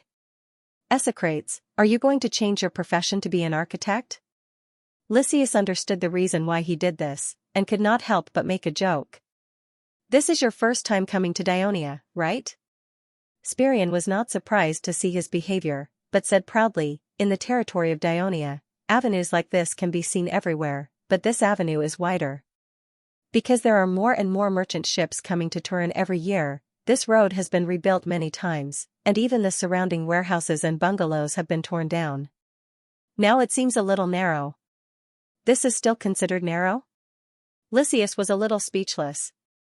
Because most of the traffic on this avenue was carriages, pedestrians walked on both sides of the road, so Spirion had to remind them, you guys step back to the side of the road and wait for a moment, I will bring the carriage over. But I have to make it clear in advance, the price I negotiated with you before is only for the delivery of goods. The city of Turin is more than 10 miles away from the port. If you choose to walk there, we will deliver the goods first and wait for you at the city gate. If you choose to go with us and take my carriage, then you will have to pay a little more. Spirion was smart, but Lysias was not stupid. Although he was a scholar, he had been writing defense statements for people in Athens for a living. His life was relatively poor, and he was familiar with things like daily necessities. Are there no carriages here for people to travel? Of course there are, and there are many. Spirion said truthfully, once you leave the port, there are carriages specially for passengers. It is more comfortable to sit in than my cart, but the price is more expensive. And I will give you a ride, and I will only charge a small fee for your hard work. For the rich people of Athens, money was not a problem, but Esocrates was obviously a little tired and afraid of trouble, but he still reminded them, there are 5 of us, can your carriage fit? You can rest assured. Spirion did not lie, and soon he brought 2 carriages over. When Spirion and the others carefully moved the goods onto the carriages, Lysias could not help but ask, is this the carriage you rented? No, it is my carriage. Spirion emphasized the word I, and said proudly, as a preparatory citizen, I can apply for a loan from the Kristoia Bank. Now the loan and interest of one carriage have been paid off, and the other one is about to be paid off. Soon, the 2 carriages started moving. Spirion accompanied Isocrates and Lysias in the first carriage. This kind of caravan did not have a cloth cover, so it had a panoramic view of the port road and its surroundings, which was exactly what Isocrates wanted. He noticed that although there were many carriages and carts on the road, they followed a kind of rule, so it was not chaotic. Even when there was a problem that caused a traffic jam, there would be patrols quickly coming to clear it. On the other hand, Lysias' attention was more on the carts, because they were all pulled by horses. In Lysias' memory, Turin was not a city rich in horses, and he was surprised to see such a large number of horses at the port, so he asked, what is the price of horses here? 30 drachmas for a mare, 22 drachmas for a stallion. How can it be so cheap? Lysias was shocked. Originally, the price of horses in Turin was more than double the current price, but ever since the Briti merged into Dionia, the Briti people have provided a large number of pack horses to the Turin market, so the price of horses has naturally fallen. As Spirion spoke, he patted the butt of the pack horse, and the horse let out a gentle neigh. He said proudly, Briti horses are good horses, strong, good endurance, and good temperament. Now even the Lygian people have begun to buy horses from us, so the price will probably rise again in the future. As Spirion spoke, the carriage had already reached the exit of the port, waiting for the checkpoint sentries to check before they could pass. Originally, when Esocrates' ship entered the mouth of the Crati River, as long as he directly showed his identity as the envoy of Athens to the patrol ship, they did not need to enter the port at all. Instead, they would be led by the patrol ship to the port of Turin, and directly into the Senate of Dionia. However, Esocrates had other considerations and did not do this. At this moment, he looked up at the towering city wall that stood in front of the carriage, firmly surrounding the huge port, and could not help but sigh. In the past, when Athens was strong, they also used the same city wall to protect the port of Piraeus, which brought endless wealth to Athens, all the way to Athens. Unfortunately, after the defeat of the Peloponnesus War, the Sparta people forced the people of Athens to dismantle the city wall, so this time Athens and the Thebes joined forces to fight against Sparta. The people were always uneasy, afraid that the Sparta people would rush through the isthmus, and then the completely unguarded port of Piraeus would be a piece of fat meat in the mouth of a hungry wolf. The citizens' assembly had proposed to rebuild the city wall several times, but this was a huge project, and in the current situation where the people of Athens were fully engaged in the war, there was no doubt that there were many difficulties, and in the end, it was shelved due to endless disputes. After the carriage passed through the checkpoint, it drove directly north, passing through the east side of the port market. The shops on both sides and the crowded crowd did not attract the attention of Esocrates and Lysias. After understanding the bustle of the port of Turi, they also had a preliminary estimate of the market situation. But no matter how prosperous it was, how could it compare to the famous Agora market in Athens, which was famous throughout the Mediterranean Sea? It was the direction of the carriage that attracted Lysias' attention. "Hey, Turin is in the west, you are going north." "Don't worry," Spirion explained, because if the carriage goes directly west, not only will it pass through the more crowded and longer market, but there is also the Temple of Hera and the Turin Arena not far from it. With the growing popularity of rugby and football, the arena in Turin is no longer enough. The year before last, the citizens of Turin collectively raised funds to build another arena outside the city. Because the arena in the city is the venue for the finals of the teams of Dionia, it is named the Grand Arena of Dionia, while the one outside the city is called the Turin Arena. It is now May, the most intense time of rugby. Because the new Turin champion is about to be selected to participate in the finals, many people go to watch every day. The roads will not only become crowded, but there may also be trouble. "We would rather take the long way to the city of Turin, it will be much faster than going directly west." "I see." Lysias nodded. He had long heard about the popularity of a unique ball game in Dionia. However, he had experienced many ups and downs in his life, and he had been busy making a living. In addition, he was already old, so he was not too interested in this supposedly violent sport. But Esocrates' eyes lit up and said, "Can you tell us about this rugby game in Dionia?" Lysias looked at Esocrates in surprise, feeling that this was not in line with Esocrates' hobby, so there must be a deeper meaning. His words tickled Spirion's itch. He immediately talked about the origin and rules of rugby to the establishment of the Dionia Rugby Championship. Isocrates listened to Spirion's account of the history of rugby in Dionia, as he watched the wagons turn into a new thoroughfare, the Via Tua, and then turn westward, which, except for the narrowness of the surface, had little difference in facilities from the Via Porto. In the short time since the passenger ship docked at the dock of Thurii and walked out of the port, he had discovered a characteristic of the people of Dionia. At worst, it is stuffy, at best, it is orderly. The port was the most chaotic place in a city-state. The port of Tollage was considered to be relatively prosperous. Surprisingly, there were very few noises, fights, and brawls. There were also very few scenes of loud talking and noise. This was impossible for the Athenians because they were always passionate, unrestrained, and proud. They liked to debate and boast about the history of the city. And listening to the porter, he realized that the people of Dionia liked this kind of wild and rough sport, which made him realize that there may be some kind of tyranny hidden in the seemingly introverted character of the people of Dionia. "This is our first time in Thurii. Is there any interesting place here that is worth visiting?" he suddenly interrupted. Lysias looked at him again. "Worth visiting?" Spirion was stunned for a moment, and then laughed. "My two guests, you should not say that you are here for sightseeing in Thurii, but to enjoy the entertainment." There are too many things for you to play here. First of all, you must go to Christoya's restaurant. It has the best food in all of Greece, and even the whole Mediterranean. Secondly, there is a big hot spring by the river Tyro in the west of the city. Take a good bath, so that you Greeks who don't like to bathe can feel the benefits of bathing.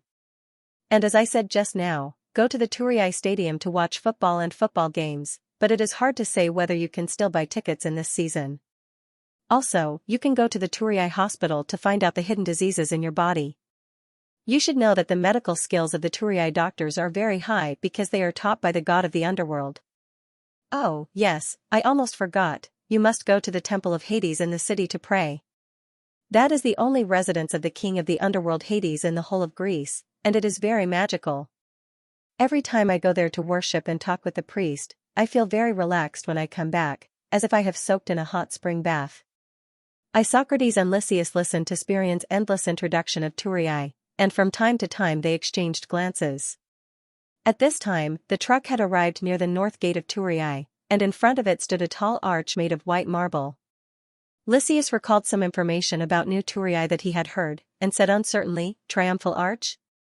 "Yes, the triumphal arch. The second triumphal arch."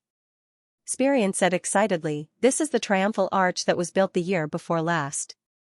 The victorious army will use this as the starting point to enter the city of Turii, and receive the cheers and inspection of the citizens of Dionia. That is the greatest glory in the life of every citizen who participated in the war. I participated once, and that was after the conquest of Bruttii. As a temporary light infantry, the 2,000 freedmen, we also sent some outstanding people to follow the army into the city.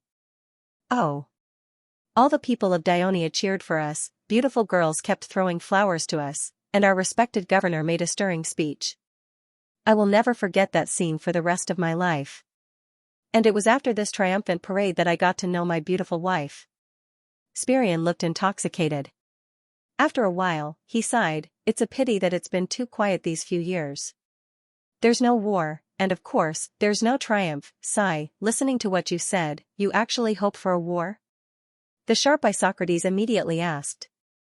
Of course, if there's no war, we can't participate in it.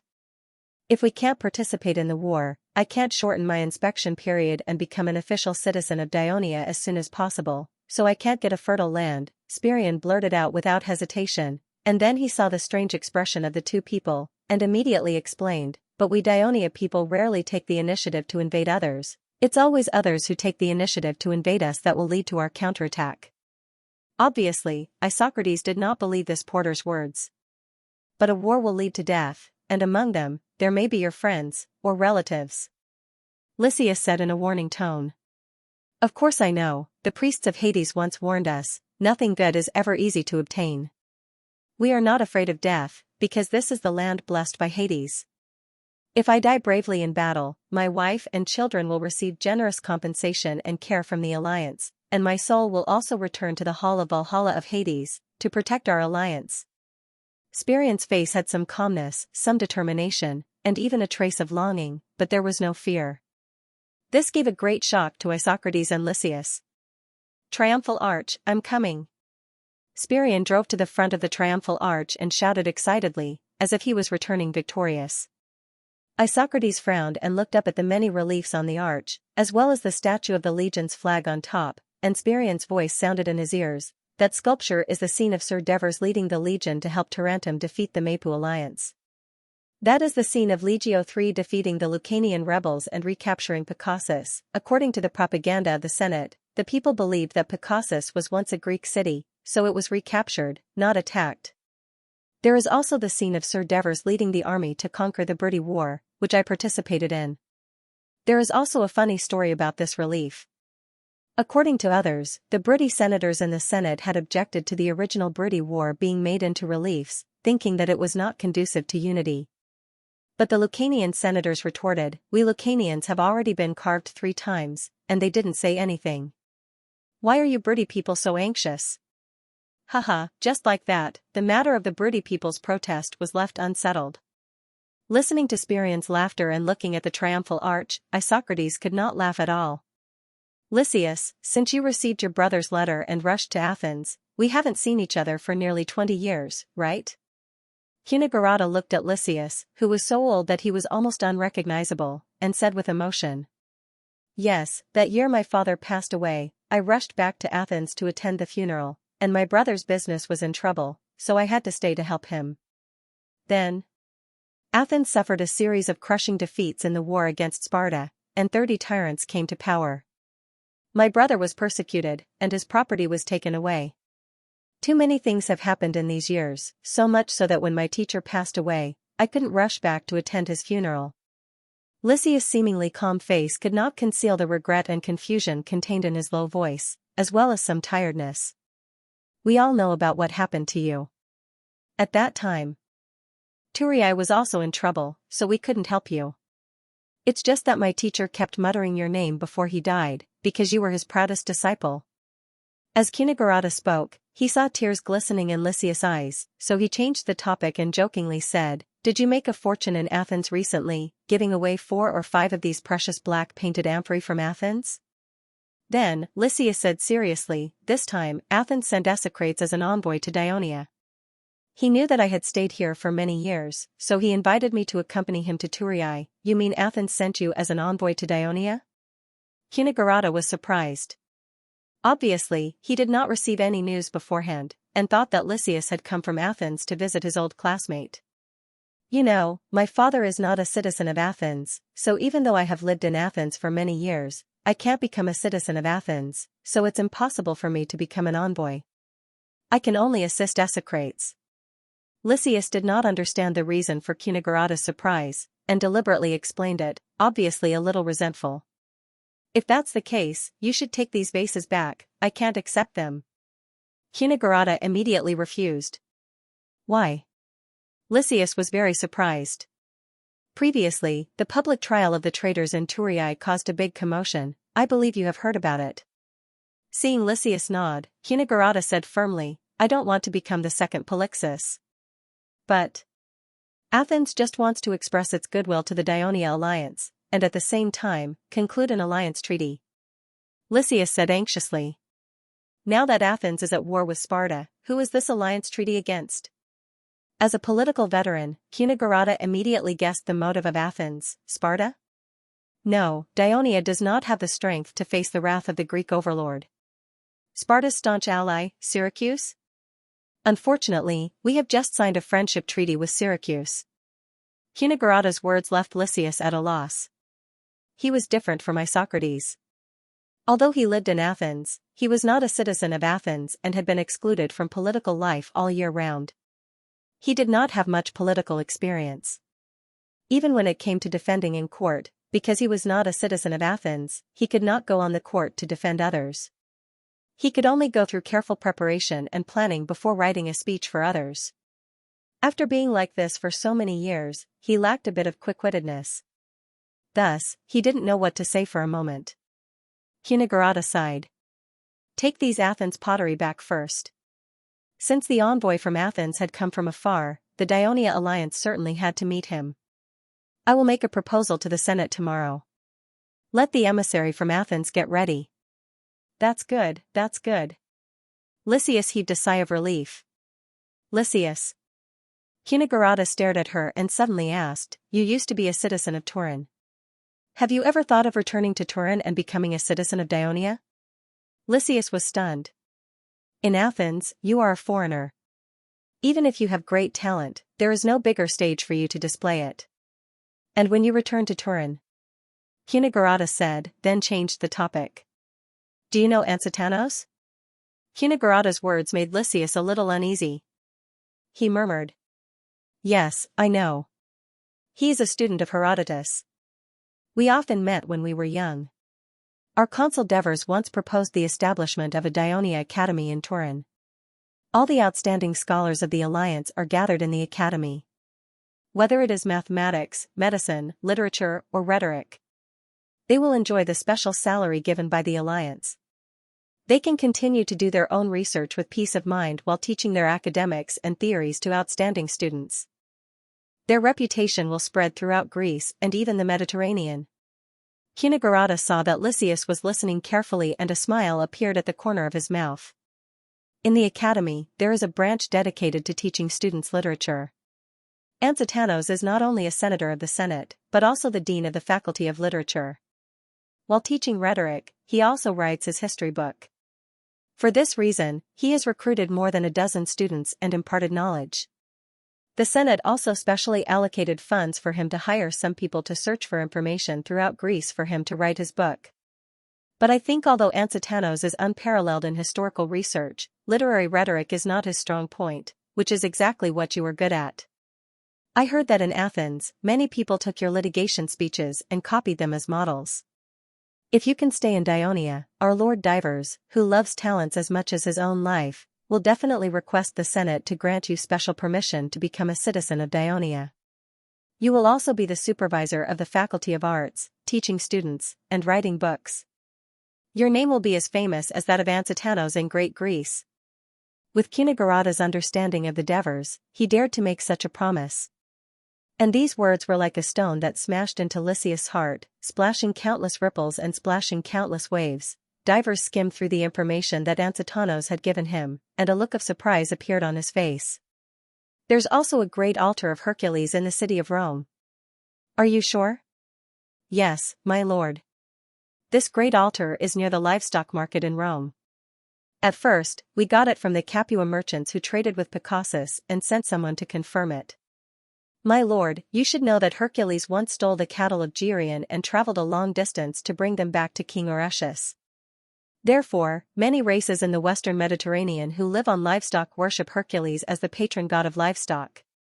Anzitanos did not think that it was a great thing for Rome to worship Hercules.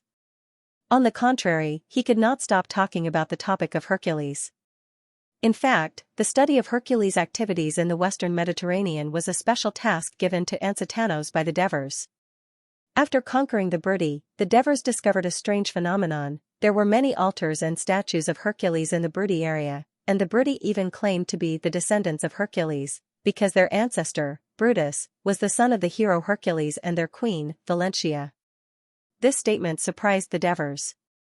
An alien race claimed to be the descendants of a famous Greek god. This made the Dionia alliance find a common ground to assimilate the Bruttii, because they were all of the same race. However, at the same time, this also made the Devers pay attention to Hercules, the god of strength in Greek mythology. What they learned from Anzitanos and others made them realize that Hercules was very famous in the Western Mediterranean. Legend has it that half of the 12 great feats he completed happened in the Western Mediterranean. This alien among the Greek gods spent most of his time wandering in the Western Mediterranean. He went to Sicily, traveled north through Italy, crossed Gaul, and came to the Iberian Peninsula. Before stealing the golden apples from the Garden of Hesperides, the 11th great feats, he used his divine power to split the Atlas Mountains into two, thus connecting the Atlantic Ocean and the Western Mediterranean Sea. This was the origin of the Pillars of Hercules in the Greek people. The furthest Hercules went was the mysterious island of Erythrea in the Atlantic Ocean, the westernmost point of the world. He killed Geryon and stole the herd of cattle. Then, he drove the herd of cattle through Western Europe and finally returned to Greece. In the story of his adventures, because his heroic deeds were widely spread, he gained the love and recognition of many people of different races. In many places in the Western Mediterranean, there were legends that he had many children with the noble women of the local races, and the Bruttii were just one of them. The Devers picked up the research material again and read it carefully. Anzitanos was not in a hurry at all. He leaned back in his chair leisurely, closed his eyes, and began to think about the history book he was going to write. After a long time, the Devers closed the book and put the material on the wooden table. He rubbed his tired eyes and asked, "Lord Anzitanos, as a historian, what do you see after you erase the dust of the myths and legends that you have collected?" Anzitanos opened his eyes. The Devers' question was quite interesting, but wasn't this what a historian was good at? He thought for a while and said, "What I see is the strong attraction of the elegant culture of Greece to the mountain races that are still in the stage of ignorance. They all want to have a relationship with Greece to show that their origins are not barbaric. Yes, this is what we want to see. It seems that we need to build a magnificent temple of Hercules in Tulii and hold a celebration for him every year to increase the recognition of Dionia among the aliens. Divers nodded slightly and said, "Looks like we need to build a magnificent temple of Hercules in Tali and hold a celebration for him every year to increase the recognition of Dionia among the aliens." "Lord, your decision is very wise," Ansatanos complimented. But, the Devers picked up the material on the table and changed the topic. "Lord Ansatanos, you have only seen the surface meaning of this material. You have yet to discover the deeper meaning." "There is a deeper meaning?" Ansatanos looked at the Devers suspiciously. He had read the material many times before handing it to the Devers. "Look at this." The Devers turned to a page and read aloud. "When Hercules was driving his cattle back to Greece, a lost bull swam across the Strait of Messina and came to a place called Alux in Sicily, where it was kept by a local ruler. When Hercules found out, he killed the ruler, took back the bull, and agreed to return the land to the oppressed indigenous people. He made a promise that once his descendants appeared in Sicily, the indigenous people would have to return the land to them. The rest of the information is interesting." Devers revealed a sarcastic smile. "A few decades ago, Dorius of the Sparta royal family, remember him? He was the elder brother of the famous king of Sparta, Cleomenius. After losing the fight for the throne with his younger brother, Cleomenius expelled him from Sparta on the grounds that he was sent to colonize the western Mediterranean Sea, and his people came to Sicily with the excuse that he was a direct descendant of Hercules. He asked the Alux people to return their land. The Alux people refused, so he led his troops to drive away the indigenous people and built a colonial city near Alux. But at that time, Alux had begun to become the religious center of the Carthage people in Sicily. Of course, the Carthage people would not let the foreigners occupy their core area, so they led their army to counterattack. Dorius and most of his people died in the battle. This is from Herodotus' history, so it should be true. Ansatanos was quite familiar with these historical events that happened in the western Mediterranean Sea. "Look at this one, it's still the unlucky prince of Sparta, Dorius. It should be that before he went to Sicily, he tried to build a colonial city on the coast of Libya, west of Cyrenaica, in the Carthage's sphere of influence. The reason was that Hercules had killed the giant Antaeus in Africa, but he was expelled by the Carthage people. There are more similar cases in this information. Lord Ansatanos, as a historian, if you put aside your identity as a Greek and stand in a neutral position to analyze this information, you may be able to find the problem." Devers reminded him softly. "Put aside my identity as a Greek and stand in a neutral position." Ansatanos muttered softly, as if he had understood something. He took the information and began to read again. Gradually, his eyes lit up. "I understand. I understand. The activities of Hercules in the western Mediterranean Sea have provided us Greeks with a reasonable proof of colonization in the western Mediterranean Sea." Devers smiled. "It should be said that in ancient times, Hercules was the first hero among us Greeks to explore the western Mediterranean Sea. Putting together all the stories about him and looking at his itinerary in the western Mediterranean, many of the routes were repetitive, unreasonable, and unnecessary.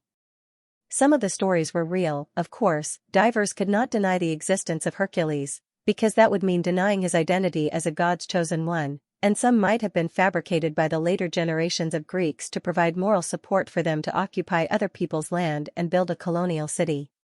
Divers pointed to the book and said, "So the former Cumae people even did not hesitate to bring the skin of the giant boar that Hercules killed from the Peloponnese to Italy, and solemnly stored it in the temple of Apollo in Cumae to justify the Cumae people's occupation of this land. There are actually several versions of the battle between Hercules and the giants, one of which happened in Great Greece, and this Hercules god has left many legends in the land controlled by the Carthaginians. I can only say that the Greeks who were eager to find a new home in the western Mediterranean were very bold, they even dared to target the Carthaginians." Divers pointed to the book and said, "So the former Cumae people even did not hesitate to bring the skin of the giant boar that Hercules killed from the Peloponnese to Italy, and solemnly stored it in the temple of Apollo in Cumae to justify the Cumae people's occupation of this land. There are actually several versions of the battle between Hercules and the giants, one of which happened in Great Greece, and this Hercules god left many legends in the land controlled by the Carthaginians. I can only say that the Greeks who were eager to find a new home in the western Mediterranean were very bold, they even dared to target the Carthaginians." At this moment, Ansataros was immersed in joy. "My lord, thank you for your reminder. I finally understand what Thucydides said, stand in a neutral position and write the true history with an impartial attitude, that wonderful feeling. You should be able to do better than him.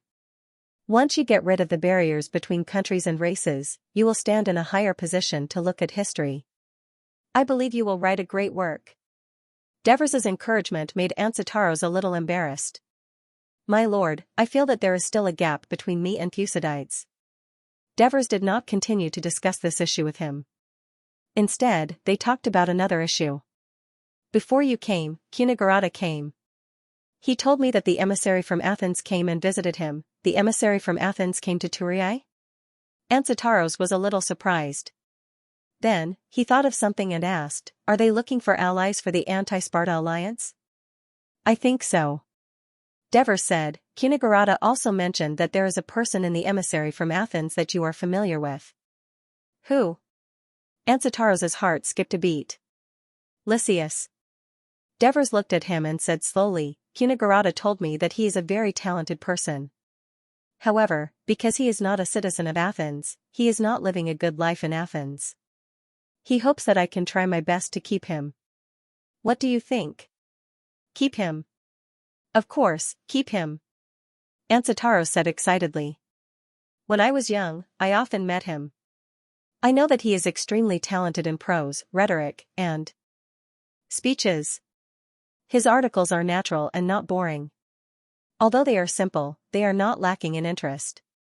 It is very easy to resonate with the people. I still have 3 articles he wrote when he was young at home. I often take them out to study the writing techniques and rhetoric in them. If he can stay, I suggest that he be the dean of the Faculty of Arts. That is the most suitable place for him to display his talents. Upon hearing this, Devers praised Ancitaros in his heart. He did not have the slightest bit of jealousy or slander towards Lysias' talent. Instead, he praised Lysias unreservedly and even took the initiative to give way to Lysias. This kind of modesty of a true scholar made Devers feel deep respect. At the same time, he also felt ashamed of his obscure probing just now. He coughed lightly and said, I will leave the task of keeping Lysias to stay to you. I can promise here that as long as he is willing to stay, I will immediately propose to the Senate to ask for the identity of a citizen of Dionia, a share of land, and become the dean of the Faculty of Arts of the Academy of Dionia. I will do my best to keep him here. Ancitaros also made a promise without hesitation. If the Dionia alliance wants to become the center of the Western Mediterranean Sea, it is not enough to only have a strong military force. It also needs a glorious culture. Only then can the races that have just broken away from ignorance admire us, and the other city-states worship us. Devers set the tone for the retention this time. Sir, you are right. Only a city-state with a glorious civilization can survive through the years without being forgotten. Ancitaros, who was familiar with the history, praised sincerely. In addition, the messenger from Athens this time is called Esocrates. Are you familiar with him? Devers asked again. Esocrates? He is a student of Protagoras, the sage of Athens. Ancitaros exclaimed, of course I know him. He is a rhetorical genius that is not inferior to Lysias. Not only is he very accomplished in rhetoric and oratory, but he is also very experienced in teaching students. Many young people from the city-states come to Athens to worship him as a teacher. What's going on today? 2 scholars of Greek literature and language have come to Thurii at the same time. Ancitaros looked excited. Is it possible to give him Daves asked hastily. That's impossible. Ancitaros shook his head and said, Esocrates is a citizen of Athens. It is said that he often preaches that the Greeks, especially the people of Athens, are superior to other races in his speeches to the young people. So it is almost impossible for him to stay in our alliance where all races are integrated, Devers sighed regretfully. Although he did not have a detailed understanding of Greek history in his previous life, he was familiar with the names of the 2 ancient Athens orators, Lysias and Esocrates. After all, he studied at the University of Political Science and Law. When he talked about ancient times in the course of Western legal history, he could not avoid the names of these 2 people. It's fine if I can get one of them. He thought expectantly. The next day, Esocrates, who had learned the general attitude of the Senate of Dionia from Lysias, came to the Senate of Dionia with great enthusiasm and made meticulous preparations. It was a magnificent hall that could accommodate thousands of people. However, there were less than 100 senators sitting leisurely here, so it seemed very empty. If Esocrates had not seriously understood the Dionia alliance, he would probably have laughed at the waste and blind vanity of the people of Dionia when he saw this scene. But after staying in the city of Turi for more than a day, watching ball games, tasting Turi delicacies, worshipping the shrine of Hades, visiting the Dionia Academy with Lysias under the guidance of Ancitaros, and even disguised as an ordinary citizen, sneaking into the tavern and chatting with the people of Dionia, he had some understanding of the Dionia alliance and the composition of the Senate. So when he saw the number of senators in the hall was so small, he did not feel funny. Instead, he felt a chill in his heart because he seemed to understand the ambition of Dionia. He quickly suppressed this annoying thought in his heart so that he could focus all his energy on the next speech. At this moment, he felt someone staring at him. It was a penetrating gaze. He followed the gaze and saw a young man sitting in the front row directly facing the center. The young man turned his head to look at him and gave him a gentle smile.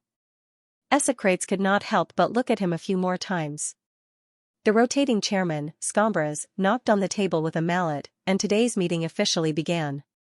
Scombras then announced loudly, "There is only one topic for today.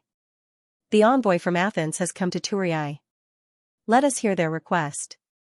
Some of the senators who had not received the news in advance immediately became excited when they heard this. The great city-state known throughout the Mediterranean, Athens, has actually sent an envoy to our Dionia Union. Esocrates walked to the front stage under the curious gazes of the crowd. He stood calmly in front of the crowd, then gracefully and steadily bowed to the crowd. After straightening his body and puffing out his chest, he began his speech. "Respected senators of Dionia, I am Esocrates, the envoy from Athens. This is the first time I have set foot on the land of Turii, but I feel very close to it. 50 years ago, the great general of Athens, Pericles, reached out to the displaced Sybaris and promised to rebuild a new city for them. This city would carry on the ideal that General Pericles had been pursuing all his life, that all Greeks could live together peacefully and amicably, regardless of region or race. Greeks can actually be subdivided into many races, and Greek is just a broad term and concept. For this, he not only mobilized Athens, but also the whole of Greece. The whole of Greece began to move for the establishment of a beautiful pan-Greek city-state. Of course, the people of Athens contributed the most.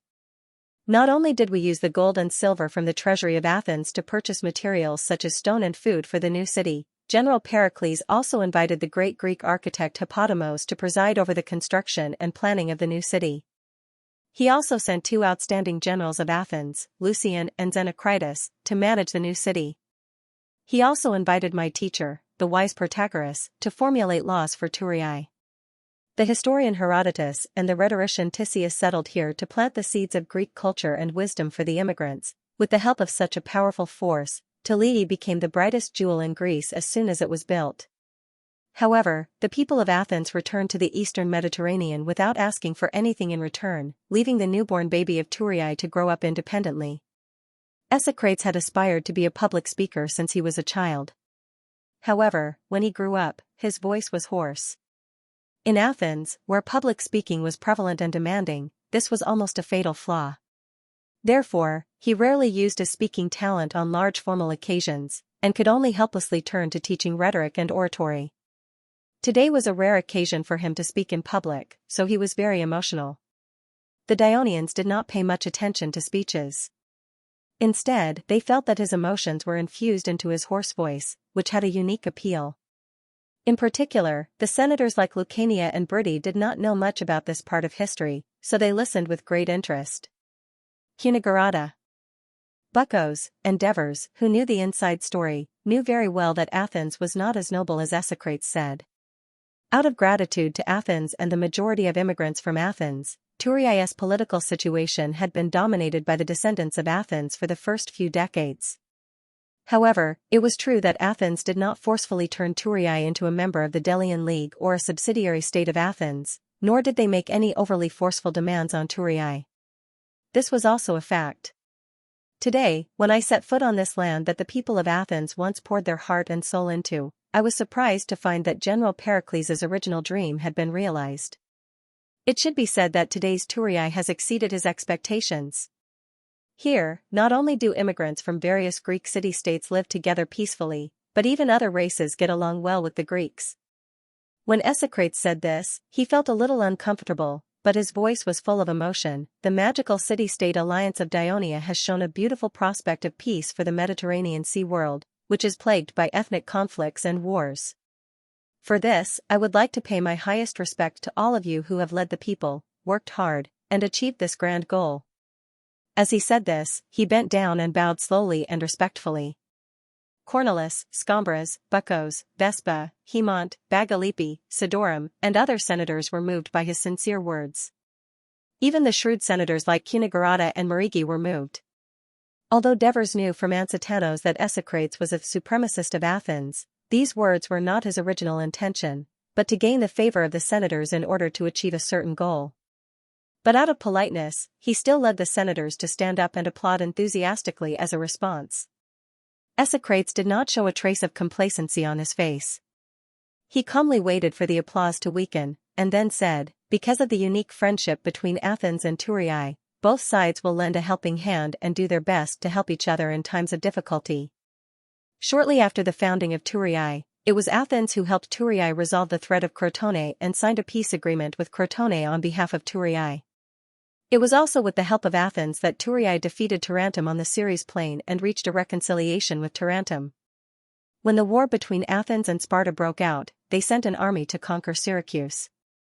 When they passed through the Greek city-states, only Turiai offered sincere help and sent troops to help. Decades passed in the blink of an eye. A few years ago, Athens and Turiai both suffered a catastrophe. During the War of Peloponnesus, the Attica region of Athens was completely turned into ruins and had not been fully restored to this day. The city of Athens was occupied by Sparta and supported a group of tyrants who hated democracy and advocated dictatorship. These tyrants ignored the law, wantonly harmed citizens, and robbed property. The freedom-loving people of Athens fled and suffered the pain of being uprooted from their homes. On the other hand, Turiai also suffered the tyranny of power. The Crotone plotted and caused Turiai to fall. The city of Turiai, which was built with the sweat and blood of the people of Athens and Turiai, was completely burned down and countless people died in the fire. When this shocking news reached Athens, the whole city fell silent. Many people who had good memories and feelings for Turiai shed tears, including my deputy, Lysias. Esocrates was full of emotion and sorrow. Many of the elders were touched and became solemn. Fortunately, the people of Athens and Dionia stood up bravely after the huge blow. We wiped away our tears, buried our loved ones, and rebuilt our homes with our hands. The past is gone, but it cannot be forgotten. Today, the Greek world is still not peaceful. Power runs amok and bullies the weak. Sparta is in the east, and Syracuse is in the west. They are all coveting their fellow Greeks with greed and ferocity, just like hungry wolves drooling over fat sheep. The weak sheep must unite to deter the powerful wolves and avoid a repeat of annihilation. This is the main reason why I'm here. We, Athens, stretch out our hand from the east and want to hold the hand of our former brother, Talii, from the west. We want to connect Greece and Greater Greece as a bridge. Not only do we strengthen trade and cultural exchanges, we want to bring more benefits to the lives of the people of both sides. We also want to reach an alliance and cooperate with each other in military affairs, so that we can tightly protect the precious freedom and rights that were once taken away from us and now we especially cherish them. When Esocrates finished his speech, the hall fell silent. The Devers could not help but admire the Athens orator for making the alliance sound so euphemistic and provocative. He even ignored the fact that Turiai had once expelled the descendants of Athens, not to mention the fact that Athens had formed the Delian alliance and suppressed many of its allies who opposed it. He put Athens and Turiai in the position of victims, trying to resonate with the elders. However, Esocrates forgot one thing. This was Dionia. The place where he gave his speech was not the citizens' assembly. Any decisions and affairs in Dionia were not decided by the citizens' assembly, but by the elders of the Senate, led by the Devers. These elders were either veterans who had been in politics for many years, capable people who could handle complicated affairs, or leaders who had been in charge of the lives of thousands of people. They were the elites of the Dionia alliance. Of course, they would not make decisions based on impulse like ordinary citizens. Perhaps they could be moved for a while, but when it came to making decisions related to the future of the alliance, they would definitely consider the problem from the perspective of interests. When Esocrates was invited out of the hall, several former Briti leaders such as Petaru, Bergam, and others stood up to express their support, to form an alliance with Athens to fight against Sparta and Syracuse together. In fact, this was not their original intention. Previously, when Polixus and the others were sentenced and denounced as traitors by the whole of Dionia, the voices of the people were completely discredited. Although Petaru and the other elders who had supported their request to hold the citizens' assembly were safe and sound because they were not involved in these matters, they still felt uneasy and wanted to use this opportunity to express their innocence and determination. The other elders were basically against forming an alliance with Athens to fight against Sparta and Syracuse. Although they had already felt the ambition of Dionysius during the trial of Polixus, the difference in strength between Dionia and Syracuse made them unwilling to take the initiative to provoke the Greek overlord of the Western Mediterranean. Moreover, Syracuse had already signed a friendly agreement with Dionia. Esocrates was anxiously waiting for the final decision of the Senate of Dionia in a spacious lounge in the council hall. Soon, the guards came in and asked him to go to the venue. When he walked into the venue, he found the Devers of Dionia standing in the middle of the hall. The Devers smiled at him and gestured for him to sit down.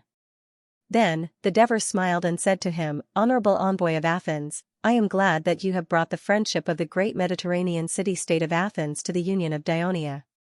You have made us, who live in a remote corner of the Greek world, stop lamenting ourselves." In the new play by the Athens playwright Aristophanes, the people of Dionia are treated as barbarians for the entertainment of the people of Athens. As soon as these words came out, Esocrates cried out in his heart, "This is bad." Sure enough, he heard someone shouting angrily behind him, "What right does the people of Athens have to humiliate us Lucanians? They are not only humiliating the Lucanians, they are humiliating all the citizens of Dionia." Another person shouted angrily, "If the people of Athens all have such an attitude towards us, then we don't welcome the people of Athens here." One angry voice after another smashed at Esocrates, who was sitting in front of him, making him feel as if there was a volcano that was about to erupt behind him. His expression changed a little. Seeing his embarrassment, the Devers continued, "Esocrates, you said that the friendship between Athens and Dionia is deep, but this can't just be said verbally, we need to see actual actions. Now, according to our understanding of the actual situation in Athens, we can't see the friendship between the people of Athens and Dionia. All we see is the people of Athens mercilessly ridiculing and sarcastic remarks about some of the characteristics of a new city-state alliance that is different from other Greek city-states. It can even become a topic of conversation in restaurants in Athens for several months. This is not the behavior of a city-state that once claimed to be the best school in all of Greece and had a long history and tradition. This was not the behavior of a city-state that claimed to have deep feelings for Dionia and wanted to form an alliance with it. Therefore, the citizens of Dionia would never trust their backs to a city-state that discriminated against them in the face of a strong enemy. Therefore, I think it is still too early to talk about forming a military alliance." Damned Aristophanes! Damned Aristophanes! No matter how many times Esocrates cursed in his heart, he could not change the fact that the alliance had failed.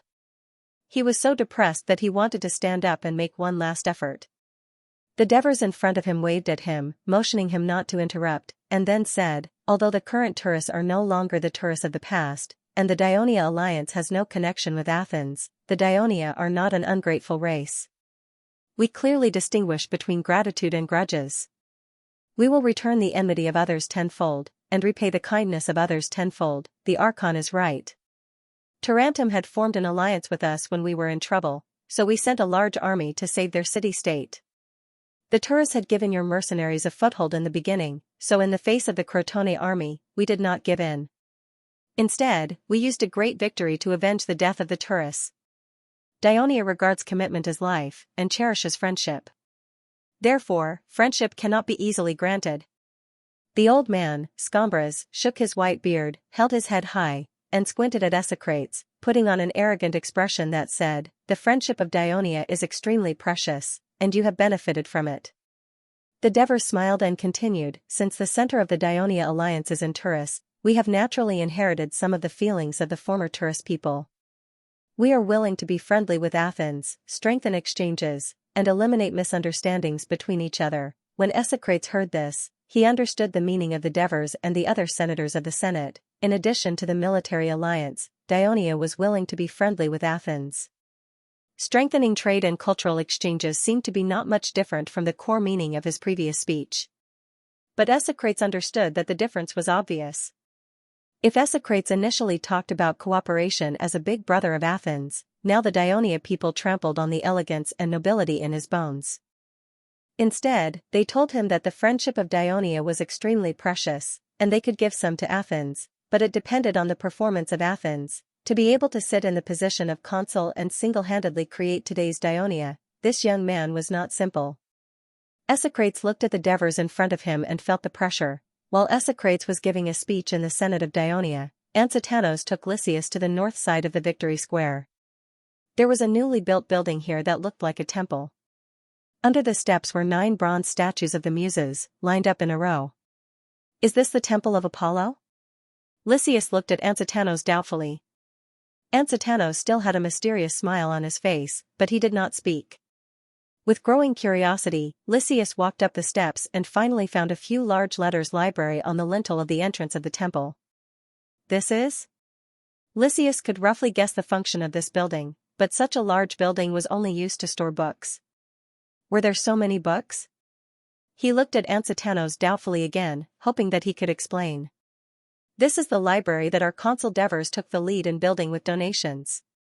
Ansitanos proudly pointed at the few words and said, he once said, books are the jewels of human wisdom. Whether it's Persia, Egypt, Carthage, or even earlier Sumer, Hittite, Assyria. The history and civilization they created ultimately converged on words and books. They are the commonwealth of us humans, the ladder for us to get rid of ignorance and move towards a more brilliant civilization, so we must do everything we can to collect them. Protect them. If these treasures are destroyed by war and disasters, it will be the most painful loss for us humans.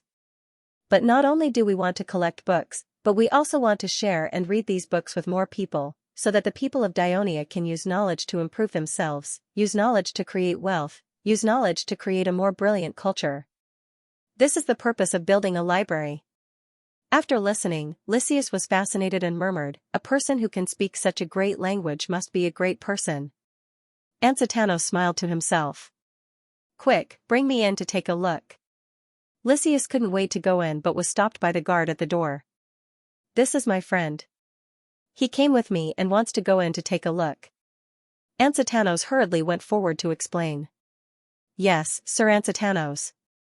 The guard bowed respectfully. A place where knowledge is stored actually has martial arts. Lysias said angrily as he walked in. Books are precious and fragile. A fire can destroy them all.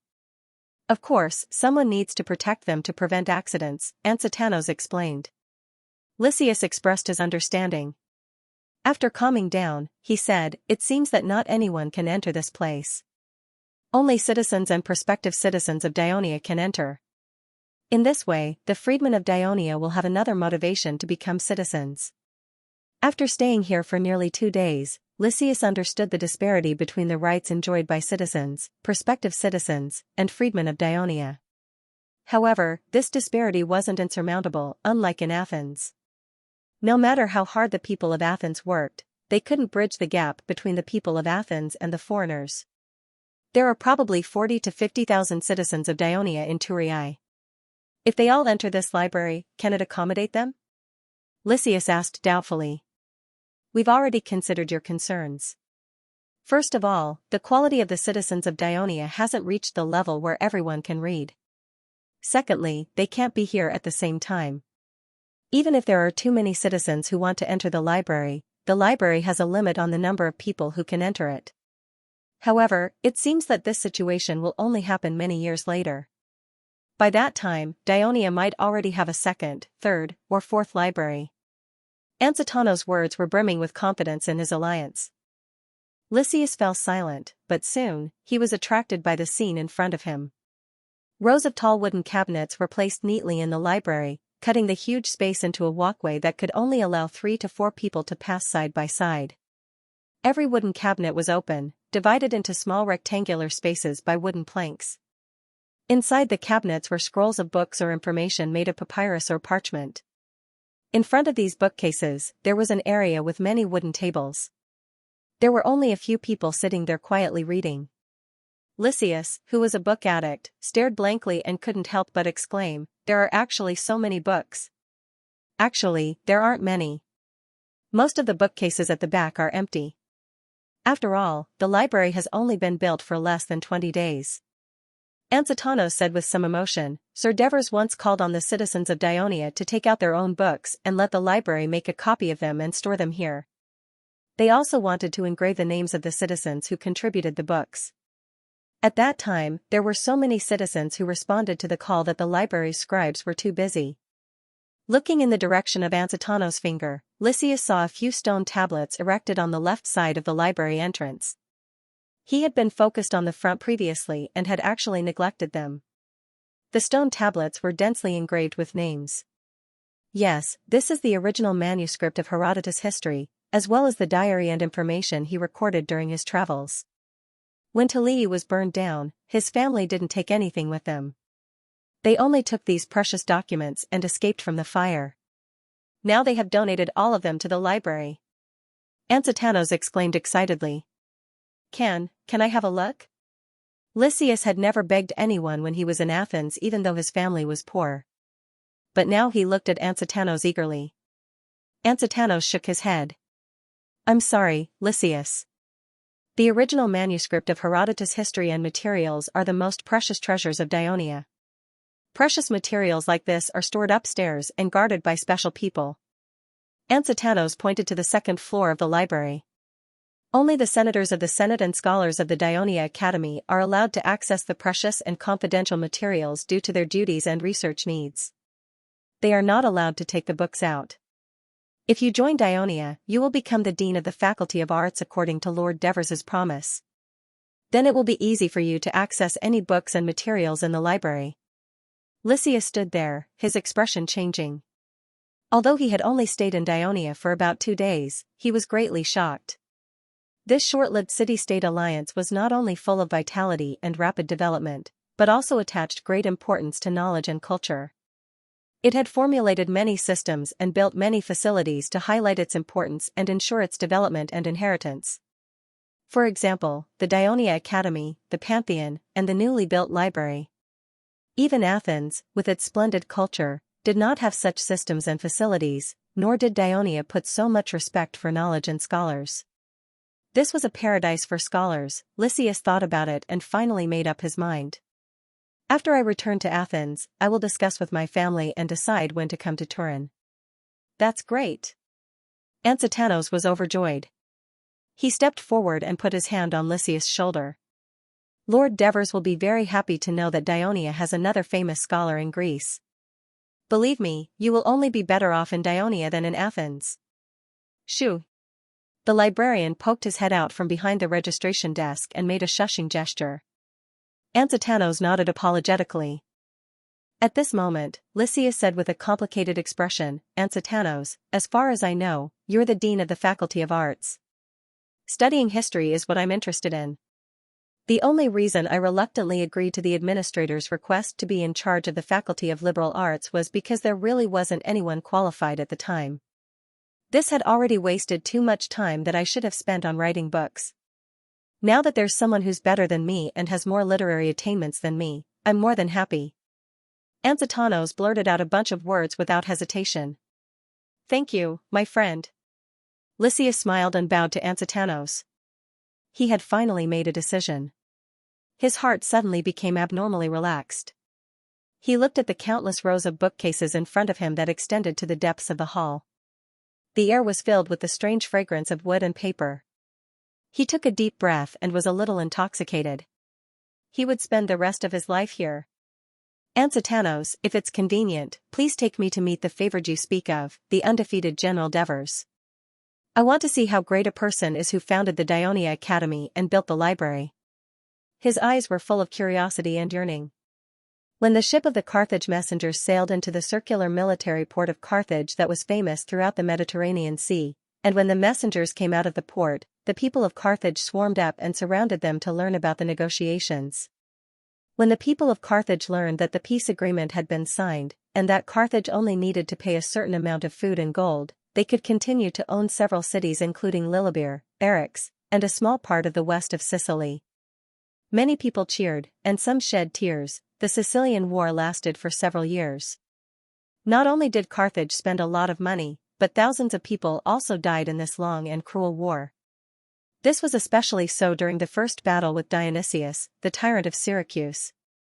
The army led by Sophie Simmer won a great victory at the beginning, and even attacked the city of Syracuse.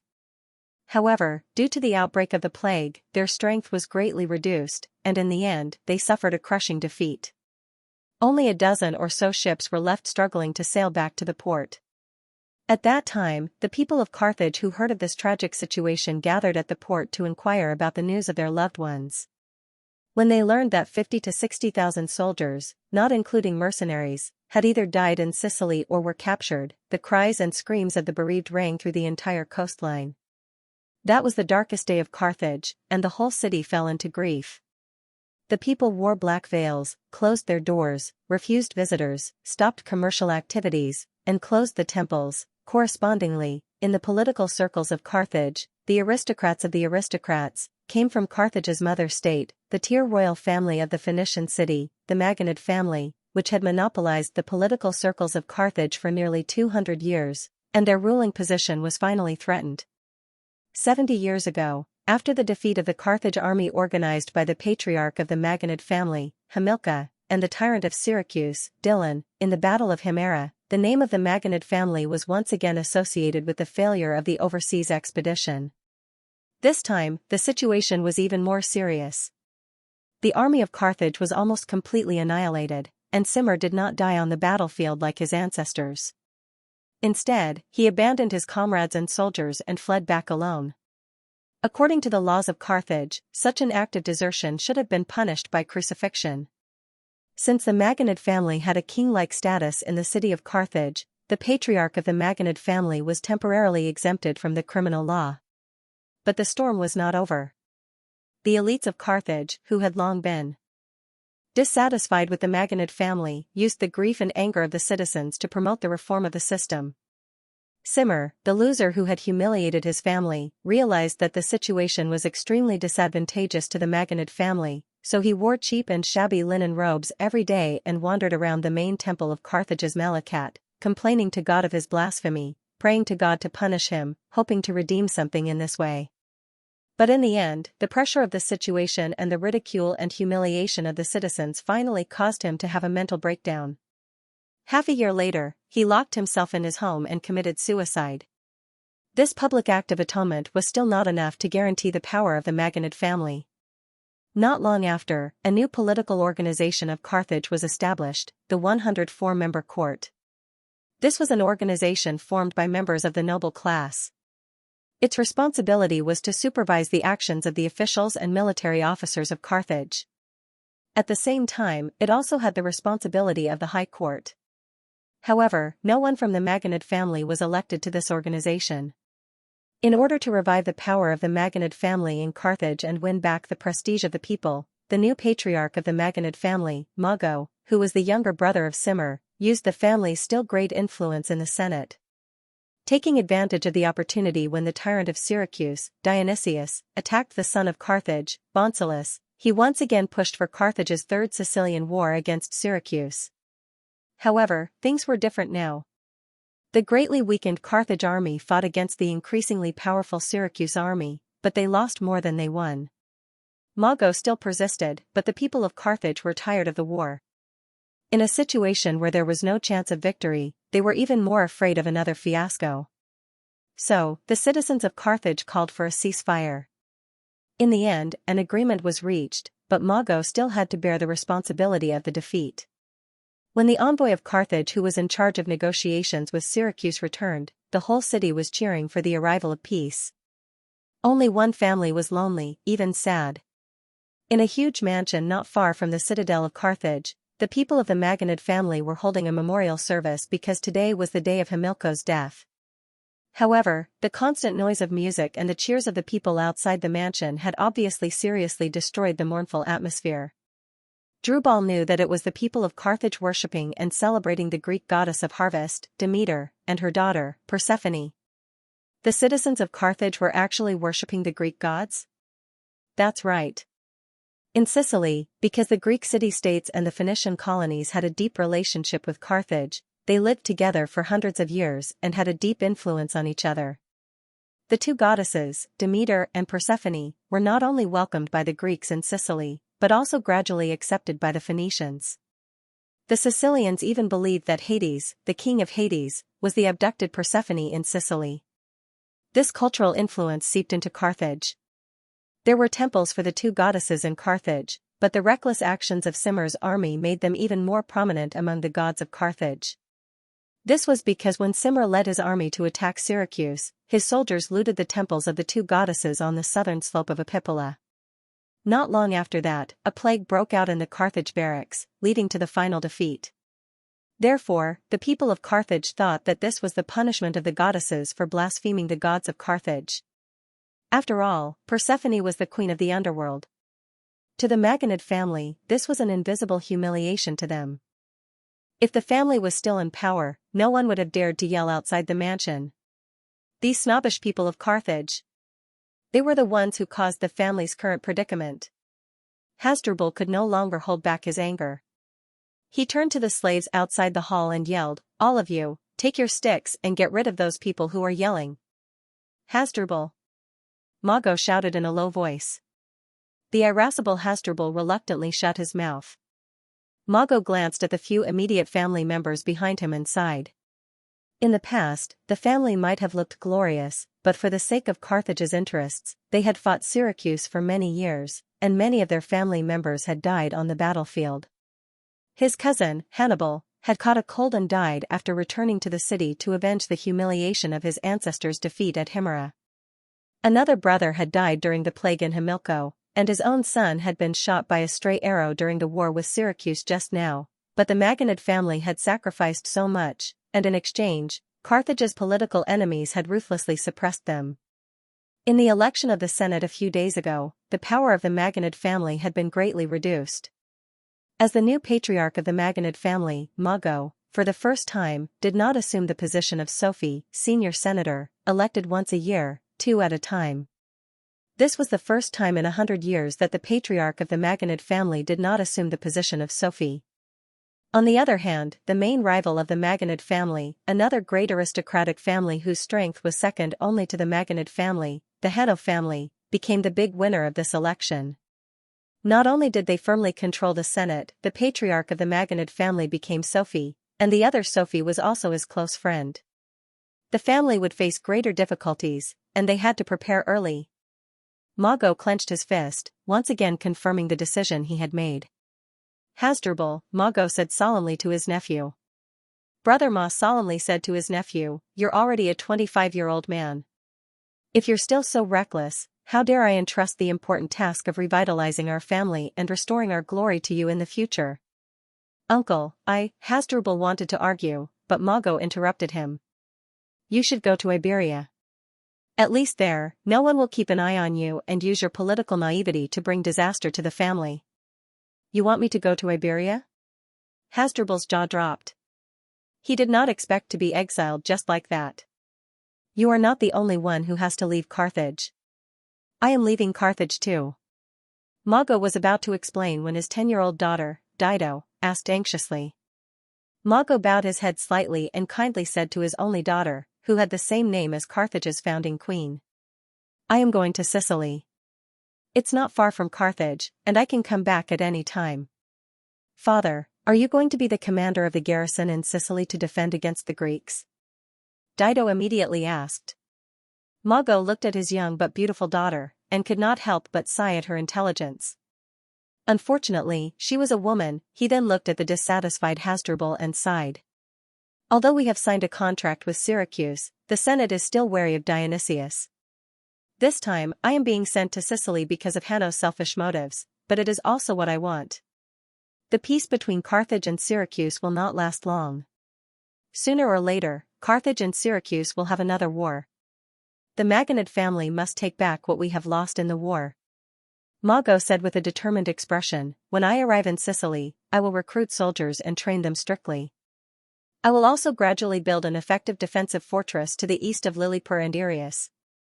I will also slowly extend the buffer zone against the Greeks to the east. When the time comes, he paused and patted Hasdrubal's broad shoulder. Do you think I am sending you to Iberia to exile you? No. It is because I need your help. You need my help? Hasdrubal was puzzled, but at the same time, he was a little excited. War consumes people and gold. Once we go to war with Syracuse, Hanno is in power in Carthage, and I am afraid that he will be a burden to me. I may not get the full support of Carthage, so we have to rely more on ourselves. Just like decades ago, our ancestor Hannibal used his family's money to gather an army to help Himera. The southern part of Iberia is much more fertile than Carthage and Sicily. It is rich in silver, iron, and other metal mines, and has a large population of indigenous people. Since the fall of the kingdom of Tartarsus, there has not been a strong force there. This should have been a great opportunity for the people of Carthage, but our people and elders are too comfortable. They would rather do business and farm in Carthage and Namibia than risk their lives in foreign lands thousands of miles away. Since no one in Carthage is willing to do it, then we, the Maganid family, will do it. Hasdrubal, the family has decided to provide you with sufficient manpower and sufficient money at all costs. I hope that after you gain a foothold in Iberia, you can occupy a stable territory for the family, and become the most powerful backing for me in the future war with Syracuse. Don't worry, uncle, I will not let you down. At this moment, Hasdrubal was no longer dissatisfied.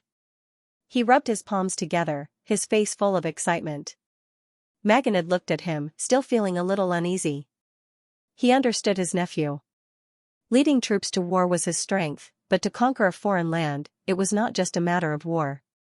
It also required administrative, diplomatic, and other abilities, and Hasdrubal was somewhat lacking. But among Maganid's immediate family, he was the only one who could take on such a big responsibility. He could only hope that he would be sent a capable assistant to make up for his shortcomings in this area. Uncle, I am willing to accompany my brother to Iberia. A rather young voice sounded in the hall. Hacker, you can't go. Hasdrubal said resolutely to a skinny, pale-faced young man. Since the development of Iberia has already become the most important matter that decides the rise and fall of our Maganid family, as a member of the family, how can I enjoy life alone in the city and watch my uncle and you experience hardships outside? Besides, the youth looked solemnly at the bronze bust of Hamilco placed in front of the hall, as well as the flesh and blood in front of it. Avenging my father is my wish. Hasdrubal's words were stuck in his mouth, and he only said after a while, but your body, after this period of training, my body is much better. I will continue to train myself in Iberia. Besides, leading troops to war is your business, I only need to stay in the camp. Hacker explained to Hasdrubal, but also to Maganid. Hacker, are you sure you want to go? Maganid finally asked. Yes, uncle. I have already made up my mind. Hacker's tone was soft, but Maganid knew that once his little nephew made up his mind, it would be difficult for others to persuade him to change his mind. However, he had been intelligent since he was young, and had a maturity that was different from ordinary youths. Hamilco once considered him a genius who would bring even greater glory to the Maganid family in the future, but he had always been weak and sickly. If he went to Iberia to assist Hasdrubal, he would definitely be able to obtain greater benefits in Iberia.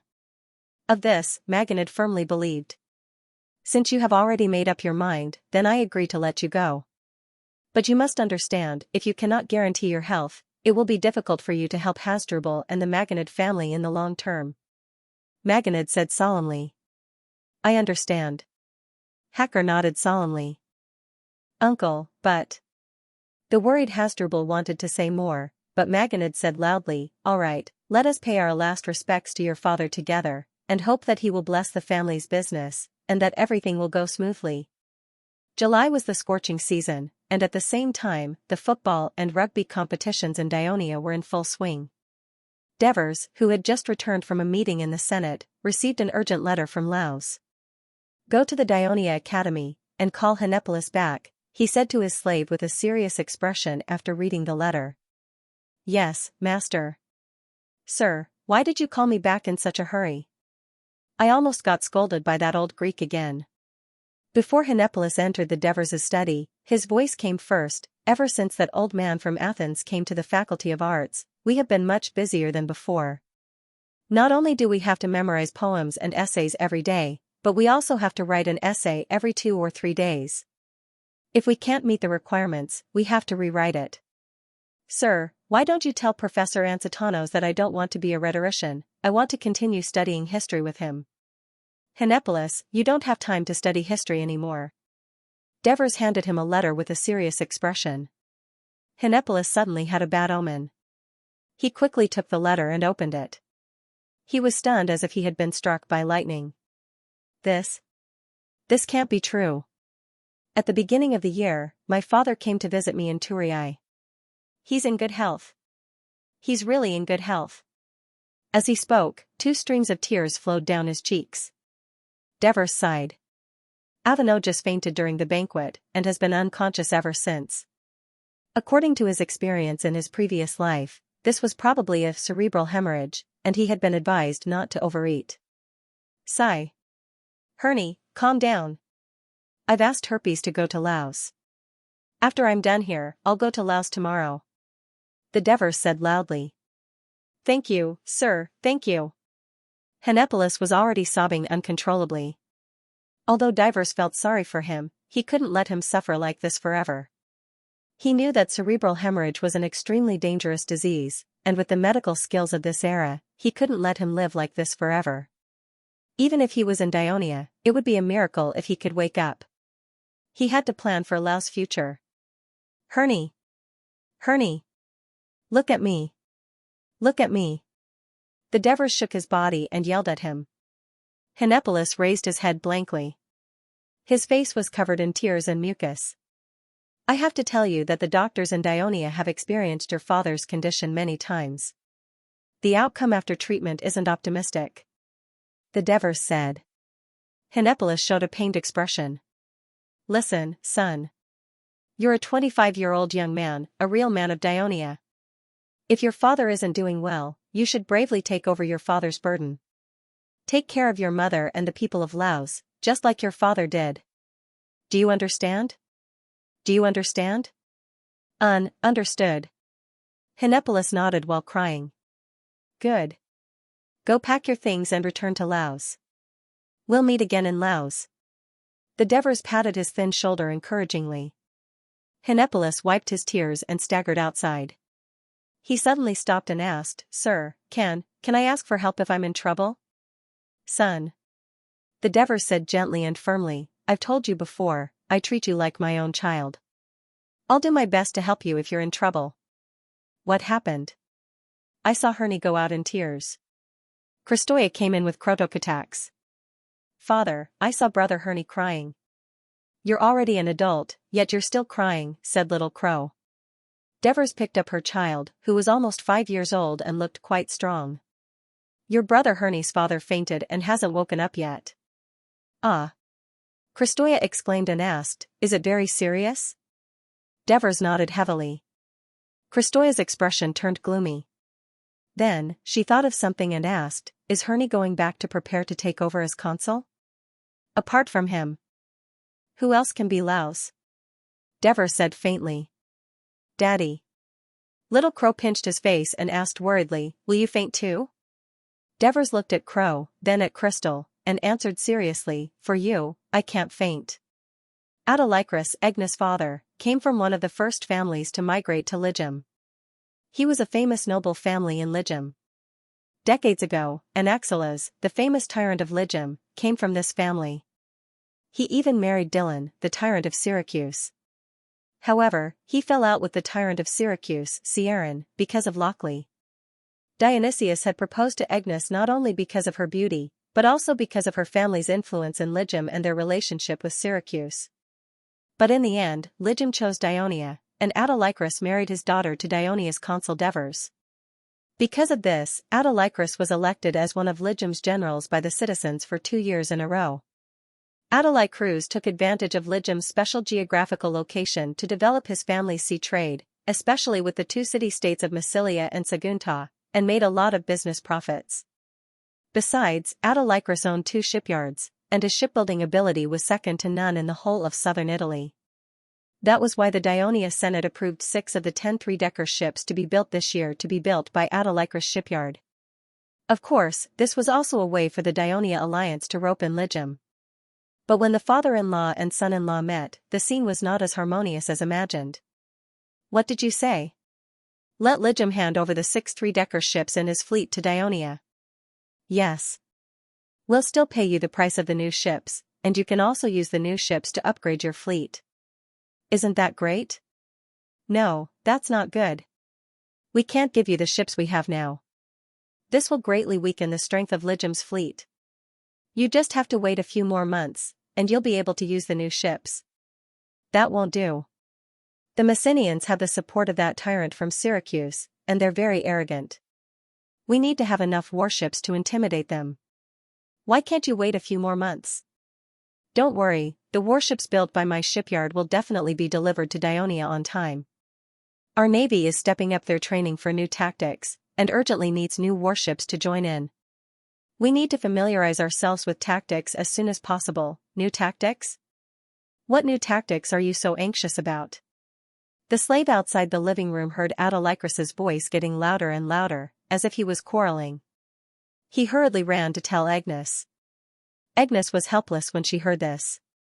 She had grown up under her father's roars.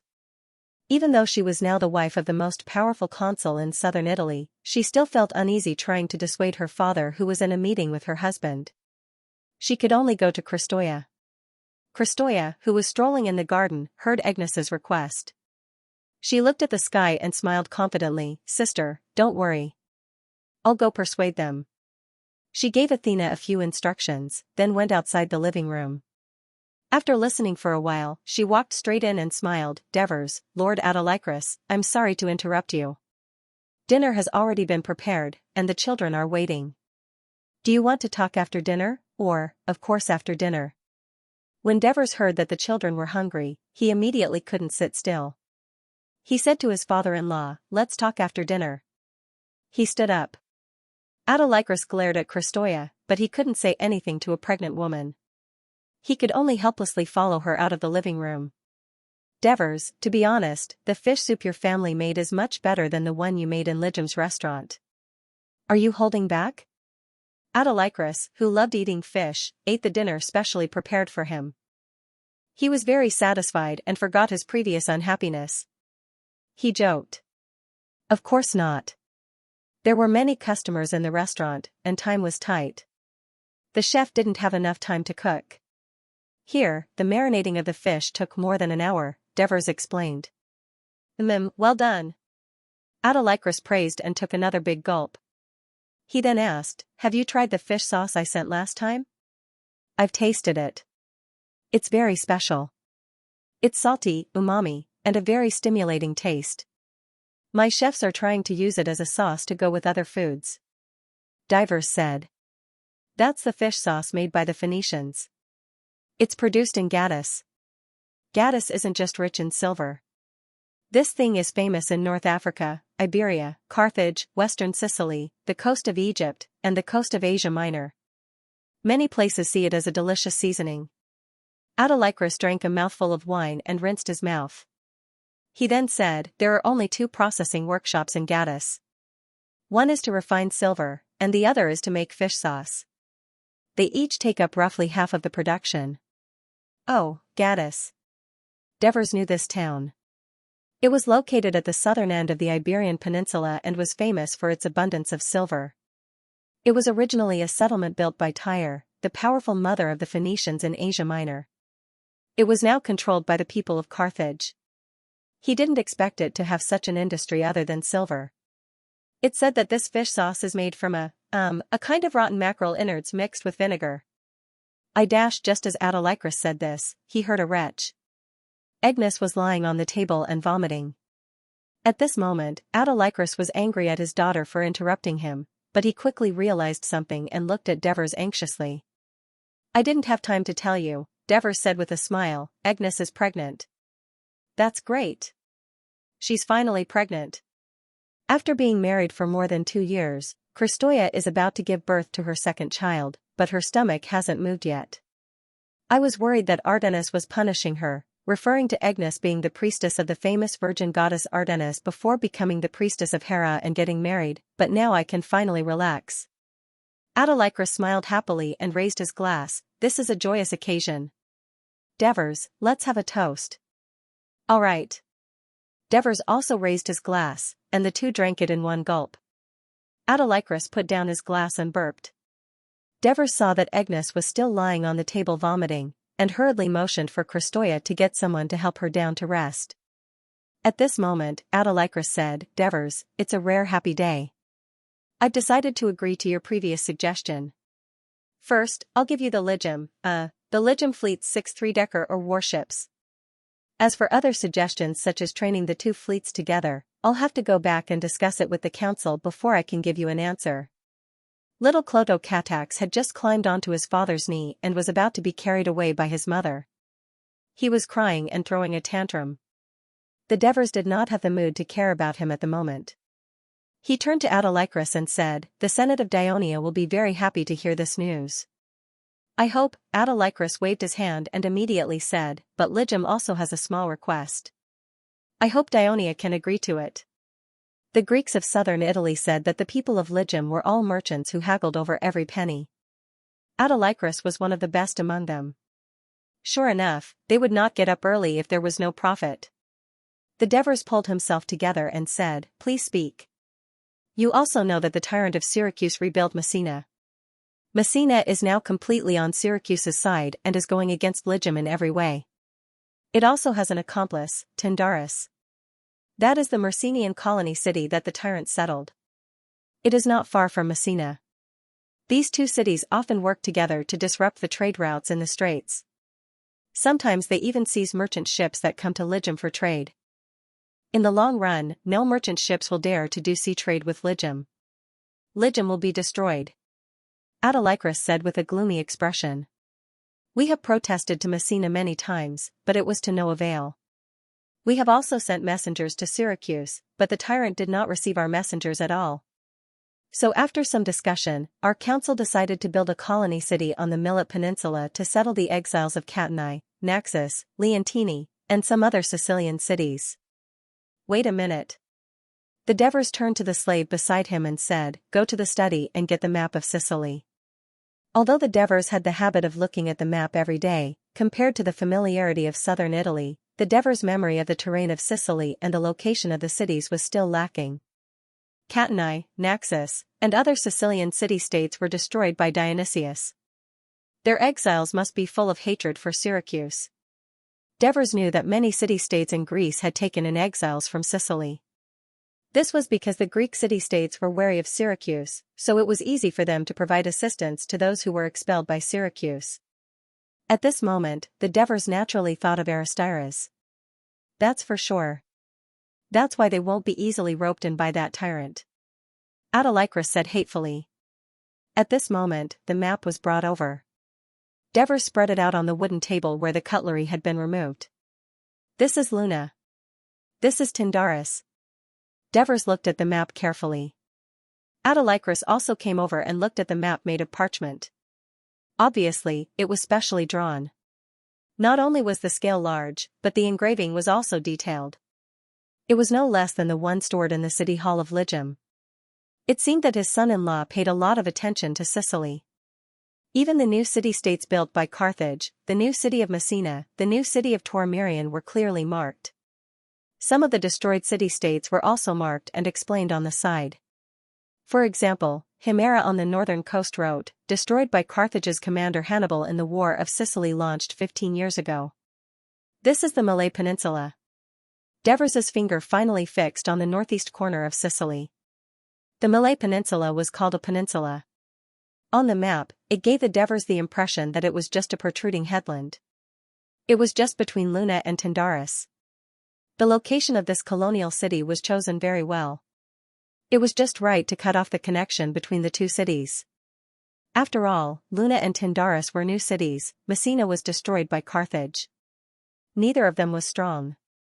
Although they had the support of Syracuse, Syracuse controlled so many city-states. It was impossible for them to fully support Luna and Tyndaris. Although Hegemon was not as strong as Syracuse, it was also a strong city-state and very rich. A large amount of resources were poured into the soon-to-be-built city. Soon, its strength would surpass Luna and Tyndaris, thus achieving the purpose of restraining and scaring them. But there was an important problem here. "Have you considered Syracuse's attitude?" asked the Devers in a deep voice. According to ancient tradition, any Greek city-state has the right to establish a colony. Moreover, the location of our new city is not within the territory of Luna and Tyndaris. Attilatus said confidently. With Dionysius's personality, he will not consider any Greek tradition. The Devers did not think this was a good idea. He said with a serious expression, "It took him a lot of effort to control the western part of Sicily. At this time, there is a foreign force that wants to extend its hand into his territory. Do you think you will agree? That is why I came to Thurii this time. Hegemon hopes to get your support." Attilatus said eagerly, "For this, Hegemon is willing to let Dionia command our fleet." Originally, the city-states in the Dionia alliance did not have the freedom to bargain with Dionia, but Hegemon was the only strong Greek city-state that joined the alliance. Unlike the other small affiliated city-states, the Senate of Dionia had shown enough tolerance and respect to Hegemon. In order to strengthen Dionia's voice in the Southern Alliance, the Devers invited Hegemon to join the Southern Alliance last year. Other city-states like Crotone did not strongly oppose it. This showed the influence of Hegemon, an old and strong city-state. It also made Hegemon the only Greek city-state that belonged to both the Southern Alliance and the Dionia Alliance. The Devers were silent. Support? It was easy to say, but it meant war, which Dionia was trying its best to avoid. Otherwise, why would they sign a treaty of friendship with Syracuse? Hegemon was trying to drag Dionia into this. I think such an important matter must be discussed by the Senate before it can be decided. It might even need to be discussed with the other city-states in the Southern Alliance, the Devers said vaguely, not giving an immediate answer. After sending the unhappy Attilatus away, the Devers was still pacing back and forth in the living room, thinking about the Strait of Messina. Finally, he called for Aristides. "There will definitely be a war." Aristides said with certainty, "The reason why Jaina and Tyndaris dared to invade Hegemon so boldly is because of Dionysius's support. Maybe what Hegemon wants to do is what he wants. He can start a war against Hegemon, and not only can he take revenge on Hegemon." Aristides paused and glanced at the Devers. The Devers did not care what he was hinting at, and said, "Go on." Moreover, if Syracuse occupies Hegemon and controls the entire Strait of Messina, Dionysius can collect taxes from passing merchant ships to feed his huge army. "Sir, according to the intelligence, Syracuse asked for a large amount of war reparations in the negotiations with Carthage, and used the money to buy food, build more warships, and pay the mercenaries. It's not just to deal with Hegemon," Aristides said worriedly. The Devers was silent. He knew all this information. Aristides continued in a low voice, "Also, sir, from the intelligence gathered from all over Dionia, I have discovered a situation. I hope it can attract your attention." "Oh, what is it?" The Devers looked at him. Now, among the prospective citizens and registered freedmen, there is a spreading worry. They are worried that even if they become official citizens of Dionia, they will not be able to obtain land. Aristides said slowly. The Devers raised his eyebrows. Indeed, the land of the plains in the territory of the Dionia alliance had basically been distributed. Only the Lucania Mountains and the Bruttii region had some spare land, but it was not enough to distribute to so many prospective citizens. "So, they want to leave?" The corner of the Devers' mouth curled up slightly, and he said half jokingly, half seriously. "Dionia is the paradise of the freedmen, why would they leave?" Aristides paused for a moment, and said in a more serious tone, "They want war, to seize more land through war, to shorten the period of becoming a citizen by participating in war, and to win the opportunity to obtain land through war achievements." The Devers' heart sank. The military merit system he designed for Dionia could be said to be the source of attracting the Greek freedmen to flock to Dionia, and at the same time, it was also the reason why they were eager to fight and fearless of death. Those who forget war will be in danger, and those who love war will die. The Devers muttered to himself. The command of the Dionysian army must be firmly in his hands, otherwise, once it was out of control, the consequences would be unimaginable. But now, Dionia was still weak, and still needed this system to strengthen itself. To the west was the vast sea and several large islands such as Sardinia, Corsica, and the Balearic Islands. Most of them were under the control of Carthage. The Devers did not have the guts to offend another powerful force in the western Mediterranean when they were faced with the threat of Syracuse. As for occupying an enclave in Gaul, the Devers had never considered it. Not to mention that the navy of Dionia was not very strong. At the same time, such a long-distance attack across the sea would not only waste the national strength, but it was also not guaranteed that they could defend it. Dionia's expansion was really restricted. How could they break out of this situation?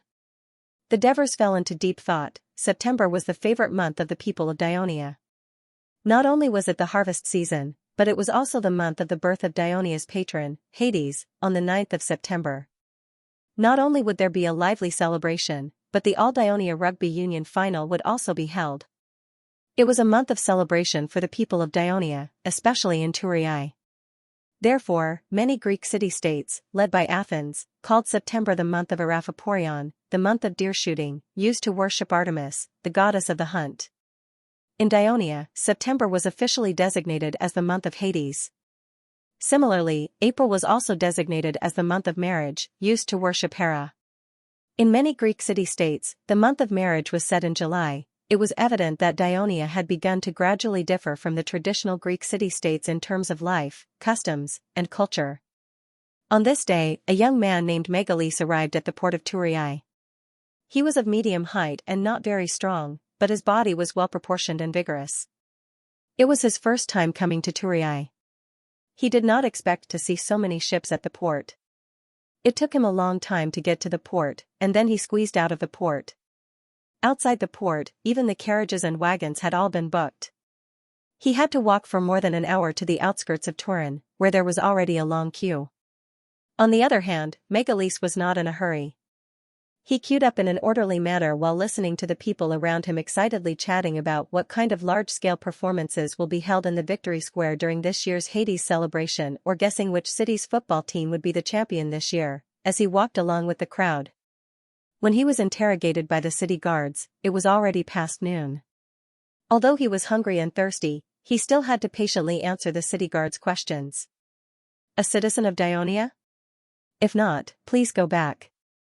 For the next few days, foreigners and freedmen are not allowed to enter the city of Turin. I'm a citizen of Dionia. My name is Megalese, and I live in Cremissa. My serial number is 1356. Megalese spoke fluently. The city guard stared at him and said, "Show me your identity card." According to the suggestion of the Devers, the year before last, Dionia had created a palm-sized bronze plate for every official citizen. Turin had copper mines, so it was more convenient. The front of the plate was engraved with the citizen's name, and the back was engraved with the city of residence and the citizen's serial number. This was just a simple identification, but it was a great innovation in this era. It made it convenient for Dionia to manage the movement of citizens in their territory, especially for the public officials of the Household Register Department. It was a great blessing. For example, if a citizen living in Turin committed a crime in Esplustum, the city would record the crime and send it to the Household Register Department in Turin by mail. The public officials would have to find the citizen's file before they could record the crime.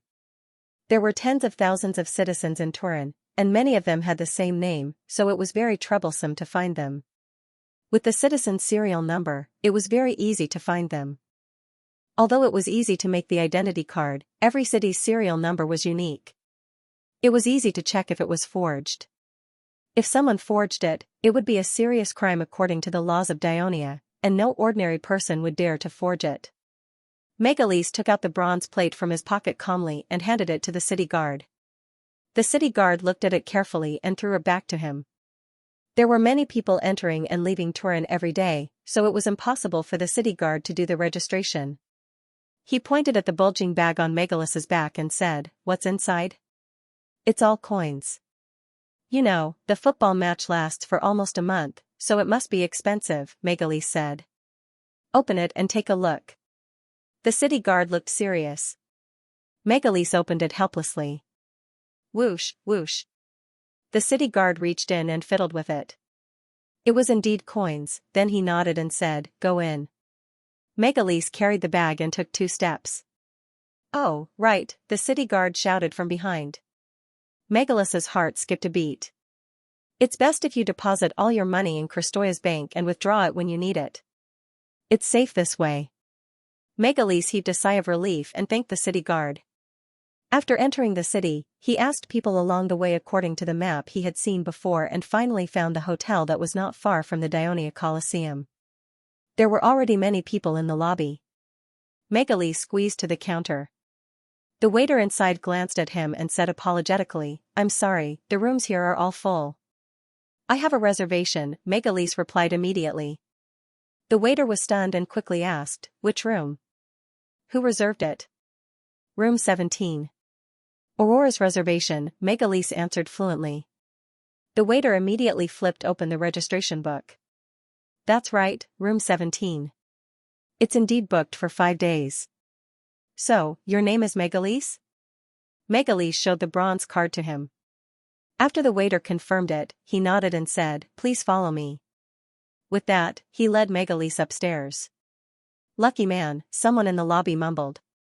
In fact, many of the people who came to attend the ceremony stayed directly in the homes of Turin citizens. Only some new citizens or prospective citizens had no friends or acquaintances in Turin, so they had no choice but to stay in the hotel. Megalis entered the room.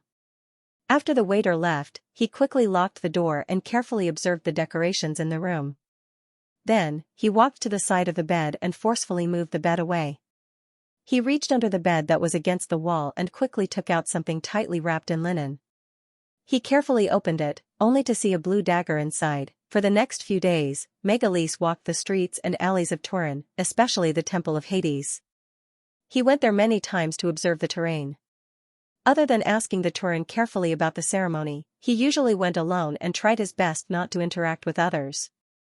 However, he caught a bad habit in Turin. He fell in love with the food in Kristoya's restaurant. Even though he had gone through many trials of death on the battlefield, this mission still gave him a lot of pressure. What was the best place to relieve his stress in a city? Of course it was a restaurant, but in Dionia, it was an arena. As a mercenary, Megalis, who had lived a simple life, was soon captivated by the food in Kristoya's restaurant. Boiled beef and mutton, boiled tripe, fresh fish soup, honey bread, fried codfish. Every food made him drool, so he quickly learned some of the bad habits of the rich in Dionia, eating 3 meals a day in the restaurant. But he forgot one thing. In order to get a room in Turin in time, he came 8 days before the ceremony on the 9th of September. The food in Kristoya's restaurant was not cheap. Moreover, it was during the ceremony, and the city was full of people. The prices of various consumer goods were rising, and food was naturally the same. After a few days, Megalis realized that he had run out of silver Hades coins.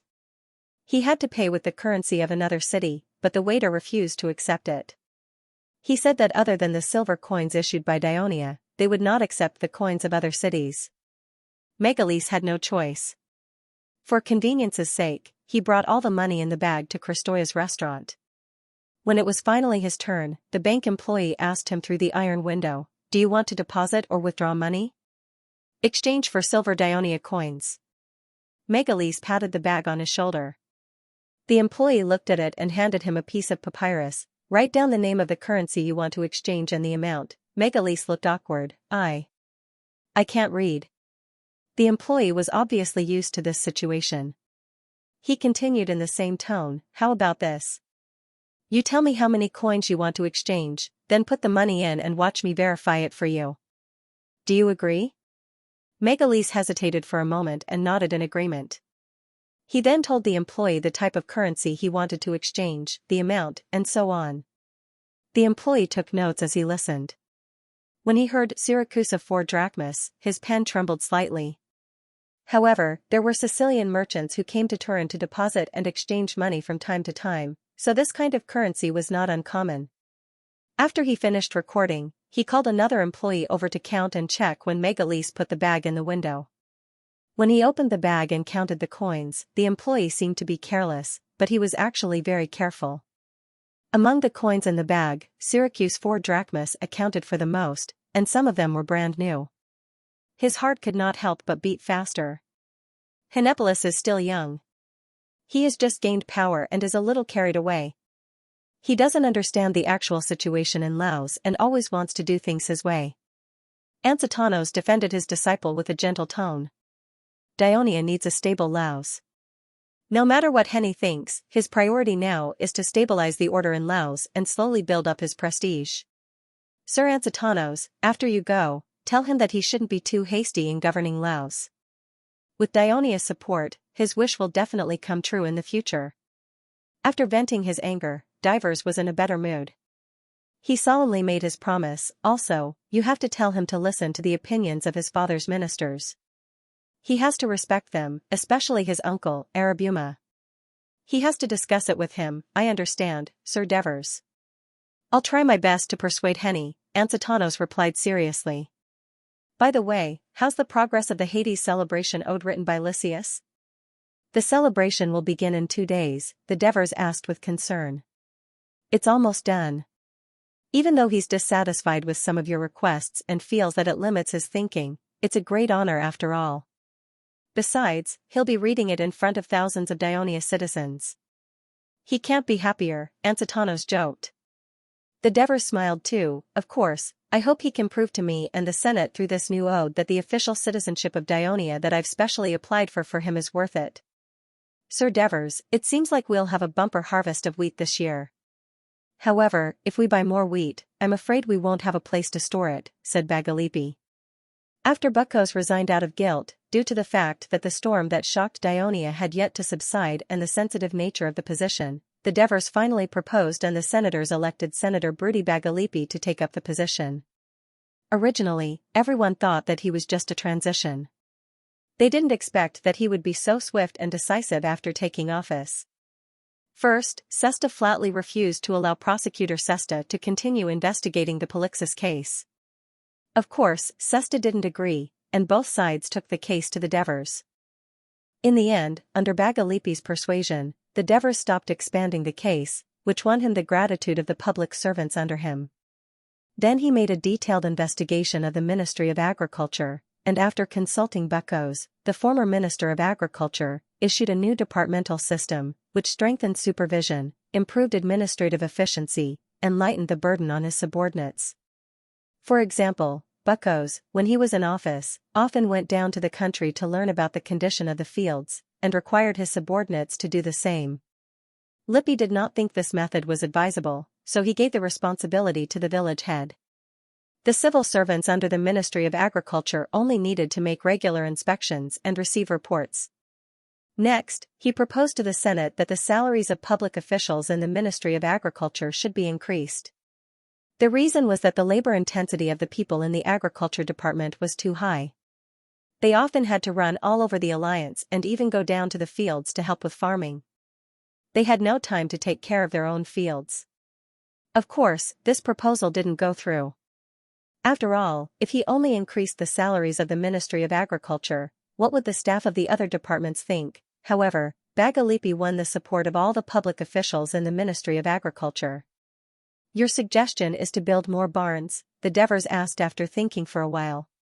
Sir, I think the number of barns in Turii, Xianxia, and Grimentum is enough, Bagalipi replied seriously. After experiencing the Brudi War, the Devers proposed to build barns and carry out strategic food reserves after careful consideration. The slogan "Prepare for War, Prepare for Famine" moved the other elders, and they approved the establishment of grain warehouses around the central cities of Turii, Xianxia, and Grimentum. They were also equipped with guards to guard them. It had been 2 years since then. I've carefully checked the situation in the 3 barns. The wheat stored 2 years ago is a little moldy. If we keep them there, they will probably go bad. That would be a pity. It's better to sell them and make room to buy new grain. Bagalipi suggested seriously. The Devers nodded and said, "If that's the case, then do as you say, Sir Bagalipi." After sending off Bagalipi, the Devers saw Aristyras waiting outside the living room. "What's the matter?" "Sir, the intelligence just came," Aristyras said in a low voice. The Devers took the small scroll and opened it. His face suddenly turned cold. "You've confirmed it?" "Yes, sir. Stratus went to Crimea to investigate and only returned today. His bronze plate was forged. While he was away, we sent someone to open his room and found a poisoned dagger." Aristyras said slowly, word by word, without any emotion. "Looks like he's coming for me. Syracuse, for Drachmas." "Humph, Dionysius." The Devers sneered. A cold light flashed in his eyes. He suppressed the violent impulse in his heart and paced back and forth in the corridor. Finally, he stopped in his tracks. His cold and gloomy face was filled with determination as he said in a deep voice, "Since he still hasn't given up, then let him come and make a big commotion." Aristyras understood and hurried off to make arrangements. Then, the Devers sent someone to invite Bagalipi, who was still on the way. It was almost a complete reversal of his previous decision. Not only would he not sell the old grain, he also requested that Bagalipi purchase the new wheat on the market in large quantities, preferably in a short period of time. He would also get Mirzas to provide gold and silver from the national treasury for full cooperation. Bagalipi felt that the sudden change in attitude of the Devers was a little strange, but he rationally did not ask further. Instead, he chose to agree. For the past 2 days, Megalis stayed in the restaurant every day, enjoying the delicacies. He spent almost all the money he had. Late at night, he returned to the guest room. After locking the door, he lit the candle and took out the dagger from under the bed. He thought of the promise that His Excellency had made before he left. He stared at the dagger in his hand, lost in thought. The candlelight shone on his face. It was a deep blue, 9th of September, the day of the birth of Pluto Hades.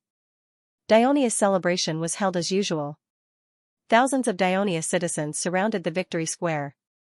The music started, and the priestesses of the temple began to sing the praises of Hades. After a few years of subtle influence, the citizens were already somewhat familiar with this novel singing method. Hence, the singing sounded from the stage, the audience, and the surroundings, resounding throughout the city. It was a spectacular sight. Next was the large-scale theater performance in the square. It was also one of the favorite shows of the citizens during the celebration. However, this time it was not the story of the Greek mercenaries being guided to Greece by Hades, nor was it the epic story of the establishment of the Dionysia alliance under the protection of Hades, nor was it the other legends of Hades. Instead, a strong man appeared in the square. He wore the skin of a lion and held a big stick in his hand as he trudged forward. The citizens had a deep impression of this image. Immediately, someone shouted, "Hercules! Hercules!" Then, accompanied by the heartbeat of the drums, an unusually tall man walked into the square. In fact, he was on stilts and covered his lower part with a longer cloth. Although his appearance was a little strange, the citizens were already surprised. It was actually a giant. The main version of the story of the Battle of Hercules and the giant was that it happened in Africa, but many Southerners insisted that the battle took place in southern Italy. Now, it seemed that the Dionysia alliance had fulfilled their expectations. On the field, Hercules and the giant fought. In the end, the giant was killed. The citizens cheered. At this time, a group of people dressed in pretty costumes ran onto the field, led by a woman dressed in gorgeous clothes. They congratulated Hercules. Soon, Hercules and the woman held hands. Many people were puzzled, but the citizens of Dionysia of Bruttii understood the scene. They shouted excitedly, "Queen Valentina! Hercules! Brutus!" The other citizens asked them, "What is going on?" The square was filled with music from the Bruttii mountains. The Bruttii people surrounded Hercules and Queen Valentina and danced the traditional celebration dance of the Bruttii. The citizens outside the field, led by the Bruttii people, also began to dance. Lysias looked at the lively and grand scene. As the dean of the Faculty of Arts of the Dionysia Academy, he naturally enjoyed the show from a different perspective than the ordinary people. "I bet that this performance must have been suggested by the consul of the Devers." He has deep intentions. His words revealed his appreciation for the Devers. It was after meeting the Devers that he made up his mind to move to Turii. In the Dionia alliance, the Lucanians and the Bruttii people account for a considerable number of people. Racial harmony and integration is a term that the consul has repeatedly mentioned in the Senate, and he is constantly working hard. Ansitano said with emotion. Yes, it is not easy, and it will take a lot of time. Unlike Isocrates, Lysias was not a person who believed in the supremacy of Athens or the supremacy of the Greeks. On the contrary, after staying in Athens for many years, he had a deep understanding of the xenophobia and conservatism of Athens. He felt that he had found the main reason for the rapid rise of Dionia. At this time, the large-scale performance in the square had ended. Ansitano said with a smile, Lysias, I can't wait to hear the ode to Hades that you wrote. The Devers in front of the temple of Hades no longer pretended to be mysterious like the first time the temple was built. Instead, they followed the traditional ritual of slaughtering lambs, sacrificing their blood, and reciting the hymns. This time, the hymns of Hades were different.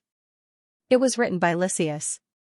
The Devers had read it before and felt that it was well written. This meant the development of Dionia's culture.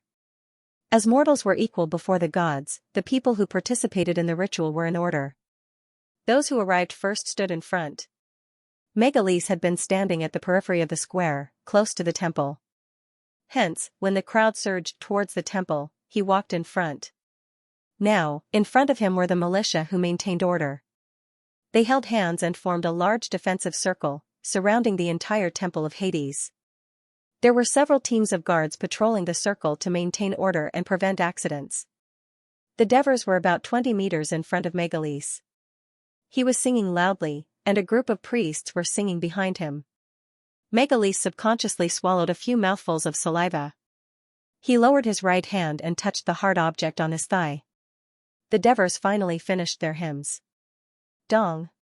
The bronze bell rang. Then, the Devers shouted in high spirits, Now, let us pray to the great Hades. With that, he lowered his head and closed his eyes. The people also lowered their heads and prayed silently. Some even knelt on the ground. Even the soldiers began to pray in their hearts. Megalees saw a team of guards pass by him from the inner circle. This is the moment. He opened his eyes and stomped on the ground with his right leg.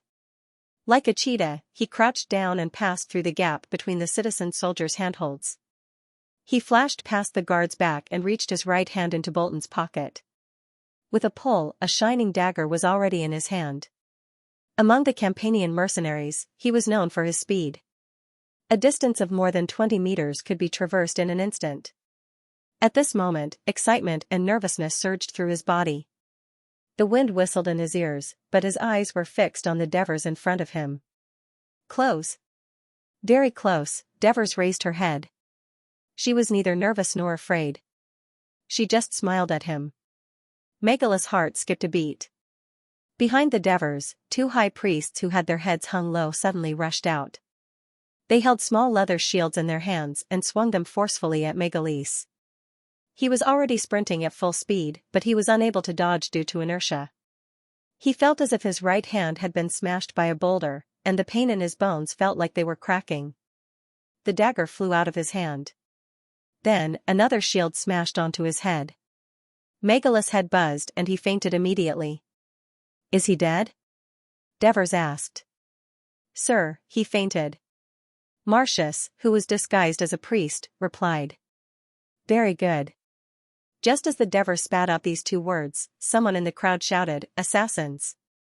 There was an assassin. He wants to assassinate Lord Devers. Murder! An assassin wants to kill us. At this time, the people who had just reacted saw the assassin on the ground in front of the Devers and heard people shouting, Murder! There's an assassin! Immediately, the people began to panic. Not good, someone is causing trouble. The Devers immediately went on alert. There were tens of thousands of people in this sacrificial ceremony. Once there was panic and stampede, the consequences would be dire. Wasn't that what happened to Mithridates' troops back then? In a moment of panic, he walked forward to the back of the soldiers and shouted, Citizens of Dionia, soldiers of the legion, I order you to remain calm. Maintain order. Protect the people. Maltius and the soldiers, who were following closely behind, shouted in unison. The citizens of Dionia began to respond to the Supreme Commander's orders and stood up to calm the people around them. The chaos gradually subsided. At this time, a woman screamed as she was pushed and fell into the defensive circle. The Devers looked concerned and prepared to help her up. The soldier next to her immediately helped her up. Just as he was about to help her up, he saw a twisted and hideous face. She pushed away the unsuspecting soldier and quickly pulled out the dagger hidden on her body. She viciously stabbed towards Davos. The Devers, who was very close to her, could not dodge at that moment. He watched in horror as the dagger with blue light pierced his chest.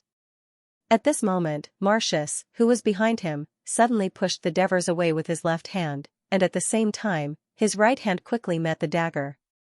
The dagger pierced through his palm. He roared and punched the woman's face with his left fist. The woman screamed and flew a few steps back. She fell to the ground, twitching and vomiting blood. "High Priest, are you okay?" "Lord Devers." "Lord." Plesinus, the priests, and the people at the scene all screamed and rushed to the Devers with concern. "Stay where you are and don't move." The Devers quickly stood up and roared, "Maintain order, I'm fine." As he spoke, the guards rushed over and protected him in the center. "Go and see your captain." The Devers broke through the soldiers' encirclement and walked quickly to Marcius. "Lord, I'm fine," Marcius said in a low voice. He had torn the priest's robe and wrapped his right hand. Divers looked at his right hand, which had been dyed red by the white linen, with concern. He patted Divers' shoulder with deep emotions, but did not say anything. He would remember Divers' life-saving grace in his heart. Then, he continued to move forward and walked in front of the woman. The woman's facial bones were broken, and she looked extremely horrible at the moment. The Devers looked at her in a daze, but his fingers were trembling slightly. After being in this world for so long, this was the first time he really felt that death was so close to him. Damn it. Damn it. Just when he felt that he could no longer control the rapidly growing violence in his heart, a soldier behind him cried out, "Captain, what's wrong with you?" He quickly turned his head and saw Marcius lying on the ground weakly. The dagger was poisoned. A thought immediately flashed in the Devers' mind. More than a decade later, Ansitanos wrote in his History of Magna Graecia, this was supposed to be a lively celebration for the people of Dionia, but it was interrupted because of this assassination. The captain of the Devers' guards was injured and in a coma. Hundreds of Dionia people were injured because of the panic caused by the assassination, and more than a dozen people died. But more importantly, although the assassination of the consul Devers of Dionia failed, it shocked the entire Dionia alliance and the city-states of southern Italy. At the same time, it had a profound impact on the political situation of Dionia, southern Italy, and even the entire western Mediterranean Sea. This was unexpected by the mastermind at that time. Historians could easily joke about the ups and downs of history after the incident. But on that day, after the assassination, Turris immediately sealed off the entire city and imposed a curfew. Many people living in their homes and hotels were uneasy, because there was a rumor that the Devers had been killed by an assassin. How could the people of Dionia, who had always regarded the Devers as the greatest source of security in the alliance, not be terrified? The consul, who had always been worried about by the people, had already returned home. Faced with the concern and sympathy of Christoia, Agnes, and the children, who had rushed over upon hearing the news, he reluctantly dealt with them and immediately called for Aristides. The Devers, who had always had a good attitude towards him, now had a face full of anger. "You and your men are all idiots. You actually let an assassin so boldly sneak up to my side without me noticing. If Marcius doesn't wake up this time, many of your men will have to pay the price." Aristides did not defend himself. It was true that he had been deceived by the enemy this time. He did not expect that Megalese was just a cover, and the real killer move was on a frail woman. Fortunately, the Devers were not injured. Thinking of this, his back was drenched in cold sweat. After venting his anger, the Devers calmed down a little, and said sternly, "Aristides, I don't care what you do, you must dig out these spies hidden in Dionia's territory in the shortest time possible, and I will let Martones' patrol team cooperate with you." Aristides clenched his fists and said angrily, "Don't worry, my lord, I won't let you down again." I don't want to see Dionia's elders, generals, or public officials assassinated or accidentally killed, especially when Dionia is going to take action in the future. The Devor's warning did not increase the pressure on Aristides. On the contrary, he became excited. The alliance was going to take action? Against who? As soon as Aristides left, Cunegurata and Martones came together. After all, ever since Cunegurata lost the Turiai battle against the Lucania alliance, he had developed a strange habit. He did not want to be alone with people who were soldiers, but this time, it was obvious that the situation was urgent. Martones walked into the reception hall and saw that the Devors were safe and sound. He was instantly relieved and said loudly, "My lord, the assassin has confessed." That fast? The Devors was a little surprised. Martones wanted to laugh, but he remembered that the atmosphere was not right, so he had to hold it in. After the assassin woke up, he confessed without waiting for us to torture him. He only made one request, and that is to let him eat a few meals from Kristoya's restaurant before he dies. The request was indeed a little funny, but the Devors was not in the mood to laugh at him. He asked seriously, "What did he say? Messias?" The Devors remembered that Ansitanos told him that Messias was the leader of the Campanian mercenaries. He later became an important general under Dionysius. "Do you have any proof?" the Devors asked. No, he came to Turris empty-handed. The hotel he stayed in and the dagger was prepared by a man named Arolas. However, he only knows the name. He doesn't know what Arolas looks like or what he does. Martones said solemnly, "I'm sending someone to the hotel he's staying in right now. I'm hoping to find out more about Arolas." "What about the woman?" the Devors asked. "No one has come to the patrol station to say that they know her." Martones was a little depressed. "Martones, it hasn't been long since the assassination, but you've already made a lot of progress." The Devors comforted him with a sharp glint in his eyes. "It doesn't matter if she's from Turris or from another city. Since she's able to attend the celebration, she must have some clues. Furthermore, the dagger she's holding is similar to the one the assassin had. They're both coated with poison. She's definitely related to Syracuse." The Devors sneered and ordered, "Martones, go find Aristides immediately. He'll help you find out the truth as soon as possible." "Yes, sir." Martones turned around and left. At this time, Cunegurata worriedly asked, "Sir Devors, are you going to declare war on Syracuse?" Even though the assassin said that Syracuse ordered him to do it, there's no proof, and the Devors, who had always respected him, interrupted the old man's words. "Sir Cunegurata, what will happen to Dionia if they really succeed in assassinating me?" Cunegurata was taken aback. He thought for a moment and had no choice but to tell the truth. There will be unrest. Not just unrest, but a civil war would soon break out. The Greeks, the Lucanians, and the Brudi alliance would definitely clash. The legion commanders had similar qualifications and prestige, but none of them could intimidate all the legions. On the other hand, the civil officials had the advantage in the Senate. If this continued, the more Cunegurata thought about it, the more worried he became. Then what will happen to our southern alliance? The Devors watched his expression and continued to guide him. The Southern Alliance was an alliance of Greek city-states led by Dionia. Dionia was the mainstay of the alliance because it was far stronger than the other city-states. Once the Dionia alliance fell into internal strife and its power weakened, Crotone and Ligium would probably jump out to fight for power. Since both sides were equally powerful, the Southern Alliance might end up as an empty shell. Moreover, Crotone might take revenge on Zillion and Trine who had betrayed it.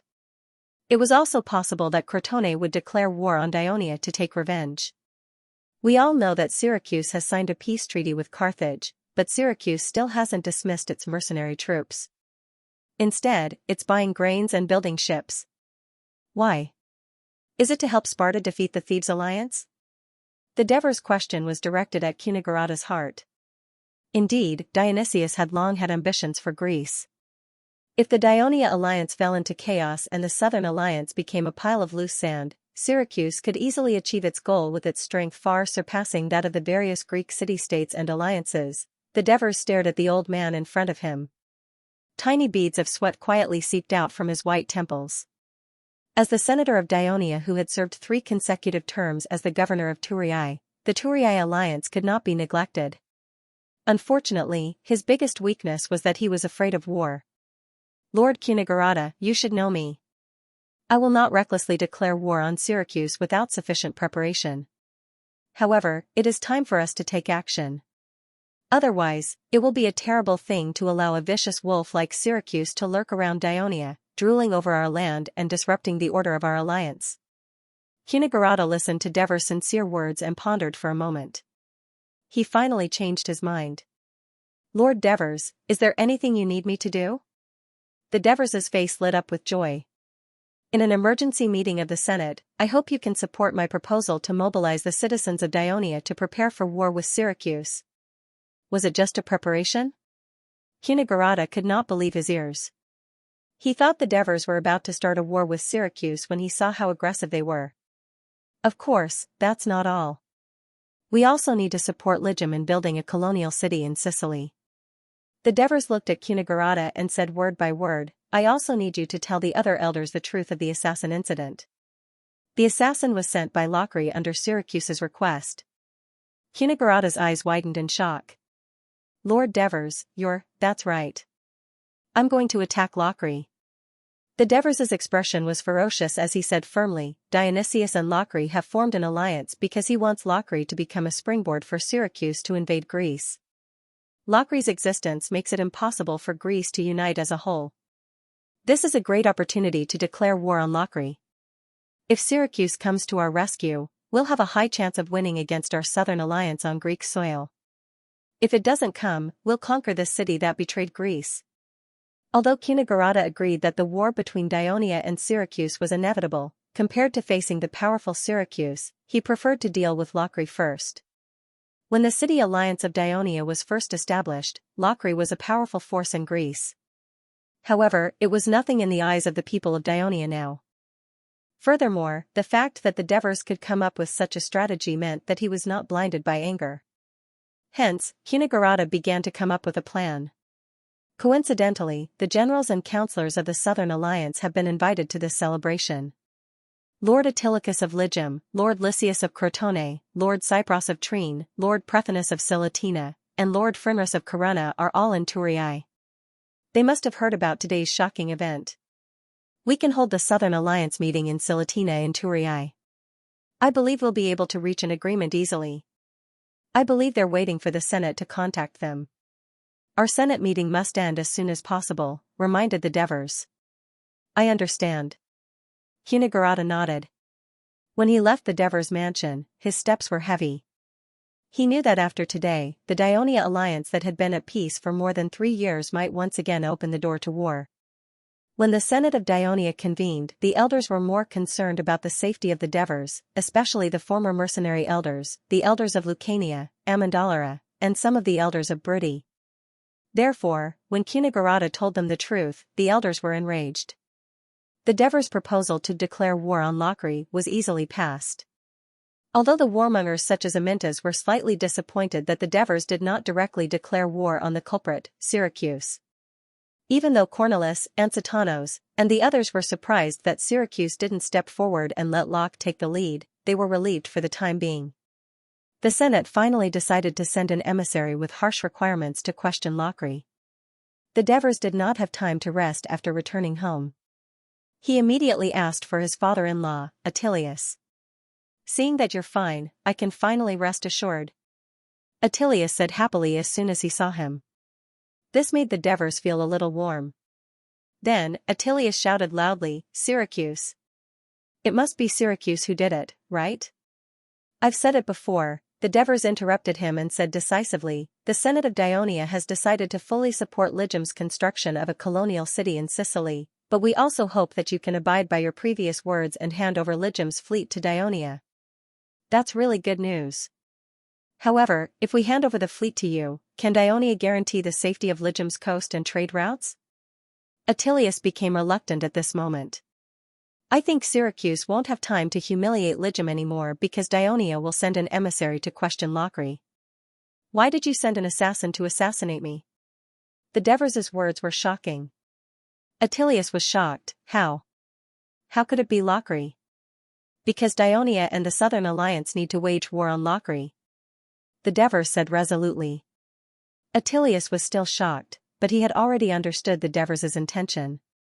With trembling hands, he held the armrest of the wooden chair and slowly sat down. You want to? No. You want to lure the people of Syracuse to Greece. Autolycus pondered for a long time before he raised his head and stared at the Devers. I promise you that Legum will hand over the fleet to Dionia, and will fully support Dionia's proposal in the Southern Alliance meeting. Of course, you have to understand that this is not because you are my son-in-law, but because the Legum have always wanted to inflict serious damage on Syracuse. After Autolycus left, the Devers invited an old friend of Dionia, Cypros, who was now the chief general of Trine. When the Devers asked for Cypros's support, he readily agreed. It was not only because Trine and Dionia were now very close to each other, and had close trade relations with the nearby city of Nepetia and the Bruttii region, but it was also because of Trine's need for their own safety. Cypros said to him, Sir Devers, you don't actually need to get Trine's support in advance. Your proposal will easily gain the support of the Southern Alliance, because Crotone, Cirium, Corunna, and us, Trine and the Lockley Alliance have been mortal enemies for decades, and this has become the biggest problem that has plagued us for many years. If we can get rid of him in one fell swoop, we will be overjoyed, so why would we object? As Cypros had said, during an emergency meeting of the Southern Alliance held in the hotel next to the Senate, which was specially used to receive envoys and VIPs from other city-states, the other city-states unanimously agreed that when war broke out between Dionia and Lockley, the Southern Alliance would form a joint army to fight against them, and at the same time, prepare for war with Syracuse. When the meeting ended, it was already late at night. The generals sent off the Devers and were about to return to the hotel when they suddenly heard Lysias shouting, Look at the sky. Streaks of silver light streaked across the night sky in the southwest, and they were exceptionally dazzling in the pitch-black sky. General Pruthonus of the West Courtyard widened his eyes and looked carefully. He said disapprovingly, This kind of night scene happens many times every year. There's nothing special about it. But that happened in July and August. It's rare to see something like this in September, said Lucius. It's indeed rare in this season, General Friellus of Corunna said solemnly. This is an auspicious sign. Cypros shouted excitedly, Immortal constellation has the hero Perseus, he killed the vicious Medusa. Now, we have finally made up our minds to declare war on the tyrannical Dionysius to eliminate this tyrant who has been threatening the safety of the Greek city-states and people for more than a decade. Isn't this what the hero Perseus hoped for? Cypros is right. As long as the Southern Alliance is united, our strength will surpass that of Syracuse. We can deal a heavy blow to Syracuse just like how Perseus killed Medusa, and restore the independence and freedom of the Greek city-states of Sicily. Attilius said encouragingly. Some of the other generals were deep in thought, while others kept nodding, as if this would reduce the tension of a possible war with Rockley and Syracuse. When the Devers returned home, he was already very tired, but when he heard Aristaeus' arrival, he still forced himself to stay awake and met him in the study. Sir, we've already found out who booked the room for Megalese. He's a merchant from Loc who often comes to Tyrol to buy wine. Hence, the owner and waiters of the hotel are very familiar with him. However, it's a pity that he left Thurii 9 days ago and returned to Rockley, Aristaeus reported. The merchant from Rockley. He was not wrongly accused. The Devers sneered. In fact, it was obvious that Rockley was the prime suspect. Ever since the Polixus case, the people of Thurii, and even the people of Dionia, were more vigilant against the people of Syracuse who entered their territory. On the contrary, the people of Rockley, who were allies of Syracuse, had a good attitude. Is there any progress on the investigation of that woman? The Devers asked again. Yes, we have. She is the concubine of a former noble of Cremissa who was sentenced in the Polixus case not long ago. She came to Thurii with a few family members of those sentenced in the previous case. Sir Matones has already sent people to find and arrest them. It was Cremissa again. The Devers felt that he should write a letter to the governor of Cremissa, Protesilaus, and ask him to strengthen the management and reorganization of the residents of Cremissa. At the same time, he was thinking about whether he should propose to the Senate to set up a patrol department to lead and coordinate the patrols of the various cities, strengthen the maintenance of the city's order, and arrest criminals. In other words, he should raise the status of the patrol team and make it more professional, instead of always letting citizen soldiers take turns to do the job. Thinking about this matter over and over again in his mind, Daves unknowingly came to Kristoya's bedroom. When he noticed it, he hurriedly gestured to Asuna, who was outside the room, and prepared to quietly leave. At this time, Kristoya's voice came from inside the room. Is it Devers? Why aren't you sleeping at this late hour? It's not good for you and the child in your belly, the Devers complained softly. How am I supposed to sleep if you don't come back after what happened today? Kristoya's voice was filled with deep concern. I want you to sleep with me tonight. Okay. Okay. The Devers walked into the room and sat down by the bed. Look at me, I'm fine. Asuna quickly lit the candles and went to boil water to wash the Devers' face and feet. Kristoya carefully moved her round belly, leaning against the Devers and hugging him tightly. Agnes and I were really scared when we heard that you were attacked by assassins. It's all thanks to Hades' protection. Yes, it's all thanks to Marcius. He's still lying in the hospital, unconscious. The Devers sighed and said hatefully, so this time, the Senate has decided to take revenge on Rockley and Syracuse. That means, there's going to be another war, and it's with Syracuse. Kristoya trembled when she heard this and said worriedly, hugging Devers even tighter. The Devers gently stroked her back and comforted her. Don't you understand me? When have I ever lost a war? But if that's the case, I'm afraid I won't be by your side when you give birth. The disappointment on Kristoya's face disappeared in a flash, and she comforted the Devers in a gentle voice. Don't worry about me. With Asuna and Agnes taking care of me, and those students of yours, Herpes and the others, coming to see me regularly, I'll give birth smoothly, just like last time. But you have to protect yourself. If you... What will happen to me, Agnes, Little Crow, Cynthia, Adoris, the child in your womb, and everyone who loves and relies on you? At this point, her voice was choked with sobs. The Devers could only hug her and comforted her softly. Don't worry, I have Hades' protection, there won't be any danger. And this time, for my safety, the Senate has added another 100 guards for me, so the security will be even tighter. But this way, our family won't be able to stroll around the Turii market easily in the future. Do you remember the last time we? Kristoya's light snores rang out. She had fallen asleep at some point. The Devers laid her down and gently covered her with a blanket.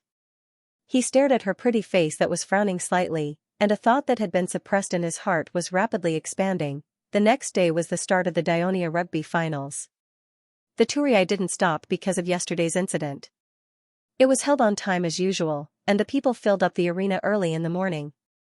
When the noise began to fill the huge arena, the people saw the consul that they had been worried about for the whole night appear in the VIP seats.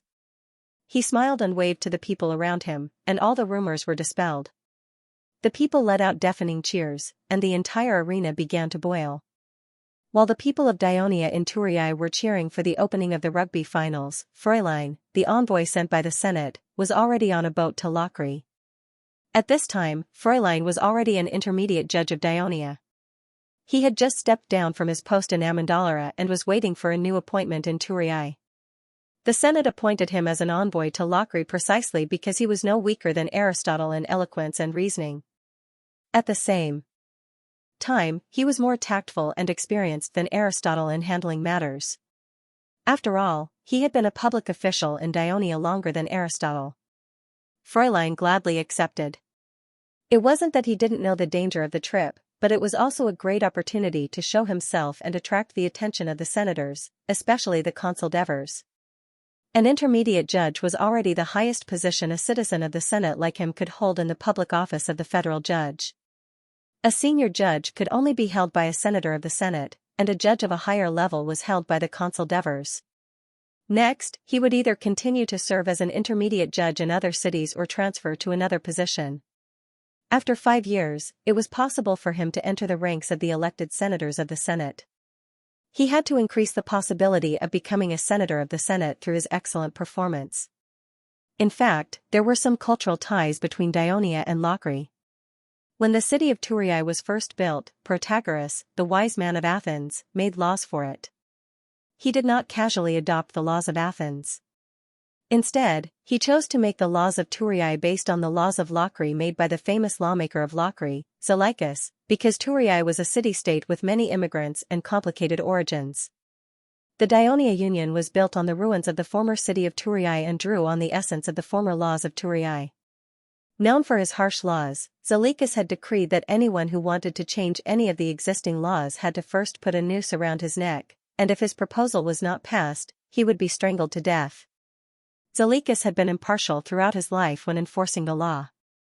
When his son broke the law, according to the law, his eyes should be gouged out.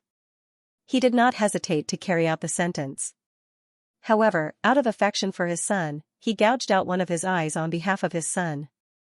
With such a person as an example and such laws to govern the people of Locri, the people of Locri were different from the enthusiasm and exuberance of the citizens of other Greek city-states.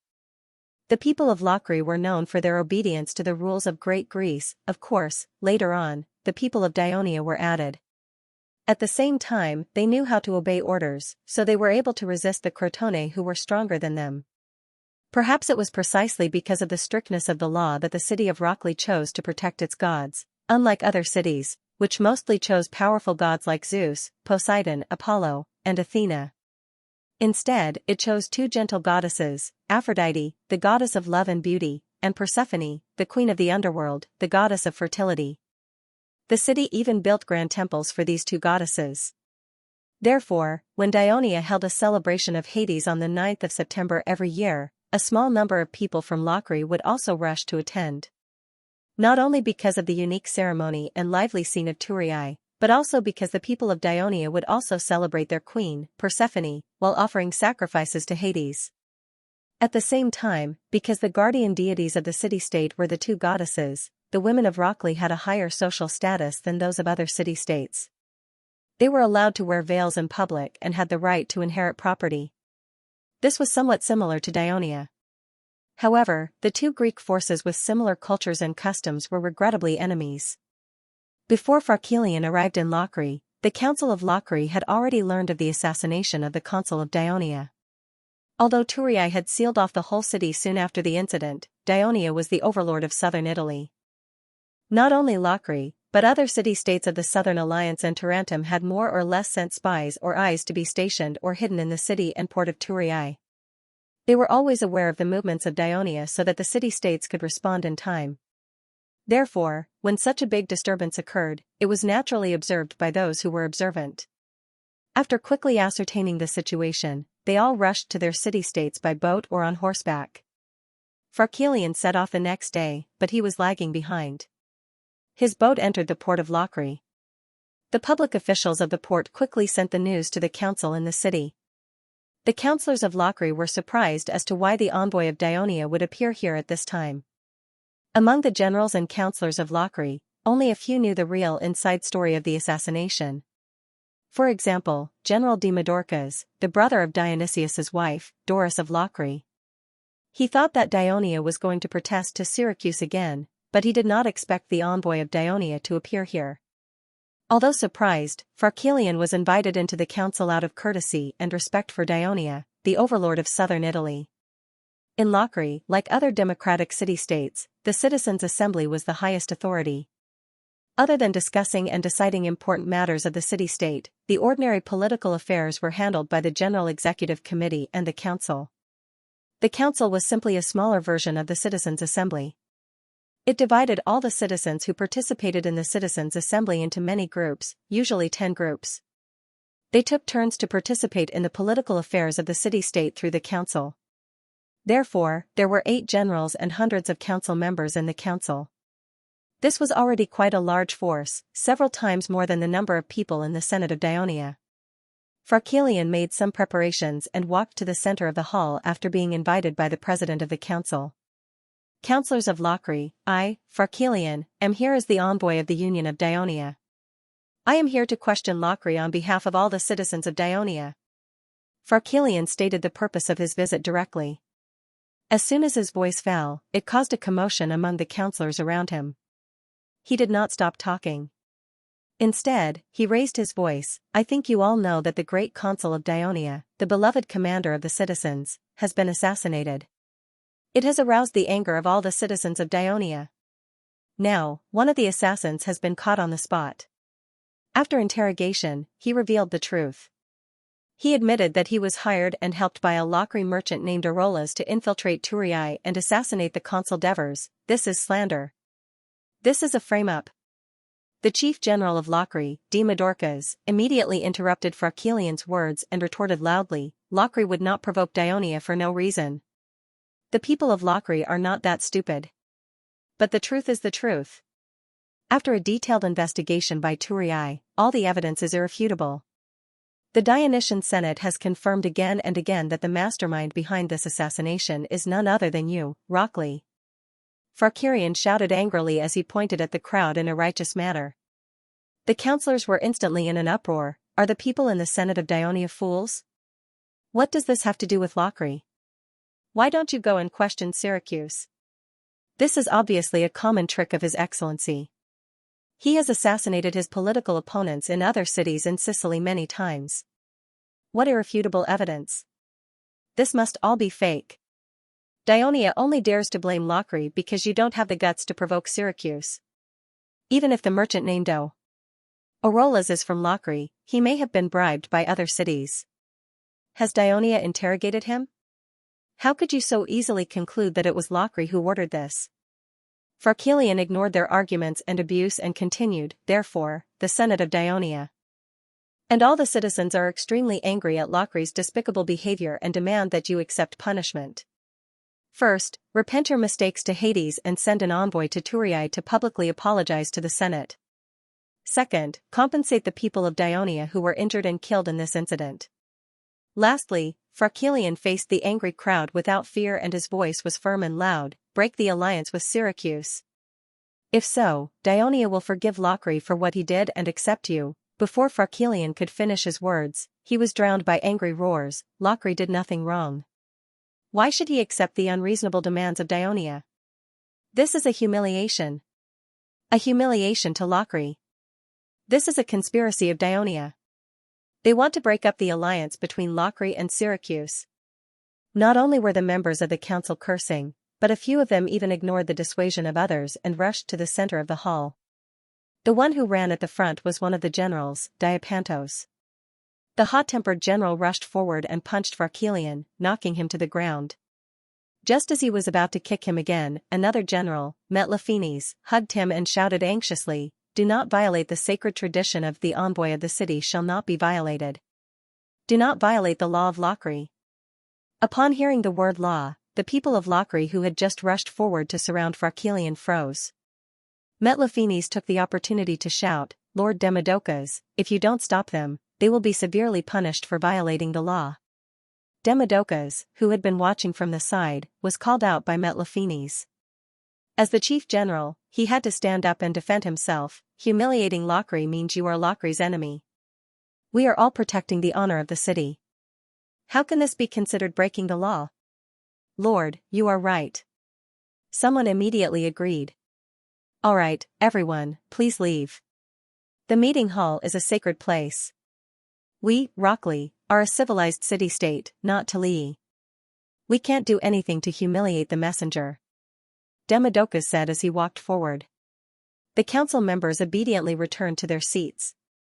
Demodocus had been the chief general of Locri for 9 consecutive years, mainly because of his in-law, Dionysius. Originally, Locri had allied with Syracuse in order to use Syracuse's power to defeat their longtime enemy, Crotone. However, they did not expect that after Crotone was weakened, a stronger Dionia alliance would emerge. Especially after the establishment of the Southern Alliance, Locri became even more isolated in Greece. Hence, they had to rely on Syracuse even more. This allowed the Demodocus family to stand out even more. In addition to Dionysius's intention to support his brother-in-law, Demodocus's influence in Locri was no longer the same as before. Diapantos snorted unwillingly and retreated. Farkelian stood up shakily, but he still refused to admit defeat. The old city of Turris was burned down because it humiliated the envoy. People of Dionia, you have to look at the place if you want to show off. This is not the so-called Southern Alliance that is trying to curry favor with Dionia. This is Locri. Demodocus sneered and said loudly and proudly, Rockley did not and will not stoop so low as to assassinate your Archon. Therefore, we reject any of Dionia's unreasonable requests. Please get lost. As soon as this shocking sentence was thrown out, the council was in an uproar. Demodocus's expression also changed. He subconsciously shouted, Isn't Dionia afraid of attracting the army of Syracuse? Farkelion smiled. Through Demodocus's bluster, he could see the fear hidden in the heart of this Chief General Rockley. This discovery gave him a sense of pride. Since the establishment of the Dionia alliance, we have always faced strong enemies. In the end, we always defeated the strong with the weak. That's how we created the powerful Dionia alliance today. We're not afraid of Syracuse, but what about Rockley? Are you not afraid of the army formed by Dionia and the Southern Alliance? Demodocus and the others' faces suddenly turned pale. Lord Farkelion, look at those ships. They can rush over and knock us over at any time. What did you do to the Rockley people to make them so angry? The captain of the passenger ship that brought Farkelion to Rockley said half-jokingly and half-complaining. You'll know in a few days. Farkelion stood at the bow of the ship and looked around at the Lockley warships that were protecting his ship in the center. He laughed boldly and said, Don't worry, the generals of Lockley won't let us die here. If something happens and we die here, there will be statues of us in the Valhalla of the Temple of Hades in Turii. Has the damn messenger of Dionia left? My lord, the ship of Dionia has left the port successfully. Demodocus let out a sigh and temporarily put down a burden in his heart. Beside him, Diapantos roared, How infuriating. The people of Dionia came to Rockley to show off their threat, and we still have to protect their safety. Diapantos, you have to understand. Demodocus immediately put on a serious expression and said in a slightly scolding tone, Whether we have a war with Dionia in the future or a negotiation to resolve this conflict, as long as their messenger is safe, there will be room for negotiation in the future. You have to know that the combined strength of Dionia and the Southern Alliance is not weaker than Syracuse. The citizens of Rockley are not afraid of battle. Diapantos retorted angrily, but his voice sounded weak.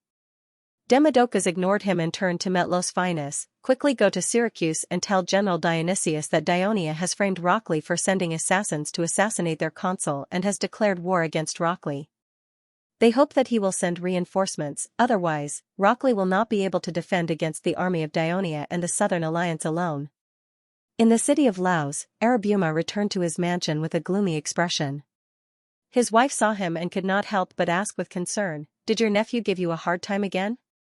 Hearing his wife's words, Arabuma was furious. He snorted coldly, Nephew? He doesn't treat me as his uncle.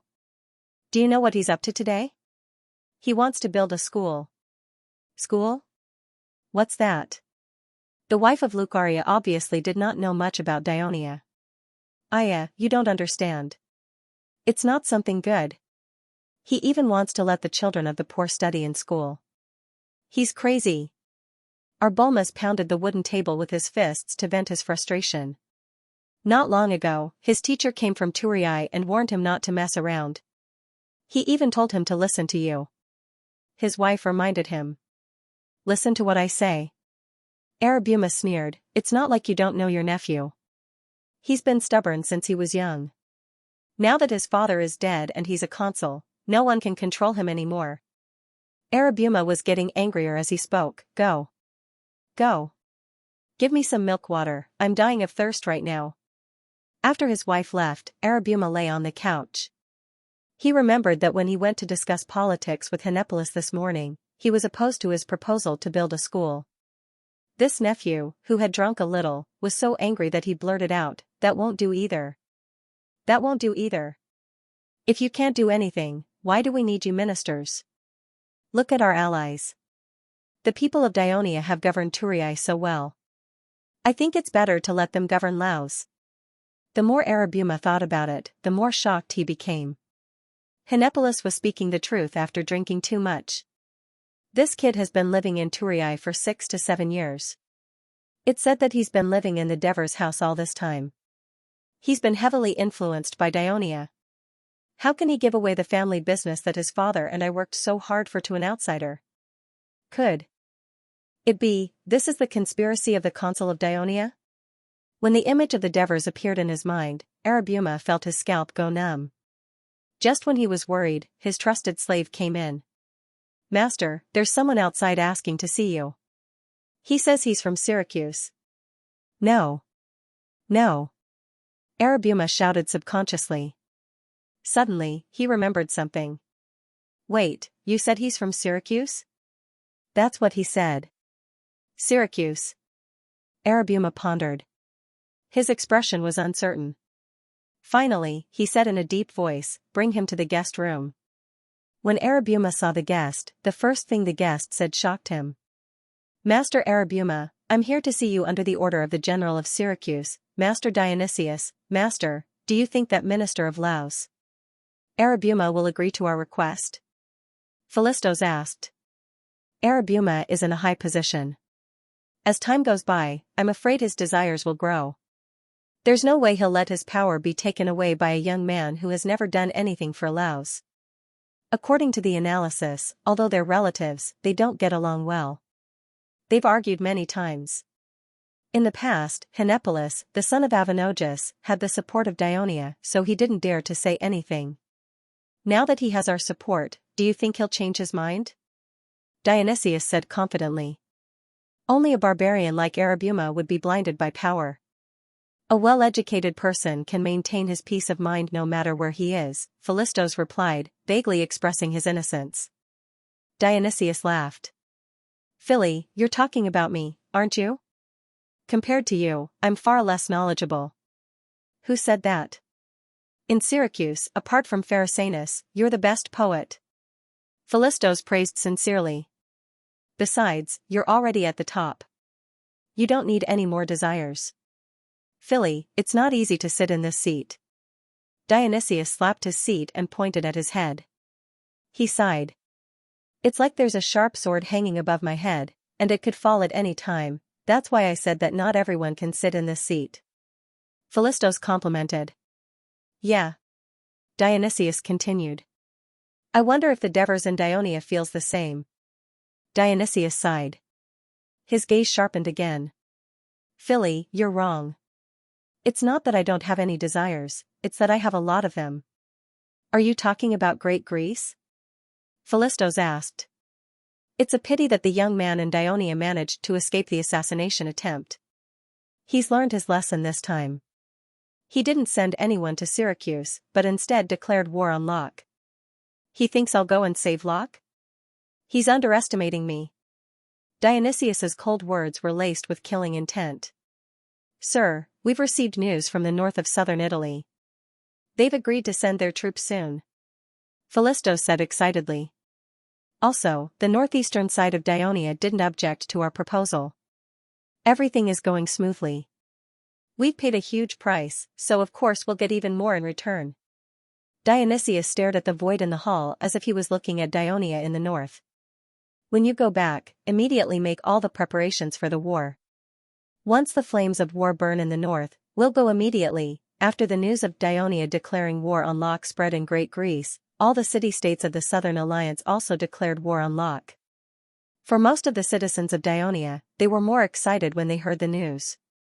It had been years since they last had a war. Although they had declared war on Locke, there was no tense atmosphere in the territory of Dionia. The rugby finals of Thurii were still in full swing. The soldiers of the participating teams from various cities were not called back to the army to prepare for the war.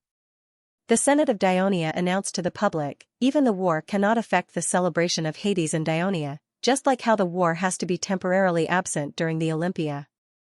This was to show the importance of Hades to Dionia. However, in the eyes of the Devers, the main reason why he had slowed down the mobilization of the military was to lure the snake out of its hole. Otherwise, if they used too much force, they would easily crush Locke. Before the reinforcements of Syracuse could set foot on the land of Great Greece, they would not be able to achieve their true strategic goal of gathering and annihilating the people of Syracuse in Great Greece. Fortunately, the news from Sicily showed that Dionysius had begun to gather his army, preparing a large number of ships and supplies. The Devers believed that even if they did not mobilize for war, the citizens of Dionia would clean and polish the weapons and equipment they had treasured at home, ready to go to war. Early in the morning, the adjutant knocked on the door of Epicthenes's bedroom in the Legion commander's mansion in Esprestum. The person who opened the door was a completely naked young man. The adjutant was already used to it. "Legion commander, there's an urgent letter from the Senate," he shouted. "Got it." A lazy voice came from the room. A moment later, Epicthenes walked out of the bedroom naked and took the letter from the adjutant's hand. The man stretched his head out, wanting to read it. Epicthenes patted his face and said intimately, "Go back first. I'll come find you later." The young man went back to his bedroom and put on his clothes. Before he left, he didn't forget to kiss Epicthenes on the cheek. "Not bad, right? A noble from Tarentum. Very cultured."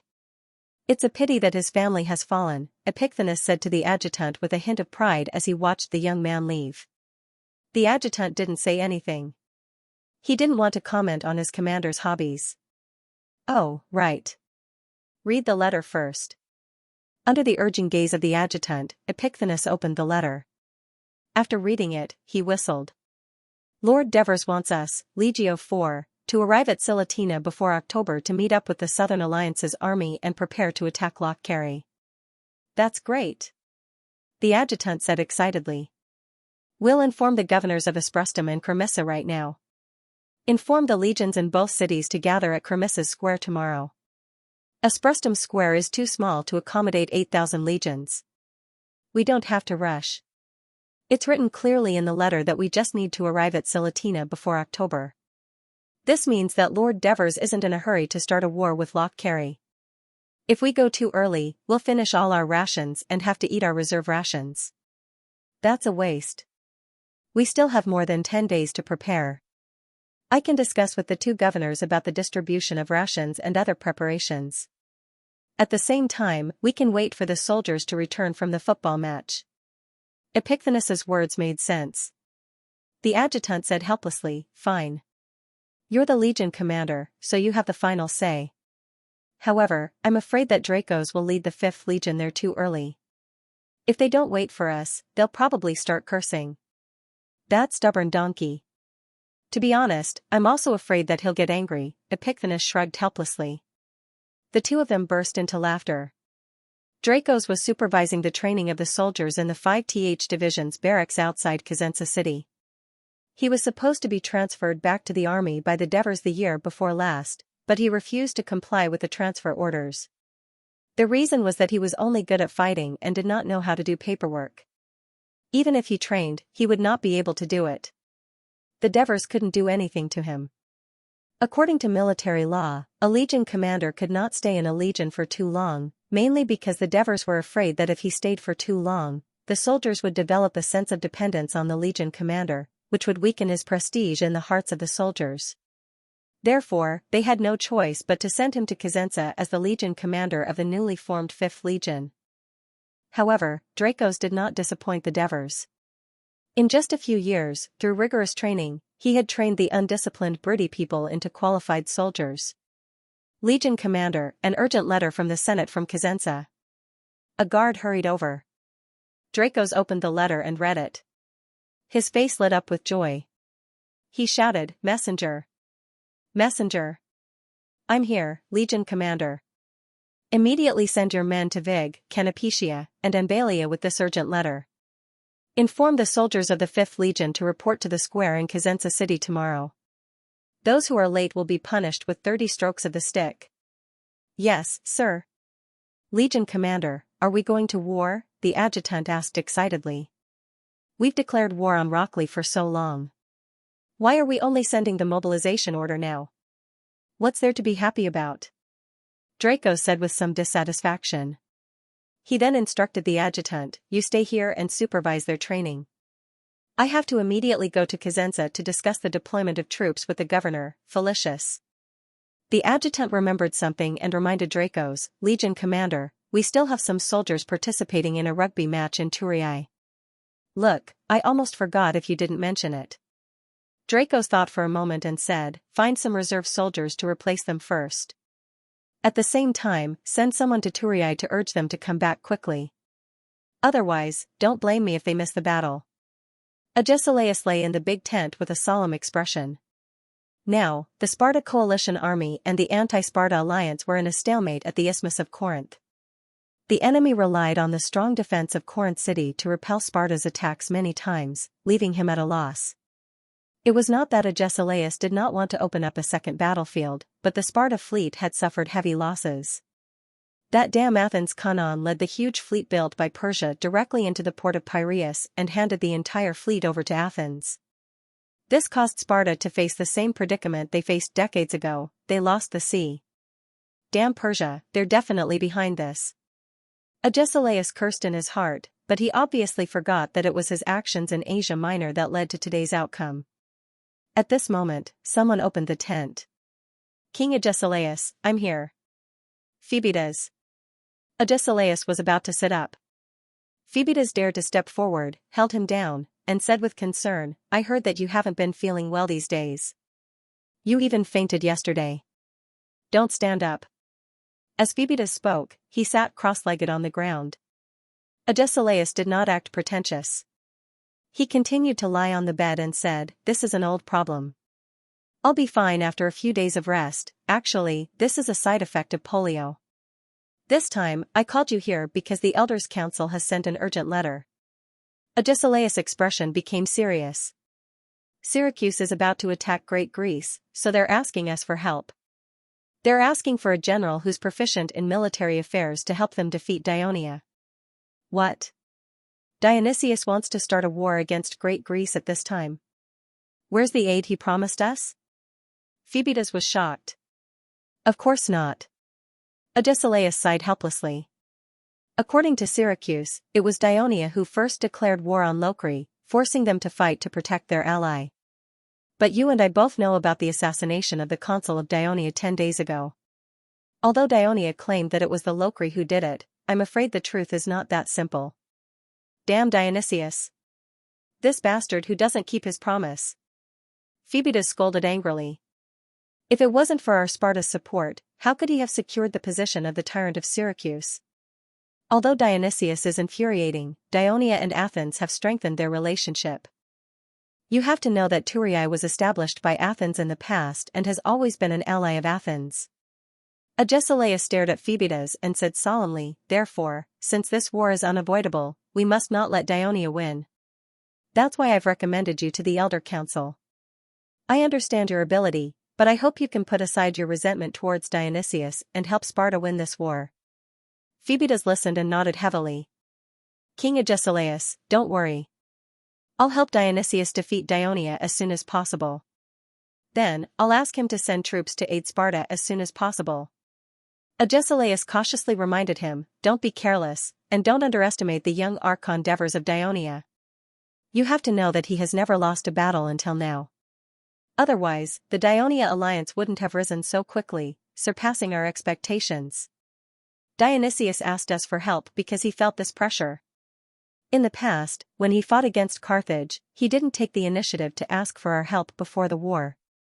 He even said that if the war against Dionia and the southern Italian alliance breaks out, he's willing to let the Sparta general command. Dionysius isn't good at battles, and the Devers, Phoebidas thought carefully and said excitedly, Although I don't like this person, I have to admit that he's a good opponent.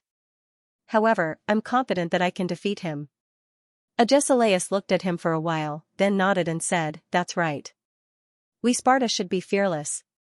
Hurry back to the team now, complete the handover, and immediately rush to Syracuse. Yes. Seeing Phoebidas leave, Agesilaus was still worried. The young archon of Dionia, who he had never met but had been winning, not only gave Dionysius pressure, but also the king of Sparta who had been paying attention to Dionia. At the same time, in a mansion in the city of Athens, the chief general of Athens, Sarasablos, was talking to Esocrates. Esocrates, who was usually aloof, was quite respectful in front of Sarasablos because in his heart, Sarasablos was someone worthy of his respect. Athens was liberated, and Thrasybulus and the others who regained power restored the original democratic system of government in Athens. However, they did not retaliate against the supporters of the oligarch's tyranny. Instead, they announced a political amnesty and strictly implemented it. At the same time, they also tried their best to bridge the conflicts and resentments between the commoners and the rich, and between the Democrats and the nobles. This made the current Athens more united than it was during the Peloponnesus War. On the other hand, Thrasybulus and the others also adopted a cautious and gentle policy. They forgot about the betrayal of their former allies in the Delian League and treated every city-state equally. This caused these city-states to gradually gather around Athens through trade and diplomacy. Athens was not as domineering as it was during Pericles' reign, but its national strength was rapidly recovering to its former glory. This was why Esocrates admired Thrasybulus. Although he had contributed greatly to the revival of Athens, the people were afraid of his dictatorship and deliberately did not elect him as a general for a few years. Thrasybulus still offered advice and suggestions to the city-states without any complaints. Esocrates, I believe you already know about Dionia's declaration of war against Rockley some time ago, Thrasybulus asked with concern. You've been to Thurii. Based on your judgment, do you think Dionia will go to war with Syracuse? There will definitely be a war. Esocrates said without hesitation. Oh? Thrasybulus was surprised that Esocrates was so sure. I haven't been to Syracuse, but judging from Dionysius's brutal performance in Sicily, he has destroyed several Greek city-states in Sicily, including Catarni and Leontini. This person is extremely greedy for land and has even sent people to disrupt the political order of Dionia. I'm afraid that he is the mastermind behind the assassination of the Archon of Dionia not long ago. It can be seen that Great Greece is his next target. Therefore, if Dionia wants to humiliate his only ally in Great Greece, how can he ignore it? He will definitely send reinforcements to fight against Dionia. And Dionia, I don't think it's afraid of going to war with Syracuse. Even though it's weaker than Syracuse, the citizens of the city-state alliance are eager to go to war, like a cat that has seen a mouse. They'll join the war without hesitation, and they also have the support of Crotone, Lygum, and other southern alliances. They might even be preparing to deal a heavy blow to Syracuse in Greece. Like a cat chasing a mouse. Hee, Isocrates, you're exaggerating. No one loves war. Sarasablos laughed, and the expression on his face relaxed.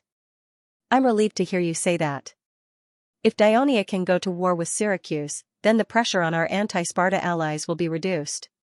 I hope that Dionia can defeat Syracuse and completely cut off Sparta's support, so that we can focus on dealing with Sparta.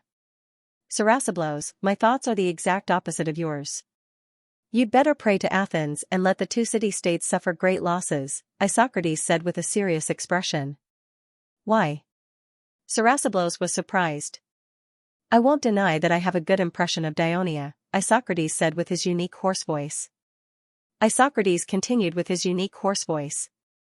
However, such a good impression is rather frightening when one thinks about it. It is no joke that the citizens of Dionia love to fight, because the law of Dionia states that citizens would only be granted better lands if they have military merits. I believe you can understand the crazy things the Greeks would do for land. In fact, it was this law of Dionia and another immigration law that accepts free people as citizens of Dionia, the immigration law of Devers, that attracted thousands of free people and foreigners to Dionia. In turn, these former free people who became citizens of Dionia or preparatory citizens pushed Dionia to expand rapidly to obtain more land. Although Dionia doesn't devour the land of its Greek compatriots unscrupulously like Syracuse, it's obvious that its territory is expanding rapidly. In addition to taking in Greek free people to become citizens of Dionia, they even let the foreigners become citizens of their alliance. Sarasablos nodded. I've read Aristophanes as the Dionia man. The alliance of Dionia not only let the foreigners become citizens, but also let the leaders of these foreigners become senators of the Senate of Dionia and senior generals of the army. Because of this, the Bruttii Mountains and Lucania municipality have successively become the territory of Dionia. The current land area of Dionia is probably larger than that of Athens and Sparta combined. Under the advocacy of their consul, roads and bridges are being built in Dionia, and the belief in Hades is being promoted. They even built temples for the foreigners, schools, academies, attracted scholars and doctors, and popularized a rugby game in the whole of Dionia.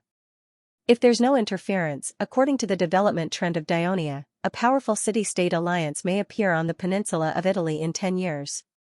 Not only will it far exceed the cities of Greece in terms of territory and population, but it's also not weaker than our Athens in terms of trade and culture. However, it's already very different from the traditional culture of Greece. After listening to Isocrates' words, Sarasablos' expression became solemn. He pondered for a while and said, Isocrates, aren't you thinking too much?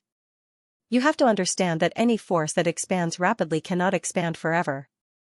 It will either collapse due to internal problems, or it will be thwarted by external forces. A long time ago, Agos, Persia before the war of Hippocrates, and even us before the war with Sparta were all like this.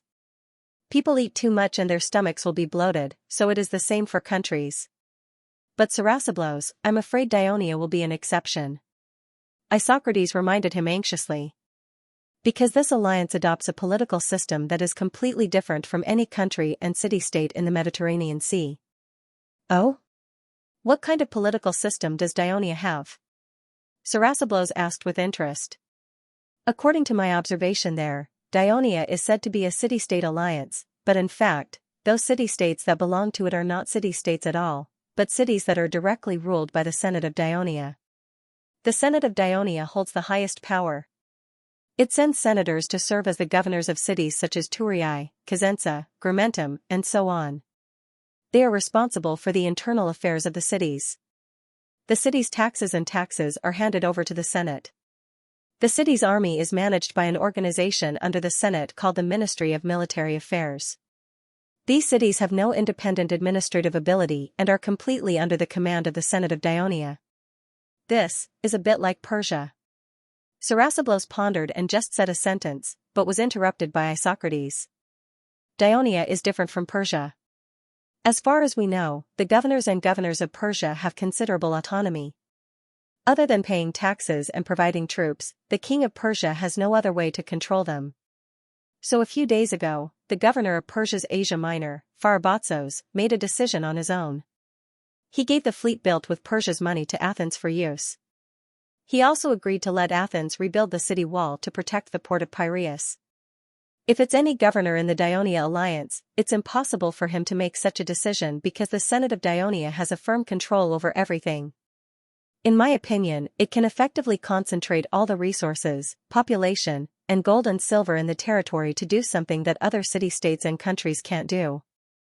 After listening, Sarasablos pondered for a long time with a solemn expression.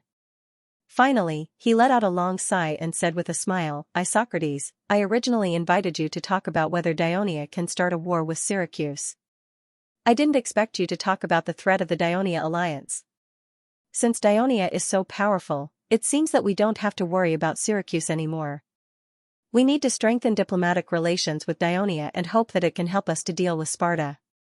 Seeing that Sarasablos did not seem to take his words seriously, Isocrates wanted to say something more. But Sarasablos said seriously, Isocrates, you have to understand that the focus of Athens now is to take advantage of the support of Persia and the overall situation is in our favor.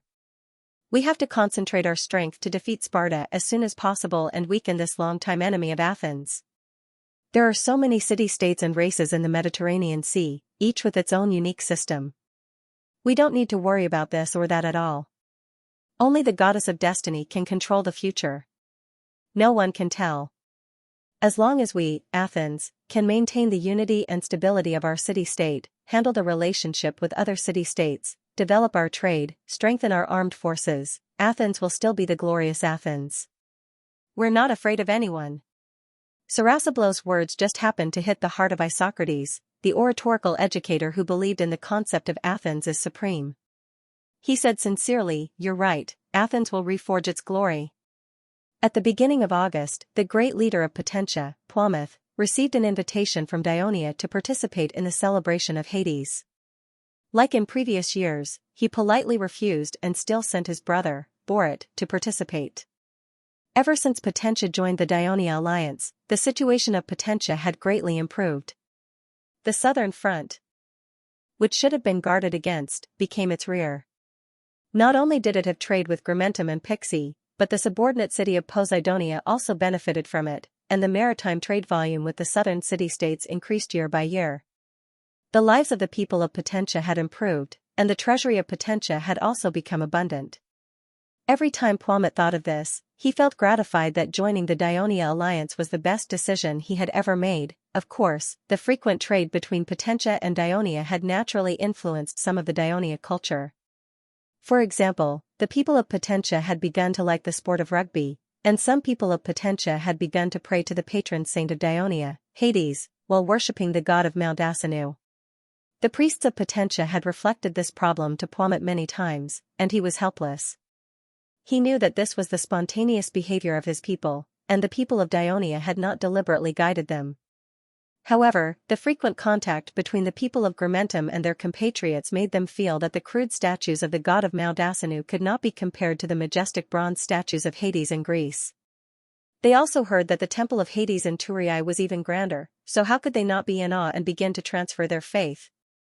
Moreover, there were so many attractive stories about Hades, from the cult of the god of the underworld compiled by Prasinas and others, many of which were very different from the original legends. Pwammet felt that the influence of Dionia on the culture of the people of Potentia was not a bad thing, because he himself was also enjoying the elegant culture of Dionia. For example, he had just had lunch, which was a delicacy from Dionia, boiled mutton. He felt that it was much better than the roasted mutton and boiled mutton he had eaten before, so he was now very full.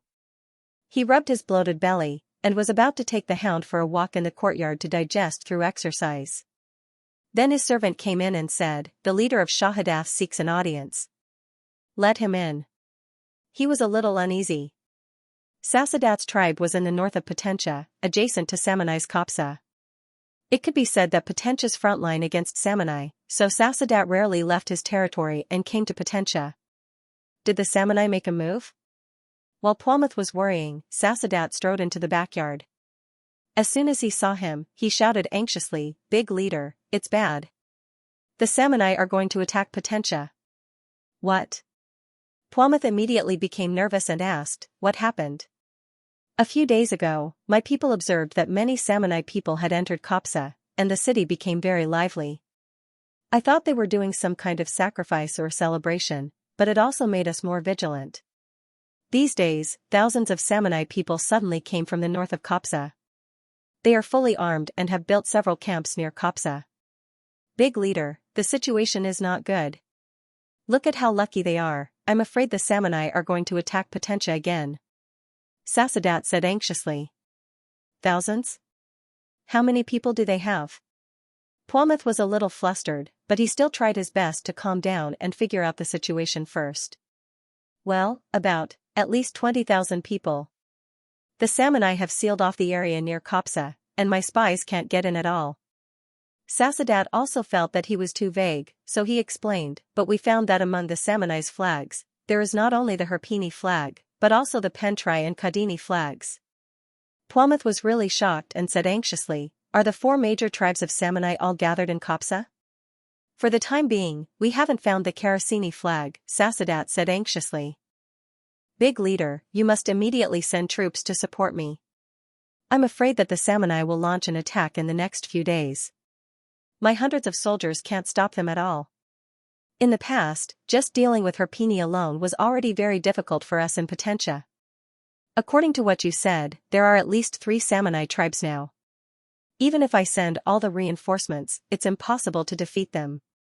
Instead, the Samanai will take the opportunity to destroy our main force in the wild, weakening the power defending Potentia." Sigh. Pwammet was so worried that his eyebrows were knitted together. There were many tribes in Lucania, and the tribes united with each other, eventually forming several large tribal associations: Potentia, Grimentum, Picasus, Galaguso, Nudum. These tribes united with each other for their own interests, and they fought with each other. There had been endless conflicts until the appearance of Dionia, which restored peace to Lucania municipality. The Samanai were different from the Lucanians. The Samanai, a race that lived in the mountains of central Italy, was divided into 4 major tribes: Herpini, Pentini, Catini, and Karasini. Not only were each tribe relatively united, but the relationship between the tribes was also harmonious, and there were few conflicts. Every tribe had a big leader, who was elected by all the tribes. Unless he provoked public anger, it was rare for him to be ousted midway. After all, only people with talent and moral character could be recognized by the tribes. He would remain as the big leader until he died. Unlike the big leader of Lucania, the big leader of the Samanai tribe had much more power. Regardless of whether the tribes lived in the mountains or in the valleys, no matter how far away they were, they had to obey the big leader's orders in military, diplomatic, and other major matters. From this point of view, the four major tribes of the Samanai were more like four kingdoms instead of the tribal union of Lucania and Briti. It was precisely because of this characteristic that the Samanai, a race that lived in the barren mountains, could make the surrounding Latins, Greeks, and Lucanians fear them. Originally, Potentia only faced Herpini, the largest of the four major Samanai tribes. Originally, Potentia was only facing Hilpini, which was the largest of the four major Samanai tribes. It was located in the southern part of the mountains occupied by the Samanai people, bordering Potentia. Now that two more tribes had come, how could Potentia not feel nervous? He paced back and forth in the courtyard anxiously. Finally, he made a decision. Xianxia, go back immediately and tell your tribe to make preparations. First, quietly transport some supplies to the city. Once you discover that the Samanai people have launched an attack, do not take the risk to resist. Lead your people to retreat to the city. And I will immediately inform the other tribes to make the same preparations. This. Great leader, are we going to throw the land outside the city to those damn pheasants to trample on? The Samoyed warriors liked to put pheasant feathers on the top and sides of their helmets to distinguish their ranks. That's why they got this nickname? Destroying farmlands, pastures, and burning houses, this is tolerable. Xianxia's tribe was often attacked by the Samanai people in the past. The entire tribe was used to living in hiding. He did not care about this, but he still said worriedly, if the city of Potentia is besieged by the Samanai people for a long time, with so many people in the city, our food won't last for a long time. It won't be long before the army of Dionia comes to support us. Don't forget, we, Potentia, are a member of the Dionia alliance. Pomote had never been so glad that he had made the decision to join the Dionia alliance. Yes. Dionia will come to save us. Xianxia nodded like a chicken pecking at rice. Obviously, he was very confident in this powerful ally of Potentia to the south. It should be known that in the 3 years since Potentia joined the Dionia alliance, his tribal territory had not been attacked by the Samanai people. Watching Xianxia leave in a hurry, Pomote's face became even more gloomy. He had already heard that Dionia had declared war on Rockley. Potentia had asked for help from Dionia at this time. Would Dionia come to help in time? Alexis walked into the city hall of the Grimentum. The governor, Bagul, was already waiting there. Commander Alexis. Bagul was wearing a Burton uniform, but he gave a military salute. Sir Bagul. Alexis, who was wearing a military uniform, raised her hand to greet him. What lord? Don't make fun of me. Right now, I want nothing more than to take off my robe and put on my armor, so that I can serve as an officer under your command. Bagul helplessly smiled. Back then, Bagul held the two positions of the first captain of Legio III and the governor of the Grimentum. It was only a temporary measure to stabilize the situation in Lucania after they had just occupied the Grimentum region. Neither the Senate nor the Devers would let the highest administrative and military power of a region, at that time, the captain of Legio III, Hieronymus, was in Turii, and the position of the first captain was the highest military position in Lucania municipality, be concentrated in one person. Therefore, when Dionia obtained Picassus and gained the upper hand in Lucania, the Senate proposed to remove Bagul from his position. Considering that the Grimentum was located in the center of Lucania municipality, if Dionia's rule was consolidated, the whole of Lucania would be completely stabilized. Therefore, the Devers temporarily removed him from his position in the legion and tried to persuade him for several days. There's a situation, and it's a big one. Bagul said with excitement and seriousness. Let's hear it. Alexis was all ears. However, Bagul kept Alexis guessing first. He first pulled Alexis to sit down, and then let his man bring the freshly marinated beef jerky and beer. Since the Devers invented this marinated beef jerky and used it as military rations, it had gradually become a favorite among the citizens of Dionia. It became a delicious snack for the people of Dionia, just like dried figs and dates. Usually, I'm the one who goes to your barracks to disturb you. It's rare for you to come to Grimentum today. In return, I have to treat you well. Let's talk over a drink. What Bagul said was the truth. The barracks of Legio III were built between Picassus, Grimentum, and Nidum. Alexis, as the current commander of Legio III, could not stay in Turiae like the former commander, Hieronymus. The system was not perfected at that time. During his tenure as commander, he had to live in the barracks. Of course, the barracks were not simple. It was more like a militarized town. Although Bagul had resigned from his position, he still went to the barracks every 2 or 3 days to participate in military training and competitions whenever he had free time. Over time, he actually became good friends with Alexis. Alexis also knew his forthright personality, so she did not refuse. She grabbed a piece of beef, chewed it, and said, "What's the big situation?" "The Samanai have gathered a large army at the border of Potentia. It's said that there are at least 20,000 people." Bagul said with some excitement. 20,000 people. Alexis was shocked. She put down the beef jerky in her hand and asked eagerly, "Are you sure that the Samanai are going to attack Potentia?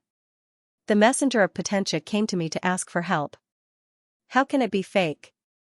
Bagul drank a mouthful of beer and said half-jokingly, "Pomote, that stubborn old man who usually doesn't like to talk to us Dionia people really can't sit still this time.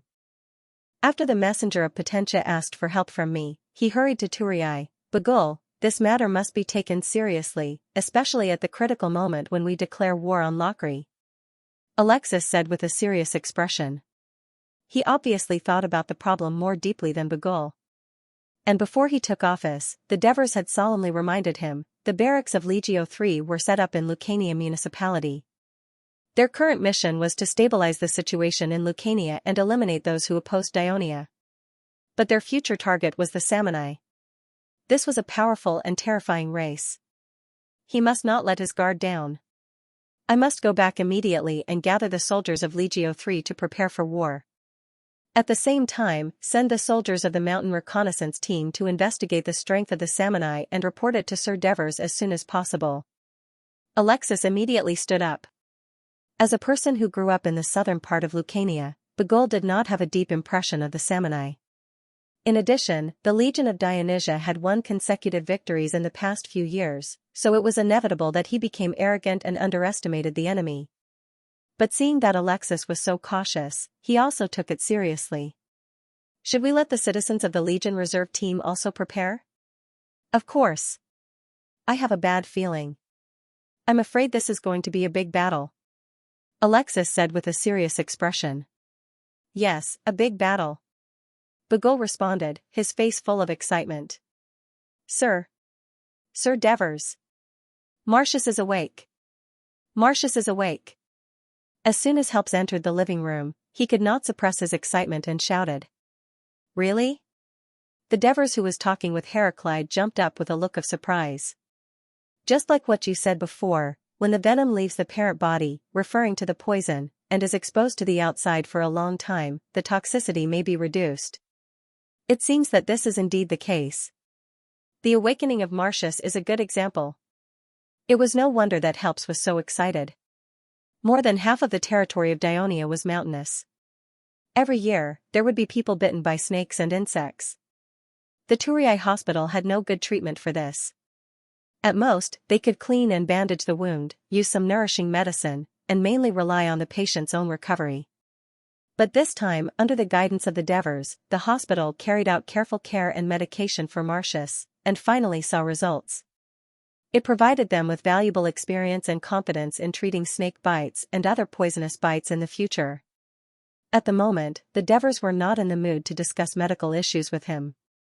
He hurriedly asked, "How is Marcius now?" "Oh, he's awake.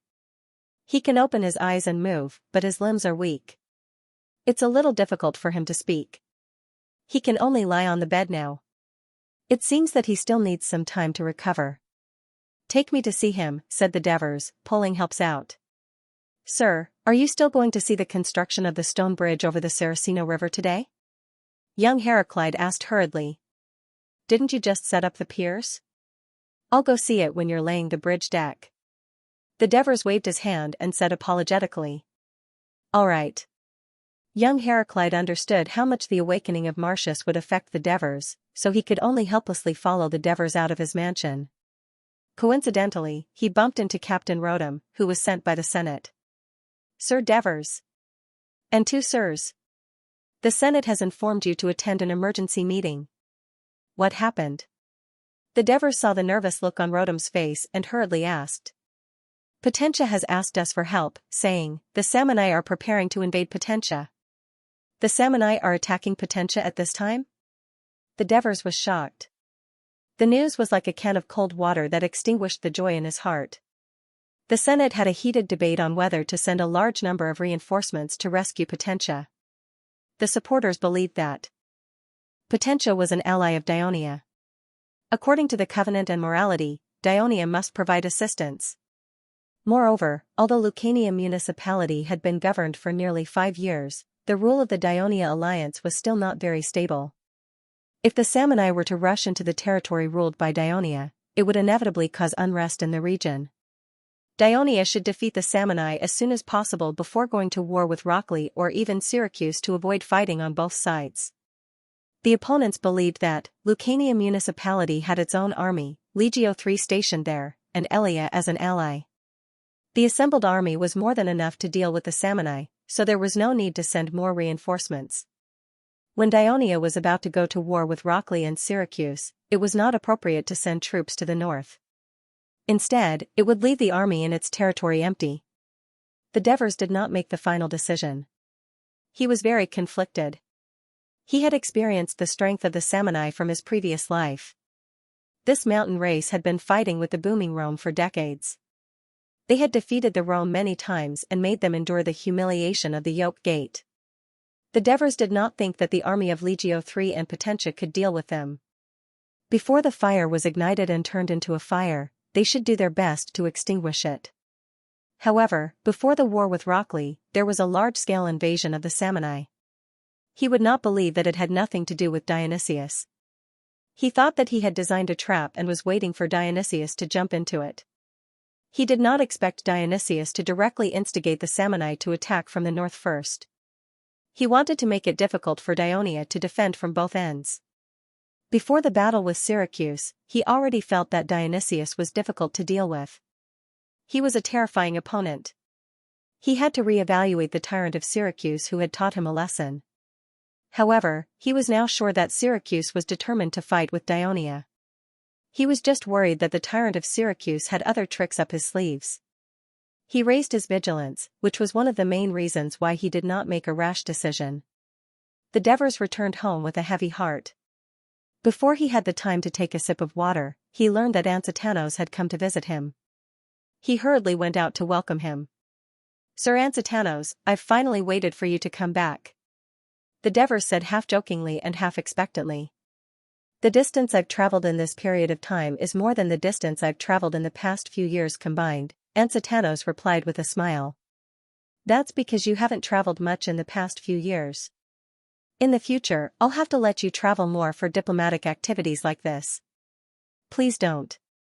It's already taken up a lot of time for me to write my history book. Isn't going to travel more so that you can observe the situation of other city-states? Only then will your history be more vivid and detailed. Back then, Herodotus traveled all over the Mediterranean Sea. The two of them chatted and laughed as they entered the living room. Sir, the Senate of Carthage has rejected our request for an alliance, Ansitanos said after he sat down. After Ansitanos sat down, he said sternly, they even refused to sign a friendly trade treaty with us. The Devers could understand why Carthage refused to form an alliance. After all, Carthage had just ended a war with Syracuse. It was said that he was severely injured and needed to recover. Now that the relationship between Dionia and Syracuse was tense, Carthage, who was their neighbor, could naturally feel the tension between them. He would definitely not jump into the fray easily.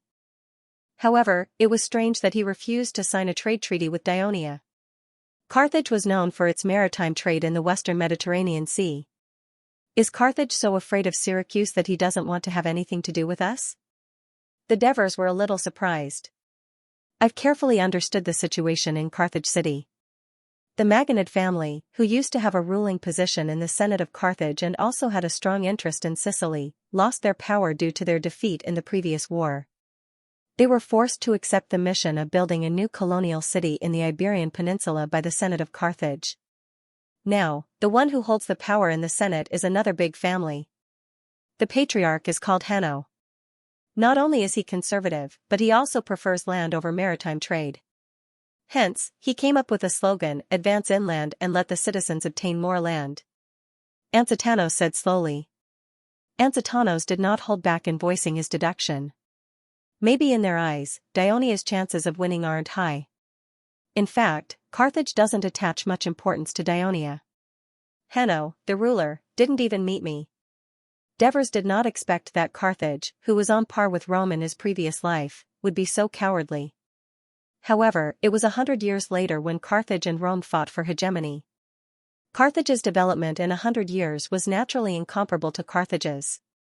Devers was a little depressed when he recalled that Carthage, whom he had a good impression of in his previous life, mainly due to Hannibal's influence, actually looked down on Dionia. One day, you will regret your neglect of Dionia. Sir Anxitanos, do you think the Simonians' invasion of Potentia was instigated by Dionysius? Devers wanted to reconfirm his judgment. I heard the news as soon as I came back. Anxitanos took a sip of the syrup and said, well, I think it's very likely. Syracuse and Campania had a close relationship since Dylan's era. The two sides traded frequently. Syracuse also sent troops several times to help the Greek city-states of Campania defend against the Simonians' attack. It is said that most of Dionysius's mercenaries came from Campania, so Dionysius should be more familiar with the Simonians in the mountains of Campania. As long as he is willing to pay the price, it is not impossible to persuade the Simonians. Besides, I'm afraid the Simonians have been worried about the strength of Dionia. After Anxitanos' reminder, Devers suddenly remembered that since Potentia joined the Dionia alliance, the Simonians had never attacked Lucania again.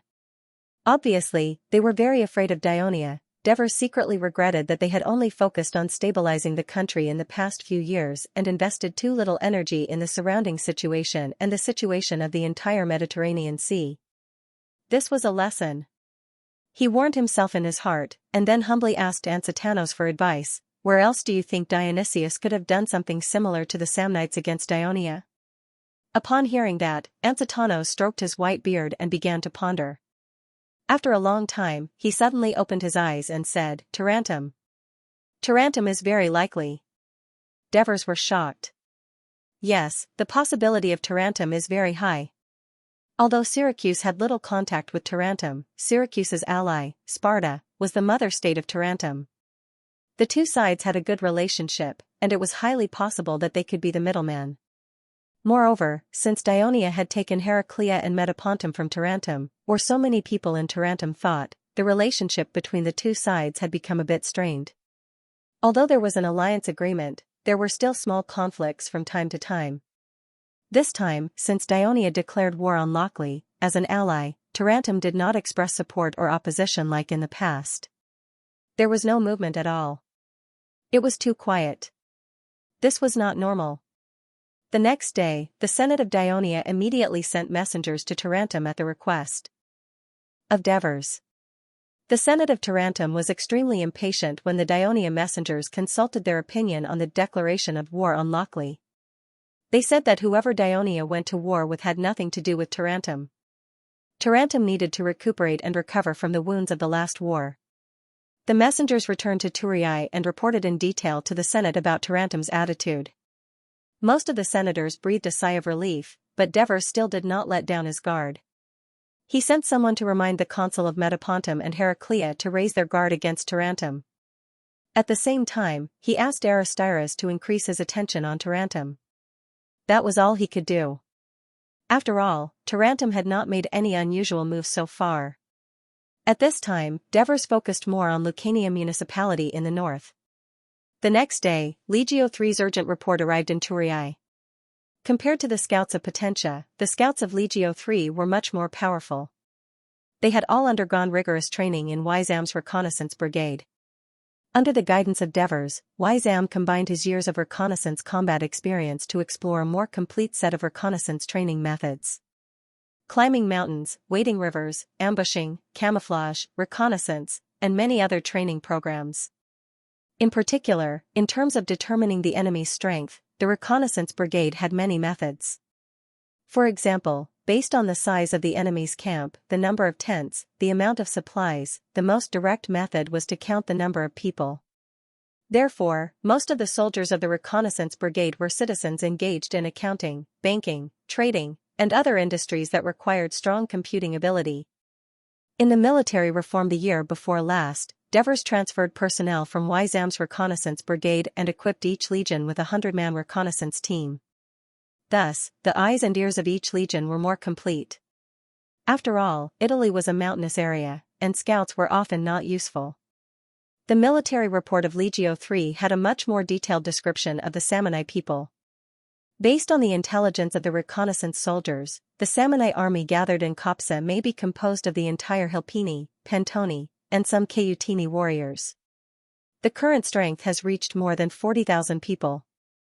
Given that the Samnite camp has not continued to expand these days, and at the same time, the number of Samnite people entering Copsa from the north has decreased significantly, it is very likely that the Samnite attack will be in the next 2 or 3 days. The situation is urgent, and Legio III requested to exercise emergency command, that is, in a state of emergency, the battle situation is complex and ever-changing. Every major military operation must be repeatedly requested by the Dionia Senate, which will only delay the opportunity and even put the legion in danger. Therefore, after the expansion of Dionia's territory, Devers realized that he could not take care of the entire territory of the Dionia alliance at all times. Therefore, this important military rule was formulated to give the legion commander on the battlefield autonomy in military operations, to avoid slow and rigid command, and to stifle the desire and enthusiasm of the legion commander and the soldiers to fight. I plead the Senate to send more reinforcements. Signed, Alexis, Legion Commander of Legio III. 40,000 people? The senators of the Senate were shocked by the strength of the Samnite people, but they were still arguing about whether to send more reinforcements. However, Devers finally made up his mind. He stood up and said in a firm tone, "Sirs, the military situation in Potentia is urgent and does not allow us to delay any longer. The Samnite people have a huge force of more than 40,000 people. It is not something that the army of Legio III and Pomote can resist. In order to prevent the Samnite people from defeating them, occupying Potentia, and taking advantage of the situation to enter our Lucania territory, I have decided to lead the 1st and 2nd legions to reinforce Potentia and try to defeat the enemy in the shortest time possible. I support the decision of the consul." As soon as the Devers finished speaking, Vespa jumped in joy. Hegemon also expressed his support loudly, but the others fell into silence for the time being. Of course, the identity of the Devers did not allow the senators to remain silent for too long. Soon, Cornelis stood up and asked, "Is the attack on Rockley still going on?" "Temporarily stop. The 4th and 5th legions return to the station and wait for orders. At the same time, send messengers to the allied city-states such as Crotone and Silatina to explain. I believe they will understand our situation." But, before the Devers could finish, Cunegurata hurriedly interrupted, "But Syracuse may take advantage of the time when our main forces are heading north to attack Greece." Cunegurata's words set off a discussion among the senators. Amyntas shouted, "It's best if Syracuse comes. We don't have to go to Sicily anymore. We can directly attack them in Greece. But when they come, Lord Amyntas, you and the bravest and strongest citizens of Dionia will probably still be playing hide-and-seek with the Samnite people in the mountains of Lucania." Scombros immediately retorted, "We will defeat the Samnite people soon and return soon." Amyntas argued loudly, "That's hard to say. In the mountains, we Greeks can't catch up with the Samnite people who are good at climbing mountains. If you can't even catch up with them, how are you going to defeat them?" Scombros retorted, unwilling to be outdone. "Old man, you have to understand that it is the Samnite people who are attacking us. We don't need to chase them at all. They will take the initiative to fight us." Amyntas was so anxious that he did not choose his words carefully. "All right, everyone, please be quiet." Devers said loudly, "The situation now is very clear. If we don't take action, I'm afraid Syracuse will only be watching in Sicily and waiting for an opportunity. In that case, we will still be the ones to suffer because the threat of the Samanai people is right in front of us. If we sit back and do nothing, I'm afraid the situation in Lucania will be unimaginable. Devers paused for a moment to give the senators time to think. He then continued, so, we can only seize every minute and second and concentrate our forces to attack the enemy that we can hit first. No matter which direction the enemy comes from, we have to concentrate our forces to attack in one direction. This is the only way to ensure the greatest victory. The elders discussed in low voices again. Cunegurata once again asked what the senators were thinking. Lord Consul, if Syracuse really attacks Greece after you leave, what should we do? End of chapter 396. Don't forget to subscribe, like, and share the video to support the channel.